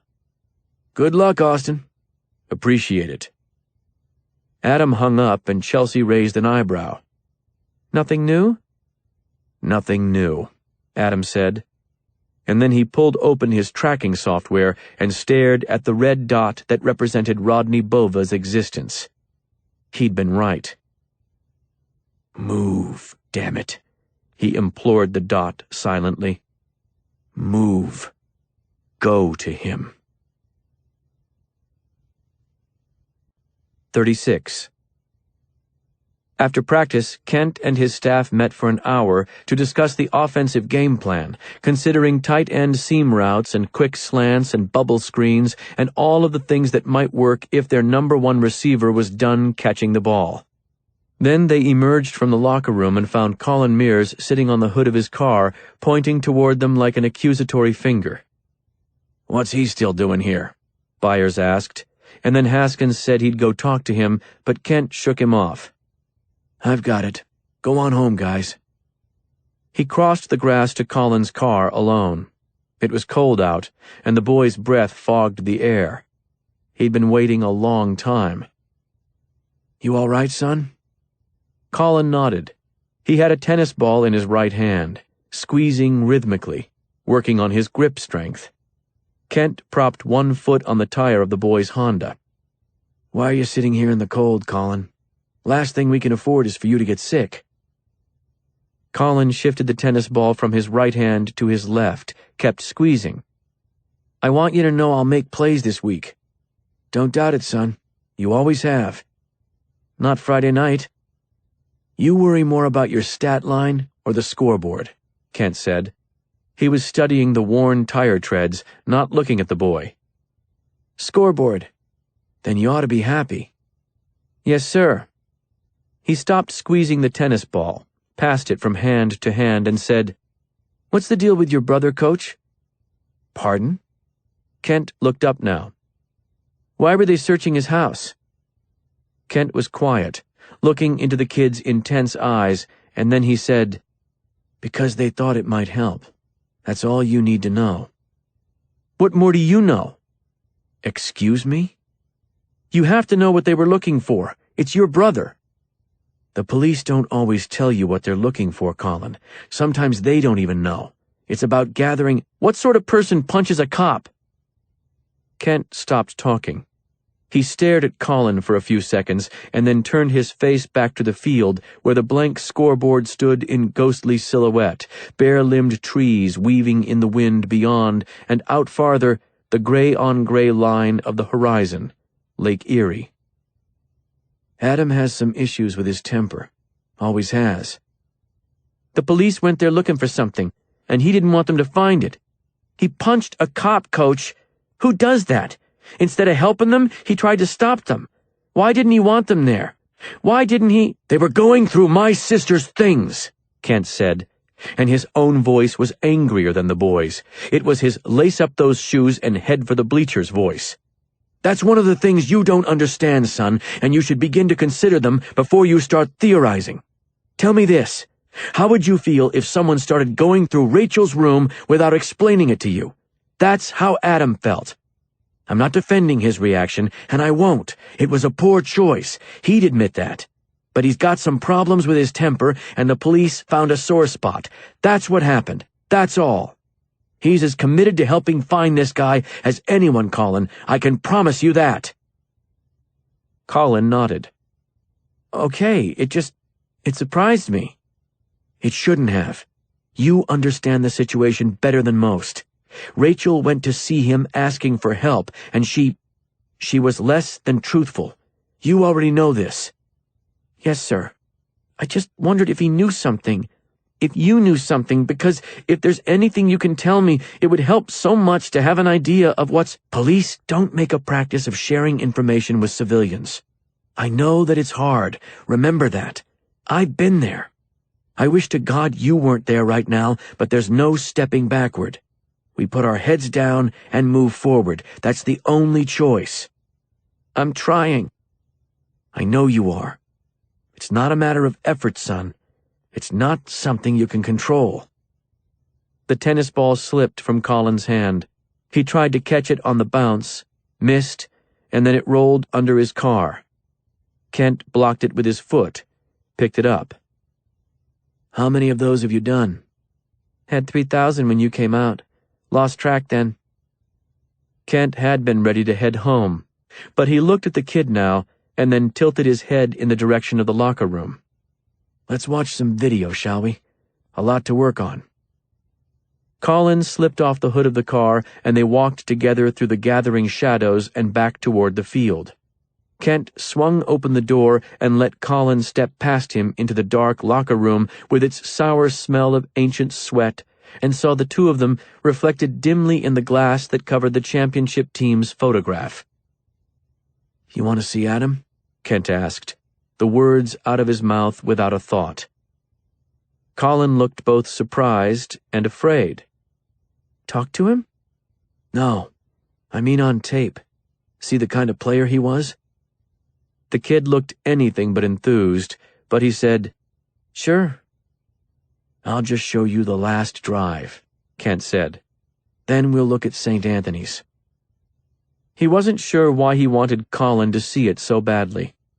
Maybe it was just a chance to leave a different image in the boy's mind from the one on the front page of the paper.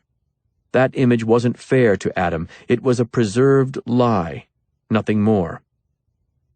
The man's name is Clayton Sipes, Kent wanted to say. He killed her, and I brought him here. It's got nothing to do with Adam. He couldn't say that, of course. He could play the video, though, could show Colin what Adam had been once, before he'd been the man in handcuffs and bloodstains on the front page. Kent hadn't watched it in years. He didn't like watching it. Hadn't even at the time, really. The only person in that stadium from Chambers who had not enjoyed every moment of the championship-winning drive was now their head coach. He'd had the tape converted to DVD years earlier, and now he slipped the disc into the player and turned on the projector, and then it was 1989, and the Cardinals were playing Angola Central, the unbeaten and top-ranked Tigers. He played both sides of the ball, fullback on offense, best blocking fullback I've ever seen in high school. If you stayed behind him, you'd gain a lot of yards without breaking a sweat. He fast-forwarded through the first 3 quarters. Chambers had scored first. Angola answered with 2 in the second quarter, then fumbled to start the third, and Chambers converted, and it was all tied up. The Tigers made a beautiful drive, meticulous and precise, put it in the end zone early in the fourth, and then went for 2 and got stuffed. 27-21, with 10:41 left in the game. Here we go, he said, and pressed play. The Chambers return man botched the kick, then got lit up and driven into the turf at his own 4-yard line. The Angola fans were going crazy, and on the sidelines, Walter Ward stood with his arms folded and his eyes flat. Kent was there too, clipboard in hand, and he remembered that he'd felt sick, that he was suddenly just fine being the backup. What you're about to see, he said, is not the brand of football we play. But it worked. Adam was the last one out, his teammates already lined up as he entered with trademark slow swagger, a gentle bounce to his step, shoulders swaying side to side, head bobbing. Promise package, Kent said. That's what this was called. 1 wide receiver split out right, 1 tight end, and a 3-man backfield, 2 tailbacks, 1 left and 1 right, and a fullback ahead of them.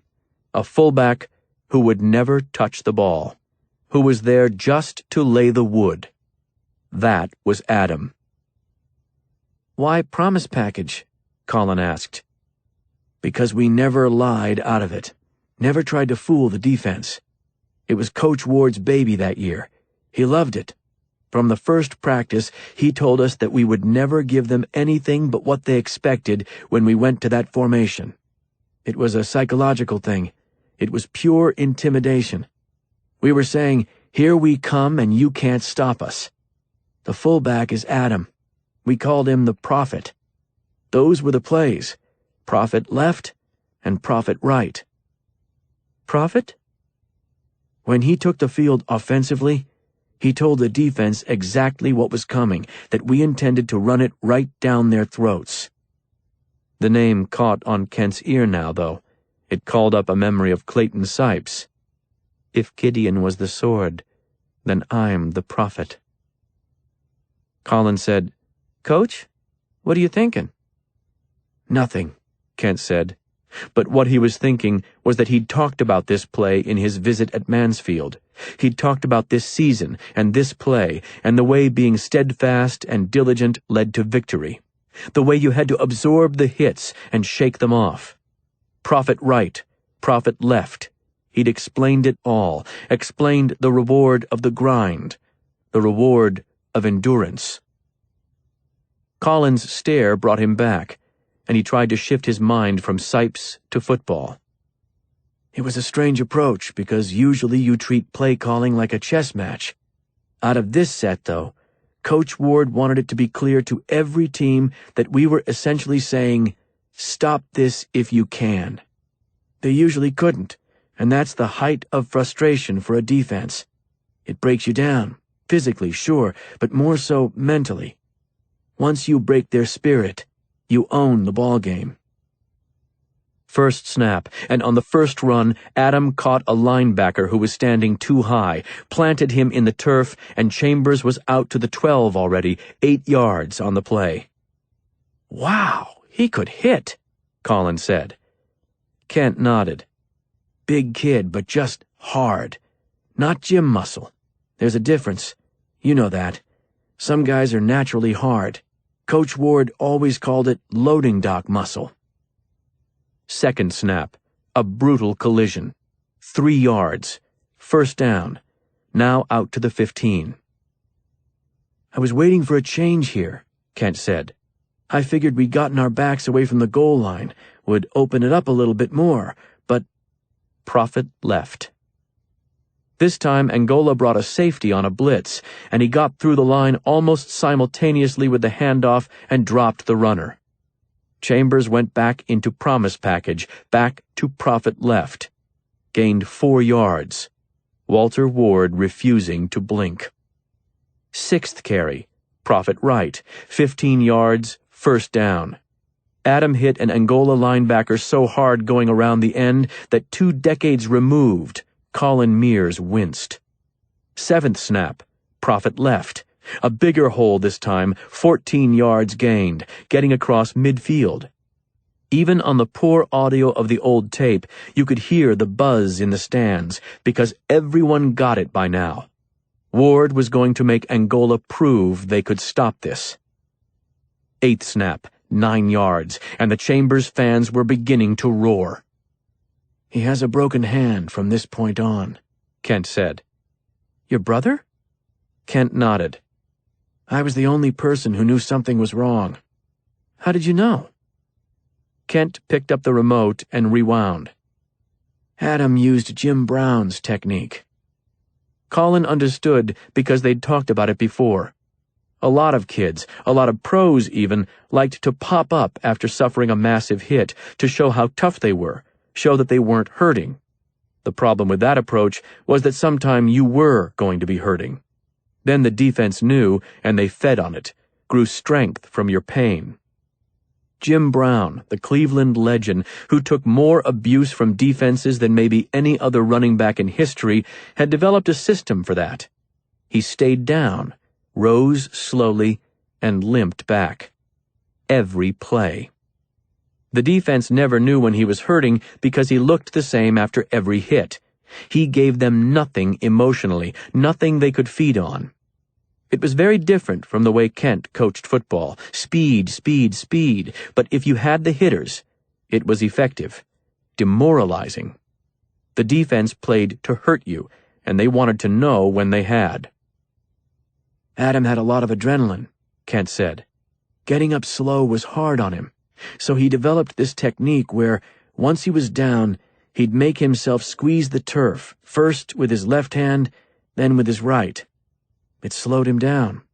On Saturday mornings, he had to spend 20 minutes digging dirt out from under his nails, because, of course, he refused to wear gloves or long sleeves under his jersey. He was one of those. Now watch what he does here. On the replay, Adam cleared the hole, then got blown up by a linebacker and tumbled to the turf. One of the Angola players looked down, pointedly, obviously, and stepped on his right hand, then twisted the cleats. Colin hissed in a breath. Nobody saw that? No, I missed it even. But I saw this. Adam was down, supporting his weight with his right forearm. He reached out and dug the fingers of his left hand into the field, then reached out and did it again. Left, Kent said. He'd never done that before. That was when I knew. Back on his feet and back to the line, and now it was Prophet right, 6 yards. Adam dropping a 250-pound defensive tackle, just splintering him as the tailback scampered through behind, clear and untouched until he stepped out of bounds. Angola 32-yard line now, clock under 6 minutes, and the Angola coach was screaming at his guys. "They can't run over us! They can't run over us! Show some heart!" Prophet left 12 yards, and Colin said, "They're not even watching your vertical routes anymore. Those guys are open by 10 yards. He was right. The safeties were in the box, and now even the cornerbacks were cheating down, trying to help stop the bleeding. All Pete Underwood had to do was throw it out there. But Promise Package was Promise Package. It told no lies. Adam was the right player for it, no question. Last one into the formation every time, always with that bouncing swagger, and if anyone spoke to him, he didn't respond. His focus was total, and he warned you of it with every step. "I am the hammer. You'll feel me shortly." Coach Ward told me once that Adam should have been a boxer, Kent said. That he would have been a nightmare because he fed on the taste of the canvas. Meaning what? He liked being knocked down? It fired him up at least. We scared teams with him out there. You'll see it by the end. On the screen, the action had paused because Angola took a timeout. The defensive coaches were screaming at their guys, telling them this was it. Stiffen up and shut them down. Show us some heart! The first play after the timeout was from the 26, and it was Prophet left, the 11th straight running play, and on this one, the instruction from the Angola coaches during the break showed itself. The linebackers weren't trying to separate the ball carrier from the ball anymore. They were trying to separate Adam Austin's head from his body. 2 hits from 2 different directions. One, a blatant helmet-to-helmet shot, and Adam rocked up and over and was on his back under the lights as the ball carrier ducked and spun and carried it to the 14. Down on the field, Adam rolled over until his face mask was resting on the ground and reached out with his left hand, squeezed the turf twice, rose. 2nd and 2, clock under 5 minutes. Prophet right, and they lost a yard. The Angola defenders driving Adam straight backward and into the ball carrier to make the tackle. Face down again, 2 squeezes with the left hand, then back up. 3rd and 3. Prophet right. The offensive line blew it again. They were getting tired. Gained a yard. 4th and 2. The Chambers crowd was quiet. Down on the sidelines, Ward stood impassively, arms folded, and next to him a 15-year-old Kent Austin stared at the ground. "Watch this," Kent said softly. "Watch what Adam does." Back into Promise Package, only Adam didn't get down into his stance. He stood up tall and began bouncing on the balls of his feet and against his sides. He shook his hands. He was screaming, Kent said. You could probably hear it at the top of the stands. Everyone thought he was just getting them fired up, and he was. But it was from the pain, too. See what he's doing with his hands? He's got broken bones sliding around at this point, and he started to shake his hands like that to call up the pain. He wanted to feel it, needed to feed on it. This was it. This was the ball game. We had to get 2 yards. The crowd saw Adam and heard him and found confidence in him, and now the roars were back, and feet were hammering on the aluminum bleachers, and the play clock was counting down. And finally, he dropped back into his stance, and then they went prophet right.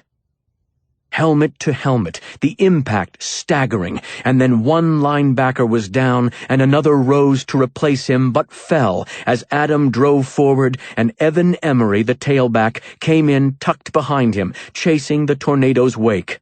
They blew out of bounds with a gain of 4, 1st and goal from the 9.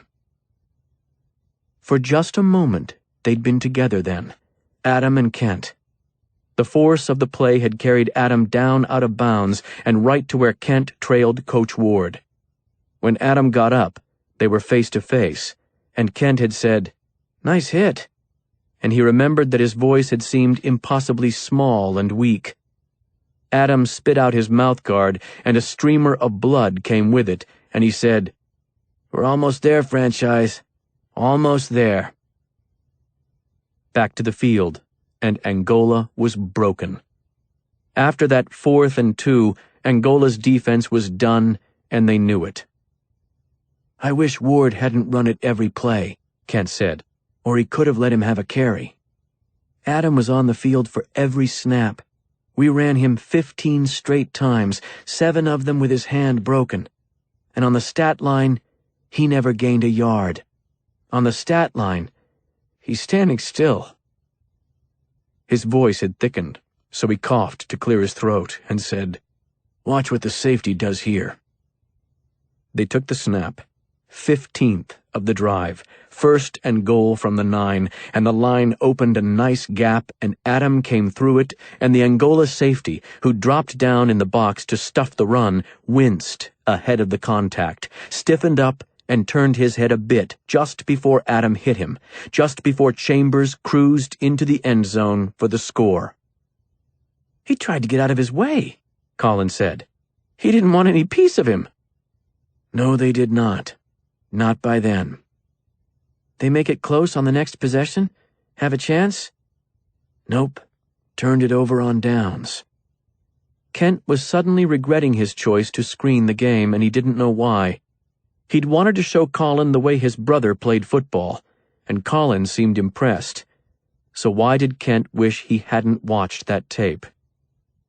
"Let's look at St. Anthony's," he said, getting to his feet. "That Angola game's more than 20 years old. We've got our own to work on."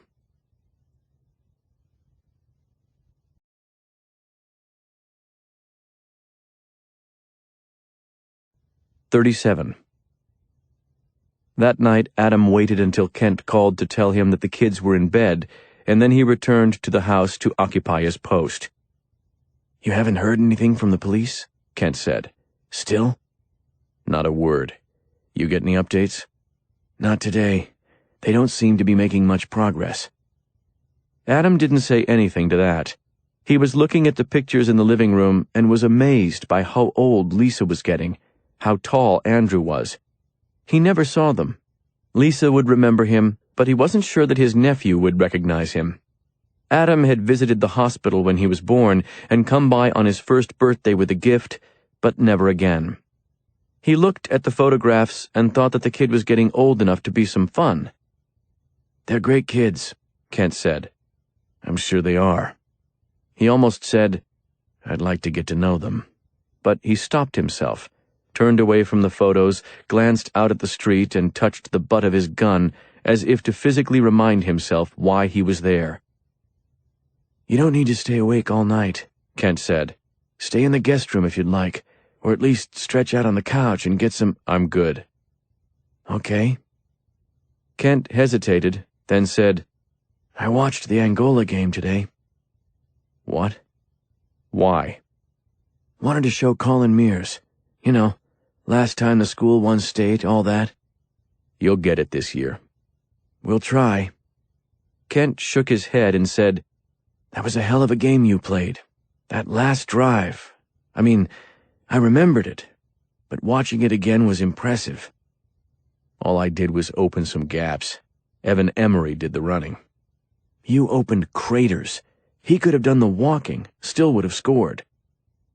Adam shrugged. How's Mears? Struggling. I'm telling you, let him hit. I know. Kent seemed to regret having brought it up now, which wasn't Adam's goal, but he didn't know what he was supposed to say about a 22-year-old football game. He searched for something, some lighter memory from the pitch-black year that was 1989, the only year they had played together, and said, You remember Tater? Kent smiled. Tater Phillips? Yeah. Tater was a backup offensive lineman who had earned his nickname for an unfortunate resemblance in shape and speed to a potato. I'll never forget the day Ward about killed him with the sled, Adam said. That brought a laugh from Kent, and Adam was smiling too. Couldn't help it. Walter Ward had purchased a used tackling sled at an auction, which he then proudly set up in an open grassy area just outside the field, and at the top of a gentle hill. Featuring 6 angled tackling dummies connected through a steel frame, the sled was a massive piece of equipment, weighing hundreds of pounds, and mounted on wheels. Ward hadn't experimented with his acquisition yet, confident that he understood all there was to understand about a tackling sled, but he did not understand the locking brakes. They'd run through a few rounds of hitting before the sled began its trembling slide. Ward's first reaction when he realized it was going to roll down the hill was to tell everyone to get out of the way. It was about 2 seconds later, enough time to allow it to build a good head of steam, when he spotted Tater Phillips lumbering up the hill, late to practice after a trip to the trainer, his helmet on and head down. I thought I had heard Ward scream as loud as anyone could scream 100 times before that, Kent said. But that was when he was angry. When he was scared, wow. He hit a different level that time. Adam nodded. It looked like some piece of farm machinery going at Tater, a combine or a thresher. Tater somehow oblivious to the whole thing. Tater usually couldn't get out of his stance in under 3 seconds, but I swear he covered 50 yards in 3 seconds when he finally saw it coming. He dodged it by an inch, and then it wiped out the side of Byers' truck. Always so lazy he insisted on parking it at the curb instead of the parking lot. He's been in the lot ever since. I haven't given him grief about that in years. I'll need to do that tomorrow. Give him my regards, Adam said. They held the shared laugh for a few seconds longer, but then it was gone, and Adam was conscious of the holstered gun again, conscious of his job in this house. All right, franchise, go to bed. I should be paying attention to the street. The street stayed empty. Clayton Sipes made no appearance. Rodney Bova did not leave his home. They were patient. That was fine. Adam could be patient too. There was another word for his kind of patience: relentlessness. They would break at some point, one of them, and he'd be there when they did.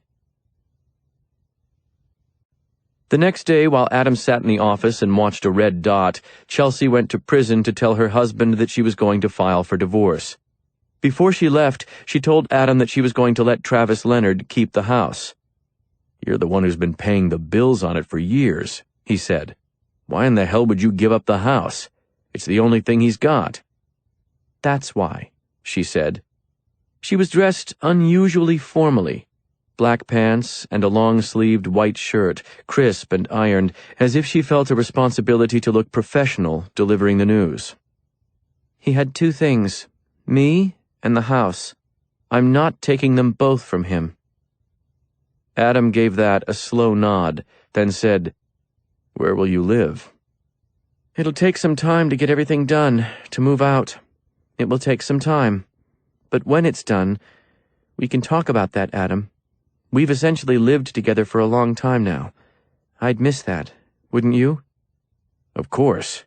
I was expecting you'd stay with me. She looked him in the eye. Not at your house. What? I can't live there, she said, and I think it's time for you to consider moving on. He didn't speak. You remember your sister, you think of her daily, you carry her with you, she said. That's all good, honorable, healthy. What you've created in that house is not healthy. Your brother is right about that. You've got felony charges to prove it. Cops break into my home and I'm supposed to— They did not break in, and you knew they would be there. Let me ask you this. Why did you really swing on that guy? Because he was in your home? Was that really the reason, Adam? It was not. It was because the son of a bitch had been in Marie's room. Chelsea watched and waited, and Adam looked away without answering. Okay, she said softly. These are things to think about. It's time to move forward for me. I want to do it with you, but that's going to require both of us being willing to move. She came around the desk, dropped to her knees, and sat with her hands on his waist and waited until he turned back to face her. Her dark eyes searched his, dancing as if she knew she needed to evade some of the things his eyes would show her to find the things that were true. Talk to Marie about it, she said. His throat tightened.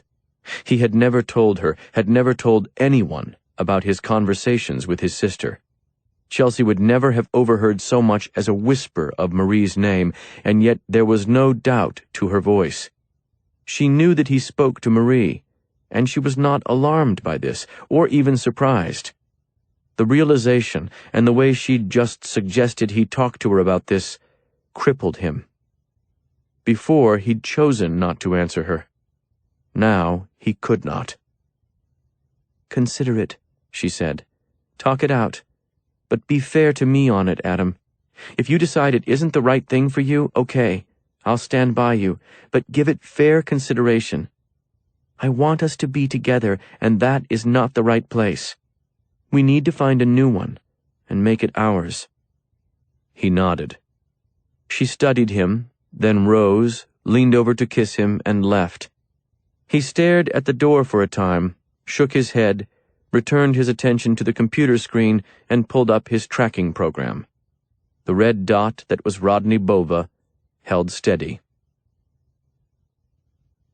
He had not returned to the house since his arrest, had planned to every day but found an excuse every day, and there was work to be done, searching for Bova and guarding Kent's house and trying to snag a few hours of sleep in the time between.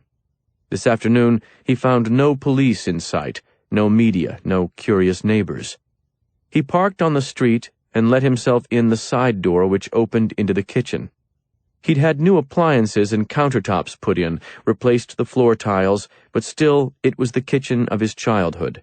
You couldn't remodel that away. He could almost see his father at the table, the bottle of whiskey sitting between the two of them, could almost smell his mother's pell-mell smoke wafting out of the living room. It was a warmer afternoon, maybe 60 degrees, and he cracked some windows and let the fall breeze fill the house, paused at the bottom of the stairs and took a deep breath, and then went up, knocked, and entered Marie's room. Nothing looked disturbed. Unless you knew where the stained glass turtle belonged, you'd never have known it was gone. The police had been unusually respectful in their search, actually, although the cleanup probably improved substantially after Adam's arrest, when they knew they were going to have to defend their conduct against his response in court. They'd swept up the broken glass. He wondered where it had gone. Probably into the trash somewhere. A shame, because he might have been able to put it back together. It would have taken time and care, but he might have been able to do it. He lit the candles one at a time, then cracked this window too. Autumn was Marie's favorite season, no surprise in a football-crazed family, and let the fresh air come in and stir the flames. took his customary seat on the floor, back to the wall, and began to talk. "I'm sorry I've been gone," he said.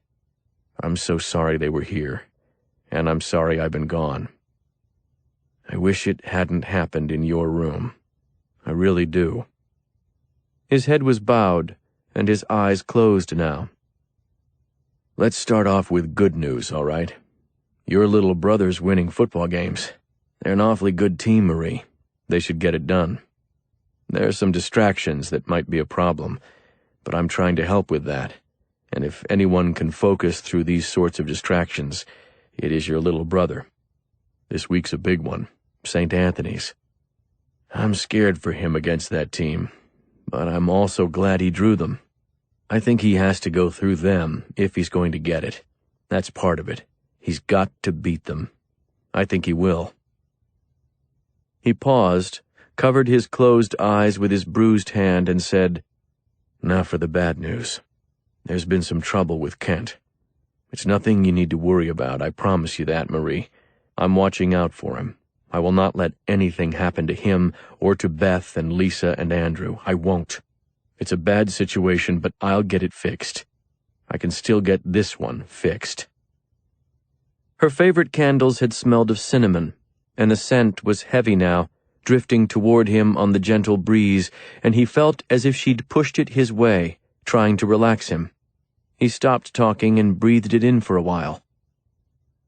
"Chelsea wants me to move," he said, and his voice was choked, so he cleared his throat and gave himself another minute. "She's not pushing me on it. That's not her way. She's so patient, Marie. I wish you'd gotten to know her better. I think you'd have liked her. I really do. I think everyone would have liked her." Another pause, wiping a hand over his mouth, and then he said, "I think she might be right. I think it might be time to go. If you're unhappy with that, I hope you find a way to let me know. But I think she's right. It could be a good thing for me. For us." He'd expected a greater sense of guilt and betrayal, but felt little of either. Felt clean, actually, far better than he had when he'd entered. "We'll see what happens," he said. "This is what I'll promise you, though. I'm not going anywhere until I've taken care of the things that I need to take care of. When I know I can leave Kent alone at night again, when I know I can make a call to Rachel's mother, we will see what happens. But I will set that right first." He sat in silence for a moment, and then he blew out the candles, told her that he loved her and that he was sorry, and left the house. He needed some sleep before he returned to Kent's, and these days he slept much better at Chelsea's place. 38. It was Beth's idea to invite Adam to dinner. "We're sleeping while he sits down here awake," she said. "And you know what, Kent? I've been able to sleep. He's the only reason.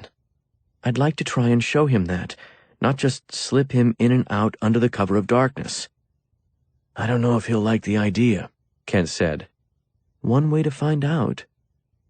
So Kent called him. His brother seemed uncertain but said he'd make it. There was a woman's soft voice in the background, and only after he'd hung up did Kent think that perhaps he should have extended the invitation to Chelsea Salinas as well. She probably wouldn't have accepted, but he should have asked. One step at a time, though. That was fair.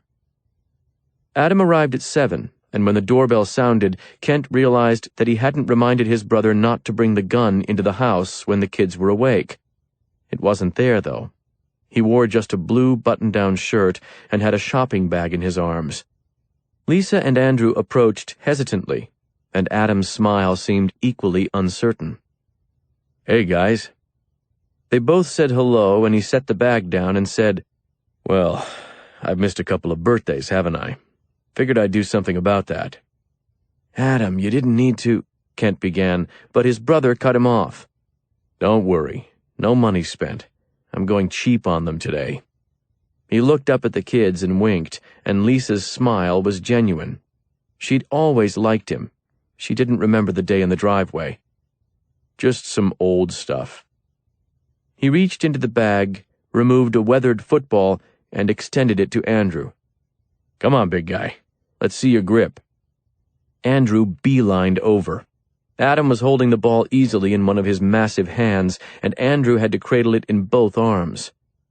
"Your father," Adam said, "set a school record for touchdown passes with that ball. Hit a kid named Leo Fitzgerald on the slant, 15-yard pass. Put it right in his hands, soft as I just gave it to you."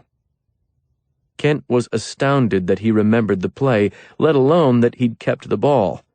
Kent remembered the pass, remembered the record. Laurel McCoy had broken it in Week 5 of this season, but he'd never seen the ball, had no idea that Adam had claimed it. "Say thank you," he told Andrew. Andrew thanked his uncle, dropped onto his butt on the floor, and began to study the football. Adam returned to his shopping bag, and this time he used both hands.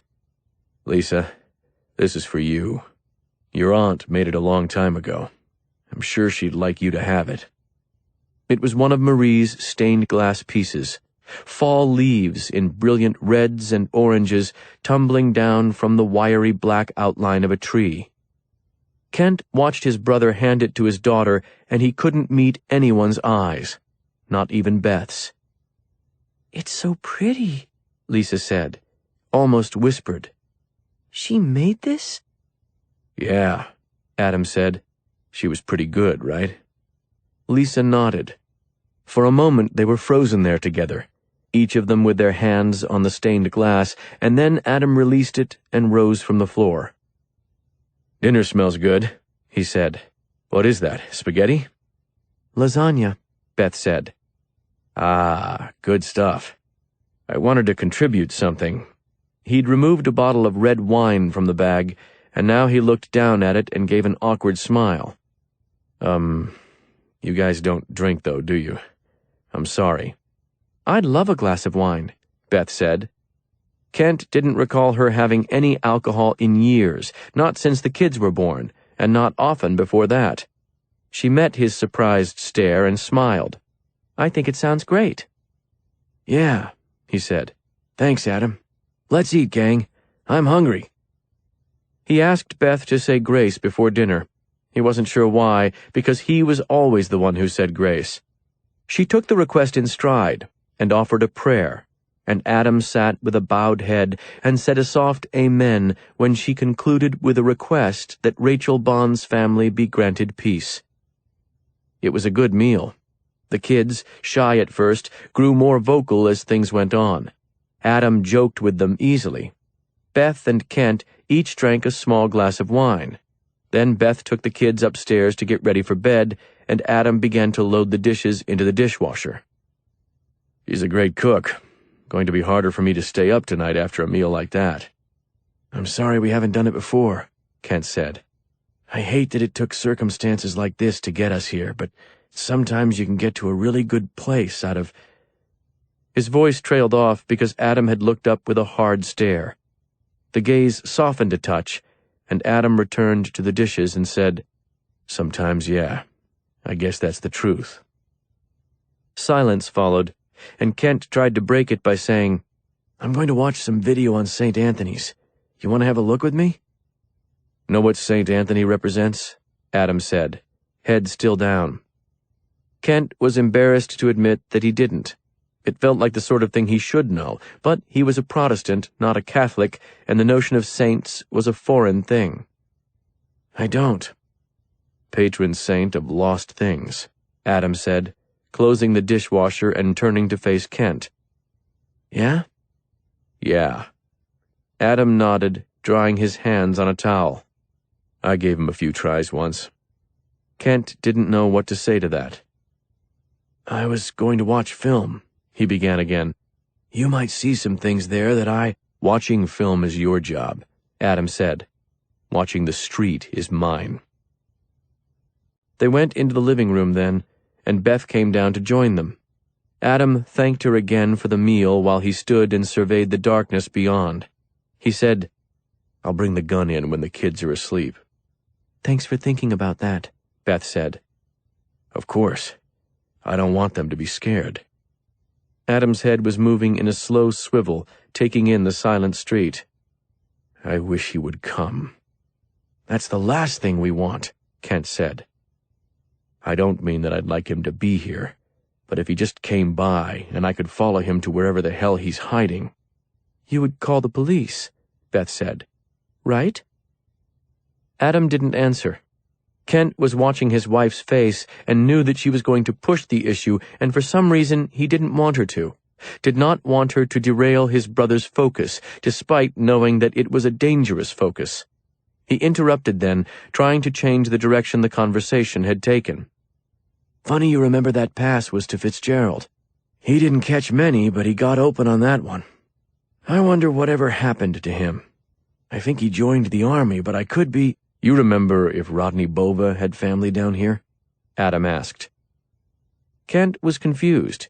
This was the second time Adam had brought the name up now, and it was hard to imagine a more irrelevant name from their playing days. No, he said. I don't. Why do you keep asking about him? He's still around, Adam said. Got into some trouble. I came across him. I don't remember him well, you know. I wish that I did. I just remember that he got sent to juvie, but I couldn't come up with the details to save my life. You reminded me that he set fire to the car. I wouldn't have been able to— He didn't set fire to the car, Beth said, and they both looked at her with surprise. She was standing between them with her arms crossed under her breasts, watching Adam with curiosity. It was his brother. He tried to take the blame for it. How do you know that? Kent asked. Dad talked about it. He was disturbed by the whole thing. Police interviewed him, or a counselor maybe. Somebody interviewed him, and— His brother? Adam said. His stare was heat-lamp intense, and Kent looked at him and said, What's this about? Why do you care so much? Adam considered the question for a long time before he said, I'm responsible for him now, so he matters to me. You posted bond for him? Yeah. What did he do this time? Drug charges. Weapons possession. Adam was looking at Beth again. I didn't remember that he had a brother. He was younger. Dad thought he was going to be real trouble. Said he seemed to influence Rodney, not the other way around, which is strange because the older brother usually— She hesitated. Sets the tone. Usually, Adam agreed.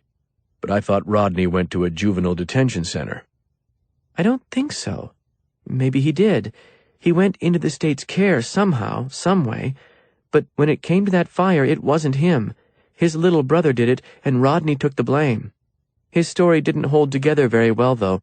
Dad went to see him, and I think he might have suspected it pretty early, just like the police did. He was just trying to protect his brother.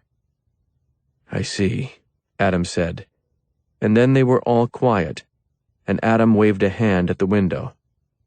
Is it okay if I bring my gun in now? That's fine, Kent said. You should probably have it. At 1:30 that morning, as he sat on his brother's couch in the dark, Adam's phone alarm went off, notifying him that his GPS tracker was in motion.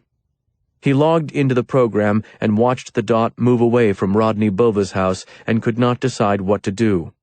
He wanted to go after him because this sort of movement so late at night was interesting. To pursue him, though, would require leaving Kent's house unguarded. Damn it, he said aloud, and set the phone down, torn. This could be it. This could be the meeting with Sipes, his first chance and perhaps his only chance. But upstairs, his only brother slept with his family. Adam's niece and nephew were in their rooms. If Bova was not meeting Sipes, if Sipes was on his way to their home right now— No, he could not leave.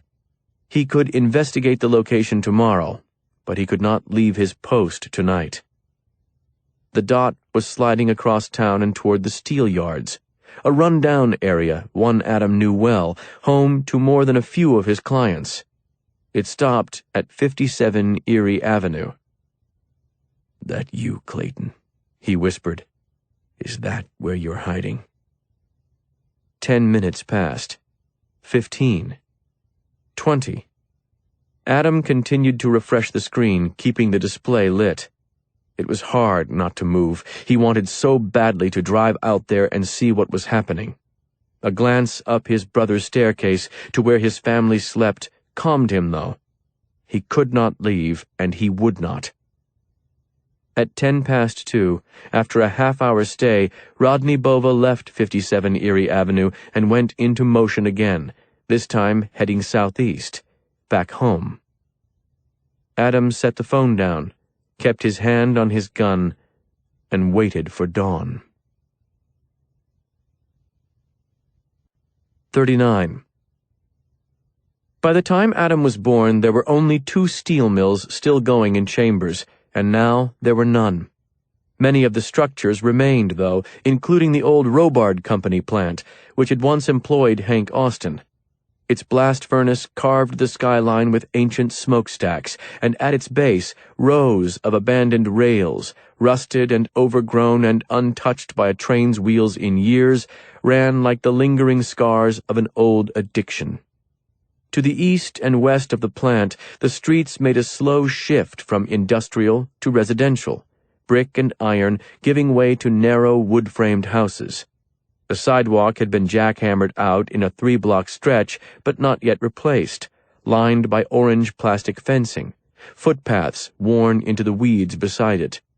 A low-rent district in a low-rent town. Number 57 Erie Avenue had boards over the ground-floor windows, but the glass upstairs was exposed and unmarred by blinds or curtains. At first glance, most people would say that the house had not been occupied in many years. There was plywood over the broken windows, and weeds protruded through torn porch boards, no car parked outside, no lights on inside. But Adam had found plenty of people staying in less hospitable-looking places, and Rodney Bova had visited this address in the middle of the night and stayed for 30 minutes.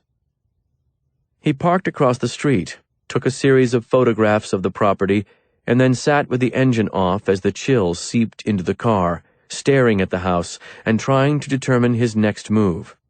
Did he go in, or did he wait to see if someone came out? Sometimes you could enter a place easily enough and leave without a trace, as he had at Bova's house, but Sipes was on guard. This was a hiding spot for him, a safe house, and he would likely be attuned to any signs of danger, checking for intruders.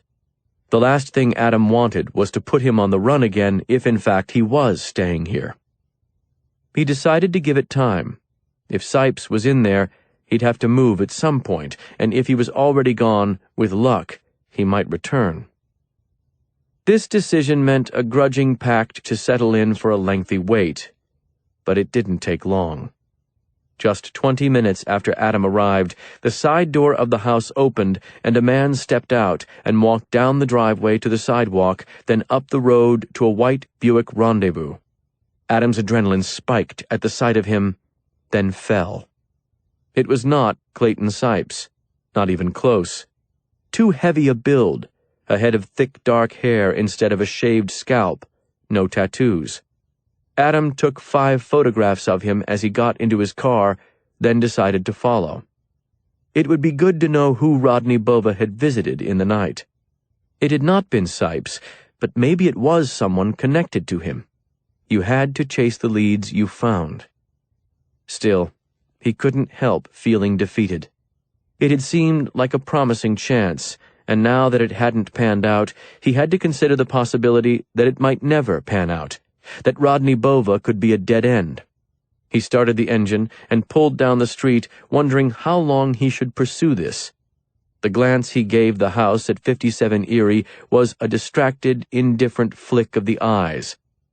But it was enough to see the man in the window. Somehow he avoided hitting the brakes. It was his first instinct, and it was strong, but he overrode it and managed to keep on driving. The man had been watching the street from the upstairs window, the one that had neither boards nor curtains, and the view of him was clear. He had a shaved head, and he stood shirtless in front of the glass, and colored tattoos ran the length of his left arm. Adam drove to the end of the block, reached the stop sign, and stared in the rearview mirror. He could still see the house, but not the figure in the window, not from this distance. He turned right, heart hammering, and lapped the block, sliding into a new parking spot on the other side of the street, unholstered his gun, and set it in his lap. He'd found him. Clayton Sipes was inside that house. Watching and waiting no longer felt like the best option. Not at all. Not with the son of a bitch so close, not now that Adam had actually laid eyes on him. The patience he could force himself to have on the hunt was evaporating because he'd seen the prey. He'd seen the target. The hunt was over. All that remained was finishing it. I will find him, and I will kill him. That was the promise. He had not wavered when he spoke the words. He could not waver when the chance to deliver on the promise came. Should not, at least. But it was on him fast now. The hunt had reached a sudden end, and after all the days of hungry anticipation, he found himself unprepared for it, uncertain. Kill him? He was really going to kill him? Yes, damn it. Do what you promised you would do. He removed the holster with his Glock and put on a pair of thin black cotton gloves. Then he retrieved a new weapon. This one from under the seat, another gun he'd stolen from a skip, similar to the piece he'd left in Rodney Bova's truck. It was easy to acquire guns from skips if he caught them armed. Most of them knew damn well the possession charge might add years to their jail stay. Often the guns were cheap, poorly maintained crap, but this was a Ruger .45 caliber in mint condition. He preferred the Glock, but the Glock was registered to him. The Ruger was not. He ran his gloved thumb over the stock of the gun. He was so familiar with them, and yet not truly familiar at all. He'd shot them, cleaned them, oiled them, experimented with ammunition and shooting stances and grips and speeds. He'd done everything one could possibly do with a gun, except the one thing for which it was designed.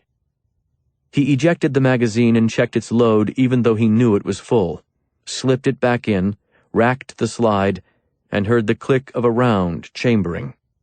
One trigger pull away. His eyes drifted from the gun to the cell phone. Just call it in. So simple. He could stay right here, right where he was, and he could call Stan Salter. They'd send out a SWAT team. They would not let Clayton Sipes escape from that house. He would be arrested, back behind bars before the day's end. Would he be convicted, though? Would they find evidence of a homicide inside that decrepit home, or would they find only a very smart and very evil man? He would serve some time, no question. How much time was harder to say. When would he walk back out? When would he return to the world? That's why you don't call it in, Austin. That's why you made the promise in the first place, and that's why you have to come through on it now. Because if the system was worth a shit, your sister would have made it home, and so would Rachel Bond. He started the engine and moved the Jeep, then went 5 blocks east until he was parked on the other side of the old steel mill. Out of the car and across the abandoned plant's grounds, stepping through weeds and over old cinders as he followed the railroad tracks up to Erie Avenue. There, he crossed the street quickly, keeping his head down, and entered a narrow alley 4 blocks down from the house where Clayton Sipes waited. There he turned left, the wind off the lake blowing gravel dust into his face, and slid behind a low concrete wall that separated the old homes. He followed that until he reached the back of 57 Erie Avenue, and then he broke across the small backyard without pause, went into the driveway, and up to the side door. The gun was positioned in the pocket of his sweatshirt so that the muzzle was pointed straight out from his waist. His right index finger curled around the trigger as he knocked on the door with his left hand. The aluminum frame of a storm door still remained, but all of the glass had been broken out, so he had to reach through the frame to find anything solid. He rapped his knuckles off the wood in 3 calm strikes. Not aggressive, just clear and loud. Come on down, Clayton, he thought, or I can come in. It's totally up to you. Footsteps. Just like his knock. Measured, steady, and clear. Sipes was not trying to hide his presence inside the house, and he was not trying to run. He was coming to the door. Adam's breathing and heart rate had slowed at the sound of the approaching steps, and his finger tightened on the trigger, adding a few pounds of pull, bringing it to the brink. You can hold him here. Hold him here and call the police. You'll be a damned hero. Everyone will see your picture in the paper again, and this time they will think different things. Then the door opened, and the slender man with the shaved head and the ring of tattoos around his neck looked at Adam and smiled, and any thought of holding him here and calling the police evaporated. Sipes was still shirtless. He had a sheen of sweat across his torso, and his chest and arms were swollen as if he'd been working out, and his smile was amused, taunting, and he held a gun in his left hand. Unlike Adam, though, he held his pointed down. "He sent you instead of coming himself?" Sipes asked. You know who I am. Good for you. "Yes, Adam, I know who you are. Your brother sent you instead of coming himself. An interesting choice. Not a surprising one, but a little disappointing, don't you think?"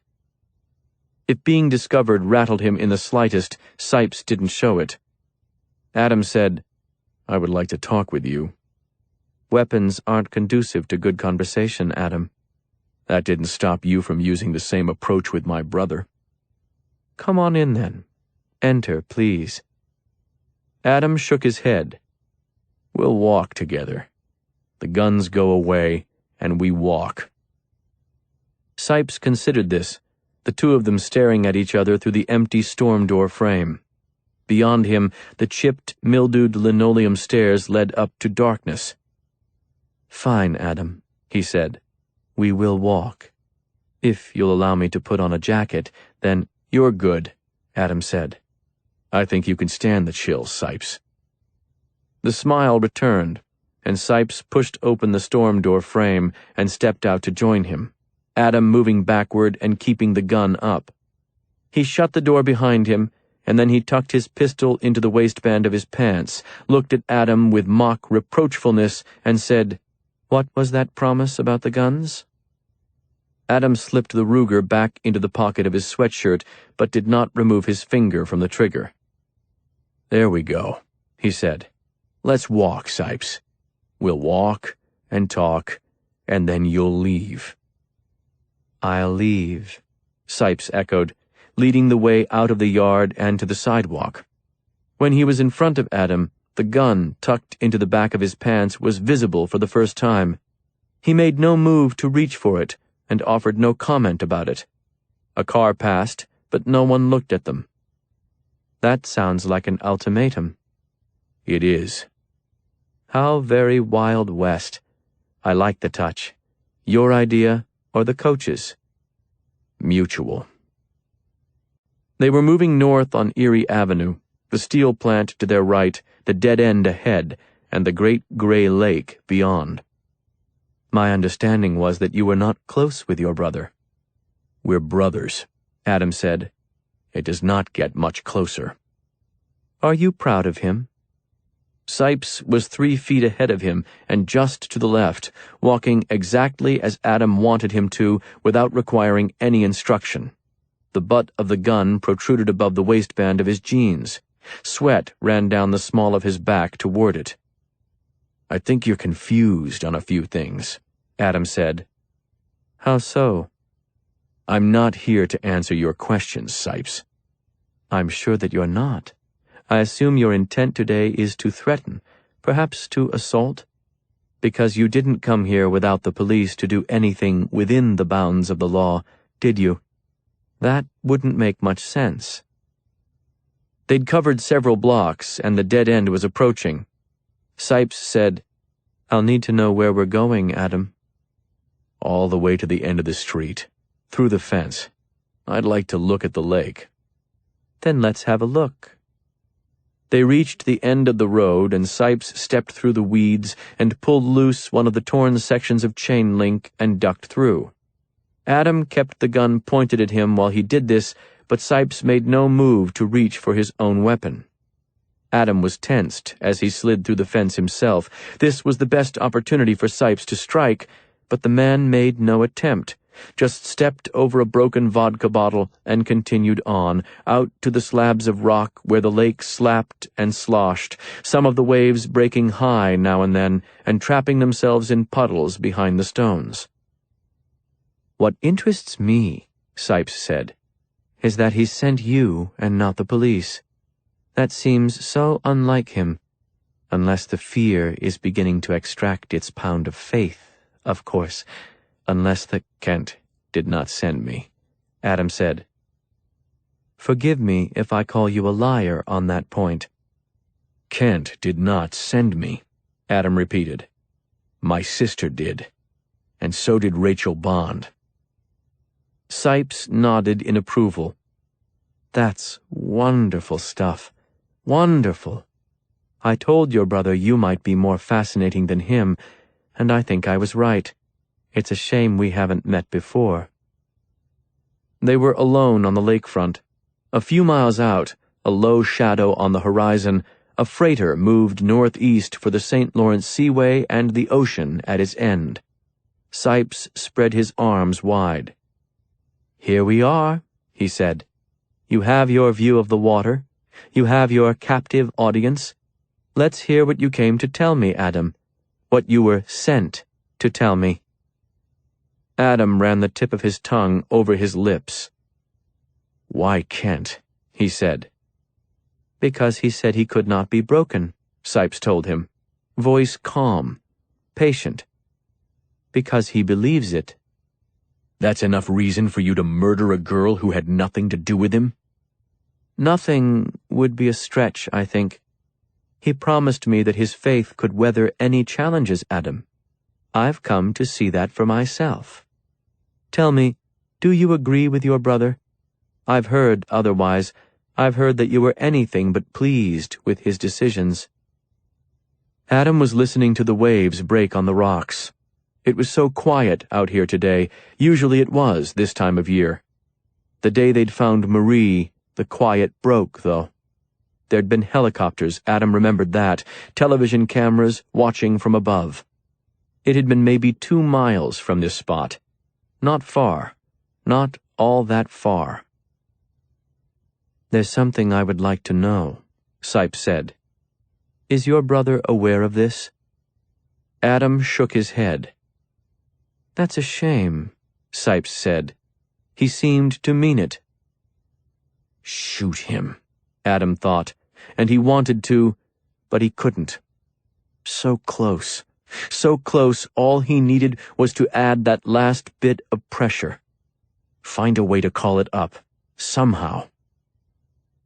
"Go ahead and take your gun out, Sipes." Sipes smiled and shook his head. "I'm fine, thanks." Adam's hand was starting to tremble. He tightened his grip, felt old aches. He'd broken that hand once, a long time ago.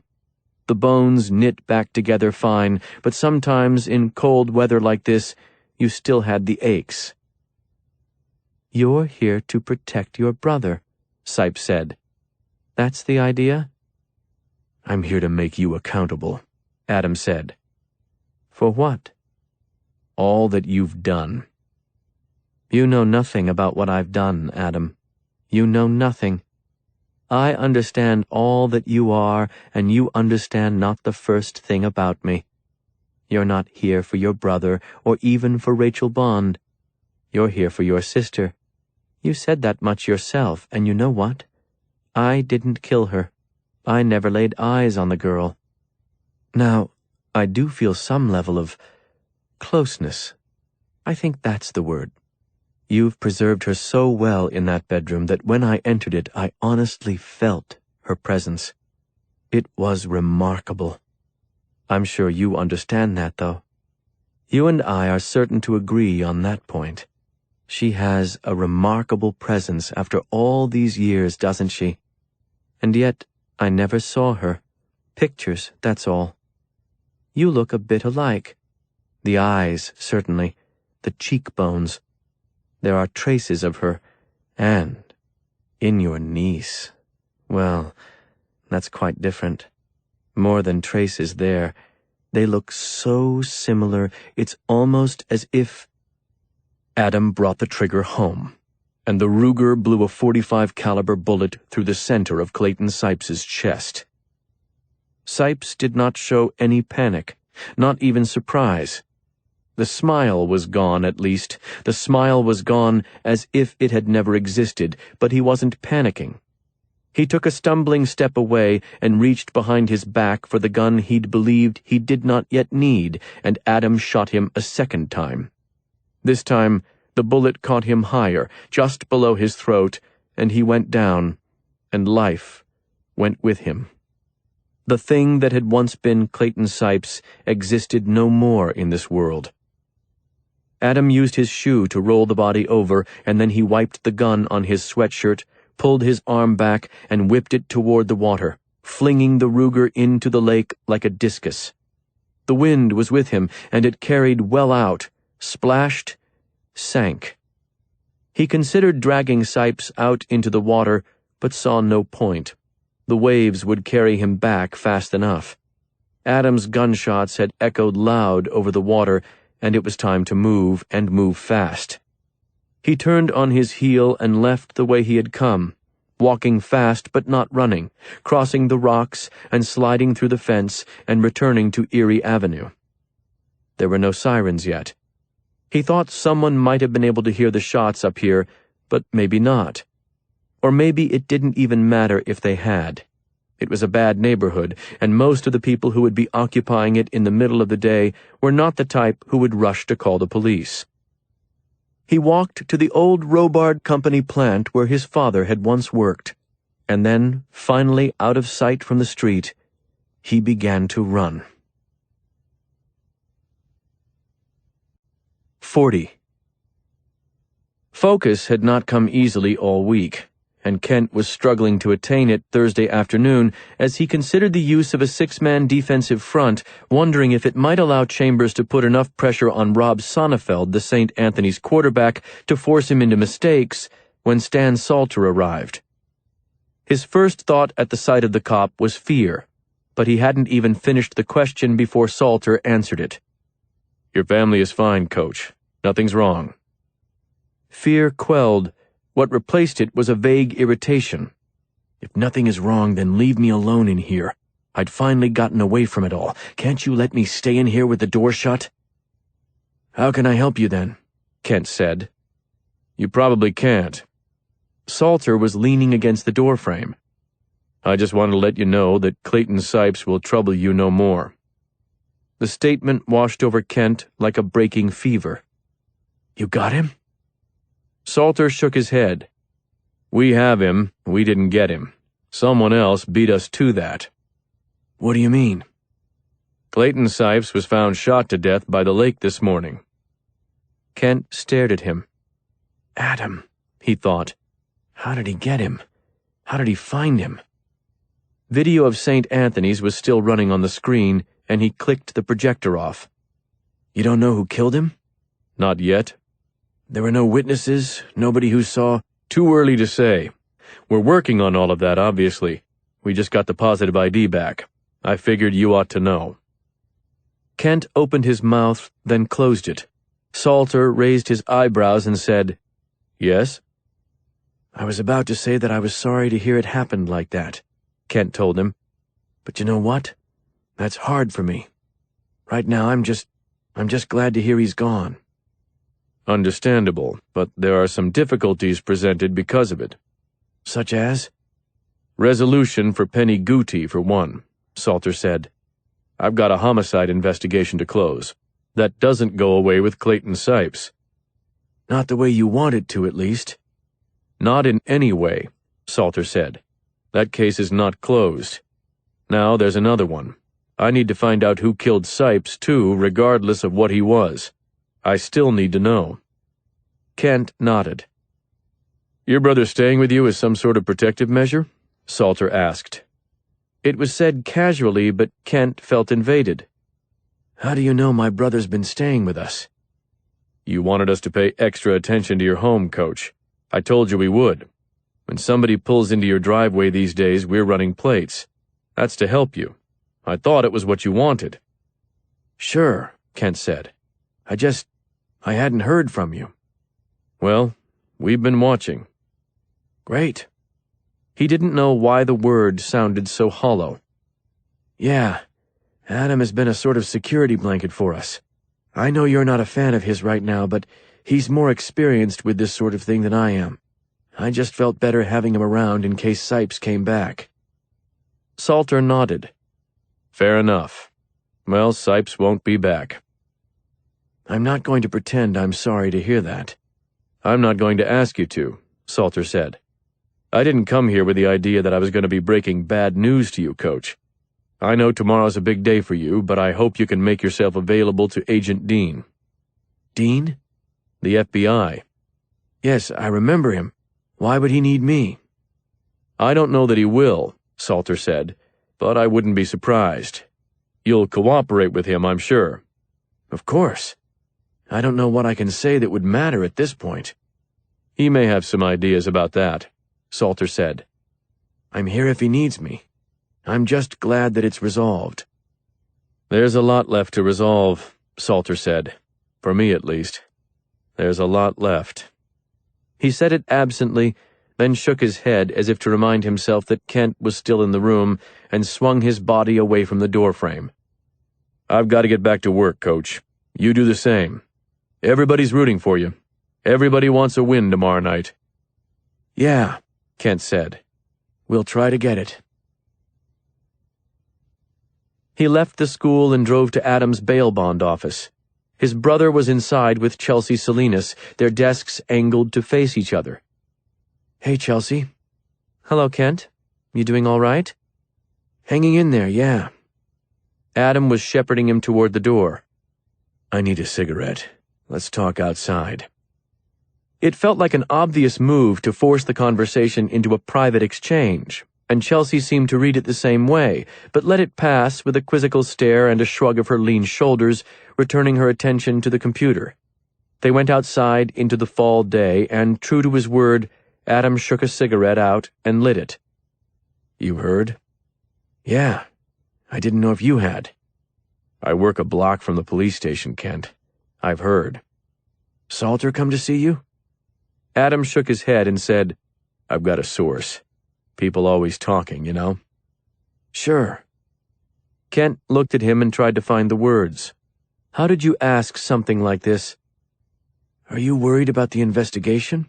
He said finally. Adam exhaled a stream of smoke and said, What? Somebody killed Sipes. They'll be trying to determine who. Adam looked at him with flat eyes and said, Yes, I'd expect so. I'm sure as hell not going to worry about it, though. What I was worried about was him. Twin engines of relief and guilt began to turn over within Kent, and he said, Right, I just meant, you made a lot of threats, you know? You did a lot of talking. Talk's an empty thing, Adam said. Okay, good. Adam leaned forward and put his hand on Kent's shoulder. Relax, franchise. The problem is gone. Don't you get that? Your problem is gone. Yes, it was. Kent took a deep breath, let his lungs empty, and said, I wish I didn't feel so happy to know that the man is dead. But after the things he— You should be damned happy, Adam said, his voice harsh. Anyone who knows anything about it should. That son of a bitch is gone, and we're better off for it. Everyone. Not just you, or me, or your kids. Everyone. Kent nodded. I'd like to think otherwise, but maybe you're right. With Clayton Sipes? Yeah, you're probably right, Adam. Adam put the cigarette back to his lips, looking not at Kent, but up at the police station, and said, I hope they find enough to tell Rachel's mother that it was the right guy. They're working on it. I don't know anything about the place where they found him, whether he was staying there or what the situation was. I don't even know if Salter had any idea yet, but hopefully there's something there. She needs the closure." "Yes," Adam said. "She certainly does." "Listen, Adam, I want you to know how much we've appreciated—" "No worries, Franchise. I don't require a thank you card either. I'm just glad it's done." Kent paused, unsettled by the curtness, and then said, "Okay. Just know that it was appreciated, and don't stay away." "You'll see me around. I'll be at the game tomorrow night for one thing. Put up a win for me, would you?" "I'll try." Kent hesitated again. "Listen, I've got your gun in the car. Beth's car, that is. Mine is still missing. I figure not much need for the gun now. I appreciated having it, but now I guess I'd rather clear it out of the house. Too easy for something to go wrong, especially with kids." "Sure. It was there when you needed it, and if you ever do again, say the word." "I hope I never do." "Likewise." They walked out to the car, and Kent opened the door, unlocked the glove compartment, and removed the Taurus Judge pistol. Passed it over to Adam carefully, still not liking the feel of the thing. It fit Adam's hands so much better. "I didn't mean to interrupt your day," he said. "I just wanted to tell you and to thank you. Your willingness to be around when we needed you, it meant a lot. To all of us." "I'm a phone call away, Franchise. Remember that." "I will." "You let me know if you hear anything else from Salter or the FBI or anyone. I'd like to know what the situation is." Kent promised him that he would, and said that he hoped it would go fast. The quicker all of this went public, the quicker other people could begin to find the same sort of peace Kent was feeling right now. He called Beth as he drove, and he told her that it was done. "It's terrible," he said, "hearing that someone was murdered and finding some pleasure in it. But I can't help that." It's a human reaction, Kent. He was a threat, and the threat has been removed. We can't blame ourselves for finding some comfort in that. It's not as if we just wished death upon someone. We just wished for protection, for safety. "Yes, no sin in that." Does Adam know? "Yes. I've just come from seeing him. He's been at the office all day, but I guess someone with the police told him." Good, she said, and he knew from her voice that she'd held the same questions he had. I was afraid of what we were doing to him, you know? "What we were doing to him? I don't follow." Asking him to sit down there with his gun. Asking him to be ready to do things we weren't ready to do ourselves. It just felt— "He's better at it," Kent said. "That's what he does. He deals with criminals. He handles weapons. He's prepared for what we were facing." His voice had risen too loud, too fast, and Beth's silence condemned him for it. "I'm sorry," he said. "You hit a nerve. I was worried about it too. I just didn't want to—" Say it out loud? She finished when he did not. "Yeah." It's done now, she said. That's what matters. It's done, and Adam is okay. "He's fine." She was silent for a moment, then said, Tell him not to stay away, please. "I already did." He helped me, more than I probably wanted to admit. Knowing he was there helped. "Yes," Kent said. "It did." Only half of the promise had been fulfilled. It felt like more than that, certainly, but you couldn't consider promises things of balance, things that you could tilt enough to count. You either did what you said you were going to do, or you did not. He had promised to find Rachel Bond's killer and destroy him, and that was done. He had also promised to tell Rachel's mother when it happened. Today, this part seemed almost more difficult. It was an admission of guilt, a confession, impossibly foolish. It was also what he had promised. And when she'd called him in the night, it was all she had asked of him. He thought about his mother and father, searching for some resolution in the unending smoke of sorrow, afraid to venture away from phones that did not ring, remembered his mother opening a letter from amidst the stacks of useless tips, and finding an anonymous complaint from someone who found all of the posters of Marie around town to be depressing, to be just a little too much. And he knew he had to follow through on his word. He could not keep Penny Guti waiting. He called her from one of the disposable cell phones he kept, a different model than he'd used on the Bova setup. She answered on the first ring, and again he thought of his parents, of the long, terrible wait. Hello? Hello, Penny. I'm the man who made you a promise not long ago. Do you understand? A pause. Yes? It's done, Adam said. When she finally spoke again, her voice didn't have its sea legs. You really mean it? You're telling me that the man who— I'm telling you that it's done, Adam said, and then he hung up. His hand was shaking when he tossed the phone into a nearby dumpster. 41. Adam waited for the police to come, but they never did. The day dwindled away without contact. He ran the police scanner in the office and heard nothing but the standard traffic. Whatever was taking place was not running through dispatch and radio calls. They'd be processing the scene now, interviewing the neighbors, looking for security cameras that might have seen something. AA bail bonds had no skips, nobody who required hunting. No one came in during the day to process a bond either. All quiet. Chelsea occupied herself with financial spreadsheets. Adam spent some time on the computer, browsing real estate websites. At 4:30, while the sun was still up, he grabbed his keys and asked her if she wanted to go for a ride. "A ride?" she said, looking at him with one arched eyebrow and sweeping her hair back from her face, tucking it behind her ear. Please. She took his hand and got to her feet. What is going on with you today? He didn't answer. On the drive to Amherst Road, he felt tense, forcing himself through silly small talk that she indulged, all the while refusing to ask him where they were going. It was a gorgeous afternoon.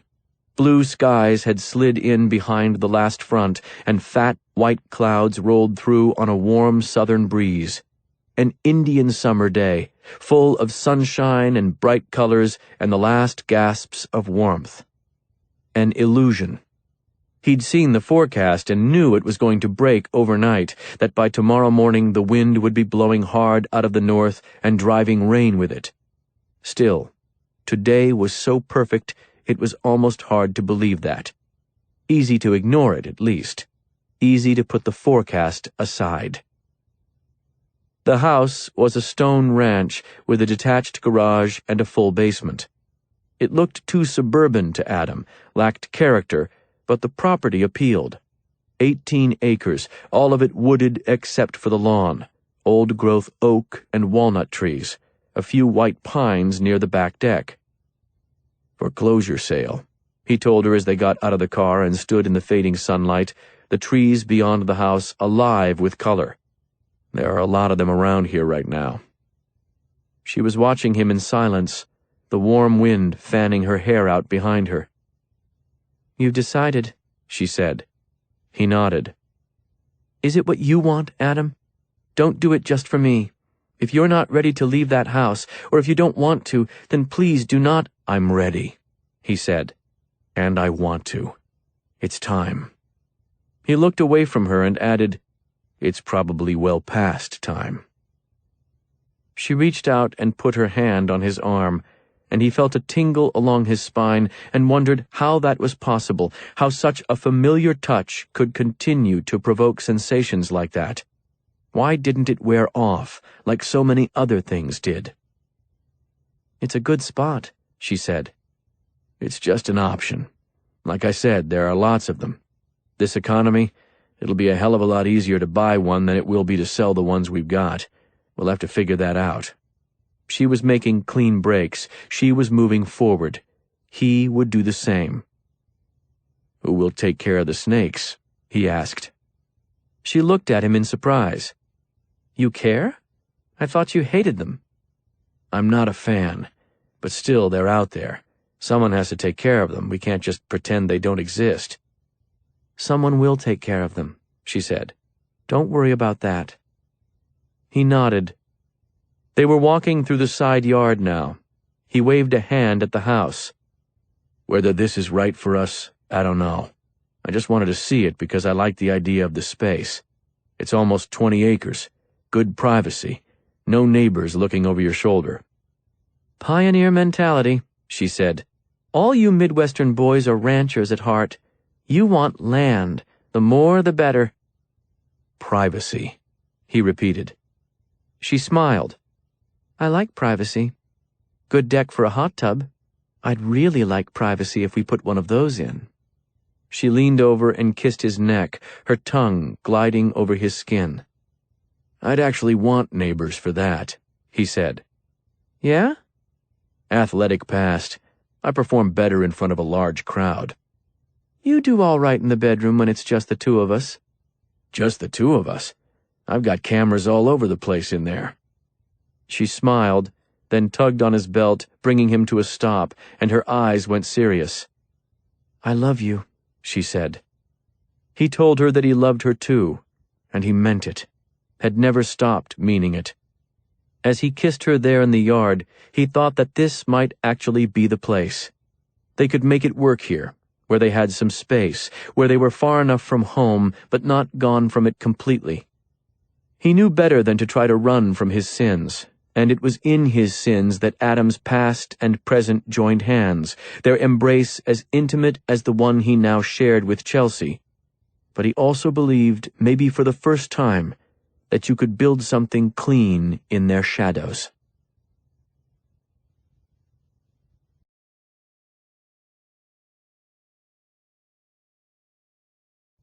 Part 4. Autumn's End. 42. Game day. Kent had slept deeply the night before. He knew this because Beth told him so in the morning. You're usually so restless on Thursday nights, she said. Last night you slept like Lisa, only with additional snoring. I gather you did not sleep as well? As I said, there was the snoring. They could afford to be light again, afford to joke. The front page carried news of the murder of Clayton Sipes, a recently paroled felon from Cleveland. There was no mention of Rachel Bond yet, but he hoped there soon would be. Stan Salter and Robert Dean would do their jobs. Until then, he would be grateful for the comfort of his private knowledge. Bad football weather, Beth said. The sun that had set the previous day seemed to have chosen not to rise. The sky was a deep gray, and rain splattered in nickel-colored drops on the driveway. There is no such thing, Kent said, as bad football weather. Rodney Bova came by that afternoon, and Adam knew instantly that it wasn't good. The man's eyes were red-rimmed, and he was humming with tension. The first words out of his mouth were, "Did you help them?" Adam said, "Help who?" "The police. Did you help them?" Behind him, Chelsea stirred, and while Bova didn't turn, Adam saw her hand going under her desk, down to where she kept a snub-nosed .38 Special. He'd insisted that she keep the weapon there, but she never paid attention to it. Something about Bova was already putting her in a state of high alert. "If there's one thing I am not right now," Adam said, "it is a friend of the police, Rodney." "Why did you put the tracking bracelet on me?" Now Chelsea's eyes rose from the pistol and found Adam's. He looked away fast and got to his feet. "Let's go outside," he said. "I'll hear you out, Rodney, but I will not allow you to shout in my office. I've got a business to run." He moved for the door without waiting for Bova's agreement, and without meeting Chelsea's eyes. They went out into the rain that had replaced the beautiful Indian summer weather in less than 24 hours. Adam stopped walking under the overhang of his building, where the rain didn't reach, and took a cigarette out and lit it. They were standing in front of the dust-filmed plate glass window of what had once been an insurance office and bond business rival. It had been empty for 3 years. Adam lifted the cigarette, drew in smoke, and held it for a few seconds before letting the cold wind peel it away from his lips. "Why did you put the tracking bracelet on me?" Bova repeated. "I told you the reasons. It was better for you. I could not have been clearer about that." Bova looked torn, and Adam took the opportunity to keep talking, to keep the pressure on him, force him not to dictate the situation, but to react. "You told me the police set you up," Adam said. "You never told me why. You don't have to. But if there's one thing I can assure you, Rodney, hell, that I can assure anyone, it's that I didn't share your information with the police." Bova was silent. Adam was thinking about the tracking bracelet and knowing its risk, and he said, "You want it off? We'll take it off. I've got a reputation to worry about here. I can't have you talking like this." "Take it off, then." "I will. But first tell me why." "My brother was killed. They were looking for him, and now he's dead. And I saw him. I went to see him before he was killed, I mean. I didn't know what they thought he'd done, but now that I do, then—" "What did your brother do? Why did the police want him so bad?" Bova looked away. "That's personal. You're the one who came to me." "I knew they were looking for him," Rodney Bova repeated softly. "But I didn't know why. It's bad. But they don't understand him. He was a lot of things. He was a lot of trouble, but he wouldn't have done this. Not what they're going to say he did." "Were you close with him?" "We didn't talk often, but he was my brother. We went through a lot together a long time ago. I got my feet under myself a little faster. He took a different road, but I know what he was and who he was, and—" "I get all that," Adam said. "Just tell me this. Did you lie to the police about him at any point? They asked where he was and you said you didn't know, that sort of thing?" "Yes. He was on parole violation, that's all I knew. But I wasn't going to turn him in." "Did you tell them where he was staying after they came to you with the news?" "No, I haven't said anything yet." "Why not?" "Because I want to understand what happened, not from them. I want to know what happened myself." "And then?" Bova wet his lips, looked away, didn't speak. "I haven't told them anything," Adam said, "and I won't. But they can get a warrant for those tracking logs. Do they know about the bracelet?" "No." "Then we'll take it off now, and you should be careful how much you tell them. Don't get yourself into trouble." "I'm not worried about that. Not now." "You should be," Adam said. "Because if they're ready to accuse him of something as heavy as this sounds, dead or alive, and you were involved with him, they'll try to drag you into it. You've got to realize that. The heavier it was, the more they'll want somebody living to take the fall. So whatever it is you're talking about, are you prepared to become involved in it?" Bova didn't answer. "Whatever your brother did," Adam said, "be careful not to let it pull you down too." Chelsea watched in silence as Adam removed the tracking bracelet from Bova's ankle, but as soon as the man was gone, she wanted to know what it was about. "We posted bond for a guy who's being looked at in a murder case," Adam said. It was not a lie. It was disturbing how much that was starting to matter to him lately, how often he was struggling not to lie while still not saying anything close to the truth, as if there was some honor in that. "Why do you have a tracking device on him?" "High bond." "You didn't mention that to me." "My mind's not really been on business, Chelsea. You know that." She was watching him skeptically. "Are you in more trouble, Adam?" "I intend to leave all my troubles behind me. You know this." She didn't pursue the question any further. He looked at the clock. "You about ready to head out?" he asked. "To the game? It's 4 hours away. We're going to stand in the rain for 3 hours waiting on a football game?" "We'll grab an early dinner. I'd like to get over to Murray Hill. Hit one of those little Italian places. Haven't been there in a while." "It's 4 hours away," she repeated. When I played, the buses left at 3:30. That's my tradition. Humor me." "My mission in life," she said, and slipped on her jacket. The game was a sellout. More than 10,000 tickets claimed by Friday morning, and the weather would not scare them away. Not in northeastern Ohio. Plenty of people would travel from Chambers, but the crowd would be largely hostile and loud. St. Anthony's fans were used to seeing wins, particularly against Chambers. They would feel bloodlust watching the Cardinals take their field with an undefeated record and a #1 ranking. Kent intended to give the team the standard fare in the locker room, to keep things balanced and steady. Head down, head down, head down. It felt wrong tonight, though. So in the final moments before they took the field, after he gave them his usual reminder, "Know how lucky you are right now, about to play the best game ever invented with the best friends you'll ever have," he challenged his seniors.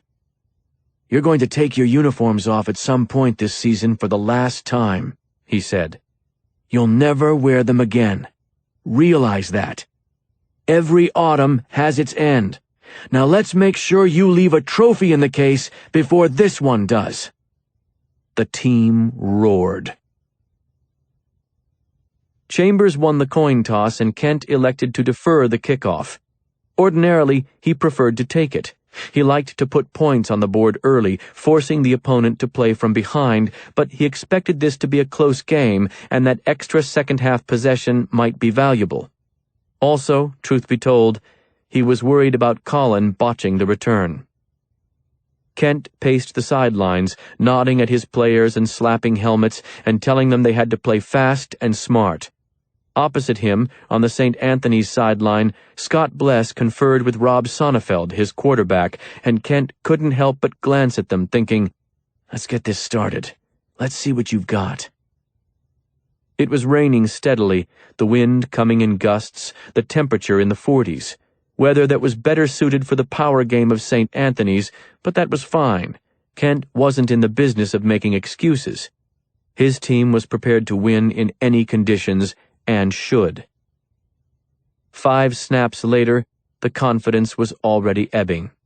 Sonnefeld had passed 4 times, completed 3 of them, and the ball was at the Chambers 25. So much for the power game. Kent had expected Bless to use 2 tight ends and test the Chambers front line, so instead Bless had spent the whole week spreading the field and preparing to test their secondary.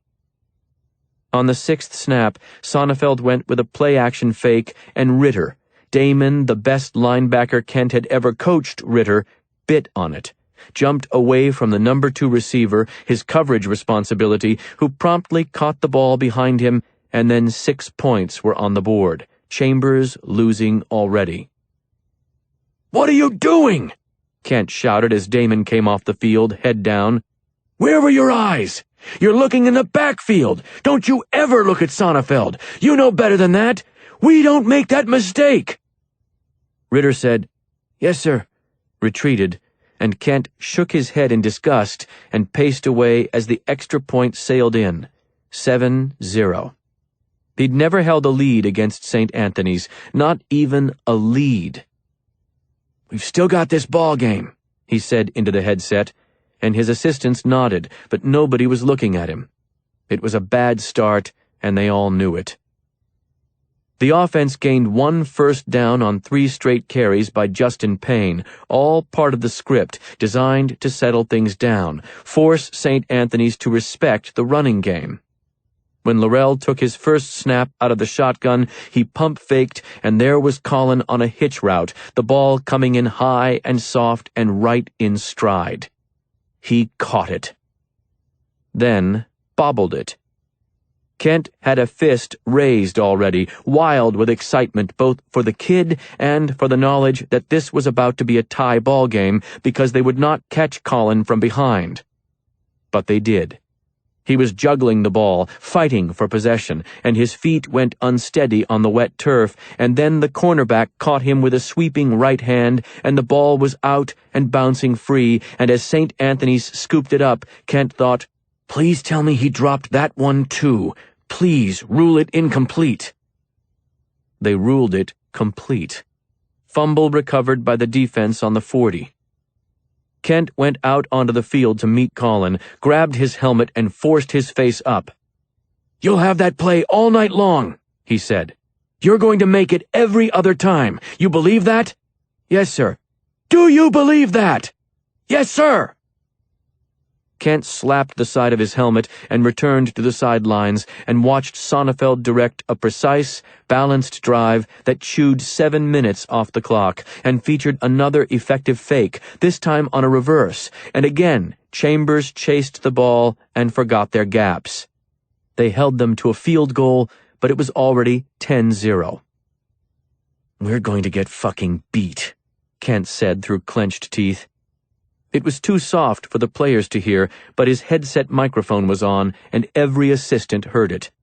He saw their heads snap up, the Kent-Austin profanity-free football field myth having officially crumbled, and he thought about apologizing but decided against it, wiped the rain off his face with the back of his hand, and walked to the farthest end of the sideline, shaking his head.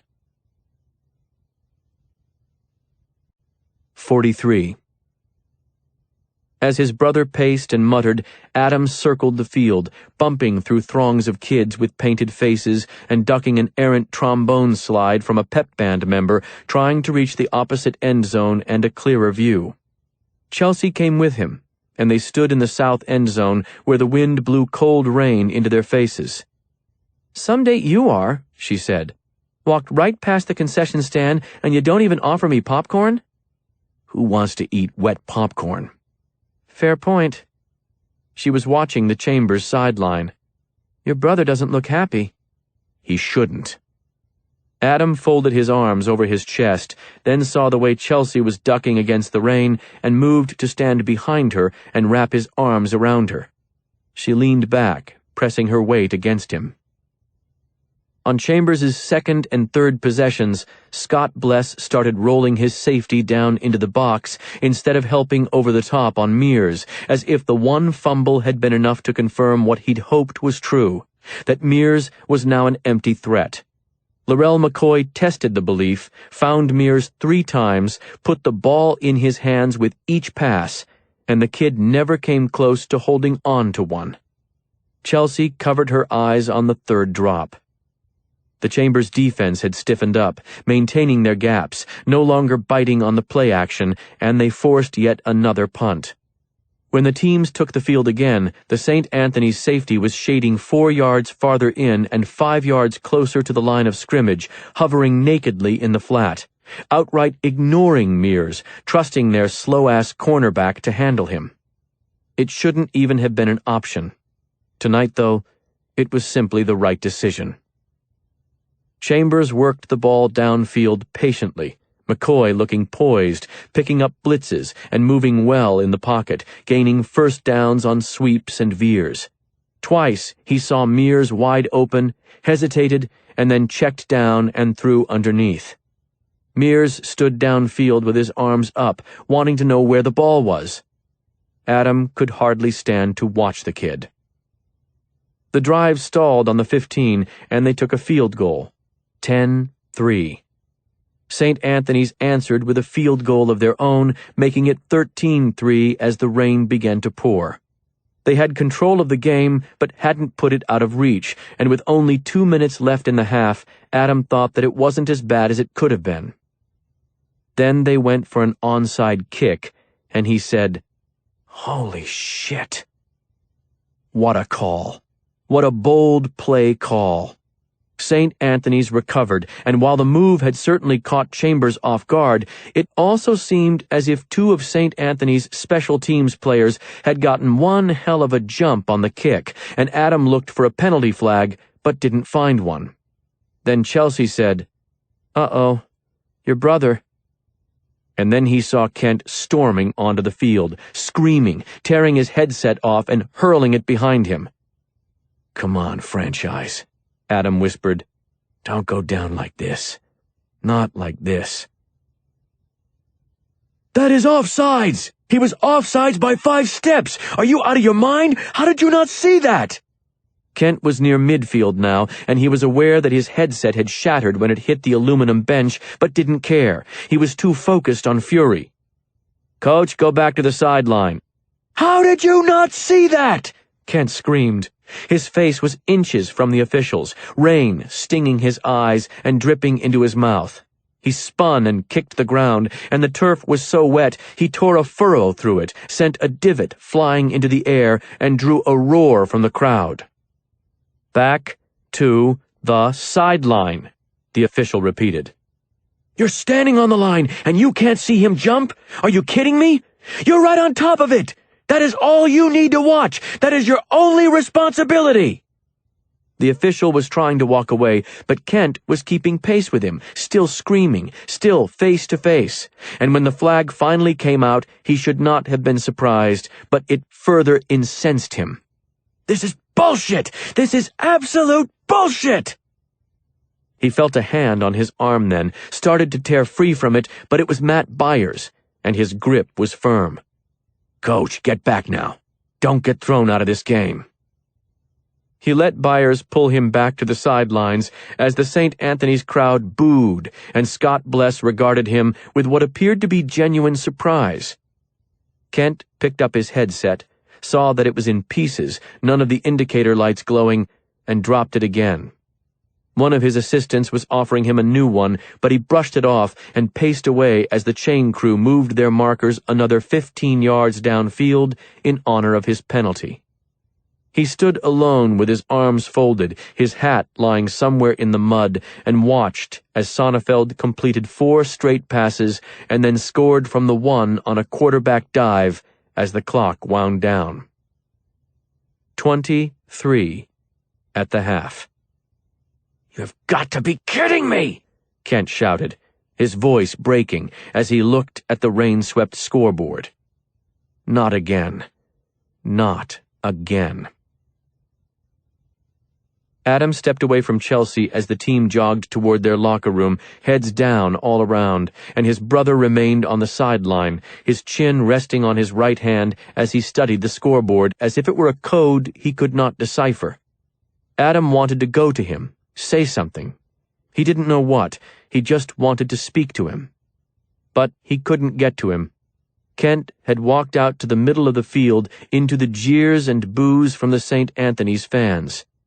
In the Chambers bleachers, the crowd was silent, stunned by the score and by the meltdown from their always impassive head coach. Adam could see Beth sitting with the kids, one on either side of her, the 3 of them nestled in the center of the friendly crowd. He stopped trying to reach his brother and stood at the fence, watched as Kent crossed the field and found the officials. A hand was extended to the one who'd missed the call and received the tirade, a few words whispered in his ear, a quick pat on the back. The official nodded. Apology accepted. The Chambers fans applauded. St. Anthony's fans continued to boo. Kent walked off the field with his head down, alone in the pouring rain, and Adam's throat tightened as he watched him go. "Good for you, franchise," he said. "Good for you." Damn it, he was proud of him. The rest of the coaches were waiting for him outside the locker room. They usually spoke there while the kids caught their breath alone inside, talked about potential adjustments. Tonight, Kent walked straight for the door. "We are not done," he said. Those were the only words he had for his staff. Usually the locker room hushed when he opened the door. Tonight, it was already silent. He went to the whiteboard, took one of the markers, and wrote the number 3 as large as he could, turned and faced the team, and said, "What's that mean to you?" "How many points we've got," Laurel McCoy said. Kent shook his head. "How many touchdowns we need. Now let me show you one more number." He turned and wrote another 3 on the board. "Anybody know what that one is?" Silence. "That's the fewest amount of touchdowns we've scored all year," he said. "The most is 8. The average is 5. The average is 5. Does anyone doubt we can get 3? Nobody did. He put the cap on the marker and set it down and said, "We will win this football game, gentlemen.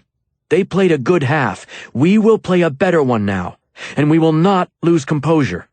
I've done that for you. I apologize. You need to be better than me now. Understand that? You need to be better than me." Intense eyes watched him from every corner. He took a deep breath, cleared his throat, and said, "They'll keep throwing the ball. Bless will not take his foot off our throats until it's out of reach. With our offense, he cannot feel that it's ever out of reach, and he is correct. Agreed?" They agreed. "We are going to get downfield and put that ball in the end zone on the first possession," he said. "Two-score game then. And when they get it back, we are bringing the house. Linebackers, are you ready to hit?" Shouts of "Yes, sir!" echoed around him. He nodded. "Blow those kids up, understand me? Blow them up. Does a blocker get credit for a tackle or a gained yard? No. Does a blocker make the play happen? Yes, sir. If we don't leave people on the ground, we don't deserve to be on this football field." There was some fire coming back. He could see it, could feel it. "We are not taking a loss from this team tonight," he told them. "It's not happening." They were shouting now, clapping, and Matt Byers was grinning in the back of the room, and Kent was almost frightened by just how good he felt, how alive. "I want to see hitters out there," he told them. "I want to see hitters." Adam had feared a blowout was in the offing, but what he saw was aggression and execution. They didn't look hurried, didn't look bothered by the deficit. Laurel McCoy so calm in the pocket you would have thought he'd just emerged from meditation. He got hit twice for losses, and twice Mears dropped balls that could have been big gains, but each time McCoy came back without a trace of frustration and converted. They scored to cut it to 20-10, and then the defense stunned Adam and everyone else in the stadium, including Sonnefeld, by blitzing on 3 straight downs. St. Anthony's punted. McCoy drove Chambers right back, and as the fourth quarter started, it was 20-17. "Ball game here," Adam whispered in Chelsea's ear. "We've got a ball game here." St. Anthony's regained momentum with a pair of first downs, but then Damon Ritter blew through the middle, sacked Sonnefeld, and forced a fumble. Chambers came out in the shotgun immediately and scored on one play. The extra point was good. 24-20, Chambers. The crowd was going insane, and Adam heard Chelsea laughing and looked down. "What?" he said. She held her arm out, pulled up her shirt sleeve. "Goosebumps." He smiled, squeezed her shoulders, and said, "Let's see if he can finish." Kent knew they'd score again. His defense was playing superbly, swarming to the ball, but Scott Bless had not coached his way to 2 state titles without a few tricks up his sleeve. He used one now, a double reverse that gained 40 yards, and then on the next play, Sonnefeld rolled right, looked downfield, and found nothing. He was a half step away from a sack when he cut back inside, seeing a hole that only great players see, and then he was free and into the end zone. "We're all right," Kent said. "We're all right." He believed it, too. They were dominating this half in the way St. Anthony's had the first, and the extra point was going to make it 27-24, meaning they only needed to get into field goal range to force overtime. Then St. Anthony's came out and lined up to go for 2, and Kent looked at Matt Byers and said, "Is he serious?" If they didn't make the 2-point conversion, Chambers could win on a field goal. Bless had no interest in overtime, it seemed. He was ready to finish it one way or the other. St. Anthony's scored on a jet sweep, blocking perfectly. The running back never touched. 28-24. Touchdown mandatory now. Across the field, Scott Bless leaned forward, hands on his knees, impassive, and Kent felt a wild desire to tip his cap to the man. "They asked for it," he told his offense in the huddle. "Now let's give it to them. That was a risky play call, and do you know why they made it? Because they're scared of you, gentlemen. They're scared. Show them why." When St. Anthony's got into the end zone for 2, Adam said, "Son of a bitch," lowered his face, and buried it in Chelsea's hair. I thought they'd kick it, she said. Yeah, her and everyone else. Chambers had to put it in the end zone now, and with that clock running, they'd have to pass to do it. "I hope he makes a play," Adam said, looking up again. "Damn, I hope he makes a play." Rachel's boyfriend? Yeah. His mouth was dry. He'd forgotten just how much it could mean, this game, had forgotten the way your heart raced and your fingertips tingled and your lungs couldn't fill. He wanted to be out there. He wanted to make a hit, and he was 40 damn years old. Was that wonderful, or was that sad? "Let's go, franchise," he said. "Don't panic. You got time." Chambers took the field with Colin Mears split out wide right, tensed and ready. It was clear that he still thought he would make the catches. He really did. It could break your heart, watching him. "First down!" Kent shouted to Laurel. "That's all we need right now. Play patient." Laurel played patient, handed the ball off to Justin Payne for 6, then picked up 5 with a pass to the slot receiver. Payne again, 4 more, and then Laurel got loose on the outside but was tackled short of the first down and couldn't get out of bounds to stop the clock. Now time was an issue. The clock was under a minute and still rolling. "Get a yard," Kent said. "Just get 1." Laurel got 2 before being knocked out of bounds. First down, clock stopped. 21 seconds left. Ball on the St. Anthony's 42. Laurel came to the sidelines looking for a play call, and Kent told him the formation and then said, "Take what they give you, son." What they gave him was Mears. Colin exploded on the same hitch route he'd run to start the game when he'd caught the ball but fumbled. Laurel looked right, saw him, and drew his arm back. Then tucked the ball and ran. Darted upfield, gained 12 yards, and called the team's last timeout. On the 5-yard line, where he'd ended up uncovered, Colin turned and stared at his quarterback with hands on hips. "Bring it in here," Kent shouted. There were only 11 seconds left. They were out of timeouts, and they needed a touchdown. Had to put the football in the air, because an incomplete pass would stop the clock and give them another chance, but a run would not. The offense came over, huddled, and before Kent could get a word out, Colin Mears said, "I'll catch the ball." For a moment, nobody answered. Colin had been looking at Laurel, but now he turned to Kent. "I'll make the catch. I'm telling you, I will make the catch." Kent squinted into the rain, nodded once. "I know you will. What play do you want?" "Slant. He takes my outside hip every time. I can kill him on a slant." "All right," Kent told his team. "You heard the man." They broke the huddle, and Colin led the way out onto the field, clapping his gloved hands. Kent hesitated for a split second, then ran 2 steps out and snagged Laurel's arm. "Check down to Justin," he said. "Coach?"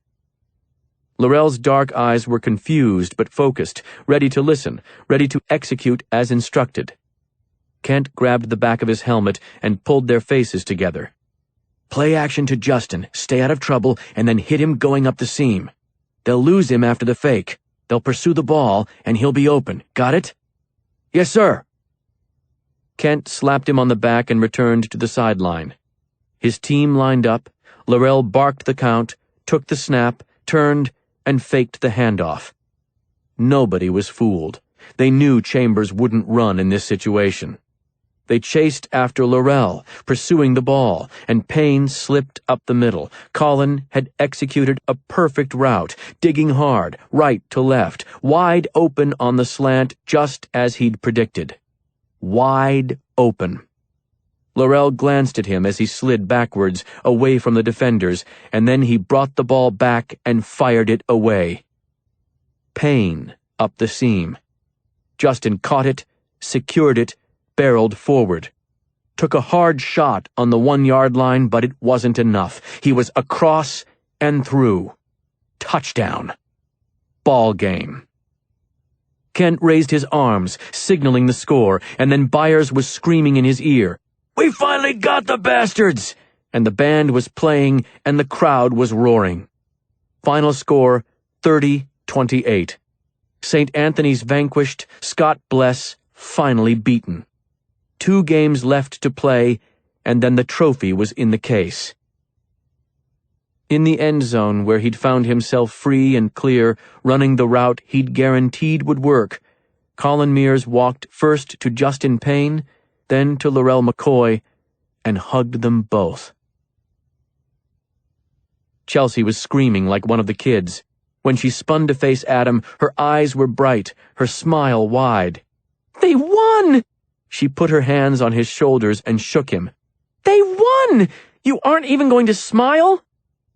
2 games left to play, Adam said. Don't rush the smile. You can let yourself be a little happy, can't you? A little. He knew that he should be happy. This was a huge win for his brother. This was the win he needed most, or wanted most, at least. He'd called it perfectly, too. That route to Justin Payne was brilliant. It had surprised everyone, even Adam. Maybe Adam more than most, in fact, because Adam had watched Colin Mears blow clear on the slant, had seen him crossing the end zone with nobody in reach, and had been certain that Kent would put the ball in his hands to win or to lose. Foolish football, with the way Mears had been playing, but even so, Adam had been sure Kent would give him the chance. He couldn't figure out why he felt so strangely sad that Kent had gone the other way. 44. Kent did not like parties after games. He let his staff have them. He could not and would not attempt to control that, but he almost never attended. Tonight, though, when Matt Byers told him there was barbecue and beer waiting at his house, he said he'd be there. "What if we'd lost?" he asked on the noisy, elated bus. Byers grinned. "You can always freeze barbecue," he said. "But, Coach, we didn't lose." Kent couldn't keep the smile off his face. "No, we sure didn't." He called Beth from the bus and asked her to join him. "It'll be a late night for the kids," she said. "They can survive one late night." And so it was, because of the party and the late night, that it was just past 1 in the morning when they returned to their home and found the photographs of Rachel Bond's corpse taped to their front door. Beth was driving. Kent almost never drank, but he'd indulged in 3 beers tonight, and 3 beers to a non-drinker felt like a lot, and she saw them first. Kent had his head down, looking at his iPad where video of the next opponent was already available, when she said, "There's something on our door." He looked up with only idle interest, expecting some sort of banner or congratulatory note. That happened sometimes. Once, after a rare string of 3 losses, a for sale sign had also appeared in the yard, a favorite trick of fans who wanted a coach removed. But nobody was going to want to relocate Kent Austin after tonight's come-from-behind win.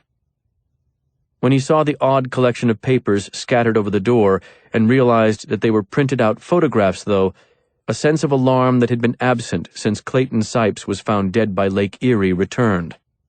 "Stop the car," he said. He kept his voice low. Both kids were asleep in the back seat. He wanted them to stay that way until he had a look. "What are those?" Beth said. "I'm not sure. Stay here, I'll check." When he got out of the car, he punched the lock button before he swung the door shut. The rain had stopped, but the temperature was still falling, down into the low 30s now, and his breath fogged as he made his way to the porch. He was suddenly wishing he had not returned the gun to Adam. The porch light was off, so the door was illuminated only by the glow of the headlights, but it was enough. He stopped on the steps, didn't need to get any closer, and didn't want to. He was looking at photographs of Rachel Bond, taken after life had left her. There were longer shots and close-ups, pictures of her body, and one of only her eyes shown through the haze of a plastic bag, and they registered in rapid fire because his eyes were already drawn to others in the mix. Lisa. Andrew. Beth. Pictures of them in the yard, in the bleachers, and one of Beth dropping Lisa off at school. He recognized the outfit. It was what she had on today. It had been taken that morning. He moved off the stairs, looking back at his family. They had to leave, fast. Sipes could be here. He could be waiting. But he could not be. Clayton Sipes was dead. Kent? What is it? Beth had gotten out of the car, and Kent lifted a hand and shook his head. Don't. What? He crossed the yard to her, saw that Lisa had woken up and was leaning forward in her seat, curious about why they were waiting in the driveway. Kent put his hand on Beth's arm and said, "Get back inside the car and drive them somewhere safe." What are you talking about? "Please, take them away from here," he said. "I'll call you after I call the police." She stared at him, her blue eyes beginning to show understanding that he hadn't even fully achieved himself. "It's not done," she said. "No." "How can that—" "I don't know. Please, get away from here now, though. We can't have Andrew and Lisa here. We can't let them see this." She didn't go far, took the kids across the street, woke the neighbors, and explained the situation. By the time the police arrived, she was back, standing with him in the cold. He told her not to look at the pictures, and she didn't. "They're of Rachel, aren't they?" "Yes," he said. He did not tell her about the others. Could not. The police took pictures of the pictures. Kent watched with numb detachment as lights went on around the neighborhood and doors opened, everyone curious, everyone watching. The yard was bright with lights, and a crowd was gathering, and Kent stood before them. It felt almost familiar, except for the helplessness. He had no control here. He could make no adjustments. He could affect no outcome. Salter arrived just as officers with gloved hands were removing the photographs from the front door. It had been more than 30 minutes. Other officers had conducted the first round of interviews and then told him to wait on Salter. Why Salter was taking so long was not clear. When he finally appeared, Kent looked at him and said, "I thought it was done." "It's not," Salter said. His voice was tired, sad even. He watched his officers at work and then said, "I guess I'll need to see if they're the same." "The same?" "You were not the only recipient, Coach. Photographs were also left for Rachel Bond's mother. That's where I've been." Kent just stared at him. Beth whispered, "Dear God." "Her mother," Kent said. And he thought that he would be sick, those 3 unfamiliar beers roiling his stomach. "Yeah," Salter said, and there was no mistaking the man's fatigue and sorrow now. "Let me review the pictures, and then we need to go somewhere away from here to talk." "All right." Salter crossed the yard and went to speak to his team, and across the street a neighbor called out to Kent, asking if everyone was safe. He didn't answer. Beth lifted a hand and nodded, but did not speak either. She wrapped an arm around Kent and lowered her face to his chest and said, "Who is it? Who is doing this?"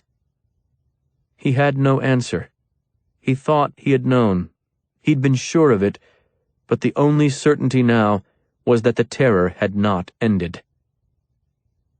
Salter studied the photographs, said a few more words to the officers on the porch, and then returned to them. "We're going to take you to a hotel, Mrs. Austin. You and your children, if that's all right with you. I'd like to be certain of where you are, and I'd like to have one of my officers with you." "Okay, yes, that's okay." "What about Penny Guti?" Kent said. "She refused, unfortunately. She asked us to leave, demanded it. She's alone. Yes. We have a car nearby, though. Salter ran a hand over his face and said, "If you could come back to the station with me, Coach, it would be a help." Kent said goodbye to Beth, gave her an empty kiss, and watched as a uniformed officer escorted her across the street to get their children. Salter put a hand on his arm and guided him toward his car. Up and down the street, the neighbors watched. "He's dead," Kent told Salter, as if the lieutenant were unaware. "Clayton Sipes is dead," Salter agreed. "That doesn't mean Rachel Bond's killer is dead." "He did it," Kent said. "No, Coach, he did not." Salter opened the passenger door of his unmarked car for Kent. "In fact, he was at your football game the night she was murdered." Kent was in the seat and the door was closed before he could respond. When Salter got in on the other side and started the engine, Kent said, "He was at the game? That night?" "Yes." "How can you be sure?" "We went through the newspaper's photographs. They ran 2 pictures of the game, but they took about 1,000. He's in 3 of the crowd shots." The rain started again as they drove away. Kent sat in stunned silence. He did not speak until they were out of the neighborhood. Then he said, "He could have been at the game and still killed her." "Not based on the scenarios the coroner gave us. Certainly not very likely." "You found him in pictures? Why wasn't I told?" "That was the FBI's decision, not mine. I suggested it, and I was overruled. I understood their position, though. We're trying to resolve a complex situation, and updating civilians is not a priority, nor is it a help, necessarily." "But he came to my house with a gun. He admitted that he had killed her." "You said that he did not. I asked you specifically, and you said that it was implied, not stated outright." "I know that, but still, it had to be him, Salter. He could have left the game and—" "No." Salter shook his head. "The timeline does not make that likely, and other evidence suggests it is even more improbable. He wasn't working alone, Coach, and what happened tonight should remove your doubts. Clayton Sipes did not put those pictures on your door." He certainly had not. Kent stared at the dark road ahead and listened to the windshield wipers thump and thought of Colin Mears seeing those photographs, of Rachel's mother seeing them. The nausea returned, and he took a few shallow breaths, searching for steadiness. "He didn't just show up out of nowhere," he said. "He had to be involved." "He was clearly involved, but he didn't kill the girl." "Then who did?" "Agent Dean would like to talk to you about that. I'll let him handle it. It's become part of his investigation." "Part?" Salter nodded. "You're a piece of a complex situation, Coach. You and Sipes both. And while it might have seemed like a very good thing to you to have Sipes removed, it ultimately might be a problem." "How?" "He was a link we needed," Salter said. "He was someone who understood, and who maybe could have helped. Maybe. Now that's gone." 45. Adam was in bed but awake, Chelsea curled on his chest, when Penny Gootee called. The sound of the ring woke Chelsea, and she murmured unhappily and tried to burrow deeper in his chest, then grudgingly moved and opened her eyes when he reached for the phone, recognizing the number. "Shit," he thought. "Don't call me to talk about it. We do not need to talk about it ever. Just know that it is done, and take what comfort you can from that, but we cannot discuss it." He thought about ignoring it, but he couldn't do that, not to this woman, so he answered, sitting up in bed as Chelsea slid off him and rolled onto her side. He was trying to get away from her, this not being a conversation he needed anyone to overhear, but he thought he'd have time to get out of the room before they began to speak in earnest. He was not prepared for the scream. "You told me he was dead! You told me he was dead!" Even if he'd made it out of the room, Chelsea might have heard. It was that loud. As it was, she was at his side and the words were clear. She grabbed his arm and spoke his name in a harsh, questioning tone. He pulled free and stumbled out of the bed and into the living room, banged into one of the snake shelves, heard an immediate strike against the plastic. "Penny, you can't do this. You can't call me and say, You told me you'd done it." She was sobbing. Adam pulled up short in the dark living room, frightened now, wondering what in the hell had gone wrong. "I did," he said. He'd feared saying something so damning over the phone, but now, listening to the woman's hysterical sobs, he no longer cared. He just needed to understand. "No, you didn't. That sick piece of shit is still alive because he brought me pictures. He brought me pictures of my baby." "No," Adam thought. "No, he could not have done that. He's in the morgue now. I left him in the rocks and the water, and he was dead, Penny. I am sure of it. He was dead. I put a bullet through the man's heart. He is dead." "He must have sent them before," he said. "That's the only possibility." "He didn't send anything. He left them in an envelope at my front door." This was not possible. "Someone else did," Adam said. "I'm sorry, Penny, I'm so sorry, but it was not him. Someone else." "I don't believe you." Her voice was choked with tears. "I don't believe you did a damn thing. You lied to me, and what sort of evil are you that you would lie about that?" "I did not lie." "Go to hell," she said.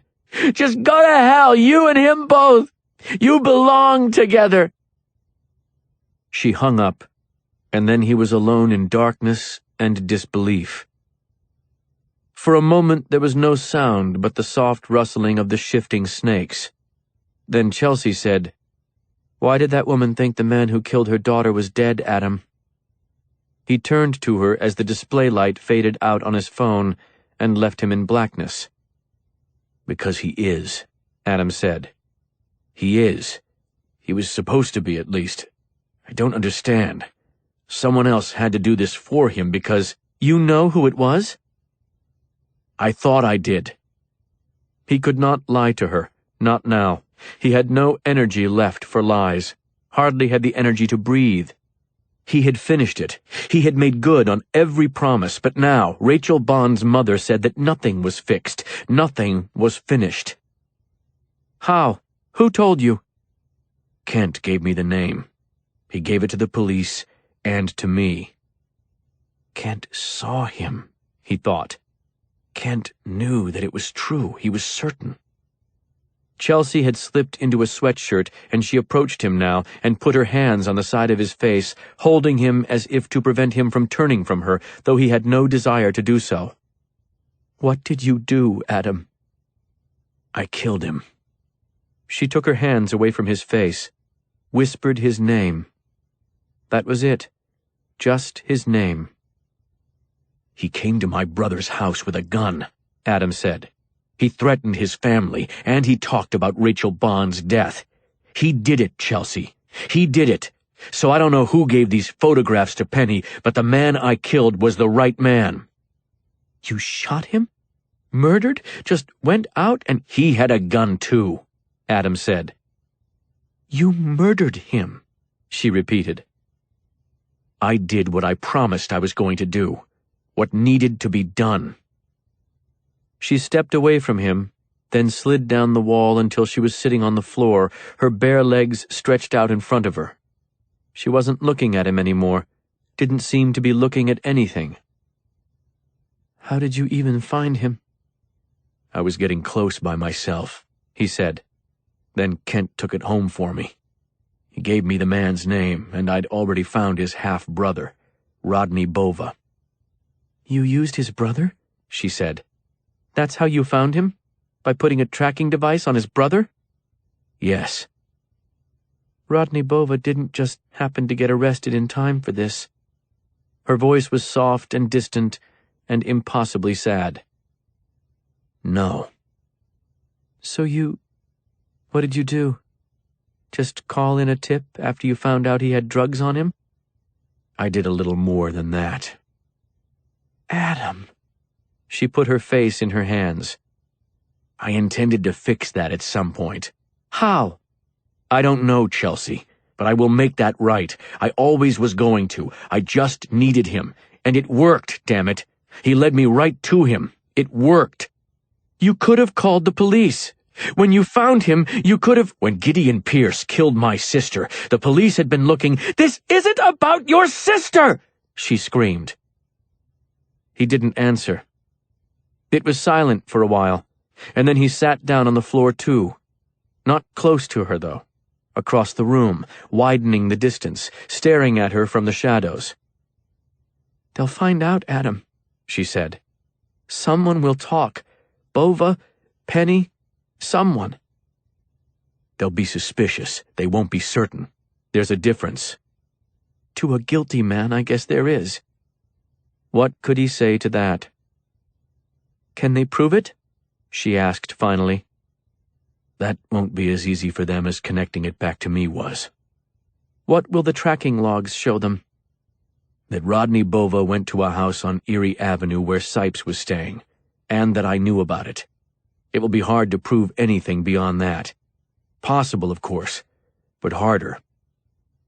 Chelsea didn't speak. Adam said, He killed that girl, Chelsea. Murdered a child.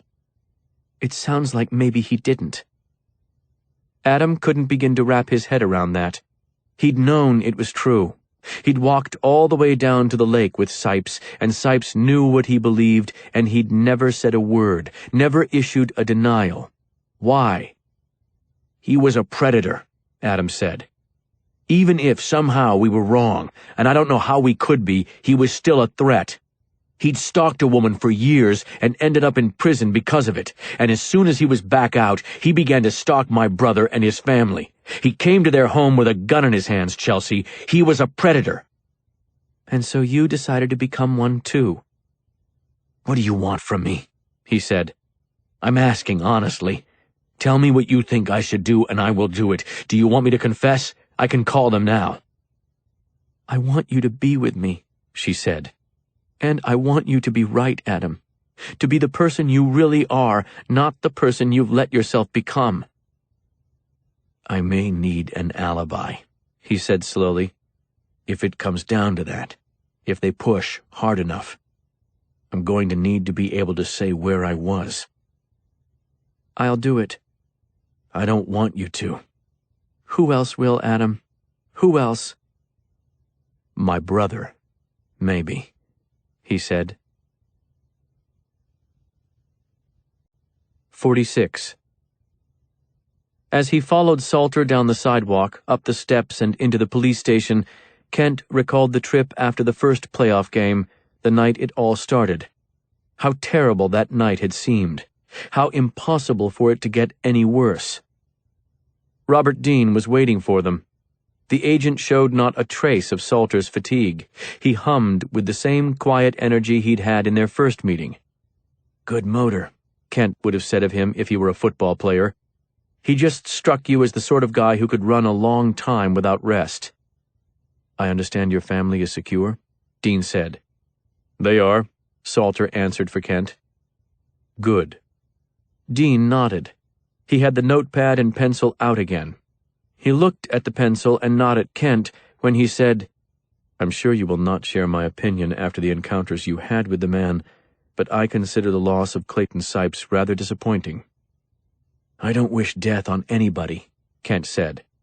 I want to know what I haven't been told, though, and why things were hidden from me. You're entitled to your frustration, but I don't agree with the categorization. I did not hide anything from you, Mr. Austin. He was the only one who didn't call Kent coach.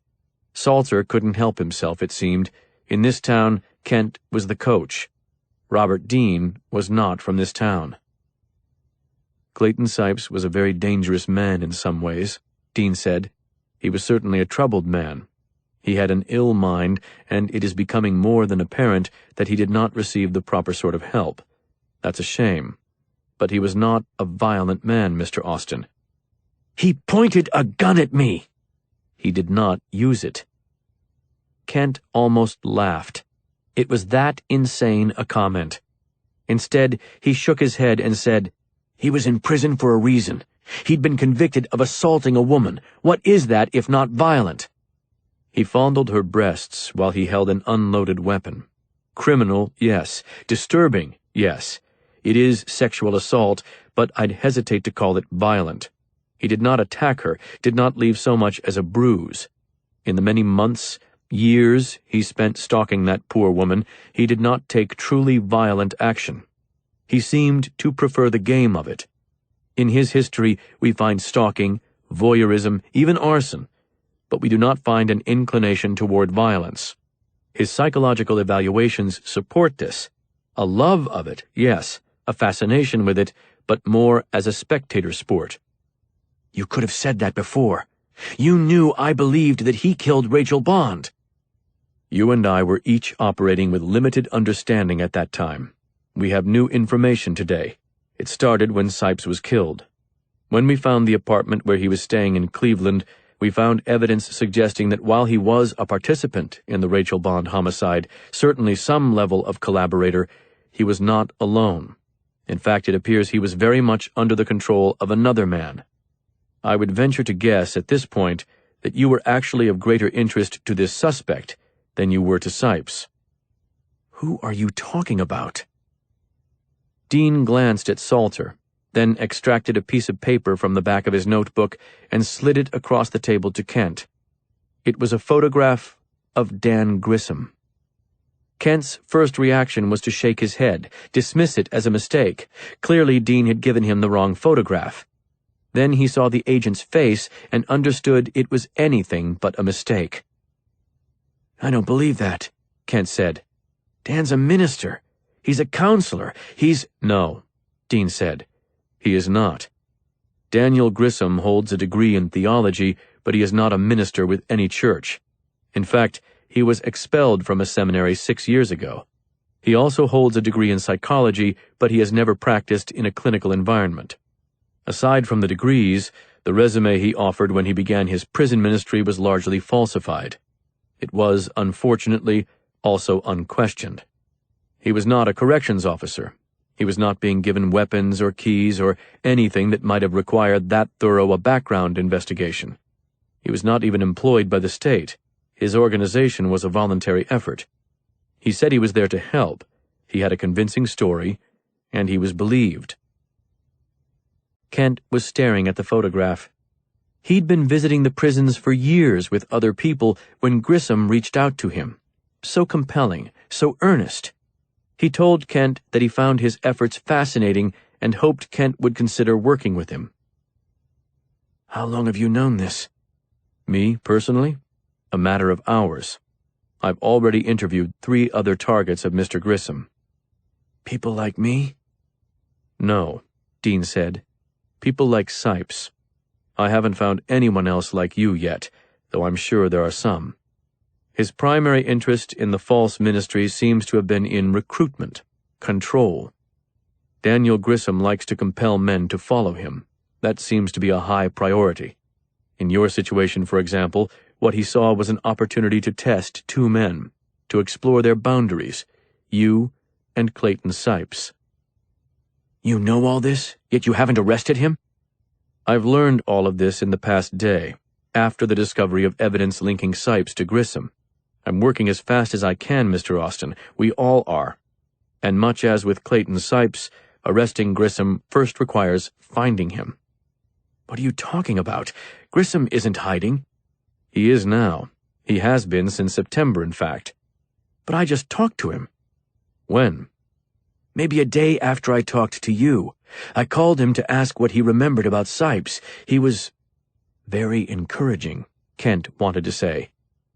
He seemed normal, seemed the same as he always had, and he answered his phone. So what do you mean he disappeared? Dean leaned forward. Did he answer the phone, or did you leave him a message? Kent had to think about that for a second. A message? He called right back, though. That seemed to deflate Dean. He was still close to the phone, Kent said, and the only number I have for him is a landline, so— We've already pursued this route, Dean said. It appears to be how he maintained contact with Sipes as well. It looks as if he checks his messages from a safe line, and then he apparently returns the calls from yet another number. He paid the bill a year ahead. He was anticipating that he might be pursued, clearly, and preparing for it. We're going to keep the line active and hope he makes a mistake, but I'm not counting on it. Why would he go through the motions of returning my call if he thought he could already be a suspect? I'm not at all surprised to hear that he returned your call. I suspect he was intensely interested in what you had to say. You may hear from him again. Previously, Sipes was able to offer updates about you. That's no longer the case. Grissom made a decision to take control. How? Sipes is dead, Mr. Austin, and contact is still being made with you. Once the contact came from Sipes, now it does not. Do the simple math. If there was a falling out between them, and it would appear that there was, then Grissom killed his partner and assumed total control. And immediately he felt the need to reach out to you. Reach out to me? That's what we're calling those photographs? The question, Dean said, as if Kent hadn't spoken, is whether he understands his cover is already blown. It's hard to say. My fervent hope is that he believes killing Sipes might have added a layer of protection. 2 men walked out of a house with a secret. 1 man remains. Why not run then? Hide? Whatever. Why not let it rest? I'd say he enjoys the idea of what he's putting you through. He knows you suspected Sipes. Beyond that, he knows that you believed it was Sipes. Then Sipes was killed. It doesn't seem to be in keeping with his goals to let you live with the peace of that, the sense of resolution. Whether he runs now or stays with it, I'm certain he wanted to provide you with the knowledge that you were wrong. He wanted to take the evil you thought was gone and resurrect it. That's all Sipes, Kent said. I know he couldn't have put up the photographs, but the ideas you're talking about, the goals, that is all Clayton Sipes. Dan Grissom had visited with Clayton Sipes on 5 occasions before he arrived at Mansfield with you. Sipes wasn't taken aback by you. He wasn't reacting. He was prepared. 5 times? Dean nodded. 6 more after your visit and before his release. They'd formed quite a bond. Shared a similar world view, it seems. So whatever Sipes said to you, he probably believed, Mr. Austin. But that doesn't mean the ideas were of his own mind. They could have been put there. After the interviews I conducted today, I suspect they probably were. There was a partnership at play here. Originally, Dan Grissom had his job, Rachel Bond, and Clayton Sipes had his, dealing with you. Dealing with you and deceiving you. He did it well. But once Rachel was gone, Grissom didn't have his own game to play anymore. I've wondered if there could have been a territory battle. Over me? Over the goal of breaking you, yes.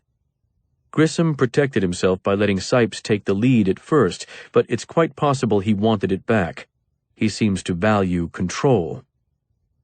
Kent was remembering the photographs again. Rachel Bond's eyes seen through the milky plastic, his own daughters seen bright and smiling and oblivious. You need to find him, he said. His voice was hoarse. Agreed. We're hoping you can help. If you can bring him to the surface, that's what we need, Mr. Austin. We need him to appear. For you, he might, even if he is concerned that his cover is blown. You seem to be of great value to him, great excitement. Will you help us? You want me to bait him? Kent didn't like the idea, wanted no part of it. Yes, we'd like you to call him again at least, just as you did before when you were unaware of the situation. Leave a message, wait and see if he responds. We'll talk about what you say and we'll work on how you say it. Are you willing to do that?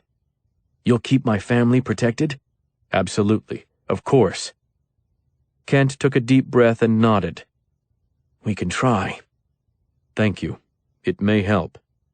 If it does, Kent said, if I can bring him to the surface, as you termed it, are you prepared to convict him?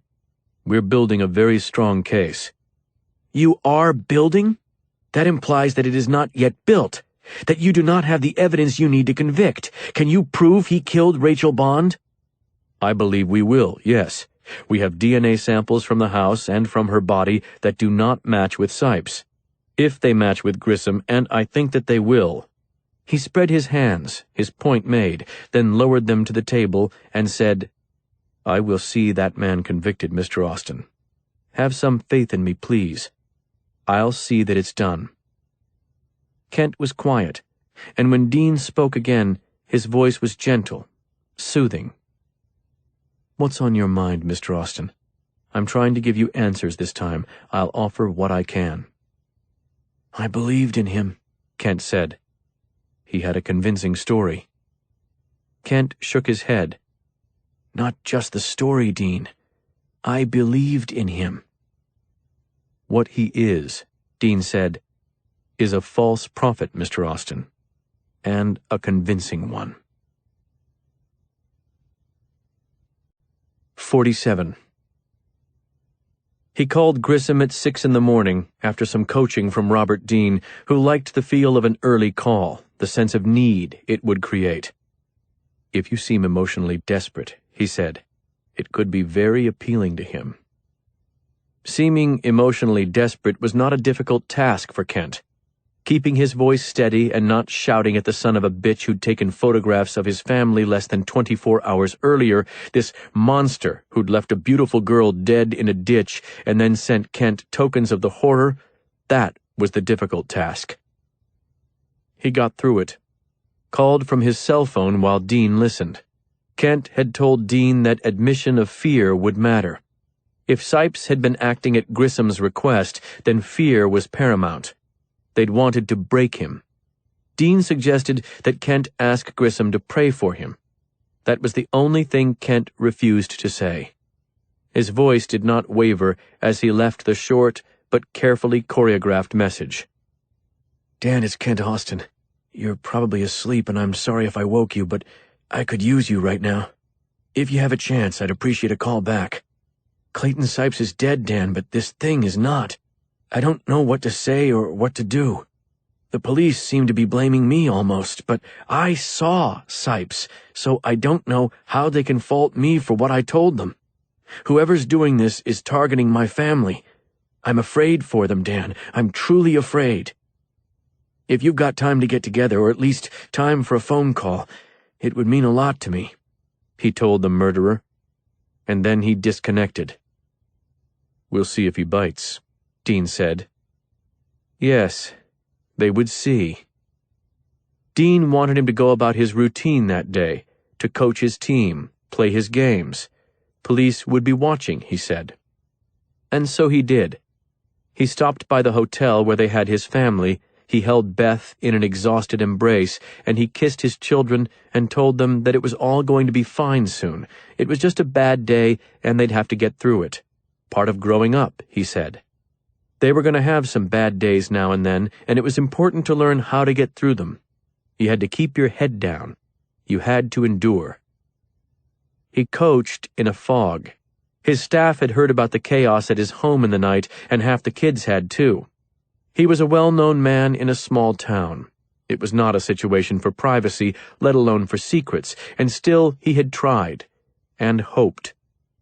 He told his coaches that he couldn't talk about the matter as required by the police, and asked for their help in keeping the kids focused. They tried. Everyone tried.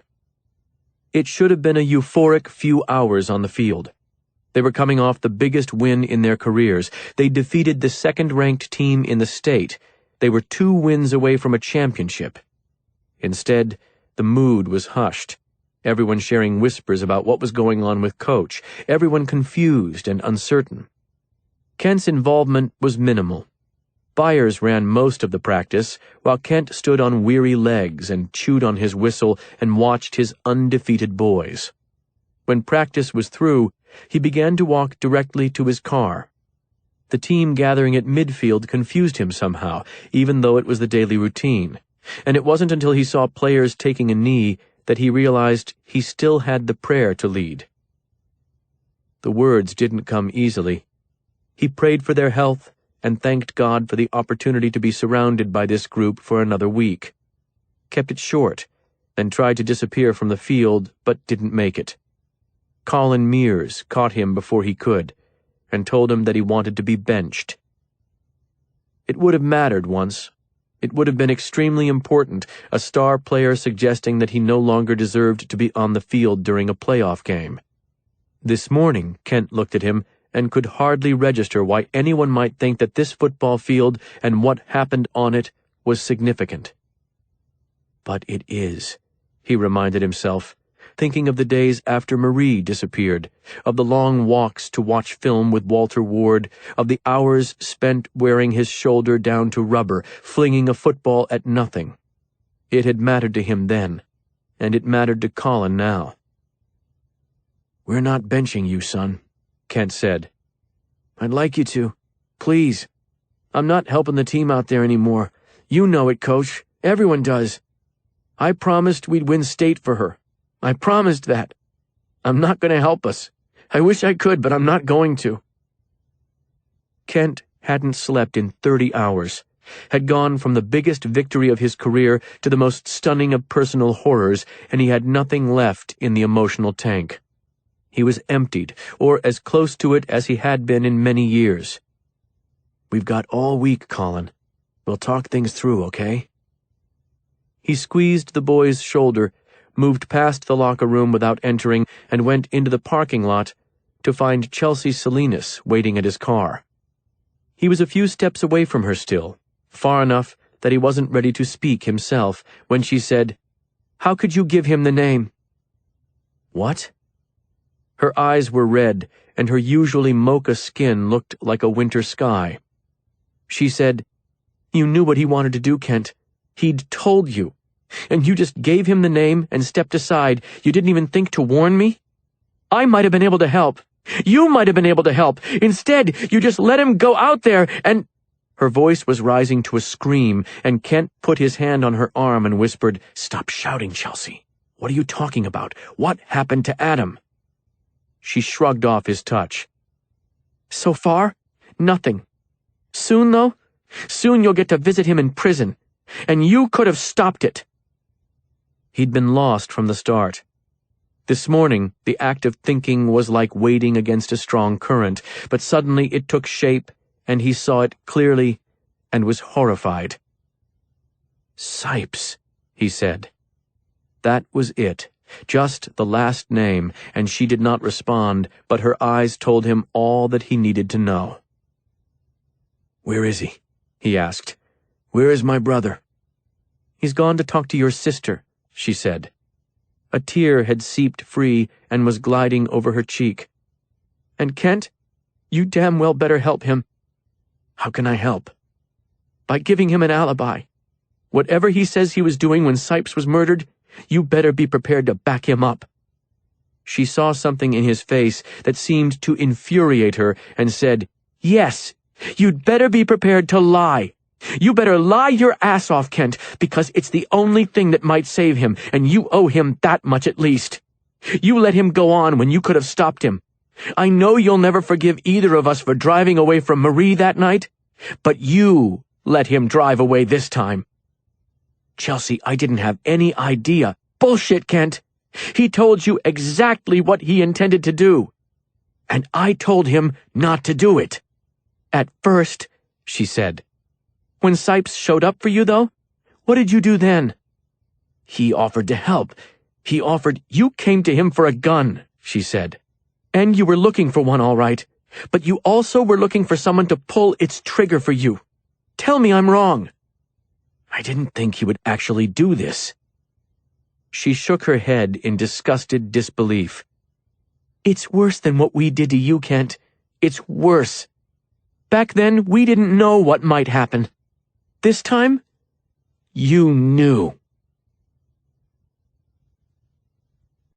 48. She was not wrong. Kent accepted that as he drove. His instinct was to defend himself, to rationalize. The only thing he'd ever said to Adam about killing Clayton Sipes was to tell him not to do it, not even think about it. Those had been his instructions, and he could hide behind them if he wished. Just as he'd hidden behind Adam since the moment Sipes arrived. He would not do that now. There are different layers of honesty. The truth of what you said and the truth of what was in your heart when you spoke the words. They did not always share a path. There were things that stood out to him from the day he'd revealed Sipes's identity to Adam. The photograph of his brother with another man's blood on him. The bruised and swollen hand. The way he'd not so much as blinked when he declared his disappointment that he'd not had the chance to kill Gideon Pierce. I knew what he would do if he could, Kent thought. I knew that. He remembered the unease he'd felt watching the old game film with Colin Mears. He hadn't been able to explain it at the time, or hadn't wanted to search deeply enough and honestly enough to do so. The reason was clear to him now, though. He'd watched the way they'd played that game, put Adam out there in front and let him do the hitting, let him do the savage work, with the understanding that if you stayed behind him, you'd be untouched and unharmed, and he'd seen the truth of what he was doing with his brother and turned away from it. I didn't know he could find him. That much was true. But he'd known damn well what Adam would do if he did find him. Chelsea had requested an alibi. Kent could offer that, but he thought that he could offer one better. He understood things that Adam did not, and in those things was a chance at making this right, at removing his brother from a hell that belonged to Kent. He'd brought Grissom here, Grissom and Sipes both, and it was time to own that. There would be no more running. There would be no more turning away from the conflict. Any hitting that was left to do, Kent would do himself, the way he always should have. Adam didn't have words for Marie today. He'd done all of the right things, had knocked twice, had lit the right candles in the right order, but he couldn't call up any words. So he just sat on the floor, thinking about all that he had done. Rodney Bova, framed for a felony. Clayton Sipes, shot and left dead by Lake Erie. These things had always been horrible, but they'd had purpose. They were required acts, the only means of atonement that carried any weight in this world. What he had done was brutal, but it was righteous. Now he had been told it was the wrong man. What did that leave behind? I'm sorry, he told Marie finally. They were usually the last words he had for her, but today they were the only ones. Someone knocked downstairs. At first he thought police, but then the knock came again, and he realized it was not the front door, but the side door. His family had always come and gone from the side door. Visitors came and went through the front door. Kent was here. He got to his feet and left Marie's room without extinguishing the candles, went downstairs and through the kitchen and pulled open the door and saw his little brother standing there and wished he couldn't see him, because Kent looked that bad, looked wounded. Chelsea talked to you, Adam said. Yeah. Somehow Adam wasn't surprised. What did she tell you? All there was to tell, I think, Kent said, stepping inside. Adam closed the door behind him and moved to sit at the kitchen table. Kent joined him, sitting where their father belonged. Adam had always tried to keep Kent away from those long night sessions at the kitchen table, scotch disappearing like water, bloodshot eyes taking aim at impossible targets. Adam would tell his brother to get his ass down to the field, or the weight room, or Walter Ward's house. The position opposite their father at the table on those nights was Adam's place, Adam's burden. He'd tried to keep Kent away from it, and for a long time he thought he had succeeded. But here they sat. Their father was gone, and Kent was where he'd been once, and the realization made Adam sad. I wish you hadn't done it, Kent said. He didn't ask whether Adam had done it. Clearly Chelsea had left him no room for doubt. Adam, you should have. I know what I should have done, Adam said. And what I shouldn't have done. I put a bullet in an innocent man's head, Kent. That's where it stands now, am I correct? Kent nodded. Great. Adam took a deep breath. He was a piece of shit, a predator. But I deal with the same kind of people all the time. I'm not putting a gun to all of their heads. I wanted him because of what he'd done. Only he never did it, so what I'm left with—" He ran a hand over his face, falling silent. "We will keep you clean," Kent said. "Clean?" Adam looked up. "A bit late for that, franchise." "I mean with the police. We can't change what you did, no. We can change who knows about it and what happens because of it. We can still control that much." "I don't even know if I want to," Adam said. "But regardless, I'll take care of myself. Chelsea probably said you needed to help me. I've decided I don't want that, though. Stay away from the wreckage, Kent.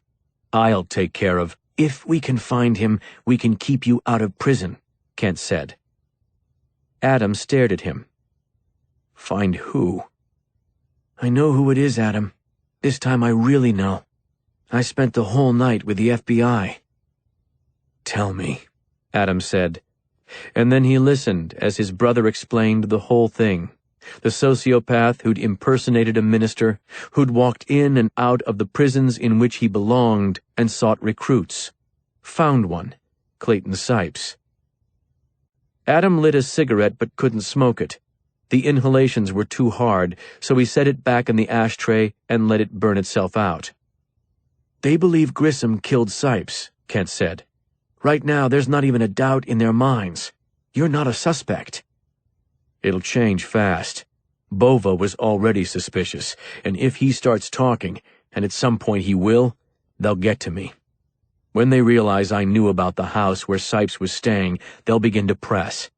Then it's a matter of whether I can hold up against the pressure." "How long did you follow him before you killed him?" "Bova? Sipes." "I never followed him. I found him, and I killed him." Kent frowned. "Sipes was staying in Cleveland." Adam shook his head. "No," Kent said. "I'm not wrong on this. They told me they got to Grissom through evidence found in an apartment in Cleveland. That's where Sipes was living." Adam looked at him for a long time, said, "He was in Cleveland?" "Yes." "He had to have a place to operate here. Did they not mention that yet?" "No. It's not a long drive, Adam. He probably just—" "How did they find the place in Cleveland?" "I have no idea." "Find out." "Adam, why does it matter?" "Find out." Kent called his contact with the FBI, got an immediate answer, and Adam listened to one side of the conversation. Kent played it well, surprisingly well. Led with questions about Grissom, about the security plans for his family, said that no, he had not heard from Grissom, but yes, he did have one question. How did they know where Sipes was staying? From his end, Adam couldn't hear the answers, but he could get a sense that it had something to do with a phone. He hadn't searched Sipes, not for a phone or a wallet, not for anything. Why would he have? There had been nothing left to hunt once Sipes was face down in the rocks. "Who did he call?" Adam asked when Kent hung up. "Dan Grissom, for one. The same number I have for him, the one he only uses for messages. And his landlord, promising money for rent. I guess they'd been threatening eviction. Maybe that's why he came to Rodney Bova, looking for cash?" "That would be consistent," Adam said, and his voice sounded distant even to his own ears. "So he was staying in Cleveland?" "Yes." Adam got to his feet. Kent said, "Where are you going?" But he didn't answer. He went outside, unlocked the Jeep, and found his camera. Came back inside, turned on the display, and clicked backward through his recent photographs, then passed the camera to Kent. "Is that him?" It was a picture of the man who'd left the house at 57 Erie Avenue just before Adam began to drive away and spotted Sipes in the window. Sipes had been looking out at the street, and Adam had thought at the time he might be keeping an eye on things, checking his safety. Maybe not, though. Maybe he'd been watching his Messiah depart. Kent was staring at the display window of the camera. "Is it him?" Adam repeated. "Yes." Kent's voice was barely audible. He moved back through a few pictures, then went forward again to the close-up of the man who'd left the house. "That's Dan Grissom. When did you take a picture of him?" Thursday morning. Kent looked up. Just before? Yeah. Where was he? With Sipes. It's the place where Sipes was staying. Not in Cleveland. No. So if he had a place in Cleveland and Grissom is missing, then... Neither of them said anything for a minute. Kent was staring at the camera, and Adam thought that he was trying to place the house. Kent would not know that house, though. Kent would not know the street. They'd been on it a few times when they were kids, when the steel mill was still alive and their father worked there. But in the years since, Adam doubted that Kent had ever had occasion to drive back through. He'd coached some fine players from the neighborhood. Erie Avenue was home to hitters, the kind Kent liked, but he would not recognize the houses. It was not his world. Do you know whether Sipes was staying there alone? I don't. Bova went there in the middle of the night. I was at your house, so I didn't want to leave. I waited until morning and then I went to check the address out. This guy came out and drove away, and Sipes stayed behind. I got him then. The phrase made Kent grimace, but he said, "This has to be where he is. Sipes would have come to him, not the other way around." You think? Kent nodded. Control is big to Grissom, according to the FBI. It's critical. I wonder if he's gone now, if I scared him off by killing Sipes. Yeah, Kent said. I wonder. He finally set the camera down, and now his attention was on Adam, and his face was thoughtful. Can I have that gun back? Why? Same reason I wanted it before, in case I need protection. Bullshit, franchise. Tell me what you're thinking.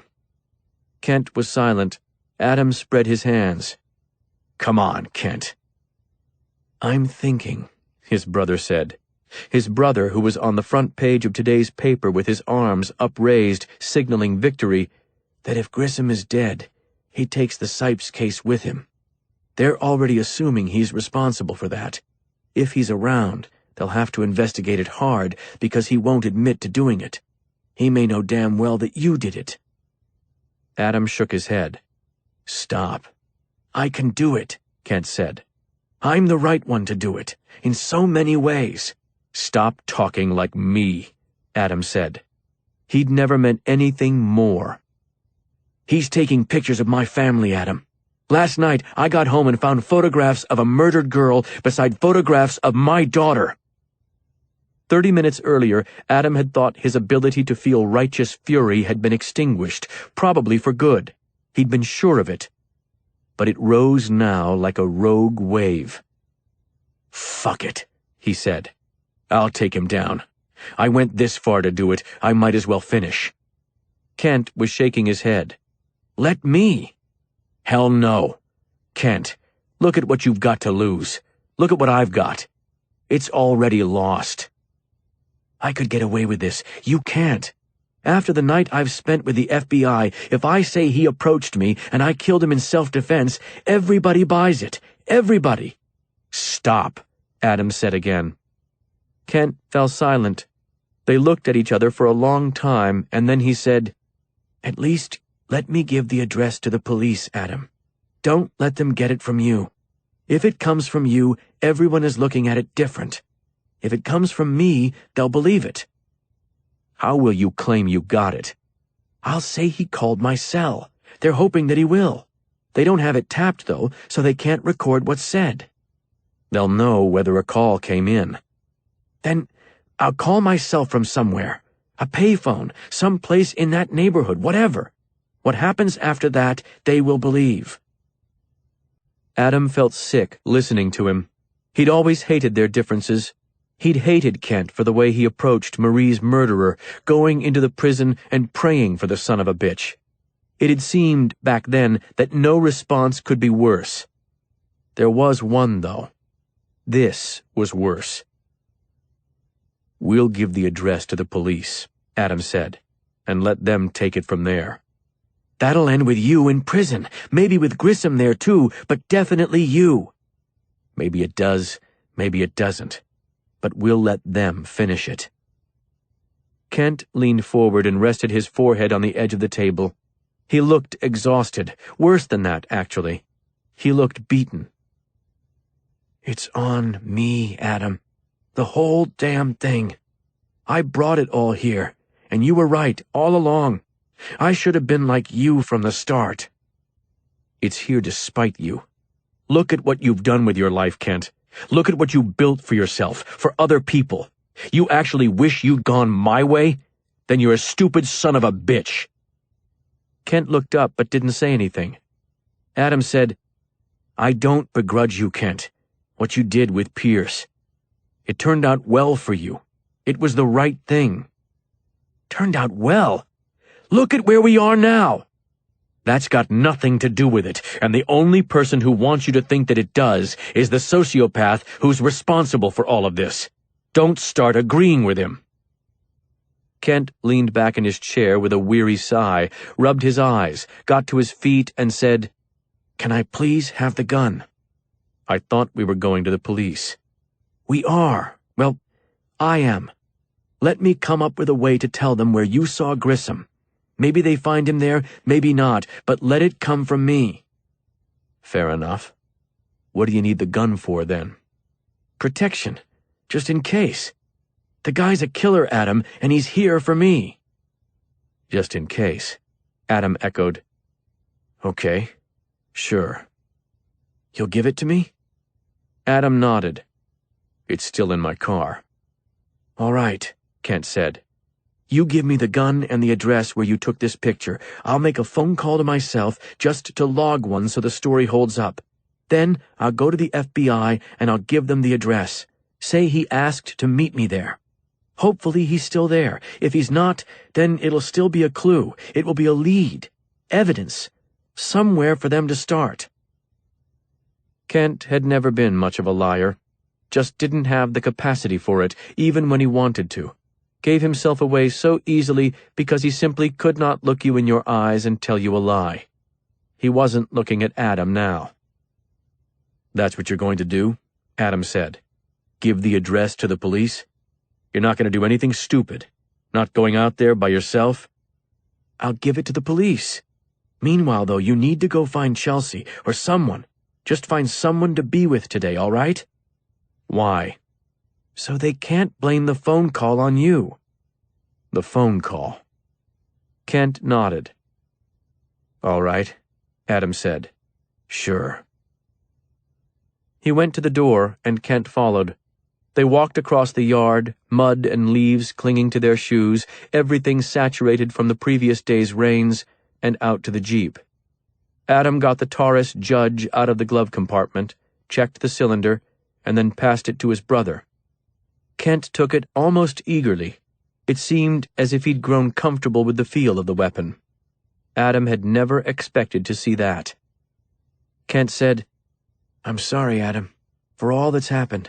For getting you into this. That's not allowed in our family," Adam said. "If anybody knows that, it's me." "What?" Adam waved a hand back at their childhood home. "No apologies accepted in the Austin house, Kent. Nobody ever let me say it. Not you, not Dad, not Mom. Nobody. I drove off and left Marie, and then nobody would even let me say I was sorry. That's because it wasn't your fault. I was supposed to bring her home, and I did not. Of course, I didn't know what was going to happen, but that doesn't change anything. Instead, we all sat around pretending I wasn't to blame." "You weren't." "I was supposed to bring her home," Adam repeated. He slammed the Jeep door shut. "She's the only one I've ever been able to say it to. The rest of you wouldn't let me, but I can say it to her."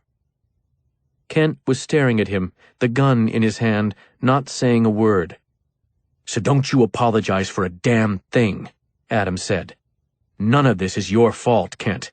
You didn't ask this sick bastard to come to town. Stop acting like you did." "Okay." Kent nodded, then looked down at the gun and said, "I'm going to need the address." Adam thought of Rachel Bond, the firm set of her jaw when she'd told him she didn't need advice, she needed an address. He'd given her the address instead of advice, and away she'd gone.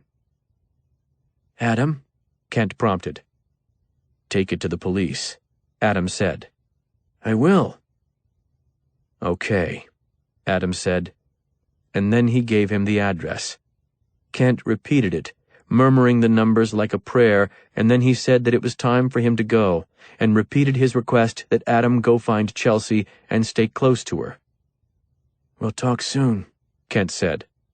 I hope so. Be safe, Kent said. You too. Keep your head down, franchise. His brother nodded and then walked to his car, got behind the wheel with the gun in his hand, and drove off down the street. Adam watched the taillights disappear. I love you, he said aloud.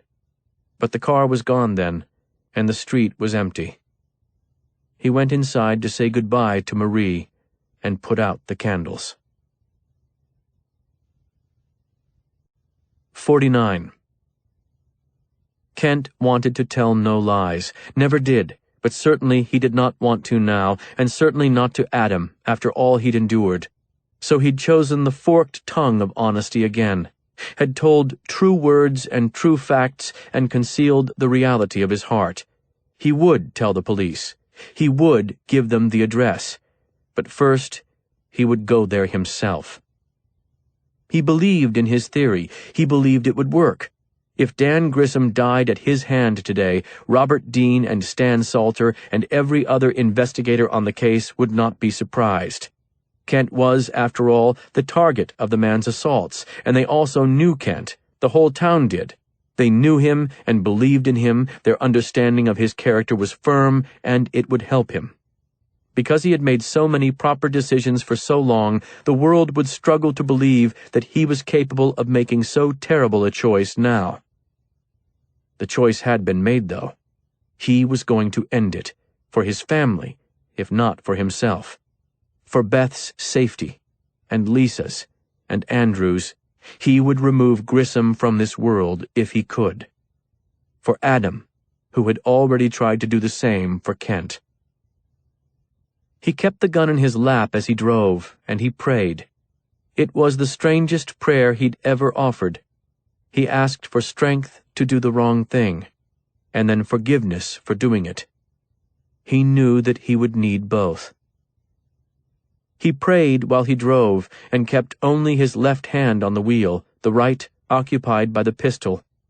He felt as if letting it go, even for an instant, might derail his determination. He followed the car's navigation system as he wound through areas of town he hadn't seen in years, and then the soft, instructional voice that guided him to the street announced that he was approaching and that his destination waited on the left.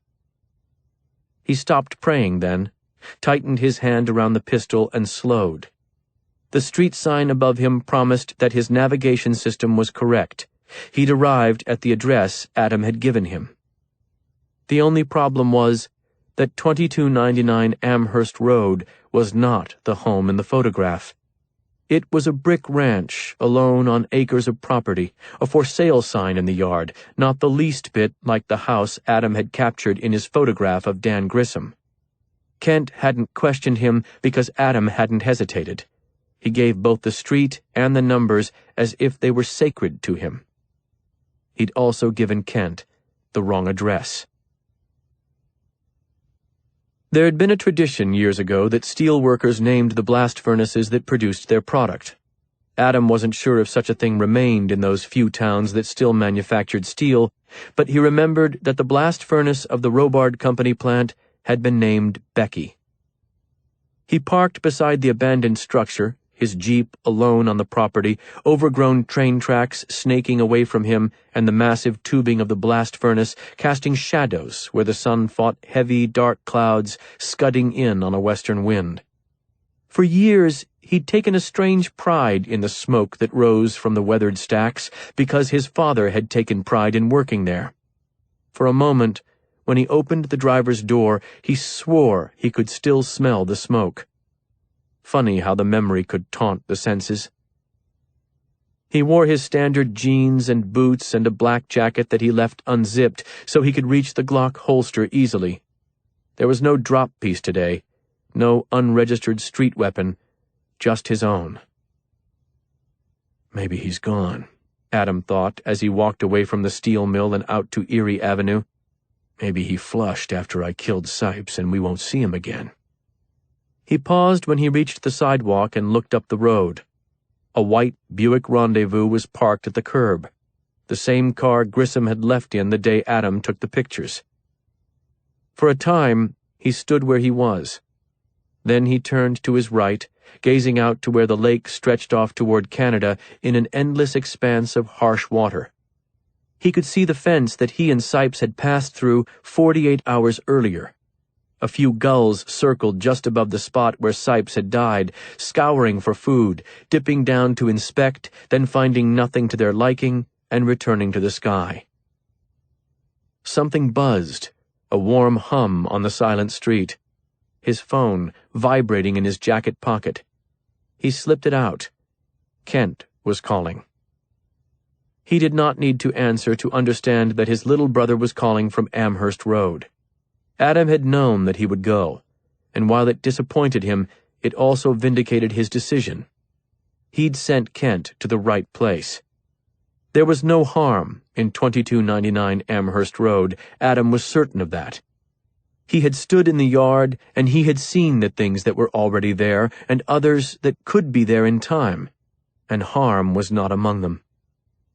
He held the phone until the last vibration was gone, and the display went dark again, and then he put it back into his pocket and turned left, the lake to his back, and 57 Erie Avenue ahead.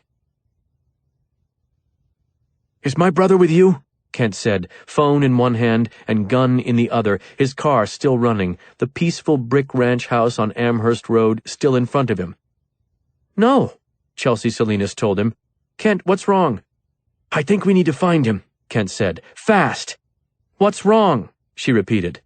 "If he's not with you, then I think I know where he is, but you're going to have to help me find the place. It's a spot where Rodney Bova went in the middle of the night. That would have been Thursday morning. Adam had a tracking device on him." "Why is he going there?" "To keep me from doing the same thing," Kent said. "Chelsea, I need to know that address. Can you find it?" "If the tracking device recorded it, then I can find it. Hang on." "Hurry," Kent said. "Please." She didn't question him. Set the phone down, and he could hear things shifting in the office, and could hear her fingers clicking over keys, and soon she was back, her voice fearful but firm. 57 Erie Avenue, she said. "What's happening, Kent?" "I need to get there," he said. "Fast." But Erie Avenue was all the way back across town, by the old steel mill. He could not make that drive fast. His brother had led him too far afield. He would never make it back in time. "Call the police, Chelsea," he said. "The police?" She was hesitant, and he knew why. She was thinking of Adam and Sipes, of murder charges and prison cells, and as he slammed the car into reverse and began what he knew would be a too-late drive, she said, "I'm close. I'll go find him." "Don't do that," he said. "Chelsea, just call the police." She'd hung up. He dropped the phone and pressed the accelerator to the floor and blew through a stop sign without a care, looking at the map on the navigation screen and knowing well that he would not make it in time. Whatever was happening, Kent would arrive too late, just as Adam had designed. He called his brother again while he sped along the rural roads. There was no answer. He returned to the side door where Grissom had exited the house back when Adam had no idea who he was, where Sipes had come down to meet Adam, shirtless and smiling, in the minutes before his execution. The empty aluminum frame of the storm door hadn't been pulled all the way shut, and it shifted in the gusting wind, a soft, steady knock. Whap, whap, whap. Adam's phone buzzed again as he approached the door, and this time he silenced it instantly, without bothering to check the display. He removed the Glock from its holster, studied the closed door, and wondered how to approach it. Sipes had opened it peacefully, had agreed to walk and to talk. There was no guarantee that Dan Grissom would do the same. It seemed to Adam that the time for knocking on doors was past. He drew his foot back and drove his right heel into the door just beside the knob. It was a perfect shot, fast and hard, and the frame splintered and tore and the door swung open, revealing the dimly lit linoleum stairs that led up from the driveway and into the kitchen. As Adam shoved the remnants of the storm door out of his way and took the first of the steps, gun in hand, he heard someone rushing into motion inside, the sound to the left of the kitchen. He cleared the steps and spun to the left, in a shooter's stance now, saw a blur of movement as Dan Grissom rushed out of the living room and down a hallway. Adam took one shot and only one. He knew, even as he fired, that he'd been a half-second too slow reaching the top of the stairs. The bullet caught air where Grissom had just been and then buried itself in the wall in a cloud of plaster dust. It was just 3 strides from the top of the stairs to the threshold where the kitchen opened up into the living room, and Adam dropped to one knee as he reached it, then turned left again, saw that Grissom was at the end of the hall and, turning toward him, saw the shotgun in his hands and thought, "I wish it was a different weapon," just before they both fired. Adam's 9mm bullet hit Grissom in the right side of his jaw, drilled him against the wall, and then dropped him to the floor, blood and bone and flesh streaking the dusty yellow paint. It was a perfect headshot, clean and pure and deadly. Grissom, both more panicked and less skilled, had not possessed similar aim.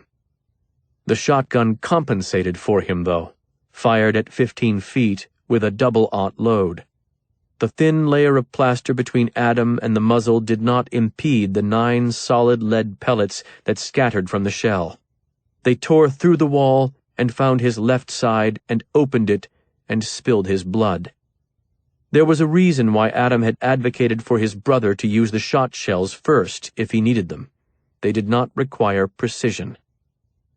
He fell onto his right side, but did not release the gun, keeping his eyes on Grissom down at the end of the hall, dead at the end of the hall.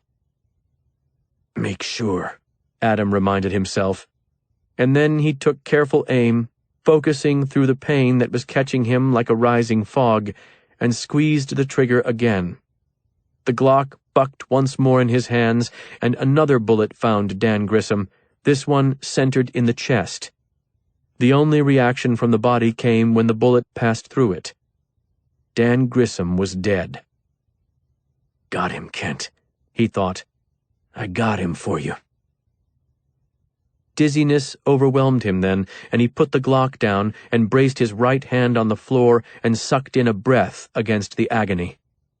"Be strong for just a while longer," he told himself. "Call it up, Austin. Find it. Damn it, you still got some in there. Now call it up." He gave a strangled cry as he pushed himself upright, got high enough so that his feet were under him, and then he could use his right hand on the wall to steady himself. There was an instant when he thought he would faint, but he willed it down, and then he was moving back through the kitchen, taking care not to slip in his own blood. He made it down the stairs and through the door and into the cold wind before he allowed himself to look at the wound.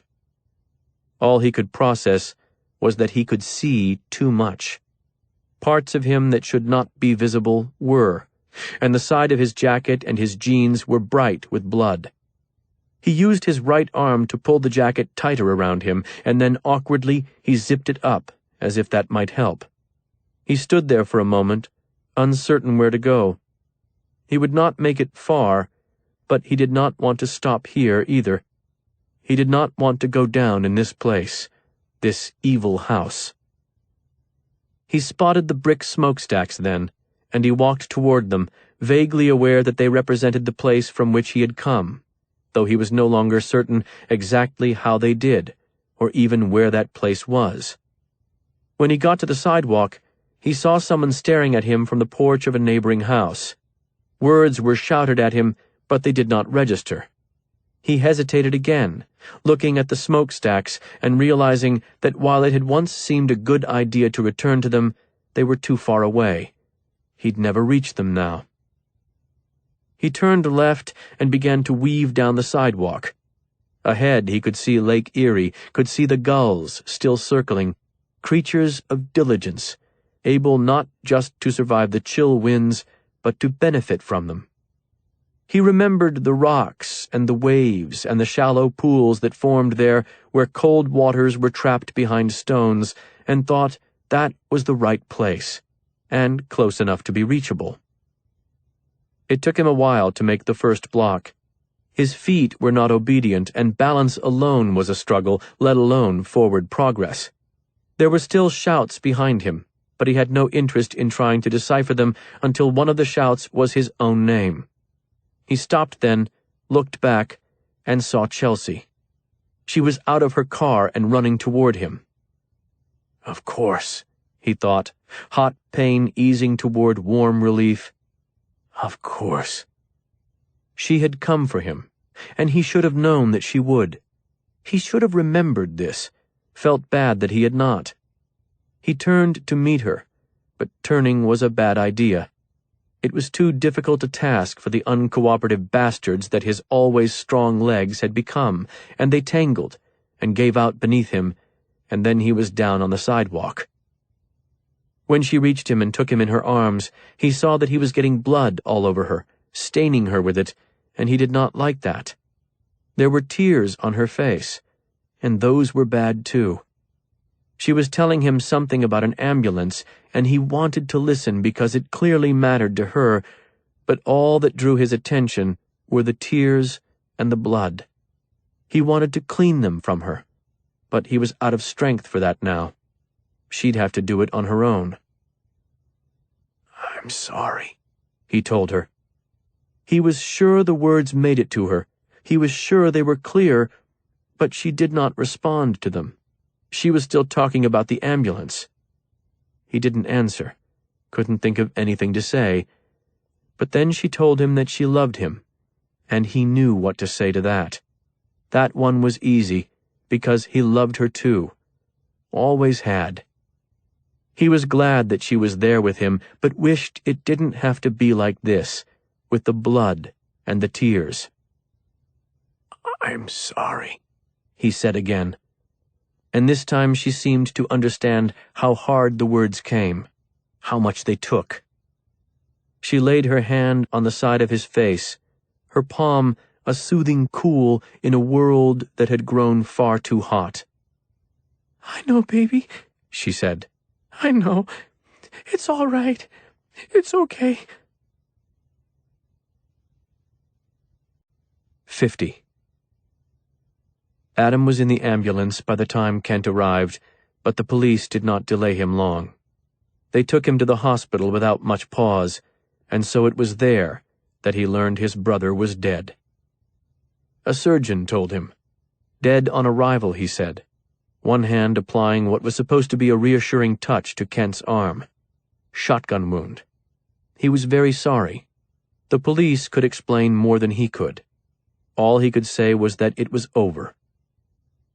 Agent Dean was there by then, and Stan Salter. They did not ask questions yet, and for that Kent was grateful. "He got Grissom," Dean told him. "We don't know much more yet. Grissom was dead inside the house, though. Your brother made it out, but did not make it far." Kent nodded and asked if he could have a moment before they spoke any further. Dean said of course, he could take whatever time he needed, and asked if he wanted them to call Beth or if Kent wanted to do that himself. Kent said he would do it himself, and then he walked down the long, brightly lit corridor, his shoes slapping off shining, disinfected tile and out into the parking lot. His legs held up long enough to get him beyond the rows of cars, and then he knew they would not last much longer, and he sought the closest place that looked dark and alone. There was a loading dock nearby, the doors down, no trucks in wait, and he made it that far, lowered himself onto the pavement, put his head between his knees, and wept for his brother. He wasn't sure how long he remained there. He was aware of Dean and Salter coming to the hospital doors, and though they saw him, they did not approach. Eventually his eyes ran dry, because that was the way it went. They had no other choice. He looked at Robert Dean, and thought of what he'd said just hours earlier when he filled Kent in on the relationship between Grissom and Sipes, of his theory that one had murdered the other. Two men walked out of a house with a secret, and one remains.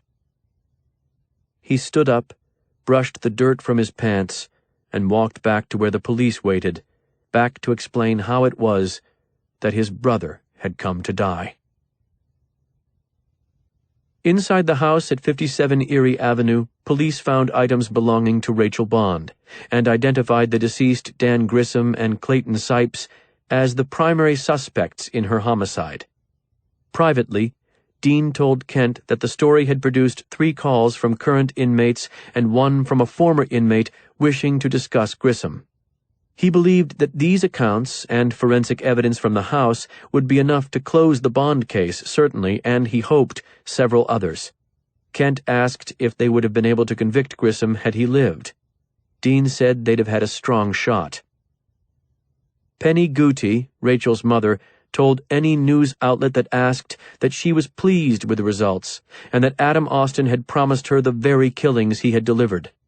That story went national fast. International, even. Kent received calls from reporters in France and England. That Sunday, he met with his coaching staff and told them he'd step back for the remainder of the season because his team didn't need that kind of media scrutiny and he wanted to be with his family. He named Byers the acting head coach.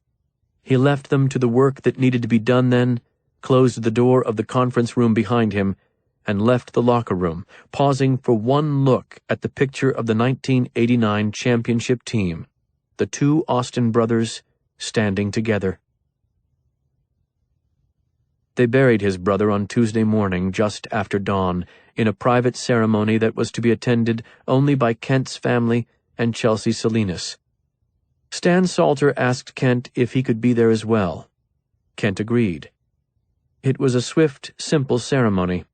The goal was to avoid media attention, and they managed that. When they left, Kent sent Beth on with the kids and asked Chelsea if he could have a minute with her. She was wearing an elegant black dress and heels, but when they reached her battered old Corvette, she slipped the shoes off and then slid herself onto the dirty hood of the car. Kent stood before her in his suit and asked her what it had been like for his brother at the end. She told him all that she could. Her voice wavered sometimes, but never broke. Adam had known he was dying, she said, but she thought that he was glad to see her. He did not seem afraid. He seemed sorry. She wanted to remove that from him, to give him some peace as he went, and she was not sure if she'd succeeded. "I'm glad you made it to him," Kent said, and he meant that. "But I wish I had too." "He would not have wanted to see you," she said, and on that point her voice was firm. "He did not want you to have to go near it. It was mine to deal with." She pushed her hair back over her ears, stared at the cemetery grounds, and said, "He never could stop trying to make up for Marie. It's sad as hell, but it's also one of the reasons I loved him." "I could have helped," Kent said, "and I did not. If I'd made some different decisions, or involved him more in those, then—" "You know what he told me the other day, Kent? He told me that he wished he'd been able to coach with you. He wouldn't have wanted to be the head coach. I believe he wanted the defense only. And you know what that tells me? He was proud of your decisions. Maybe not all of them, that's impossible, but as a rule, he trusted them." Kent worked on an answer, and couldn't get to one. "Should he have done what he did?" Chelsea said. "No, but he didn't do it for himself." She looked away from the cemetery grounds and back to him and said, "Can I ask you something?" "Of course." "The place he sent you, the address he gave you, was it outside of town? Amherst Road?" He nodded. "How did you know that? What's the significance?" For the first time, tears pooled in her eyes. She wiped them away and shook her head. "I just had a feeling," she said. And though he wanted to know more, he sensed that he should not ask. This one stood between his brother and Chelsea, and should remain there. "I've been told he has no will," Kent said, But I want you to be involved because he would have wanted that." She shook her head. Trust fund for his niece and his nephew. All of it. That's what he would have wanted. And a few other things. A few priorities. I can handle one. That's clearing Rodney Bova. I'll take care of that. The other one I think should come from you. Which is? You can tell your sister what happened. Talk to my sister. It's what Adam did, she told him. He'd like her to know, I think. I believe that would matter a lot to him. Once, this would have struck Kent as madness, but no longer. "I'll do it," he said. "Will you be around, Chelsea? If we could talk at some point, I think we should. Please." She looked away. "We can talk, Kent, but I don't think I'll be around for long." "Where are you going?" "I have no idea," she said. "But it's time for me to leave. I know that much. He was ready to, and so was I, and now... Well, now I'm what's left, right? But we weren't wrong about it's being time to leave." She slid off the hood of her car, and they said goodbye then, all that could be said. But she paused with her hand on the driver's door. "I read in the paper that you're done coaching for the year." "That's right. I don't belong on a football field right now, Chelsea." "Your brother," she said, "would have kicked your ass over your shoulders for that." Those were the last words she said to him before she got into the old Corvette and drove away. Kent took his wife and children home, and then he went to Adam's house alone to tell his sister that her brother was dead and explain how he had gone and why. Matt Byers coached the team through the week. Kent did not make any appearances at practice. He wanted the news crews to go away, to leave his boys alone, and his presence there would not help. He stayed in a hotel with Beth and the kids until Thursday when they finally ventured home. The cameras were gone. Some neighbors came by, but most people kept their distance, gave the family some space. "You've got to be at the game," Beth told him. "You know that." He knew it. They went together and sat in the stands, the first time he'd been in the stands for a Chambers game since he was a child, and watched as Byers used a run-heavy offense and a blitz-heavy defense to guide the Cardinals to a 14-10 halftime lead over the Center Point Saxons, a program known more for its marching band than its football team until this season. Laurel tried to connect with Colin Mears on 2 plays, both unsuccessful. He did not go back to him in the second half, and though the offense couldn't generate anything, the defense played brilliantly, giving up only a field goal to preserve a 14-13 win and earn a berth in the state championship game in Massillon. The next week was supposed to be the same. He met with his coaching staff on Sunday and said that they'd done great work, and that he offered nothing but a distraction, and that he needed to be with his family and not his football team. They told him they understood, and he told them that he knew they would get a win, and that was supposed to be the end of it. He'd sit in the stands in Massillon, that hallowed ground he'd dreamed of all year, and he'd watch from a distance. On Monday evening, though, the doorbell rang, and Kent went to answer it, expecting a reporter, and found Colin Mears instead. "Can I have a minute, Coach?" Kent didn't want to give him a minute. He didn't want anyone in his home except for his family, but of course he could not say that, so he let the boy in and listened as Colin told him that Kent needed to return to the team. "I appreciate it," Kent said.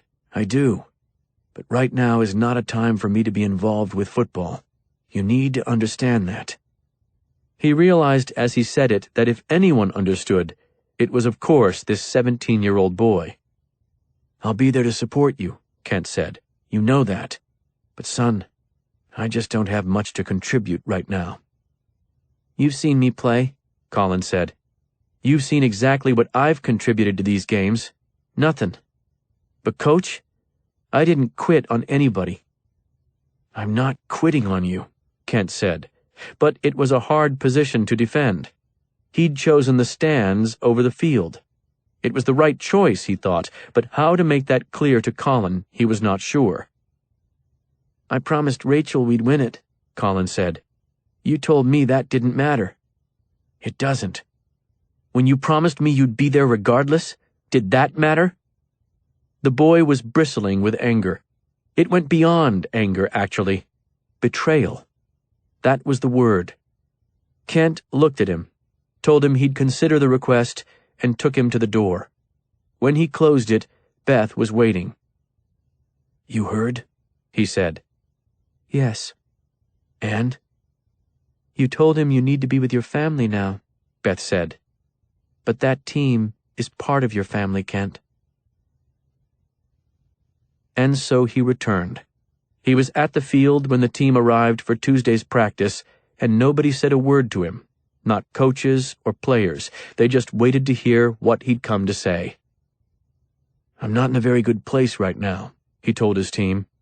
I don't know how much help I'll be to you, but I'd appreciate it if you all would let me be around to watch you finish what you started. He let Byers run practice, and he helped with the position drills, commenting on technical details, not saying much, just observing. That night, he watched video for the first time. Their opponent, Center Grove, was very good. They had a fine quarterback and skilled receivers, and they spread teams out and scored lots of points. Their number 1 receiver was a great route runner with sure hands, and their number 2, a kid named Shepard, was not so reliable, but he was fast. He could fly, and that threat opened the field. Kent spent an extra hour watching him. On Wednesday, he called Colin aside and asked if he'd watched video from both sides of the ball. Of course Colin had. He watched everything. If we needed you to, Kent said, could you play press coverage on Shepard? Could you stick with him? Colin stared at him. You mean at cornerback? Kent nodded. He's going to give us trouble with his speed. I know you can run with him, and we don't have anyone else who can. But are you able to play the position if we asked you to go man-to-man on a few plays? Be honest. I know all the routes, Colin said. He was giving the idea careful consideration, and he nodded. I can play it. We might never use you, Kent said, but it's an idea. They were 3 minutes into the second quarter when Colin Mears caught his first pass. From the opposing quarterback. The game was tied at 7, and it was the third time they'd rotated him in to play press coverage as a cornerback. Kent was limiting him to down and distance situations where he knew they would pass. The first time he chanced it, they ran a draw instead of passing, but Colin flew to the ball without hesitation, coming in wild but fast, laying himself out to assist on the tackle. It took self-sacrifice to hit like that. You couldn't offer contact without taking some yourself. The next time he lined up at corner, they tried a pass to the tight end, and then, on the third attempt, Center Grove finally tested him. They sent Shepard on a go route, pure speed down the sideline, and the quarterback put it out in front where only he could get it. That was the idea, at least. But Colin was with him. It was speed on speed, and while the ball was in the air, he pulled a full stride ahead of Shepard, eyes up, a receiver's instincts taking over now, forgetting his man to play the ball. Just knock it down, Kent thought. That was all he needed to do, just knock it down. Instead, he caught it, pivoted and looked surprised, then saw open field ahead of him and took off. Brought it back to midfield before he was tackled. On the sidelines, the kids mobbed him, and Colin was smiling, and Kent realized it had been 5 weeks since he'd seen a smile on the boy's face. It would not last, but it was there, and he was glad.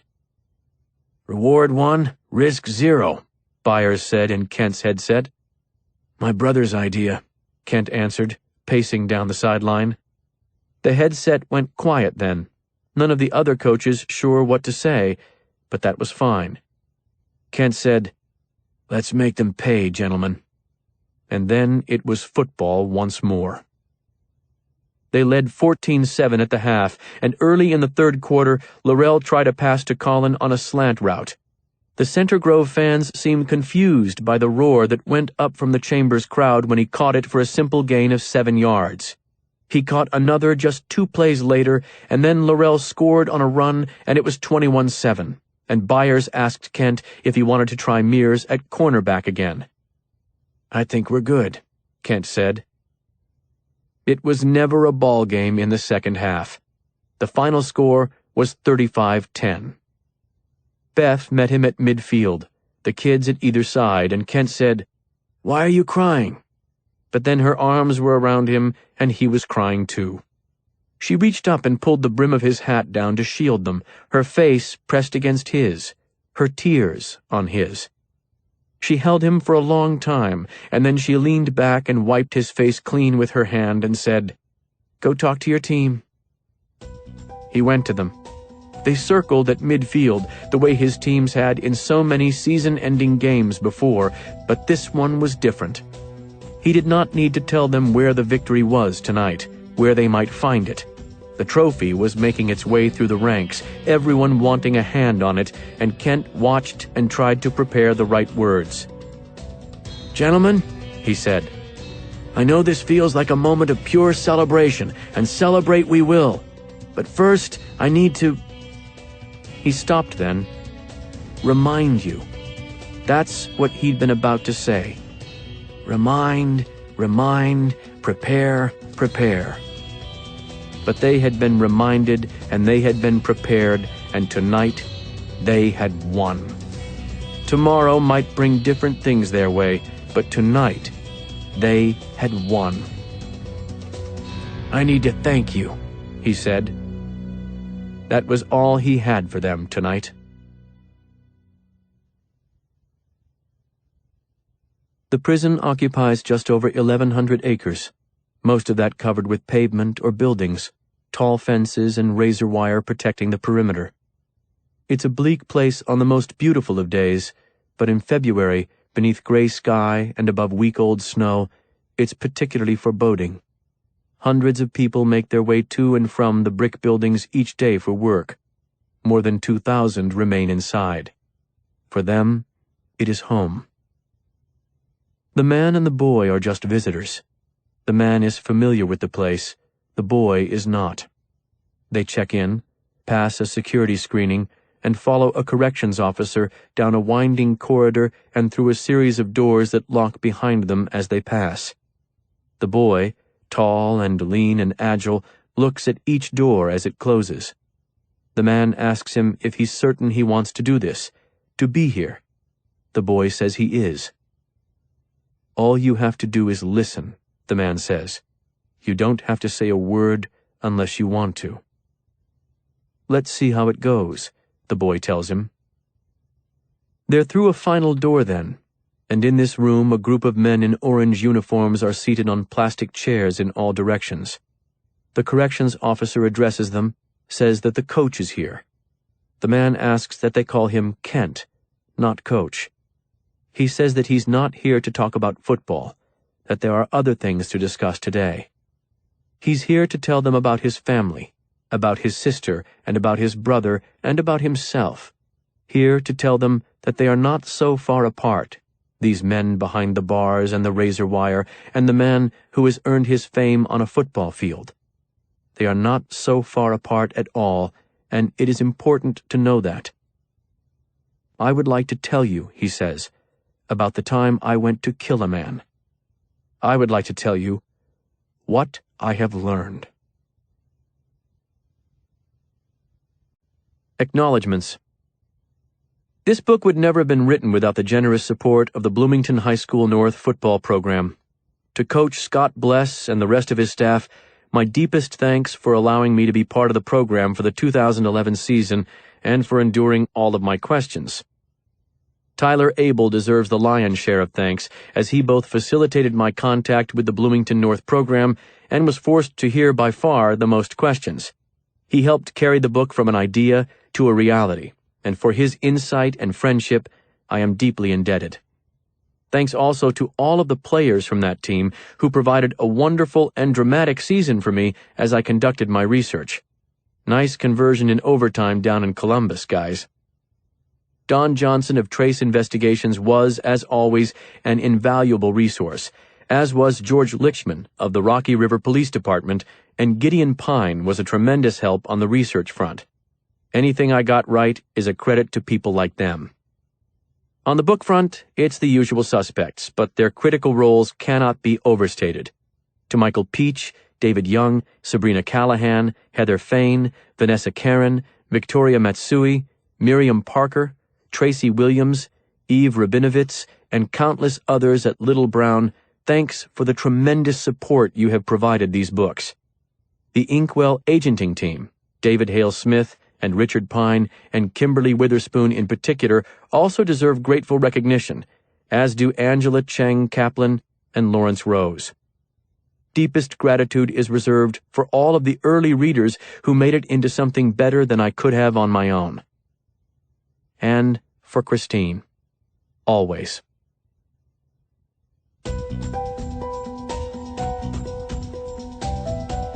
This has been a Hachette audio production of The Prophet, written by Michael Corita, read by Robert Petkoff, produced by Michelle McGonigal, directed by Peter Ganem, recorded by Tommy Herron, post-production by John Colucci.